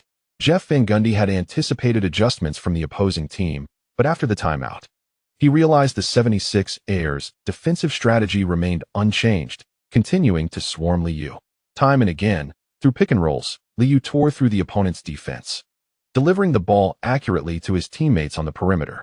The anticipated fast break following a missed shot did not materialize. Instead, the Knicks role players collectively feasted. With the first quarter concluding, the Knicks led by 17 points at 33-16. Seizing the moment during the break, Bob Costas could only lament, stating that the two teams were not playing the same kind of basketball. The 76ers were by no means a weak team, and I believe that after this game, any doubts regarding Lee should cease. We cannot expect him to do more than he already has. On the commentary platform, the two individuals shifted into the mode of Liu. On the Knicks bench, Liu, who had played the entire first quarter, remained unconcerned about the score. He patted the shoulder of the ready-to-play Billups and encouraged him, saying, "Go forth and attack with confidence. If Tony is not performing well and Cortez is struggling, you must take the initiative to score. The coach will not restrain our performance. Instead of waiting for the opponent to make mistakes, we should take the offensive." Billups nodded instinctively at Jeff Van Gundy, who was dispensing motivational words. After nearly a month and a half of competition, he finally realized that the Knicks' offense was exceedingly liberated. "I understand, Lee. I will fulfill my role. Thank you to the readers for your subscription support. This chapter ends here. I apologize for taking a day off. Upon returning home, I have been suffering from a headache and sore throat, feeling as if I am coming down with a cold. I am a bit disoriented and uncomfortable. I ask for your understanding, dear readers, as I strive to make up for it later. Chapter 205, Explosive Free Throws. On December 23, 2000, on the eve of the Christmas showdown, Rashard Lewis's performance garnered widespread acclaim from the New York media. In last night's game against the 76ers, he played for 36 minutes, shooting 11 for 6 from the field, 4 for 6 from three-point range, and 5 for 6 from the free throw line, amassing 21 points, 8 rebounds, 7 assists, 1 block, and 1 turnover, achieving a career high. Although his defensive rebounding and finishing at the rim needed improvement, his offensive prowess was commendable, comparable to that of an all-star. As a third-year second-round rookie, consistently contributing 12 points per game is an impressive feat, and the label of high salary but low performance no longer applies to Lewis. The Knicks triumphed over the 76ers with a decisive victory of 105-79. Coach Larry Brown's trapping strategy proved ineffective, and Liu delivered 15 assists throughout the game. Despite occasionally faltering against strong interior teams, the Knicks often found themselves dominating most games in the Eastern Conference, leaving some players in despair. In 41 minutes of play, Iverson struggled against Liu's defense, shooting 5 for 18, with 1 for 6 from beyond the arc, scoring 19 points, along with 7 assists, 1 steal, and 4 turnovers. He completely lost his offensive rhythm. After the game, he did not attend the press conference, as the continuous losses were becoming unbearable. The 76ers began the season with a 10-game winning streak, enhancing Iverson's reputation. However, following this intense matchup, evaluations shifted once more. The New York media found amusement in this, mocking Iverson as an inefficient stat patter before the Christmas clash. Data comparisons became daunting, and had Liu not been present among the same draft class, Iverson's reputation might have been remarkably different. However, the reality is that in pursuit of the MVP title, one must at least maintain a reasonable level of efficiency. With Shaquille O'Neal and Liu both achieving a PER of 30 for 2 consecutive seasons, the standards for selection have been elevated significantly. As the regular season approached the 2-month mark, Liu found himself at the top of the MVP rankings, followed closely by Duncan, O'Neal, Iverson, and Webber. The performance records of the top 5 teams were closely matched, but Liu's statistics shone brighter, allowing him to maintain his lead for the time being. This year, the NBA also prepared 2 games for fans on Christmas Day: the Indiana Pacers versus the Portland Trail Blazers, and the Los Angeles Lakers against the New York Knicks. The 4 teams that reached the conference finals last season are set to clash once more, with particular anticipation surrounding the Lakers and Knicks matchup. Following the conclusion of the recent elections, the Republican Party emerged victorious, and the public's attention has shifted away from the White House. For over 2 weeks, the NBA has been promoting this highly anticipated showdown, and many fans are eagerly awaiting this epic confrontation. On December 24th, Liu returned to Manhattan during the team's holiday break, adding numerous Christmas decorations to his home. Being part of the Eastern Conference has its advantages, notably the absence of intense performance pressure. As competition in the West intensifies, the Knicks find themselves comfortably seated at the top of the standings. Recently, Kristen Lee was eliminated in auditions for The Princess Diaries, leaving her disheartened over the past few months. Fortunately, after celebrating her birthday and unlocking new knowledge, she has regained her former vivacity. What a beautiful house. Can we spend the night here? The girls who had just entered, mostly fashion models, shed their bulky coats to reveal their stunning figures, eagerly chattering about the new abode. Do not wander off. Gather on the 2nd floor first, those wishing to change clothes. Remember to head to the 3rd floor. A young assistant directed the beautiful girls, taking on the role of a half-hostess. As tonight promised to be a gathering for the youth, the small Christmas tree on the 4th floor was adorned with an array of decorations, and this year, more people were celebrating together, busy with graduation. Aiden finally extricated himself from the burdens of academia and was now advocating for a different way to celebrate. We should incorporate more nightlife. If it weren't for my thesis, I would have already thrown a champagne party at a club in the city, dressed in a collegiate style and sporting newly grown long hair. Aiden wore an expression of regret. His new girlfriend, a Latina, appeared somewhat shy, merely watching her boyfriend boast. Mylanda had long anticipated Aiden's graduation struggles, and at this moment, she felt no sympathy for him. However, upon hearing champagne, she instinctively turned to Liu and inquired, "Should we acquire a champagne brand? There should be profits to be made in the future."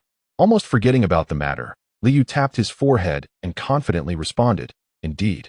Acquiring a champagne brand would allow us to promote our own parties, which is far more economical than purchasing overpriced beverages." Mylanda smiled at Aiden, signaling that his champagne party would have to wait a while longer. Having just completed the LSAT earlier this month, a wave of girls had found themselves with ample free time and gradually became Liu's devoted assistants. Besides friends in Hartford, Liu's home was bustling with guests this Christmas Eve, as a festive celebration naturally called for indulgence. With a record of 20 wins and 8 losses, the Lakers currently trail the Spurs by a single game, securing the second spot in the Western Conference with an impressive performance.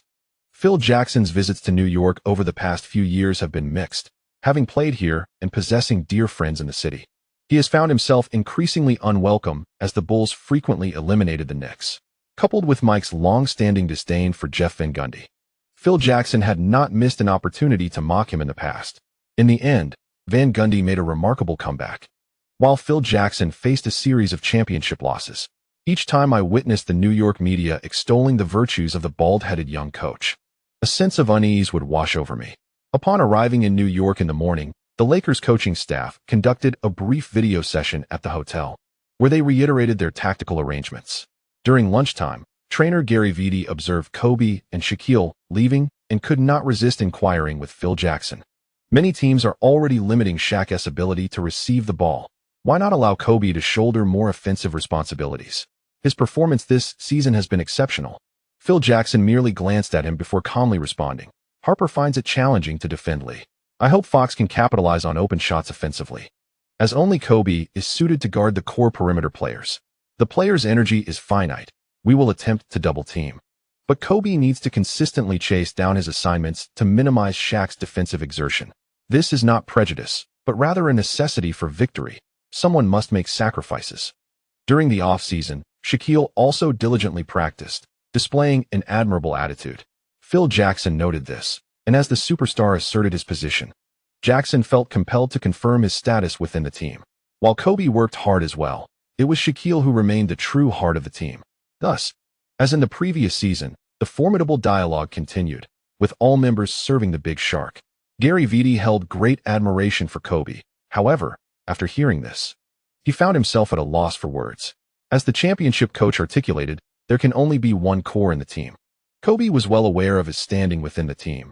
However, following the defeat in the previous year's finals, he willingly accepted this role, focusing on gaining muscle, enhancing defense, and training earnestly. Kobe aspired to earn a championship through his efforts, even if it meant playing the subordinate role to Shaquille.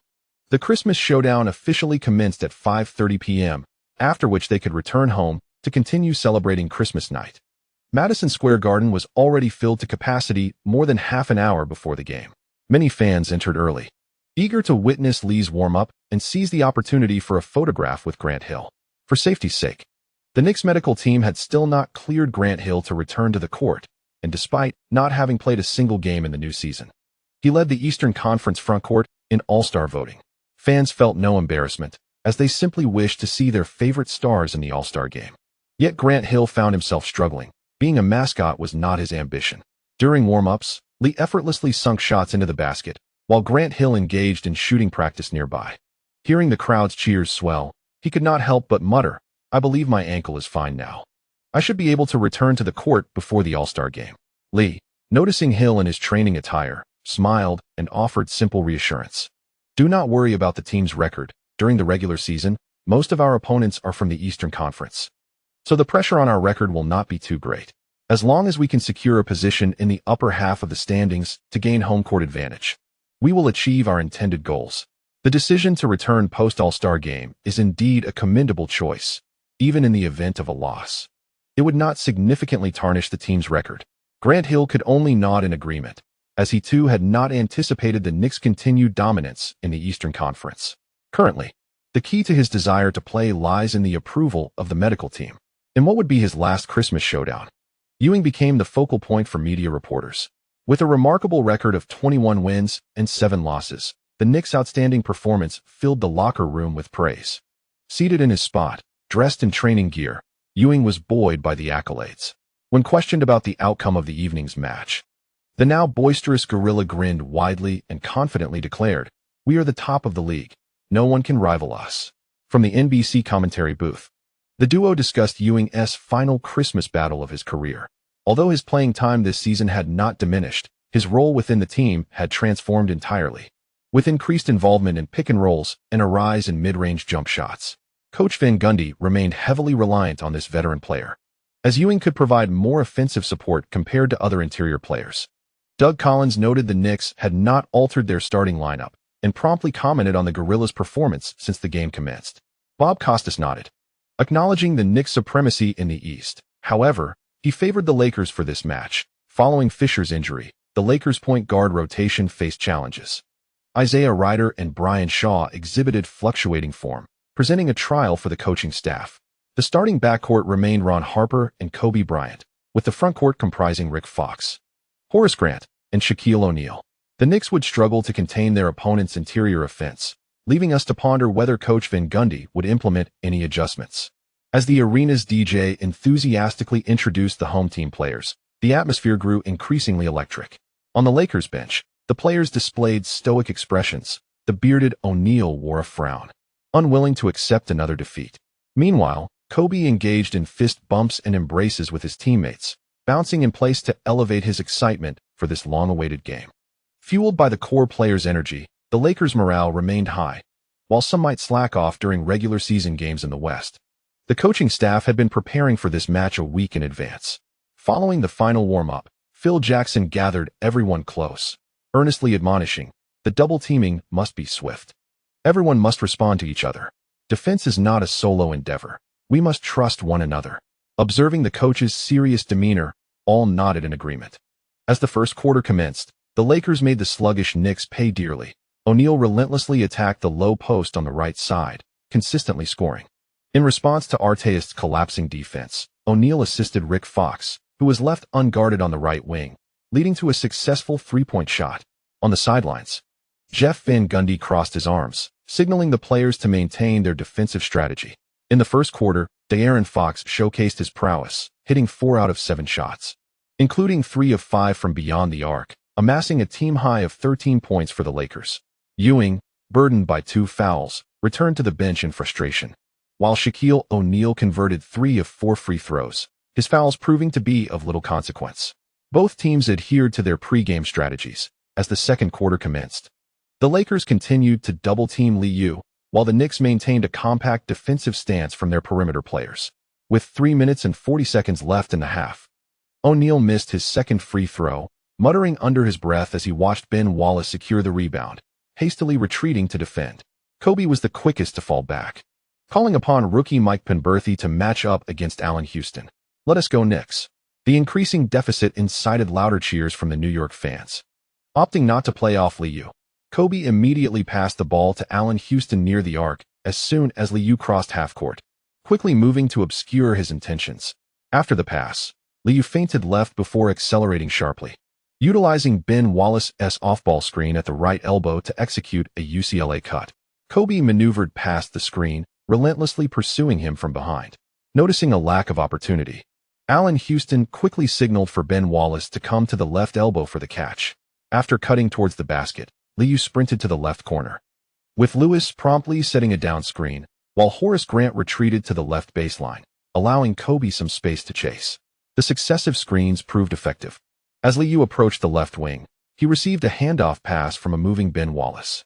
O'Neal, realizing Kobe and team managed to catch up in time, saw Ben Wallace deliver the ball without hesitation, immediately sprinting to challenge Liu.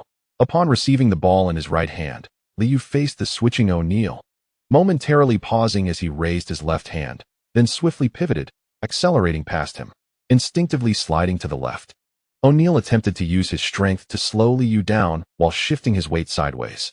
In the physical contest, Liu remained largely unfazed, driving straight to the basket. With Kobe still trying to catch up, Liu, now in the paint, noticed Horace Grant had collapsed to the basket, closely guarding Ben Wallace. Observing Fox moving in from the right baseline, Liu promptly gathered the ball and charged forward towards the hoop. As Liu leaped just in front of the rim, O'Neal followed suit, while Kobe soared behind him. Fox, collapsing to the basket, also attempted to jump for a block, but found Liu, midair, flipping his wrist and sending the ball towards the left corner. With no one in front of him, Artist received the ball, made a slight adjustment, and confidently launched a wide-open three-pointer. Swish. The three-pointer went through the net cleanly. The score tightened to 48-43, and the cheers at Madison Square Garden erupted once more. With unwavering determination, he relentlessly fired three-pointers, ultimately proving effective as Artist, regaining his rhythm, celebrated with exuberant gestures. Shaquille O'Neal muttered under his breath, feeling that Liu's explosive speed during his drives was exceedingly challenging for him to counteract. Phil Jackson promptly signaled his players to maintain their composure. Soon, confronted by Ben Wallace's semi-circumventing defense, O'Neal called for the ball in the low post on the left side, then suddenly cut towards the basket. Kobe, positioned on the left wing, delivered a high lob pass, which O'Neal caught effortlessly and emphatically dunked with both hands. The ease of scoring exhilarated O'Neal, prompting him to emit a triumphant shout before ambling back on defense. The playful gait drew jeers from the crowd, as Bob Costas remarked that the Knicks had no answer for O'Neal, their man-to-man defense merely offering gifts. Perhaps Coach Van Gundy should consider substituting Ewing. With the current lineup, it was arduous for them to contain the opponent's interior assault. Doug Collins intended to chime in, but was interrupted as Liu, receiving the ball from the baseline, suddenly accelerated. Instinctively, he exclaimed, "My God, Lee's moves are lightning fast." Before even nearing the three-point line at the top of the arc, Kobe immediately applied tight defense. With the ball in his right hand, Liu faced Kobe's close coverage, executing a rapid crossover dribble and switching to his left hand as he spun and accelerated. Kobe, continually shifting to his right rear, collided with Liu, who nearly slipped into his embrace.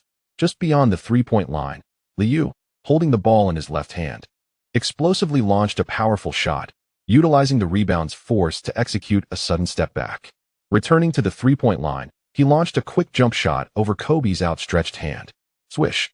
The three-pointer found its mark. The score narrowed to 50-46. On the sidelines, Phil Jackson maintained a serious demeanor, observing Kobe's frustrated gestures as he gave a thumbs up, signaling it was a commendable defensive effort. Doug Collins, watching Liu retreat with a relaxed demeanor, could only express, "Well, the Lakers can only pray for Lee's shooting to falter. Such unreasonable shots are simply indefensible." In the final 2 minutes of the half, the Lakers continued to feed the ball to O'Neal, who scored repeatedly in the paint. Meanwhile, the Knicks found their rhythm from the perimeter, with Liu facing a double team, facilitating consecutive three-pointers for Allen Houston and Lewis. As the clock wound down to the last possession before halftime, Kobe provided staunch defense, engaging in physical confrontations.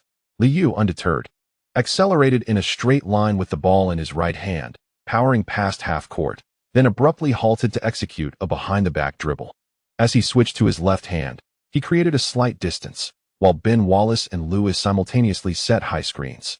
Kobe, intent on maintaining his defense, suddenly realized he was encircled.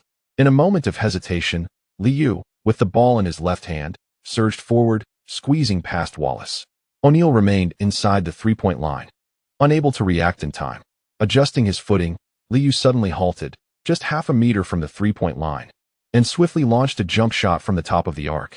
Swish. Another three-pointer. The score stood at 58-57, igniting Madison Square Garden into a frenzy. Wow. Joyful New York fans erupted with cheers, and despite Shaquille O'Neal's dominance in the paint, the Knicks retaliated from beyond the arc ultimately. Kobe's long-range three-pointer failed to find the mark, leaving O'Neal's spirits completely deflated as the first half concluded. The Knicks, fueled by a flurry of three-pointers, amassed an impressive 35 points in a single quarter. During the second quarter, Ewing found himself without playing time, while O'Neal shot 6 for 9, fiercely contributing 14 points. Utterly overwhelming little Bibby.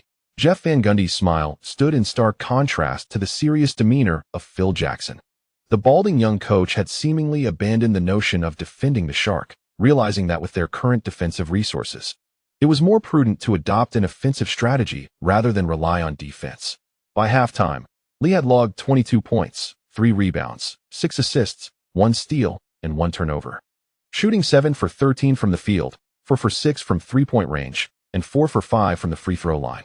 Observing the statistics, Bob Costas praised. Lee's adaptability is remarkable.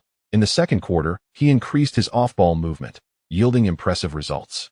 Doug Collins noted the Knicks' tactical evolution, shaking his head in disappointment. Coach Gundy has borrowed strategies from the Kings, but the team lacks a big man who can distribute the ball, which has led to squandered opportunities for easy interior scores. The Princeton system is excellent, but it demands high ball movement.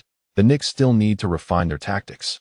As they continued their discussion in the commentary booth, the second half commenced, and the Knicks swiftly altered their defensive matchups. The interior was manned by Ben Wallace and Ewing. While Lee guarded Kobe, Allen Houston shadowed Harper, and Artest focused on Fox. On the first defensive possession, as O'Neal received the ball in the low post on the left side, Wallace immediately stepped in to double-team him. In the midst of their convergence, O'Neal swiftly passed the ball to the basket, where Horace Grant intended to rise for a strong finish, only to be thwarted by a rapidly recovering Wallace who leapt to contest the shot. The layup missed, but Grant secured the offensive rebound, attempting to leap again, nearly getting blocked by Wallace once more. The basketball ricocheted off the rim, and Ewing snatched the rebound, cradling it securely, as the Knicks executed a stellar defensive stand. Grant, wearing glasses, had failed to anticipate Wallace's swift defense and raised his hands in acknowledgement of his oversight while retreating. Amidst the cheers, Lee dashed across half court, initiating the high pick and roll with Ewing. Kobe valiantly fought through the screen, but as Lee quickly maneuvered the ball with his left hand after the pick, he shouted loudly to alert O'Neal of the impending delay. The Sharks swiftly slid to the left, but Lee, switching to his right hand without any hesitation, accelerated into the lane. As he approached the free throw line, Lee found himself once again encircled by two defenders, with O'Neal blocking the baseline and Kobe trailing closely behind, creating a congested trio.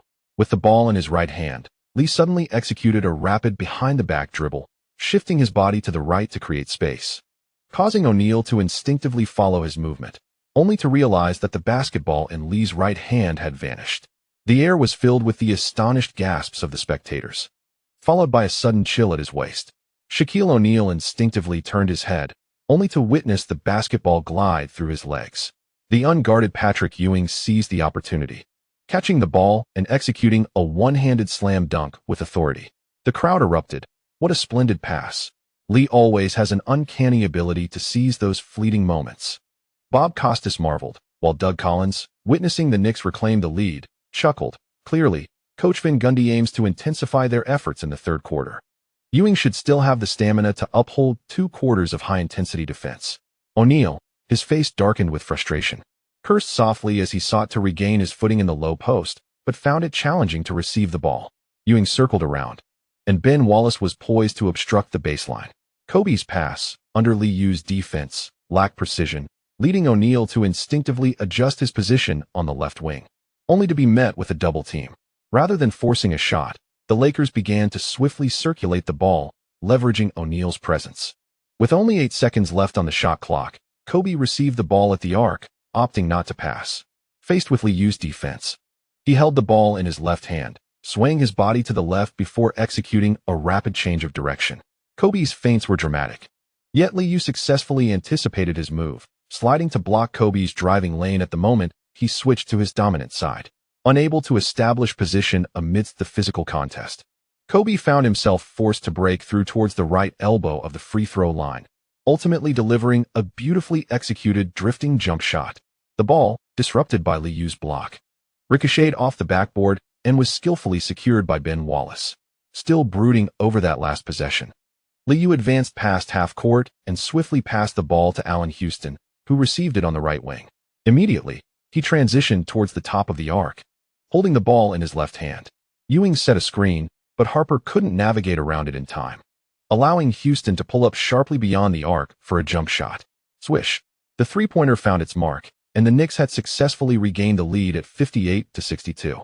O'Neal continued to call for the ball, but after 2 poorly executed alley-oop attempts, Kobe repositioned himself at the arc and signaled for O'Neal to set a screen. With a pick from the left side of the free throw area, Kobe held the ball in his left hand and drove left, while Ewing remained steadfast in his defense. Liu adeptly maneuvered around, continuing to pursue.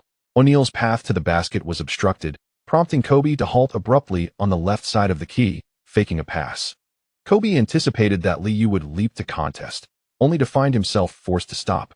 Leaning against the defense, Kobe executed a series of deceptive feints.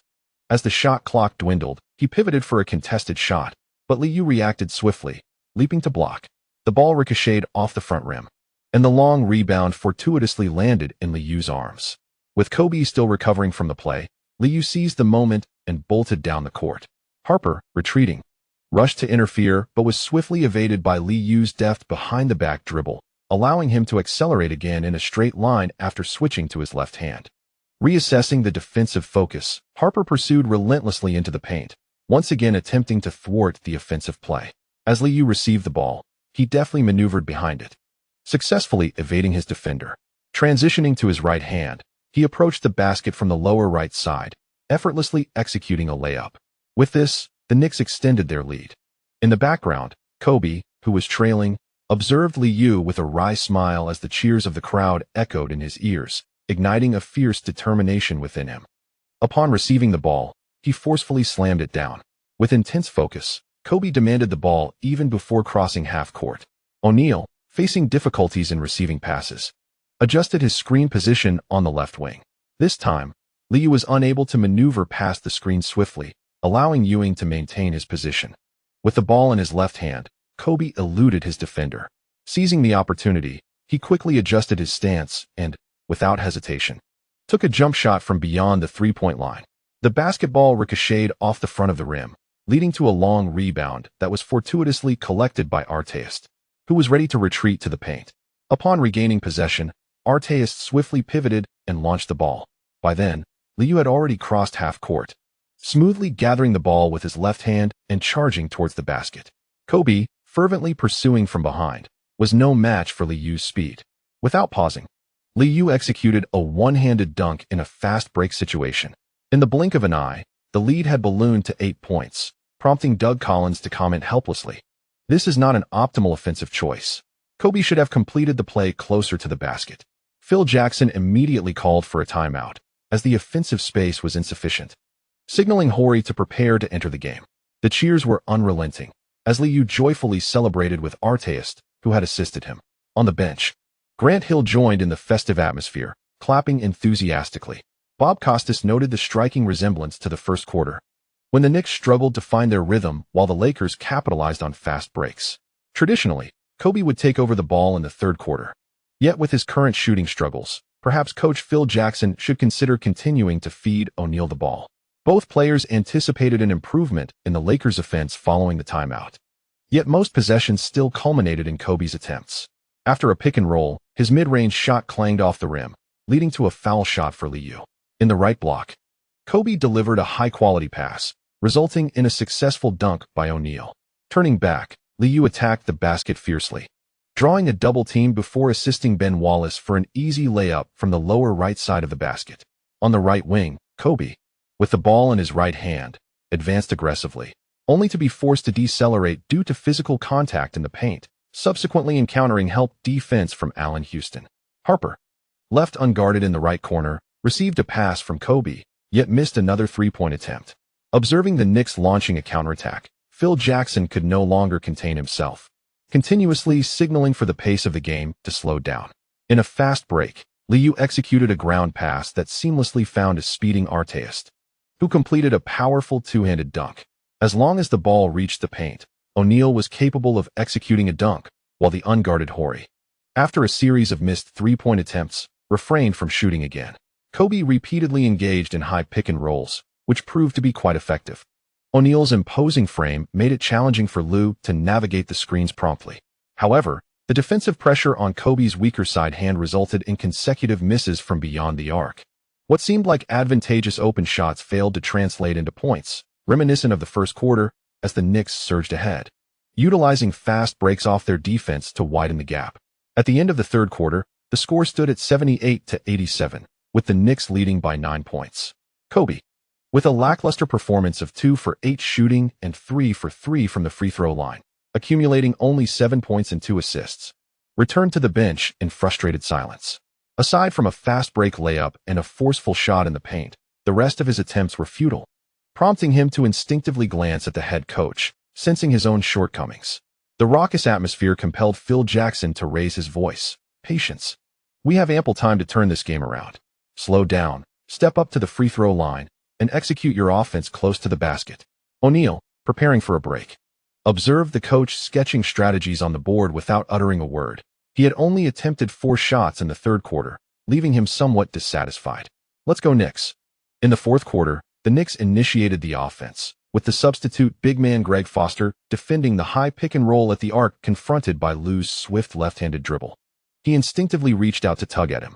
Yet, his body failed to provide adequate resistance, and with a slight delay in his footwork, Lou capitalized, driving past him with a powerful stride. Kobe, in pursuit, nearly collided with a teammate as he watched Lou escape the defense and take off in the paint, instinctively halting his steps, only to witness Lou rise and, with a single-handed dunk, execute a thunderous slam. The crowd erupted with excitement. Wow, what a spectacular display of skill, coupled with a forceful dunk, inciting a raucous response from the New York fans. Upon landing, Lou merely patted his chest, appearing remarkably at ease, while Foster stood in disbelief, seemingly unable to comprehend Lou's extraordinary leap. Phil Jackson hoped for Kobe to spend more time at the free throw line, but he soon realized that Lou's aggressive drives to the basket prompted the referees to whistle incessantly. A sudden flurry of free throws left Jackson visibly perturbed, as Kobe's fouls continued to mount as the game progressed. Hey, my player merely grazed him. That was hardly a foul. Lou halted abruptly in the paint, causing a collision with Kobe in pursuit, prompting Jackson to voice his grievances to the officials regarding the free throws, yet receiving no acknowledgement in return. As the deficit failed to diminish, Jackson, in frustration, made frequent substitutions in an attempt to bolster the perimeter response. However, once the Knicks began sending O'Neal to the free throw line, the Shark repeatedly missed his shots, leaving the Lakers bench enveloped in an eerie silence. With just 3 minutes and 46 seconds remaining in the match, Liu's fast break resulted in a foul from Kobe, who was subsequently disqualified with 6 fouls. Upon returning to the bench, Kobe kicked over a sports drink and furiously tossed a towel, burying his head in his hands as he fixated on Liu, who was at the free throw line. At this juncture, Bob Costas began to laud Jeff Van Gundy's strategic acumen. Employing a foul tactic in the final quarter effectively disrupted the Lakers' momentum in their pursuit of points. Head coach Van Gundy had completely seized control of the game in the second half. Doug Collins glanced at the technical statistics. Shaquille O'Neal, who had previously excelled at the free throw line, suddenly faltered with a dismal 0 for 5. Phil Jackson, the head coach, was tasked with rectifying the Lakers' scoring dilemma.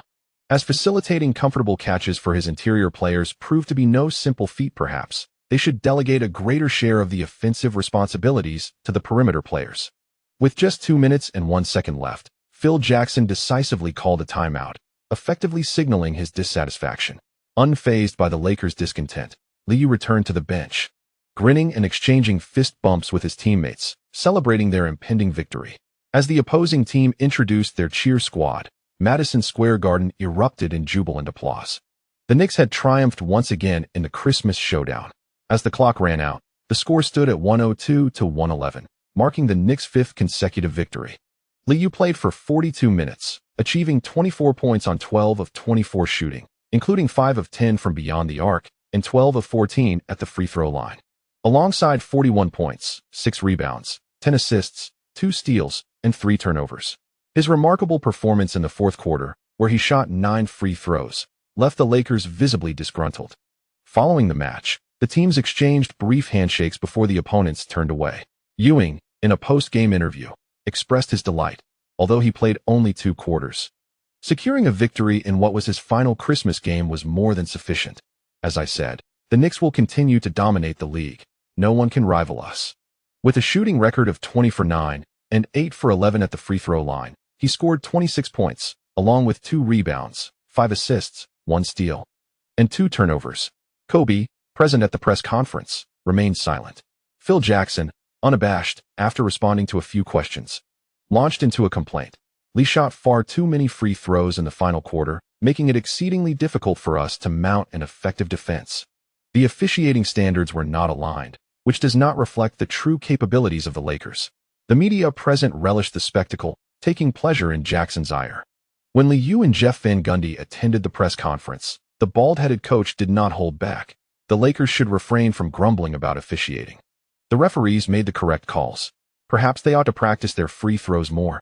O'Neal has had ample opportunities. Liu, smiling amiably, echoed the sentiments of the moment. Internally reflecting, the sponsors are stepping up, and the foul counts are not my doing. Gratitude extends to the esteemed readers for their unwavering support. This chapter concludes. Chapter 206. Entering the All-Star Realm, Routine Chapter. Following the conclusion of the Christmas showdown, a palpable sense of disappointment enveloped many Los Angeles fans, as the Lakers failed to deliver the anticipated triumph over the Knicks. Compounding the frustration for Lakers supporters was the unexpected injury to Shaquille O'Neal. Initially, his absence from the post-game press conference was dismissed as a mere excuse. However, with the Lakers' official announcement regarding his toe injury, confirming his absence from the final 2 games of December, it became evident that the Big Diesel was genuinely hurt. On the morning of December 26th, O'Neal did not join the team on their flight to Phoenix, but instead made a direct return to Los Angeles, leaving him to recuperate as the year 2000 drew to a close. The 2 Christmas games lacked the anticipated excitement, with the Trailblazers decisively defeating the Pacers 90-104, showcasing a dominant performance. At this juncture, fans were increasingly concerned about O'Neal's participation in the All-Star game. Upon his return to Los Angeles, sports media promptly sought an interview with a solemn O'Neal. When queried about the All-Star game, he cautiously remarked, "I certainly wish to partake in the All-Star festivities. I relish the opportunity to deliver an exhilarating performance for the fans. However, at present, I cannot assure my physical condition. I must heed the advice of the team physicians. My singular objective this season is the championship." Before long, a Yahoo Sports reporter inquired about the MVP race. "Shaq, what are your thoughts on this season's MVP considerations, given that Eastern and Western teams face each other only twice in a season?" Tim Duncan's victory over the Knicks failed to ignite debate. Consequently, following the Lakers' defeat, media members sought to elicit provocative insights from O'Neal. Perhaps wary of his injury, O'Neal refrained from elaborating on the topic, simply stating, "The lengthy regular season has only just commenced. It is premature to discuss such matters. I merely wish to restore my health swiftly." Noticing the disappointment among the sports media, O'Neal felt a twinge of regret. Musing internally about his impending examination, could it be a consequence of overtraining during the off-season? For NBA players, the specter of injury is the most unwelcome adversary. On the Knicks side, Allen Houston also faced minor issues, enduring knee discomfort. Earlier that morning, Liu had wished O'Neal a speedy recovery, only to accompany Houston for a checkup after practice. In the therapy room, Jeff Van Gundy appeared somewhat perturbed, anxiously observing the veteran team physician, Norman Scott. "Allen has played too many games. The injuries from the '98 finals have left lingering concerns. What he requires now is rest.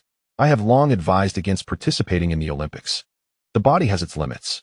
Over these past few seasons, you have engaged in an excessive number of games. Lee has managed well, reducing his training load this offseason. I reiterate, the body has its limits. Do not push yourself beyond them." Norman Scott, after delivering his remarks, cast a glance at the smiling Grant Hill, serving as a subtle admonition to the ever-eager mascot longing to return to the court. Jeff Van Gundy exhaled in relief, knowing that to maintain a commendable record in the early stages of the season, Liu and Allen Houston had predominantly played 38 minutes over the past 2 months.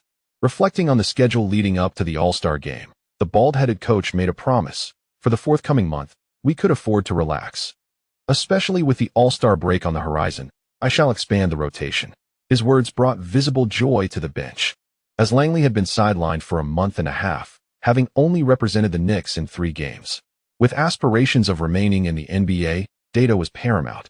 Even if championship aspirations were modest, Langley, like many in the Atmosphere group, sought to accumulate impressive statistics.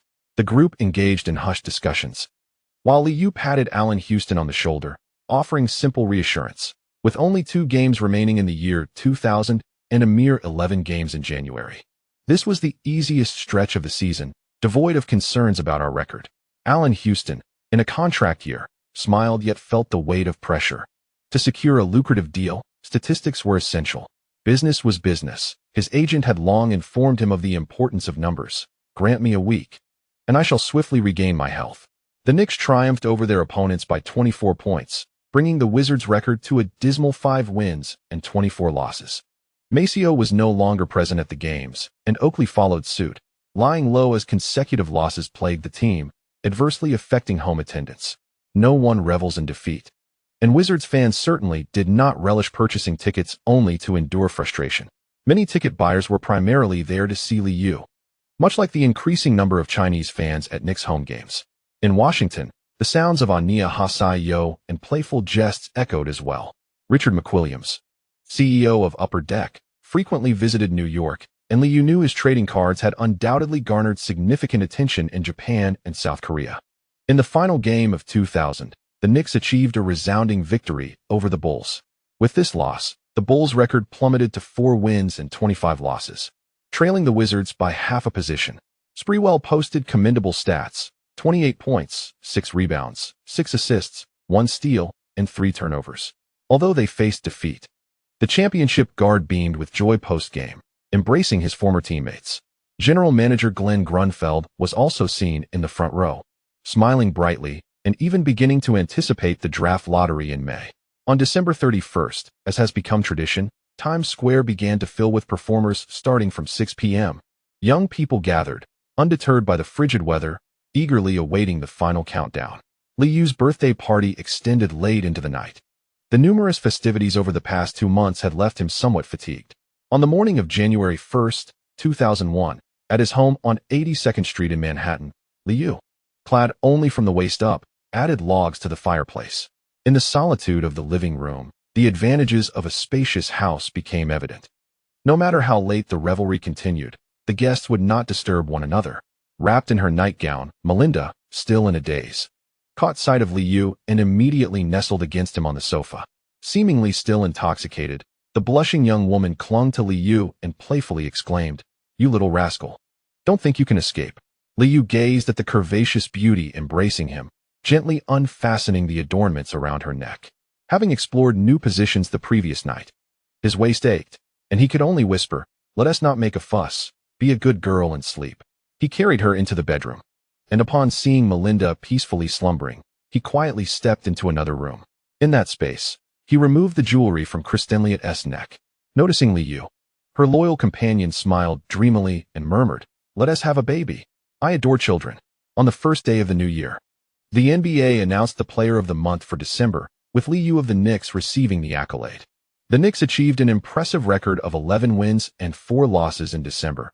Liu averaged 37.1 minutes per game, scoring 31.7 points, securing 5.1 rebounds, distributing 10.4 assists, making 2.4 steals, blocking 0.4 shots, and committing 2.8 turnovers.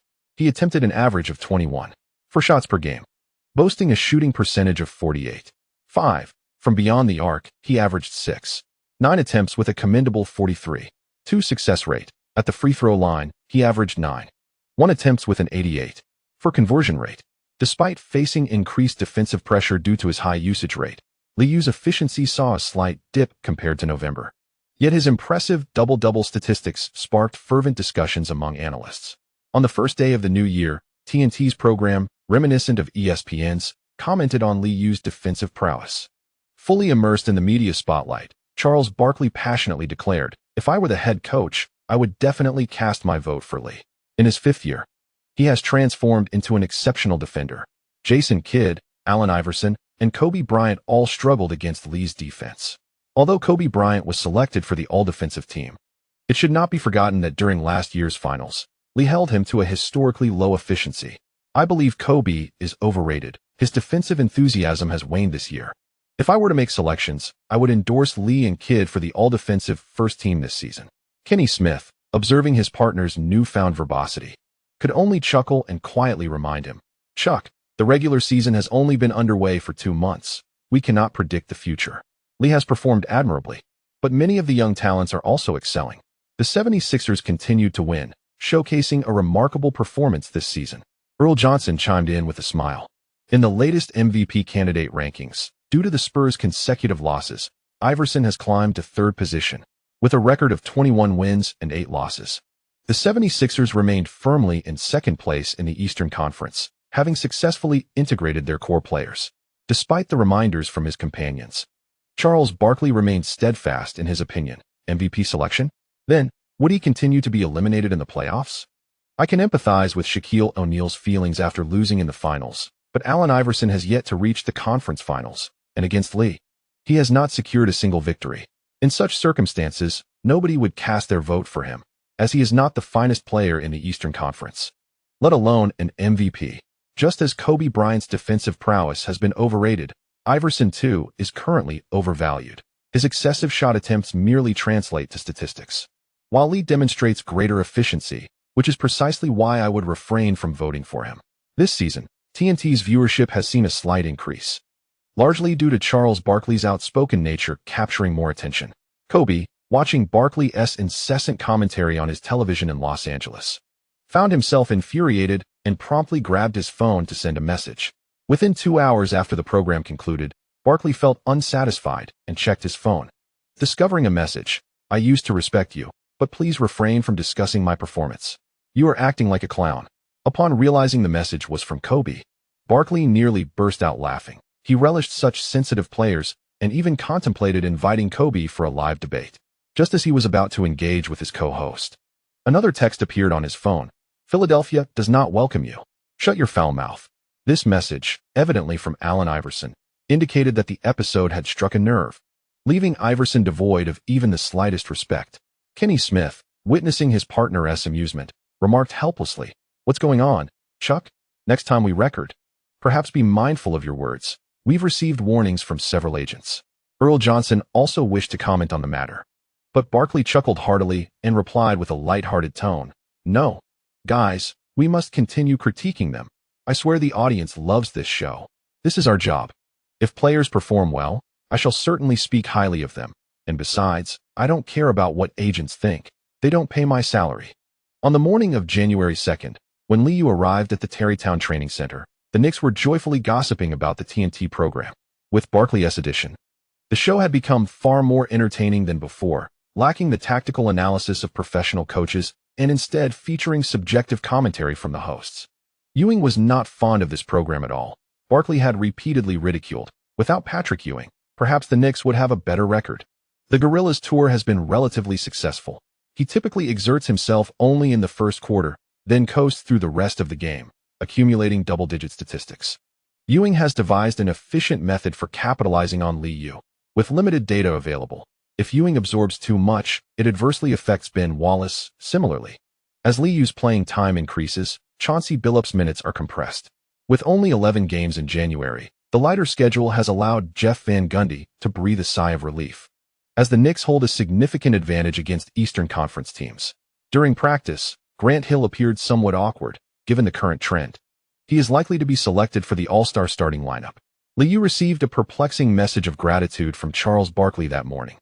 At the conclusion of the morning training session, upon noticing Hill's disheartened demeanor following a conversation with Van Gundy, it became evident that the bald-headed coach had once again declined Hill's request to take the court. "We must place our faith in science, as Mr. Scott possesses extensive experience regarding sports injuries. Let me ponder. By mid-March, if my physical condition remains favorable, I should still have time. Prior to that, the team will aim to establish a more advantageous record." Upon hearing Liu's words, Grant Hill felt a sense of resignation. Being a mascot is no easy task, and during this period of adjustment, the likelihood of further losses looms large. Considering the nature of the New York media, Hill could already envision some headlines. "I wish to return to the game post-All-Star. I will consult Mr. Scott on this matter." On January 23rd, the NBA announced the voting results for the 2001 Washington All-Star Game. Liu, with 183 million votes, was crowned the leading vote-getter. The Eastern Conference All-Star starters included Liu with 183 million votes, Allen Iverson with 151 million, Vince Carter with 172 million, Grant Hill with 900,000, and Alonzo Mourning with 920,000. The Western Conference starters were Kobe Bryant with 143 million votes, Jason Kidd with 106 million, Chris Webber with 131 million, Tim Duncan with 110 million, and Shaquille O'Neal with 154 million. O'Neal, the leading vote-getter in the West, remains sidelined due to injury, and his participation in the All-Star Game is still uncertain. In the Eastern Conference, both Grant Hill and Alonzo Mourning are unlikely to play. The two are experiencing their second consecutive selection as vote leaders, which has sent the New York media into a frenzy, seemingly more excited than Liu himself. On the evening of the 23rd, at Madison Square Garden, prior to the game against the Pacers, sports media once again surrounded Liu. In January's games, aside from providing a warm welcome to the Pistons, the Knicks had suffered a defeat against the Bucks the night before, with a record of 30 wins and 9 losses. And the season nearing its halfway point, there remains a chance to achieve 60 victories, much to the delight of the New York media. Liu reclined in his seat, smiling as he delivered his remarks. I relish being the leading vote-getter. It signifies that everyone appreciates me, and it is a testament to the dedication of New York fans. Thank you once more for your support. As for the prospect of a 60-win record, I haven't thought that far ahead. But I hope to establish some advantages before the All-Star game, alleviating pressure on Grant upon his return. Pat is in excellent form, and the fans admire his performance. I hope he secures an All-Star selection, as his professional attitude serves as a worthy example for young players. The sports journalist Soo Koon, who is on the outer fringes of the industry, found himself momentarily taken aback. Previously, he had never had the opportunity to interview Liu, and now, standing in New York amidst a throng of 2 or 3 layers of people, he silently regretted not arriving sooner. As Liu stood up to prepare for warm-ups, he noticed some familiar faces in the crowd and, with a smile, turned to say, "Media friends over there, if you have any questions, feel free to ask now." Hearing his impeccable Mandarin, Soo Koon was momentarily stunned. Although he had heard of Liu's exploits within the Chinese community in New York, to hear Mandarin spoken in a foreign land jolted him back to reality, prompting him to excitedly inquire, "Li, have you been following this year's Sydney Olympics?" Liu suddenly recalled that Wang Zizi, after years of delays, was finally set to enter the NBA this April. With a cheerful demeanor, he replied, "Of course. The Chinese team has performed admirably. Wang Zizi is a talented player, and I wish him all the best on his NBA journey. Thank you to my readers for your continued support. I've encountered another setback, but it's not too serious. I have felt a bit foggy these past couple of days, although I am already feeling much better compared to yesterday. I will resume my updates at 10 p.m. tomorrow. Yesterday, I unexpectedly dozed off while reviewing manuscripts. I will gradually increase my updates to make up for the lost words." This chapter concludes. Chapter 207, The Birth of Li. Why is there life? Daily chapter. On February 1st, 2001, the NBA announced the Player of the Month for January, and Allen Iverson of the 76ers received the accolade. Before the All-Star game, Iverson led his team to an impressive record of 12 wins and 3 losses, propelling him to the second spot in the MVP rankings. Averaging 44. For minutes of playtime, he recorded an average of 34. 6 points, 2. 9 rebounds, 4. 4 assists, 2. 7 steals, 0. 4 blocks, and 3. 2 turnovers per game.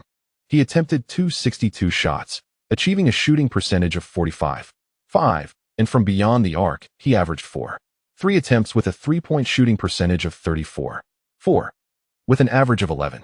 2 free throws and a free throw percentage of 82.7. Iverson's January statistics were impressive, and his team continued to closely pursue the Knicks in the standings. Meanwhile, Shaquille O'Neal faced injuries, intermittently participating in games throughout January, ultimately allowing the Kings to overtake the Lakers, which resulted in Kobe Bryant losing his chance at the Player of the Month title. In contrast, the Knicks achieved a commendable record of 9 wins and 2 losses in January. Despite this success, Liu's performance metrics could not quite match Iverson's. The rivalry among the 3 players became a hot topic of discussion among sports commentators. However, with O'Neal being the clear leader of the Lakers, Kobe often found himself in an awkward position, facing criticism after each defeat. In high spirits following his achievement, Iverson arrived in New York on the evening of the 1st, opting not to indulge in nightlife with his entourage, but rather heeding the advice of coach Larry Brown, focusing on training in preparation for the upcoming game. Awards such as Player of the Week and Player of the Month were accolades that Liu might secure no more than 4 times in a season. These honors primarily serve to inspire other exceptional players and contribute to the star-making process. Liu paid little heed to such accolades. However, for Iverson, the Player of the Month award signified a form of validation. Before the match commenced at 8 p.m. that evening, the recently crowned Player of the Month, Allen Iverson, faced the sports media with a renewed sense of confidence. "I am thrilled to receive such an accolade. as it signifies my status as the most outstanding player in the league for January. The 76ers will reach the finals this year, and I shall fulfill my promise to Philadelphia. I am indifferent to external evaluations of my playing style. As long as we secure victory, I will continue to shoot. My sole pursuit is triumph.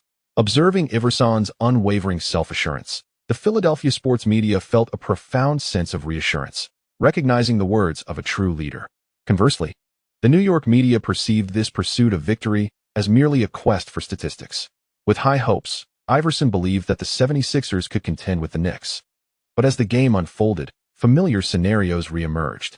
Continuing in the point guard position, Iverson faced off against Liu, achieving a modest 4 out of 16 in shooting, amassing 8 points, 4 rebounds, 5 assists, and 3 turnovers by halftime, showcasing his versatility. The score, 42-54, stirred the crowd at Madison Square Garden into a frenzy. Although Iverson responded in the third quarter with a flurry of three-pointers, scoring 13 points in that period, the deficit remained unchanged. Adding to Coach Larry Brown's frustration, Theo Ratliff sustained a thigh injury while attempting to block Liu's layup and had to exit the game. Ultimately, the match Iverson had eagerly anticipated for a month concluded in disappointment, with the Knicks narrowly defeating the 76ers, 87-104. Iverson played for 47 minutes, shooting 11 of 30 from the field, 3 of 4 from beyond the arc, and 6 of 7 from the free throw line, finishing with 31 points, 5 rebounds, 7 assists, 1 steal, and 6 turnovers. As the game ended, Iverson turned and walked away, knowing he would undoubtedly be labeled as an inefficient stat padder the following day. Interestingly, the term stat padder was also the title bestowed upon Liu by the Los Angeles media. This season's predatory style of play made statistics more alluring, and the Los Angeles media frequently criticized Liu's comprehensive performance. However, New York fans relished seeing Liu's all-encompassing displays.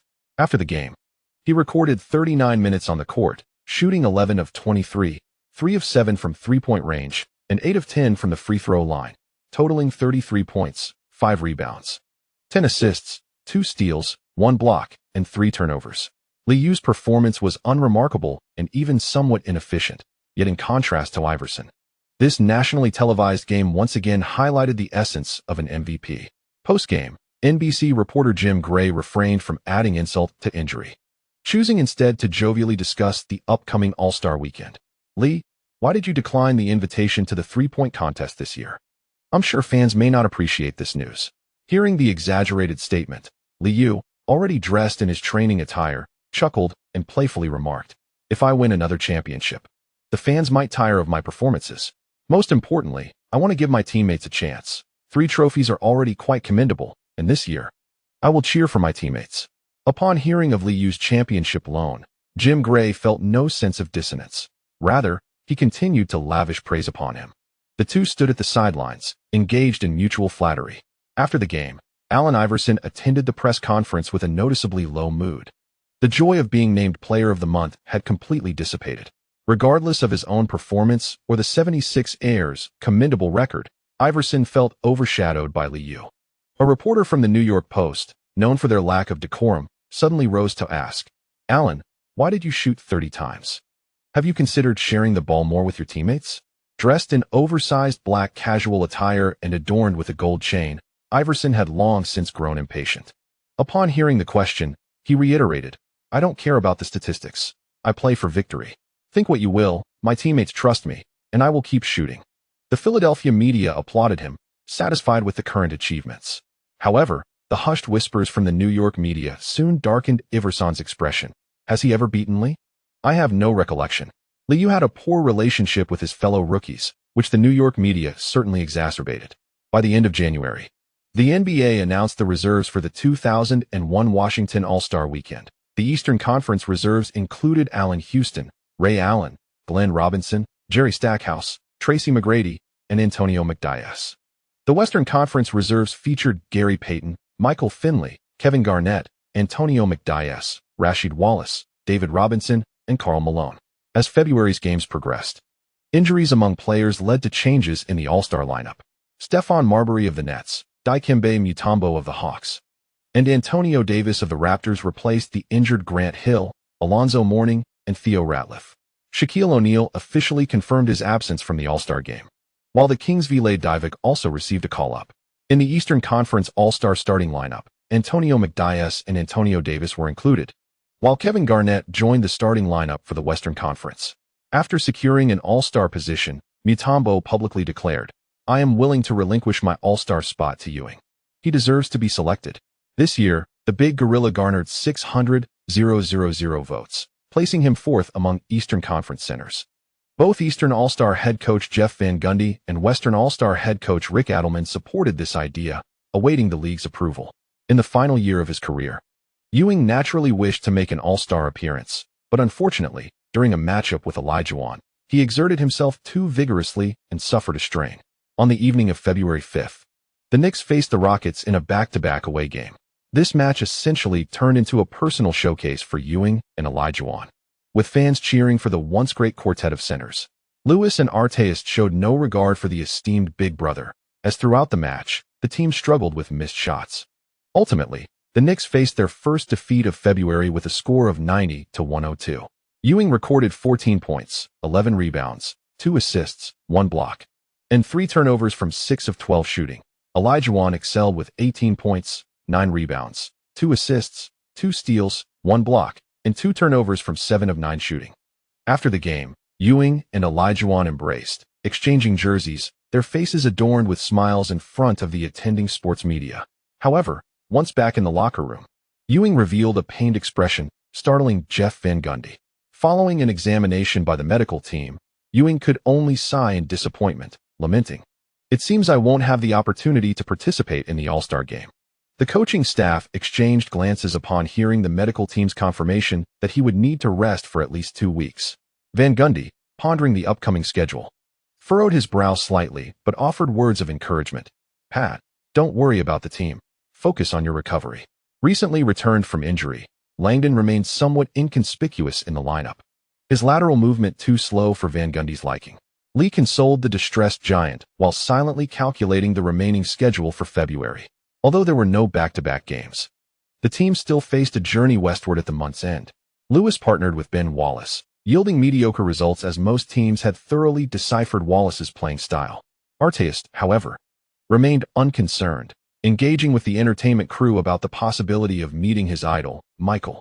Allen Houston, also contemplating the schedule, leaned closer to Lee and murmured, "With Pat injured, losing a few games until Grant returns is manageable.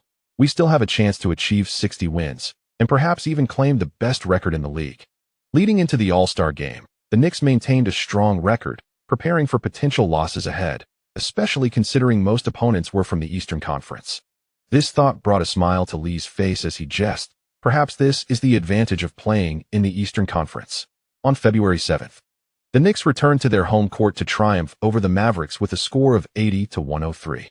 The exhilarating match, featuring a flurry of three-point attempts and frequent fast breaks culminating in dunks, ignited the passion of New York fans. Perhaps due to the impending arrival of Chinese players in the NBA, journalist Sue Kuhn from Sports Weekly, accompanied by his team, attended the game. Dirk Nowitzki struggled, making only 2 of 14 attempts for a mere 6 points, not necessarily due to the Knicks' defense, but rather his inability to find the basket. After observing several games, the Sports Weekly staff harbored great expectations for Wang Zizi's impending debut in the NBA, with some even harboring confident thoughts. Dirk Nowitzki is not all that impressive. Although Sue Kuhn had limited opportunities to report on the NBA, he understood the immense difficulty of establishing oneself in the league. Following the game, discussions in the press conference hall buzzed with disbelief. "It's astounding that an Asian player can perform at such a level, no matter how many times I witness it. I remain in awe." Nowitzki appeared rather ordinary, and perhaps Deji had a chance to supplant him as the cornerstone of the Mavericks. The venerable Nelson held him in high regard. Indeed, it was an opportune moment, and if he could have entered the NBA sooner, it would have been even better. Discussing this topic, several individuals fell into silence. The mere act of making it to this level was a significant achievement. Sue Kuhn observed his optimistic colleagues and suddenly realized that they were measuring Liu against a familiar benchmark.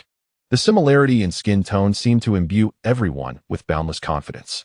However, the longer Sue Kuhn resided in New York and the more information he encountered, the more he felt that Liu and Chinese players inhabited entirely different realms. Gazing at his colleagues who were still envisioning bright futures, Sukun could only helplessly remark, for a second-round draft player, establishing oneself in the NBA has never been an easy task. Rashard Lewis of the Knicks served as a pertinent example. It was only in his third year that he officially entered the rotation. The Knicks concluded their pre-All-Star break schedule with a record of 37 wins and 10 losses, maintaining a commanding lead in the league. The 76ers, after their defeat to the Rockets, stood at 35 wins and 15 losses, securing the second position in the Eastern Conference. In the Western Conference, after a string of victories, the Lakers boasted a record of 31 wins and 16 losses, while the Spurs surpassed the Kings with a record of 31 wins and 15 losses. The Knicks' substantial lead ensured Liu remained firmly at the top of the MVP candidate list. On Thursday, February 8th, 4 games were scheduled, and in the morning, the TNT program featured a discussion on midseason performance. Perhaps the text messages exchanged between Kobe and Iverson provoked Charles Barkley. The outspoken commentator had been vocal about both players. Iverson does not like me. I have received his messages, but I must say, champions do not lie. He is no longer a rookie, and if we evaluate his performance by MVP standards, I firmly believe he falls short. I would not place Kobe and Lee in the same discussion. To be an MVP, one must first be the best player on their team. In the Lakers, Shaq is the core. Though Kobe has performed admirably, he still has a considerable distance to cover before reaching MVP status. Kenny Smith was taken aback by his partner's audacity.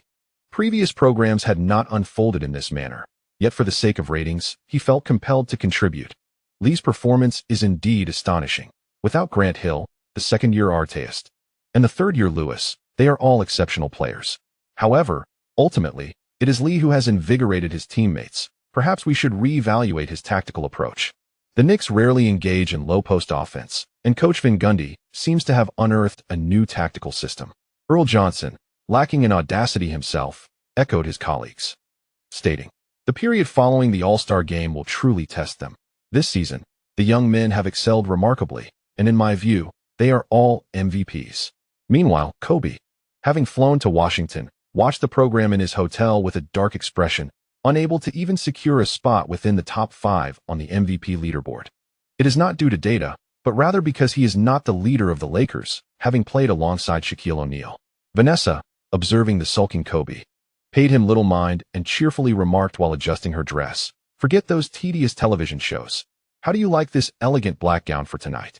Having been married for over a year, Kobe, snapping back to reality, mechanically replied, "Absolutely perfect. You will undoubtedly be the most beautiful woman in the room tonight." Prior to the All-Star weekend, Michael Jordan hosted a charity dinner, leveraging his influence to invite friends and renowned players. That evening, at the Four Seasons Hotel in Washington, Michael Jordan wore a radiant smile, seemingly oblivious to the underwhelming performance of the Wizards. Liu, who had flown in that morning, donned a well-fitted black suit and greeted Michael before joining Vice President Matt Park. "Where are the Wizards players? I've looked around and not spotted a single one." Liu inquired softly, holding a champagne flute. "You should know Michael. He despises failure. Thus he holds no affection for the Wizards players," Matt Park replied, also dressed in a black suit, teasing the unfortunate players of the Wizards. Noticing Kobe and the Adidas staff on the other side, Matt Park chuckled and reassured Liu, "As long as you maintain the league's best record, the MVP is yours. We have invested heavily in advertising, so do not worry about media disruptions." Liu nodded with a smile, clinking glasses with Matt, understanding the unspoken sentiment. As all guests arrived, Michael Jordan, clad in an oversized black suit, tapped his wine glass and smiled, saying, "I am delighted to see everyone here for this dinner. We have my old friends and friends from Washington in attendance. I appreciate everyone's support for hosting the All-Star game. Unfortunately, no one from my team made the All-Star selection, but I have invited Lee, who is a true winner, and I believe you will all appreciate him." Liu smiled and raised his glass in salute, receiving smiles in return from sponsors and City Hall staff. Michael continued his speech, jesting about the underperforming Wizards, and the atmosphere quickly brightened. Meanwhile, Kobe felt out of place, having anticipated being the center of attention, only to find the spotlight stolen by Liu. Noticing that Vanessa was also gazing towards Liu, jealousy ignited within Kobe. "Why is it you again? Thank you to my readers for your subscription support." End of chapter 208. Must stop brother basketball, daily chapter. As the All-Star weekend approached, team managers began to get busy. General manager Glenn Grunwald had long sought to trade away Kukoc and Langley, as aging players no longer suited the Knicks. While Lee set off early to attend Michael Jordan's charity dinner, the injured Ewing received a request from Grunwald before flying to Washington. Are you hoping the Hawks will part with Mutombo? That is simply impossible. Currently, he stands as the most remarkable giant in the Eastern Conference. At the Terraton Training Center, Ewing, while undergoing therapy from the medical team, expressed his grievances regarding the general manager's demands. In the therapy room, Glenfield, unperturbed, continued to smile and remarked, "The Hawks have embarked on a rebuilding phase. With Coach Wilkins having departed, their recent trades reveal a clear intent not aimed at championship aspirations. Private friendships, Pat. You share a good rapport with Mutombo. Perhaps you could converse with him during the All-Star game. Consider this. Lee is still under 24, and for the Knicks, the window for a championship remains open. Although the league is implementing a luxury tax, its impact on us is negligible." The gorilla instinctively shook his head, feeling that players voluntarily requesting trades seemed somewhat undignified in this era. Furthermore, with the Knicks currently holding the best record in the league, joining such a team might carry a hint of seeking support. Most importantly, being designated to a specific team within the contract period can lead to an unfavorable outcome. At 35, with just over a year remaining on his contract, I doubt Dikembe will fit into our plans, as injuries have significantly affected him. Nevertheless, I will discuss this matter with him. Perhaps driven by a quest for a championship, he may choose to join the Knicks. Although the decision ultimately lies with the trading player, Ewing contemplated and agreed, reasoning that as a brother who had shared in some escapades, recruiting a friend posed no issue. However, subconsciously, he harbored doubts about the team's championship potential in the coming years. He firmly believed that defense wins championships, while the regular season may be lively. Many rookies falter in the playoffs. Just as Oakley had always looked down upon rookie players, Ewing also believed that without 4 to 5 years of experience in the league, achieving significant success was challenging. Lee's accomplishments had indeed been aided by the veterans. This season, Mutombo's salary exceeded $14 million, and general manager Glenfield's strategy was astute, trading small change for substantial gains. Make sure to converse more with Mutombo. The Knicks are undoubtedly the best option in the Eastern Conference at present. On the morning of February 9, 2001, still at the Four Seasons Hotel, the bare-chested Lee gently tapped Ivana, who was blissfully asleep in bed. She groggily turned over, continuing her deep slumber. The previous night's escapades had been quite successful, unlocking further knowledge. Observing the blonde beauty, seemingly wishing to continue her slumber, Lee had no choice but to pull back the covers and softly remind her, "Your brother is coming over this afternoon. You haven't forgotten, have you?" Upon hearing the reminder, Ivana let out a soft exclamation, sitting up to check the time, discovering it was nearly 11 o'clock. She playfully hit Lee twice, saying, "You should have reminded me sooner. I can't afford to sleep in this late again." After a night of excitement that nearly turned her sleeping patterns upside down, Ivana hurriedly rose, unconcerned about her state of undress, and rushed into the bathroom, waving to Lee, "Darling, we need to hurry. Georgetown University's main campus is not far from the White House, and the law school is also in close proximity to Capitol Hill. Eric, Ivana's younger brother, is expected to attend university here as well. Perhaps due to being doted on by his older sister and brother since childhood, he possesses a rather lively disposition." After taking a stroll along the Potomac River, the 17-year-old Eric, seizing the moment when his sister was away, quietly confided in Lee. "Lee, I truly envy your talents. I am uncertain about what the future holds for me. Attending school every day feels so monotonous." Lee, recalling the recent invitation from Ivana's brother to attend New York Fashion Week together, could not help but tease the young lad, observing his hesitance to express himself. "Enjoy life. Perhaps your father has already charted your future. This should be considered a fortunate dilemma." Just as he intended to continue his lament, Eric noticed his sister's return and promptly fell silent under her glare. Seeing her brother's nonchalant demeanor, Ivana immediately reprimanded him. "We must safeguard what belongs to us. Do you wish to witness that woman giving birth and then coveting our inheritance?" Determined to rely on their father, Ivana could not suppress her urge to chatter. Eric, exasperated, glanced at his sister and subtly rolled his eyes. Meanwhile, Lee, sipping his coffee, embraced the blonde-haired darling and shifted the topic. "Let us go. Weren't we supposed to explore the main campus?" Noticing the attention of those around them, Ivana shot her brother another warning look. This is where you will be studying in the future. During your 4 years at university, you must devote yourself to your studies. On Saturday, February 10th, the All-Star Weekend officially commenced, featuring the Rising Stars Challenge, the three-point contest, and the slam dunk contest that evening.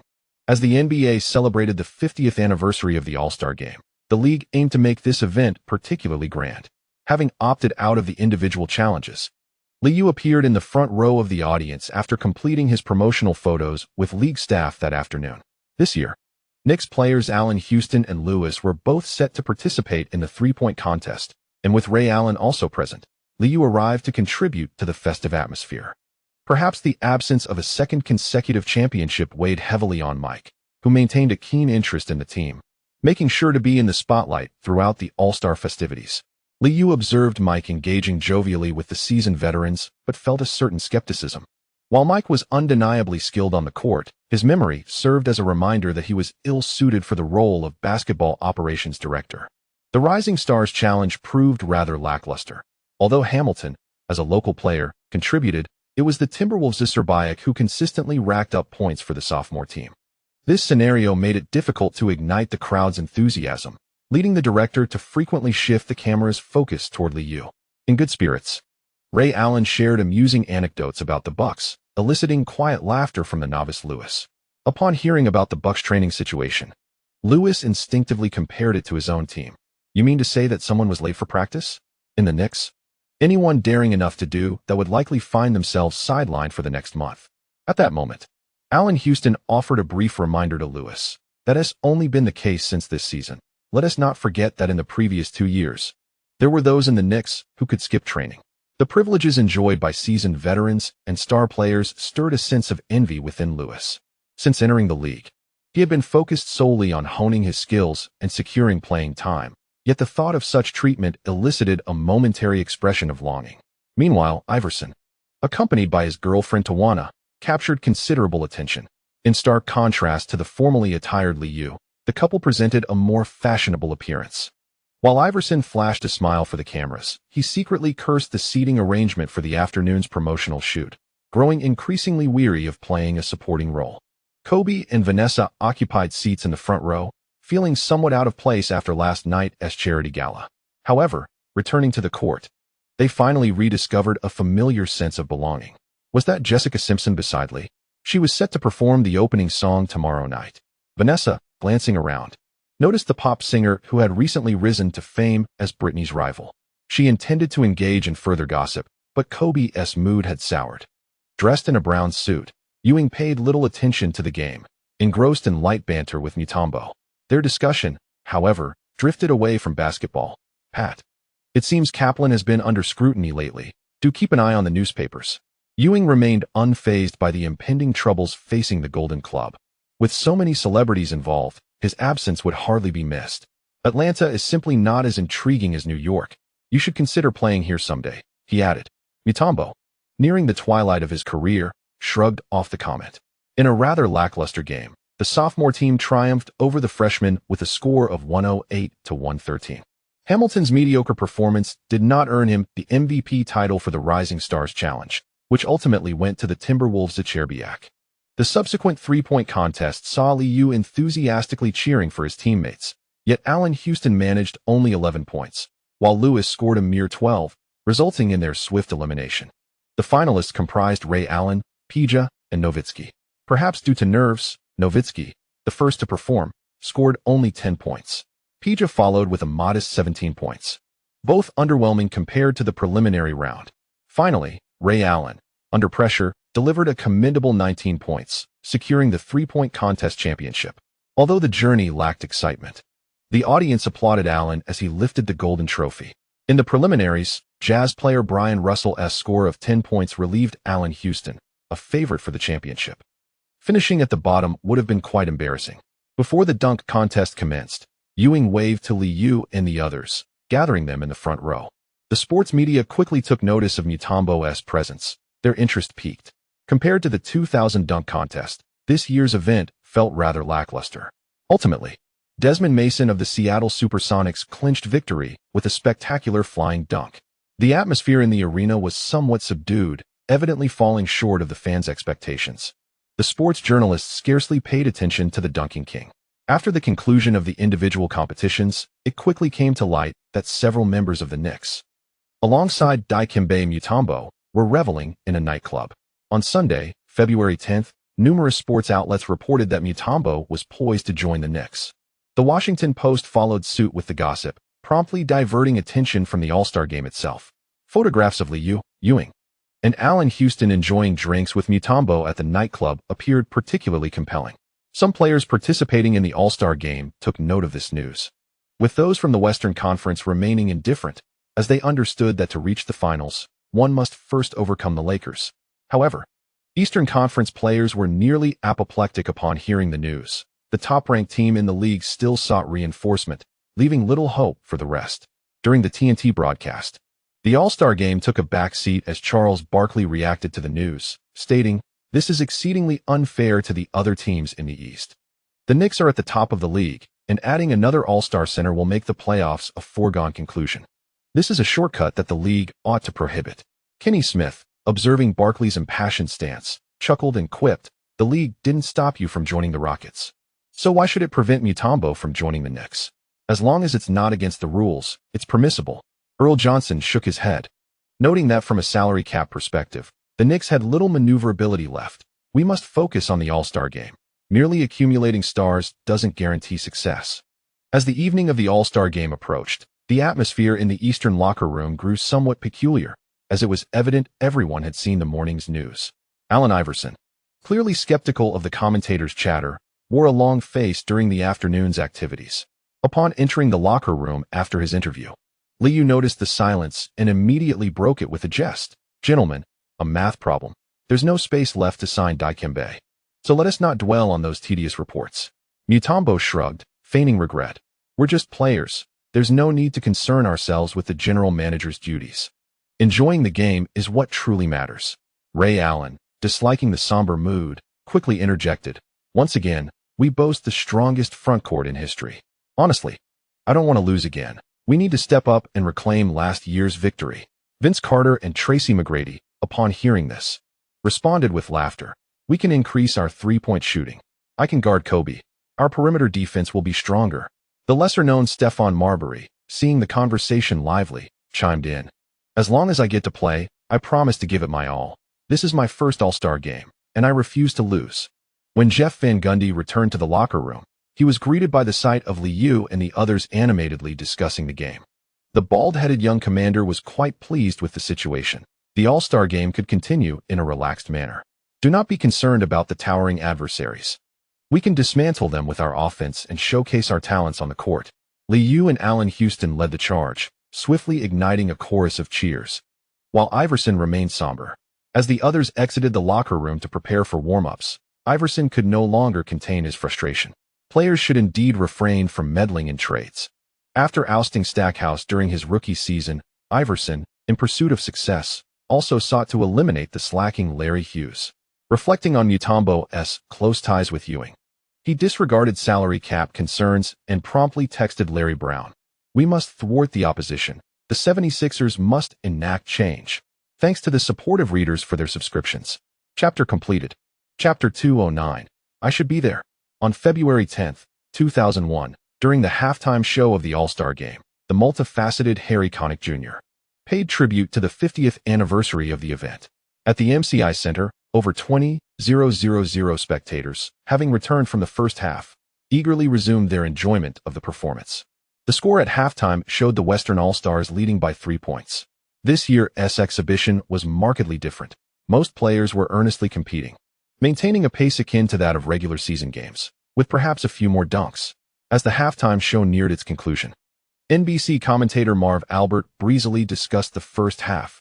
An interesting phenomenon. The Western All-Stars exhibit high efficiency, yet struggle to widen the gap. The Eastern All-Stars counterattack with remarkable speed. This was a clash between frontcourt and backcourt, and Coach Van Gundy was likely to increase Liu's playing time in the third quarter. Liu had only played 12 minutes in the first half, setting a positive tone for the Eastern All-Stars before everyone took their turn on the court. Doug Collins appreciated the intensity of the game. At least the players were engaged rather than playing casually. Both Duncan and Weber were exceedingly serious.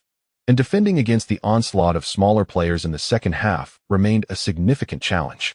Of course, attention could also be directed towards the defensive responses of Kidd and Kobe. Prior to the start of the second half, unlike Garnett, who was jovially waving to the front row fans, Kobe maintained his serious demeanor, whispering continuously to Kidd. Upon returning to the court, Iverson wore no smile. No one wished to endure a second consecutive defeat, as it was a matter of pride. Wow! Amid the cheers of the fans, Liu received the ball from the baseline and, alongside Carter, leisurely advanced past half-court. Before reaching the left wing, Kobe closed in defensively, noticing Liu's ball control. Shaking his head, Liu observed Anthony Mason, positioned near the left baseline, swiftly shifting towards the right elbow. With the ball held in his left hand and body angled protectively, Liu suddenly feigned a drive, taking advantage of Kobe's lateral movement to execute a behind-the-back dribble. Kobe could distinctly sense the power behind Liu's dribble. Instinctively, he retreated as Liu lowered his center of gravity while switching to his right hand. As Liu swiftly dribbled the ball between his legs, his body swayed to the left, prompting Kobe to slide right once more. In the instant Kobe attempted to snatch the ball with his left hand, Liu suddenly executed a rapid spin. Caught off guard by the unexpected maneuver, Kobe could only desperately slide leftward to impede Liu's forceful drive with his right hand. With two deft fakes, Liu's speed was astonishing. The spectators could only gasp in awe as the two players became entangled, advancing towards the left elbow area. Following their physical clash, Kobe found himself at a disadvantage. As Liu leveraged his ball-protecting hand to gain momentum, as Liu approached the paint, Kobe instinctively broadened his defensive stance. Sensing the shift in Kobe's center of gravity, Liu pivoted sharply on his left foot, spinning rapidly around Kobe like a top, and in the blink of an eye, he arrived at the lower left side of the basket. Completely losing his defensive position, Kobe instinctively leaped to contest the shot, yet Liu, with his left hand firmly gripping the ball, used his body to fully shield himself from the opponent, remaining unaffected as he effortlessly tossed the ball toward the backboard. Thud! The basketball struck the backboard and swished through the net. Oh! The MCI Center erupted with cheers and gasps as Kobe, renowned for his exceptional perimeter defense, found himself overwhelmed in a one-on-one confrontation, creating a stunning visual spectacle. Cursing under his breath in frustration, it was no wonder Kobe wore a grim expression. Even young players have their pride, and this was not the first occurrence of such a nature. As the second half commenced, it was once again Liu leading the scoring for the Eastern All-Stars. As if it were a regular season game, Duncan began the play with a stoic demeanor, while Iverson defended Kidd. As they crossed half-court, Kobe positioned himself on the left wing, calling for the ball. Liu, unperturbed, did not contest the catch, and the crowd erupted in excitement as the two faced off once more. The moment Kobe received the ball, he executed a quick jab step with his right foot. Noticing that Liu maintained his balance, he decisively advanced leftward, lowering his center of gravity while simultaneously performing a crossover to forcefully drive to the basket. As Liu slid rightward to provide resistance, the two quickly found themselves in the left block area. Kobe, intending to break through, increased his stride. But following the physical confrontation, he slightly slowed down, unable to shake off his defender. In a moment of necessity, after moving past the block, Kobe began a back-to-the-basket attack. Instinctively switching to his right hand, he continued to maneuver with successive shoulder bumps. Still unable to escape Liu's defense, as Kobe neared the paint, he executed a deceptive shoulder shimmy before swiftly pivoting in the direction of the basket. As he leapt while simultaneously drifting to the right and leaning back, Liu once again anticipated Kobe's offensive choice. He leaped from his position, executing a timely block to disrupt the shot. Kobe's high-arcing attempt ultimately ricocheted off the rim, eliciting sighs of disappointment from the crowd. Meanwhile, Anthony Davis seized the rebound, and Iverson was off in a flash. Despite Kidd's rapid retreat, he was unable to mount an effective defense, as Iverson skillfully maneuvered behind him, driving straight to the basket with his right hand and finishing with a layup. As the third quarter commenced, the Eastern All-Stars surged ahead in the score. The pace was relentless, even with Garnett and Duncan's remarkable athleticism. They struggled to keep up with such a fast-paced counterattack. The coach Albert could not help but exclaim once more, while Doug Collins, noticing Kobe's expression, grinned and jested. In the first quarter, Kobe was blocked by McGrady, and Lee also executed a successful defense. It seems that several players from the Eastern All-Star team have put in considerable effort. As the Western All-Star team launched another offensive, Garnett positioned himself in the low post on the right side of the free throw line, requesting the ball. Upon receiving it and facing Carter's defense, Garnett made a series of back-to-the-basket moves, backing into the paint, then swiftly pivoted, leveraging his height advantage to attempt a forceful jump shot. Bang! The ball ricocheted off the rim, but Duncan managed to tap it to the front court. Unfortunately, his second chance attempt failed, and Anthony Davis struggled to secure the defensive rebound as the other players of the Western All-Star team quickly retreated on defense. After receiving the ball, Liu noticed that Kobe had already returned to the midcourt position. Observing the young Antonio Mason stationed at the three-point line, Liu held the ball in his left hand and accelerated past half-court, completely oblivious to the movements behind him. Kobe instinctively slid to the left in response to Liu's rapid dribble change, only to be delayed by Mason's shift. In the moment he switched to his right hand, Liu lowered his center of gravity to evade the defense, confronting the arriving help from Weber, skillfully executing a quick behind-the-back dribble without losing momentum. After scooping the ball with his left hand and colliding into the defender, Liu accelerated once more, swiftly shaking off the defense. Garnett and Duncan, positioned near the baseline, immediately began to collapse toward the paint, while Liu, having just penetrated the key, suddenly lofted the ball high towards the upper left corner of the basket with his left hand. Carter, cutting in from the left corner and unguarded, leaped high, taking off from behind Garnett. In midair, he snatched the ball with his right hand, momentarily hanging in the air before executing a thunderous, one-handed slam dunk. Boom. The alley-oop dunk was executed flawlessly. Wow. Liu had navigated past two defenders, and Carter's suspended dunk delivered a visually stunning score that ignited the arena. The spectacular basket even prompted both benches to rise in celebration. Carter's dunk was even more exhilarating than this year's dunk contest. After landing, Carter raised his head and let out a triumphant shout, giving Liu a thumbs up and breaking into another broad smile. With the score now 61-64 and the Eastern All-Star team having completely overturned the deficit, Kidd began to feed the ball consistently to the interior.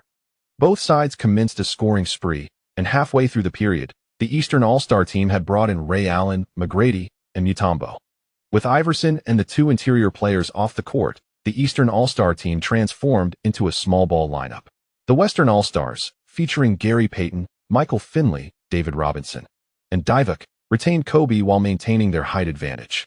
In the first possession following the substitutions, Liu dribbled past half-court to the top of the arc, away from the three-point line, where Mutombo stopped and executed a high pick-and-roll.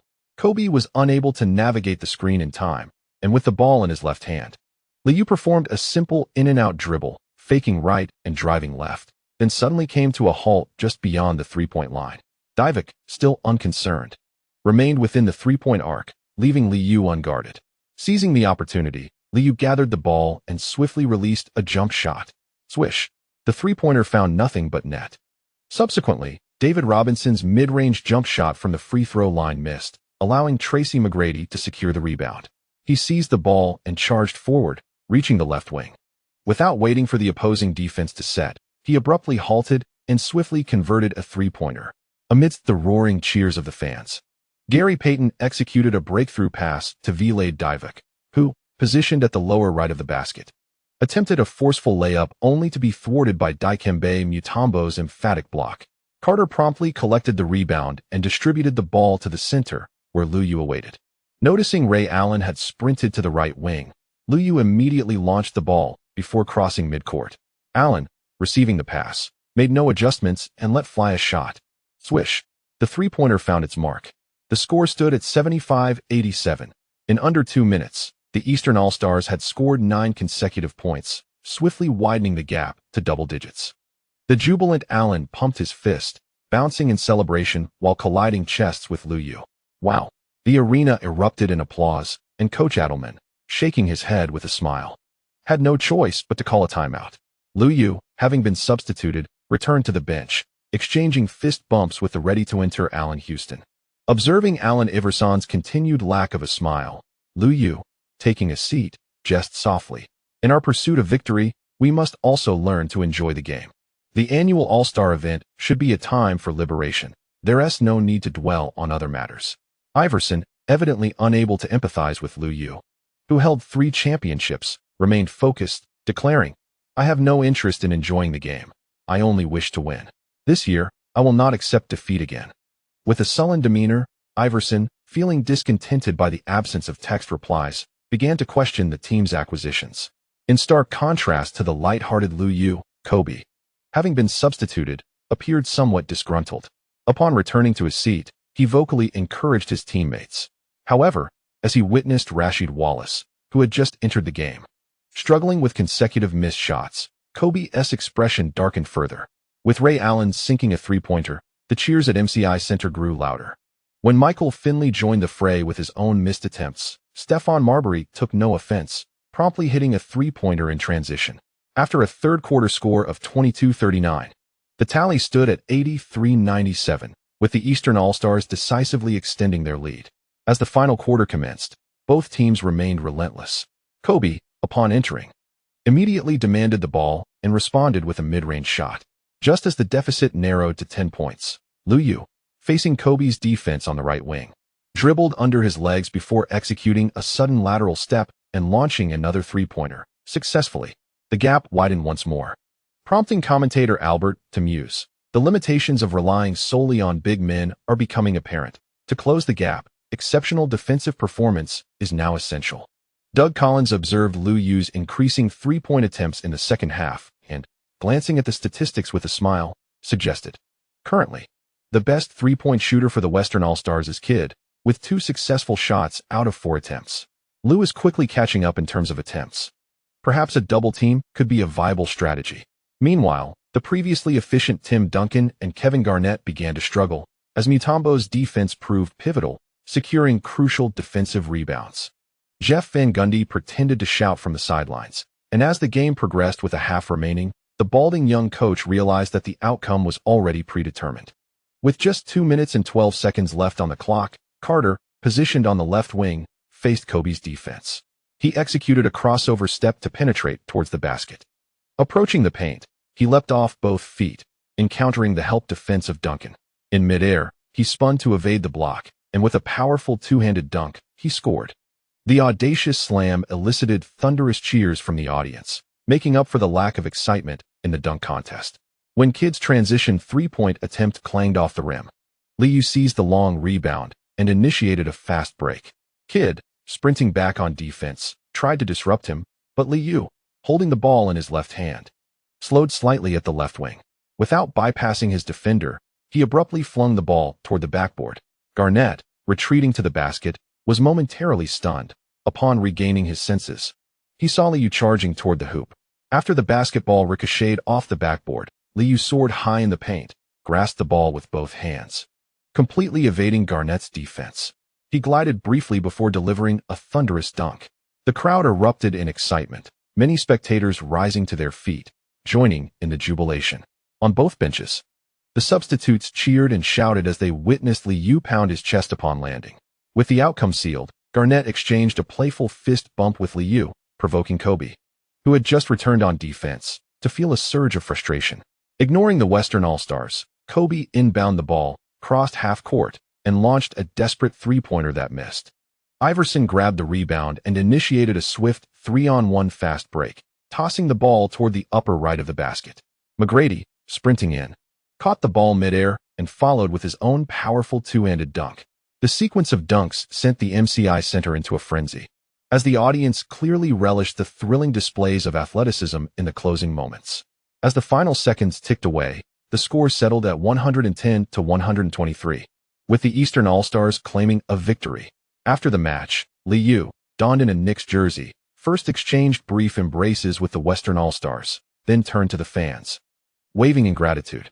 In 28 minutes of play, he recorded 31 points on 11 of 17 shooting, including 5 of 9 from beyond the arc, and 4 of 4 from the free throw line, along with 5 rebounds, 8 assists, 1 steal, and 2 turnovers. Without a doubt, Liu would be named the MVP of this year's All-Star game. Although the Western All-Stars felt a tinge of regret, most were unconcerned with the result, acknowledging that their big men had given their all, even if the ball did not bounce their way. Kobe, who had aimed to shine in front of Mike, found himself somewhat disheartened after playing 30 minutes with a stat line of 20 points on 9 of 18 shooting, alongside 4 rebounds, 6 assists, 1 steal, and 3 turnovers. David Stern, clapping, made his way to center court. Though dissatisfied with the previous night's events, he felt the All-Star game had met expectations. The commissioner beamed as he took the microphone and expressed his gratitude. This marks the 50th anniversary of the NBA All-Star Game, and we extend our heartfelt thanks to the city of Washington for its unwavering support of the league. This year, we have been treated to exhilarating basketball matches, and it is my sincere hope that the fans appreciate this meticulously prepared gift. Achieving the highest score of the game and leading the Eastern Conference to victory, I believe the fans were thoroughly enamored by your performance. The MVP of the 2001 Washington All-Star Game belongs to Clay Lee.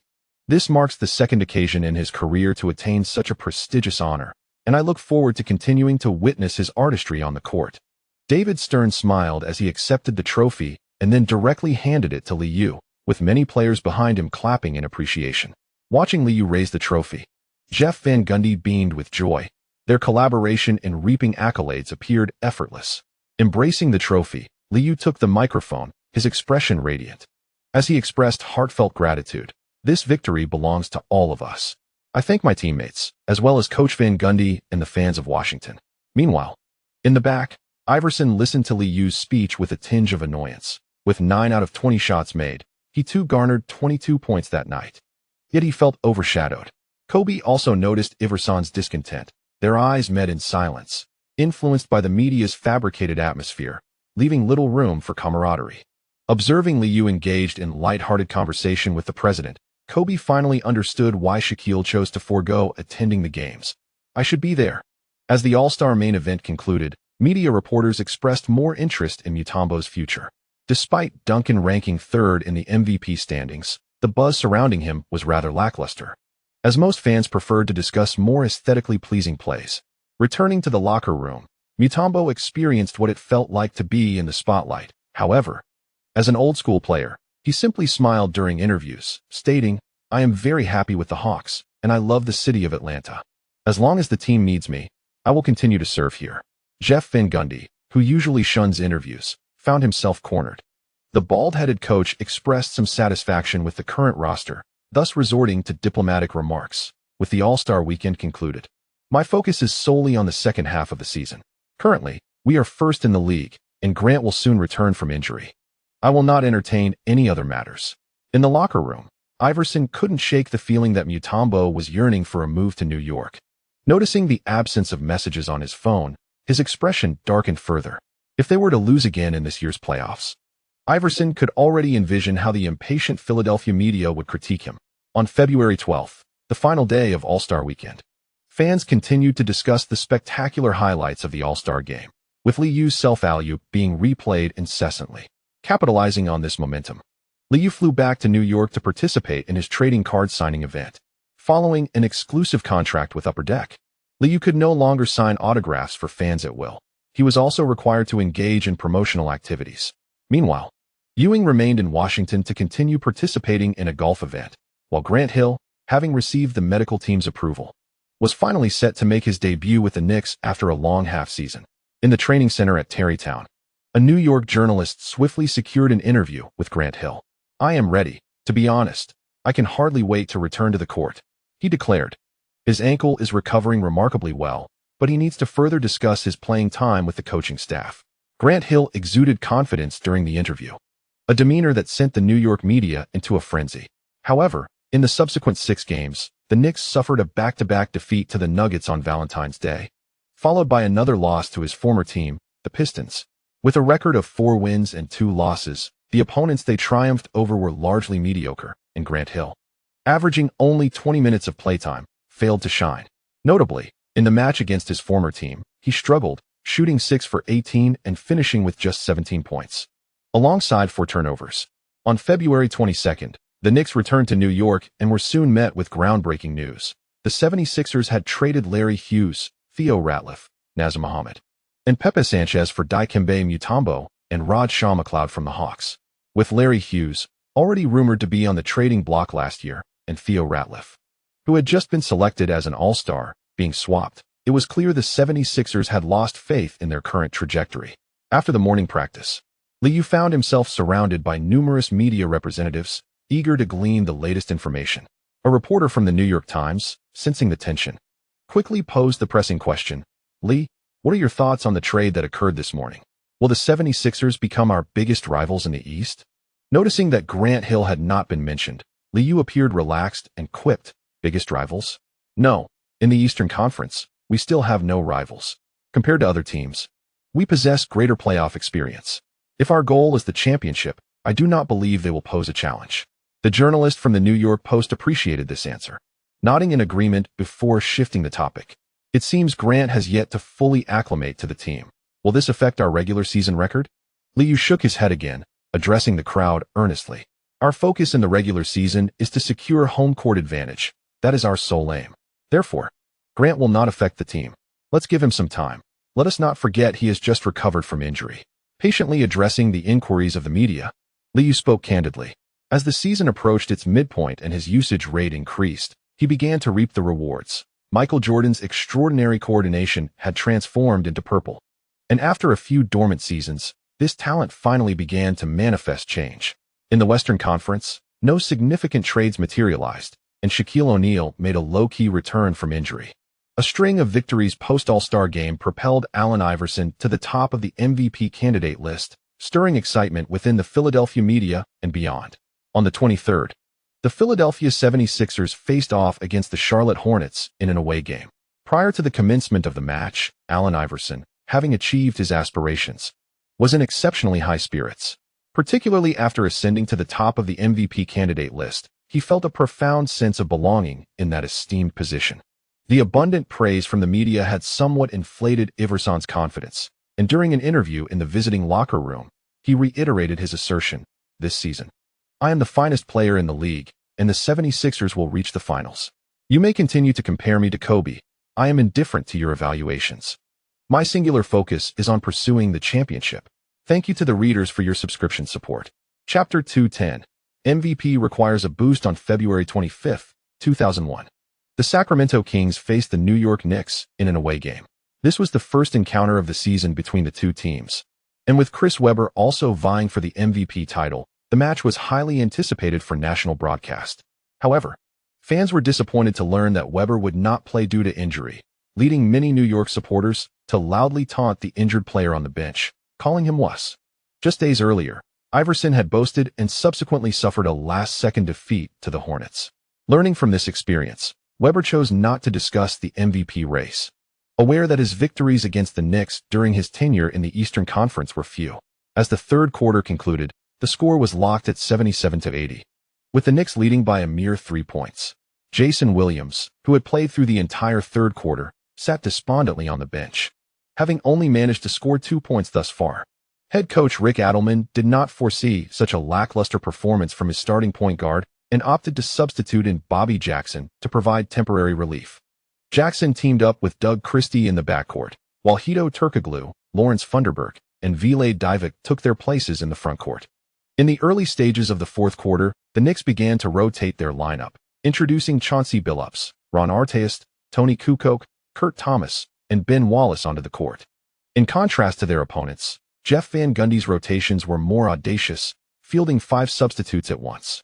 As the match resumed, both teams struggled to find their rhythm, with Divac's low-post attempts proving fruitless and mid-range shots following screens also failing to connect. On the Knicks side, Billups instinctively slowed the tempo, but his pick-and-roll jumper missed the mark, while Artest and Kukoc's drives to the basket were similarly ineffective. The first to break the deadlock was Kurt Thomas, who, after setting a screen in the elbow area, slid down to the right elbow, receiving a bounce pass from Billups and successfully sinking a mid-range jumper.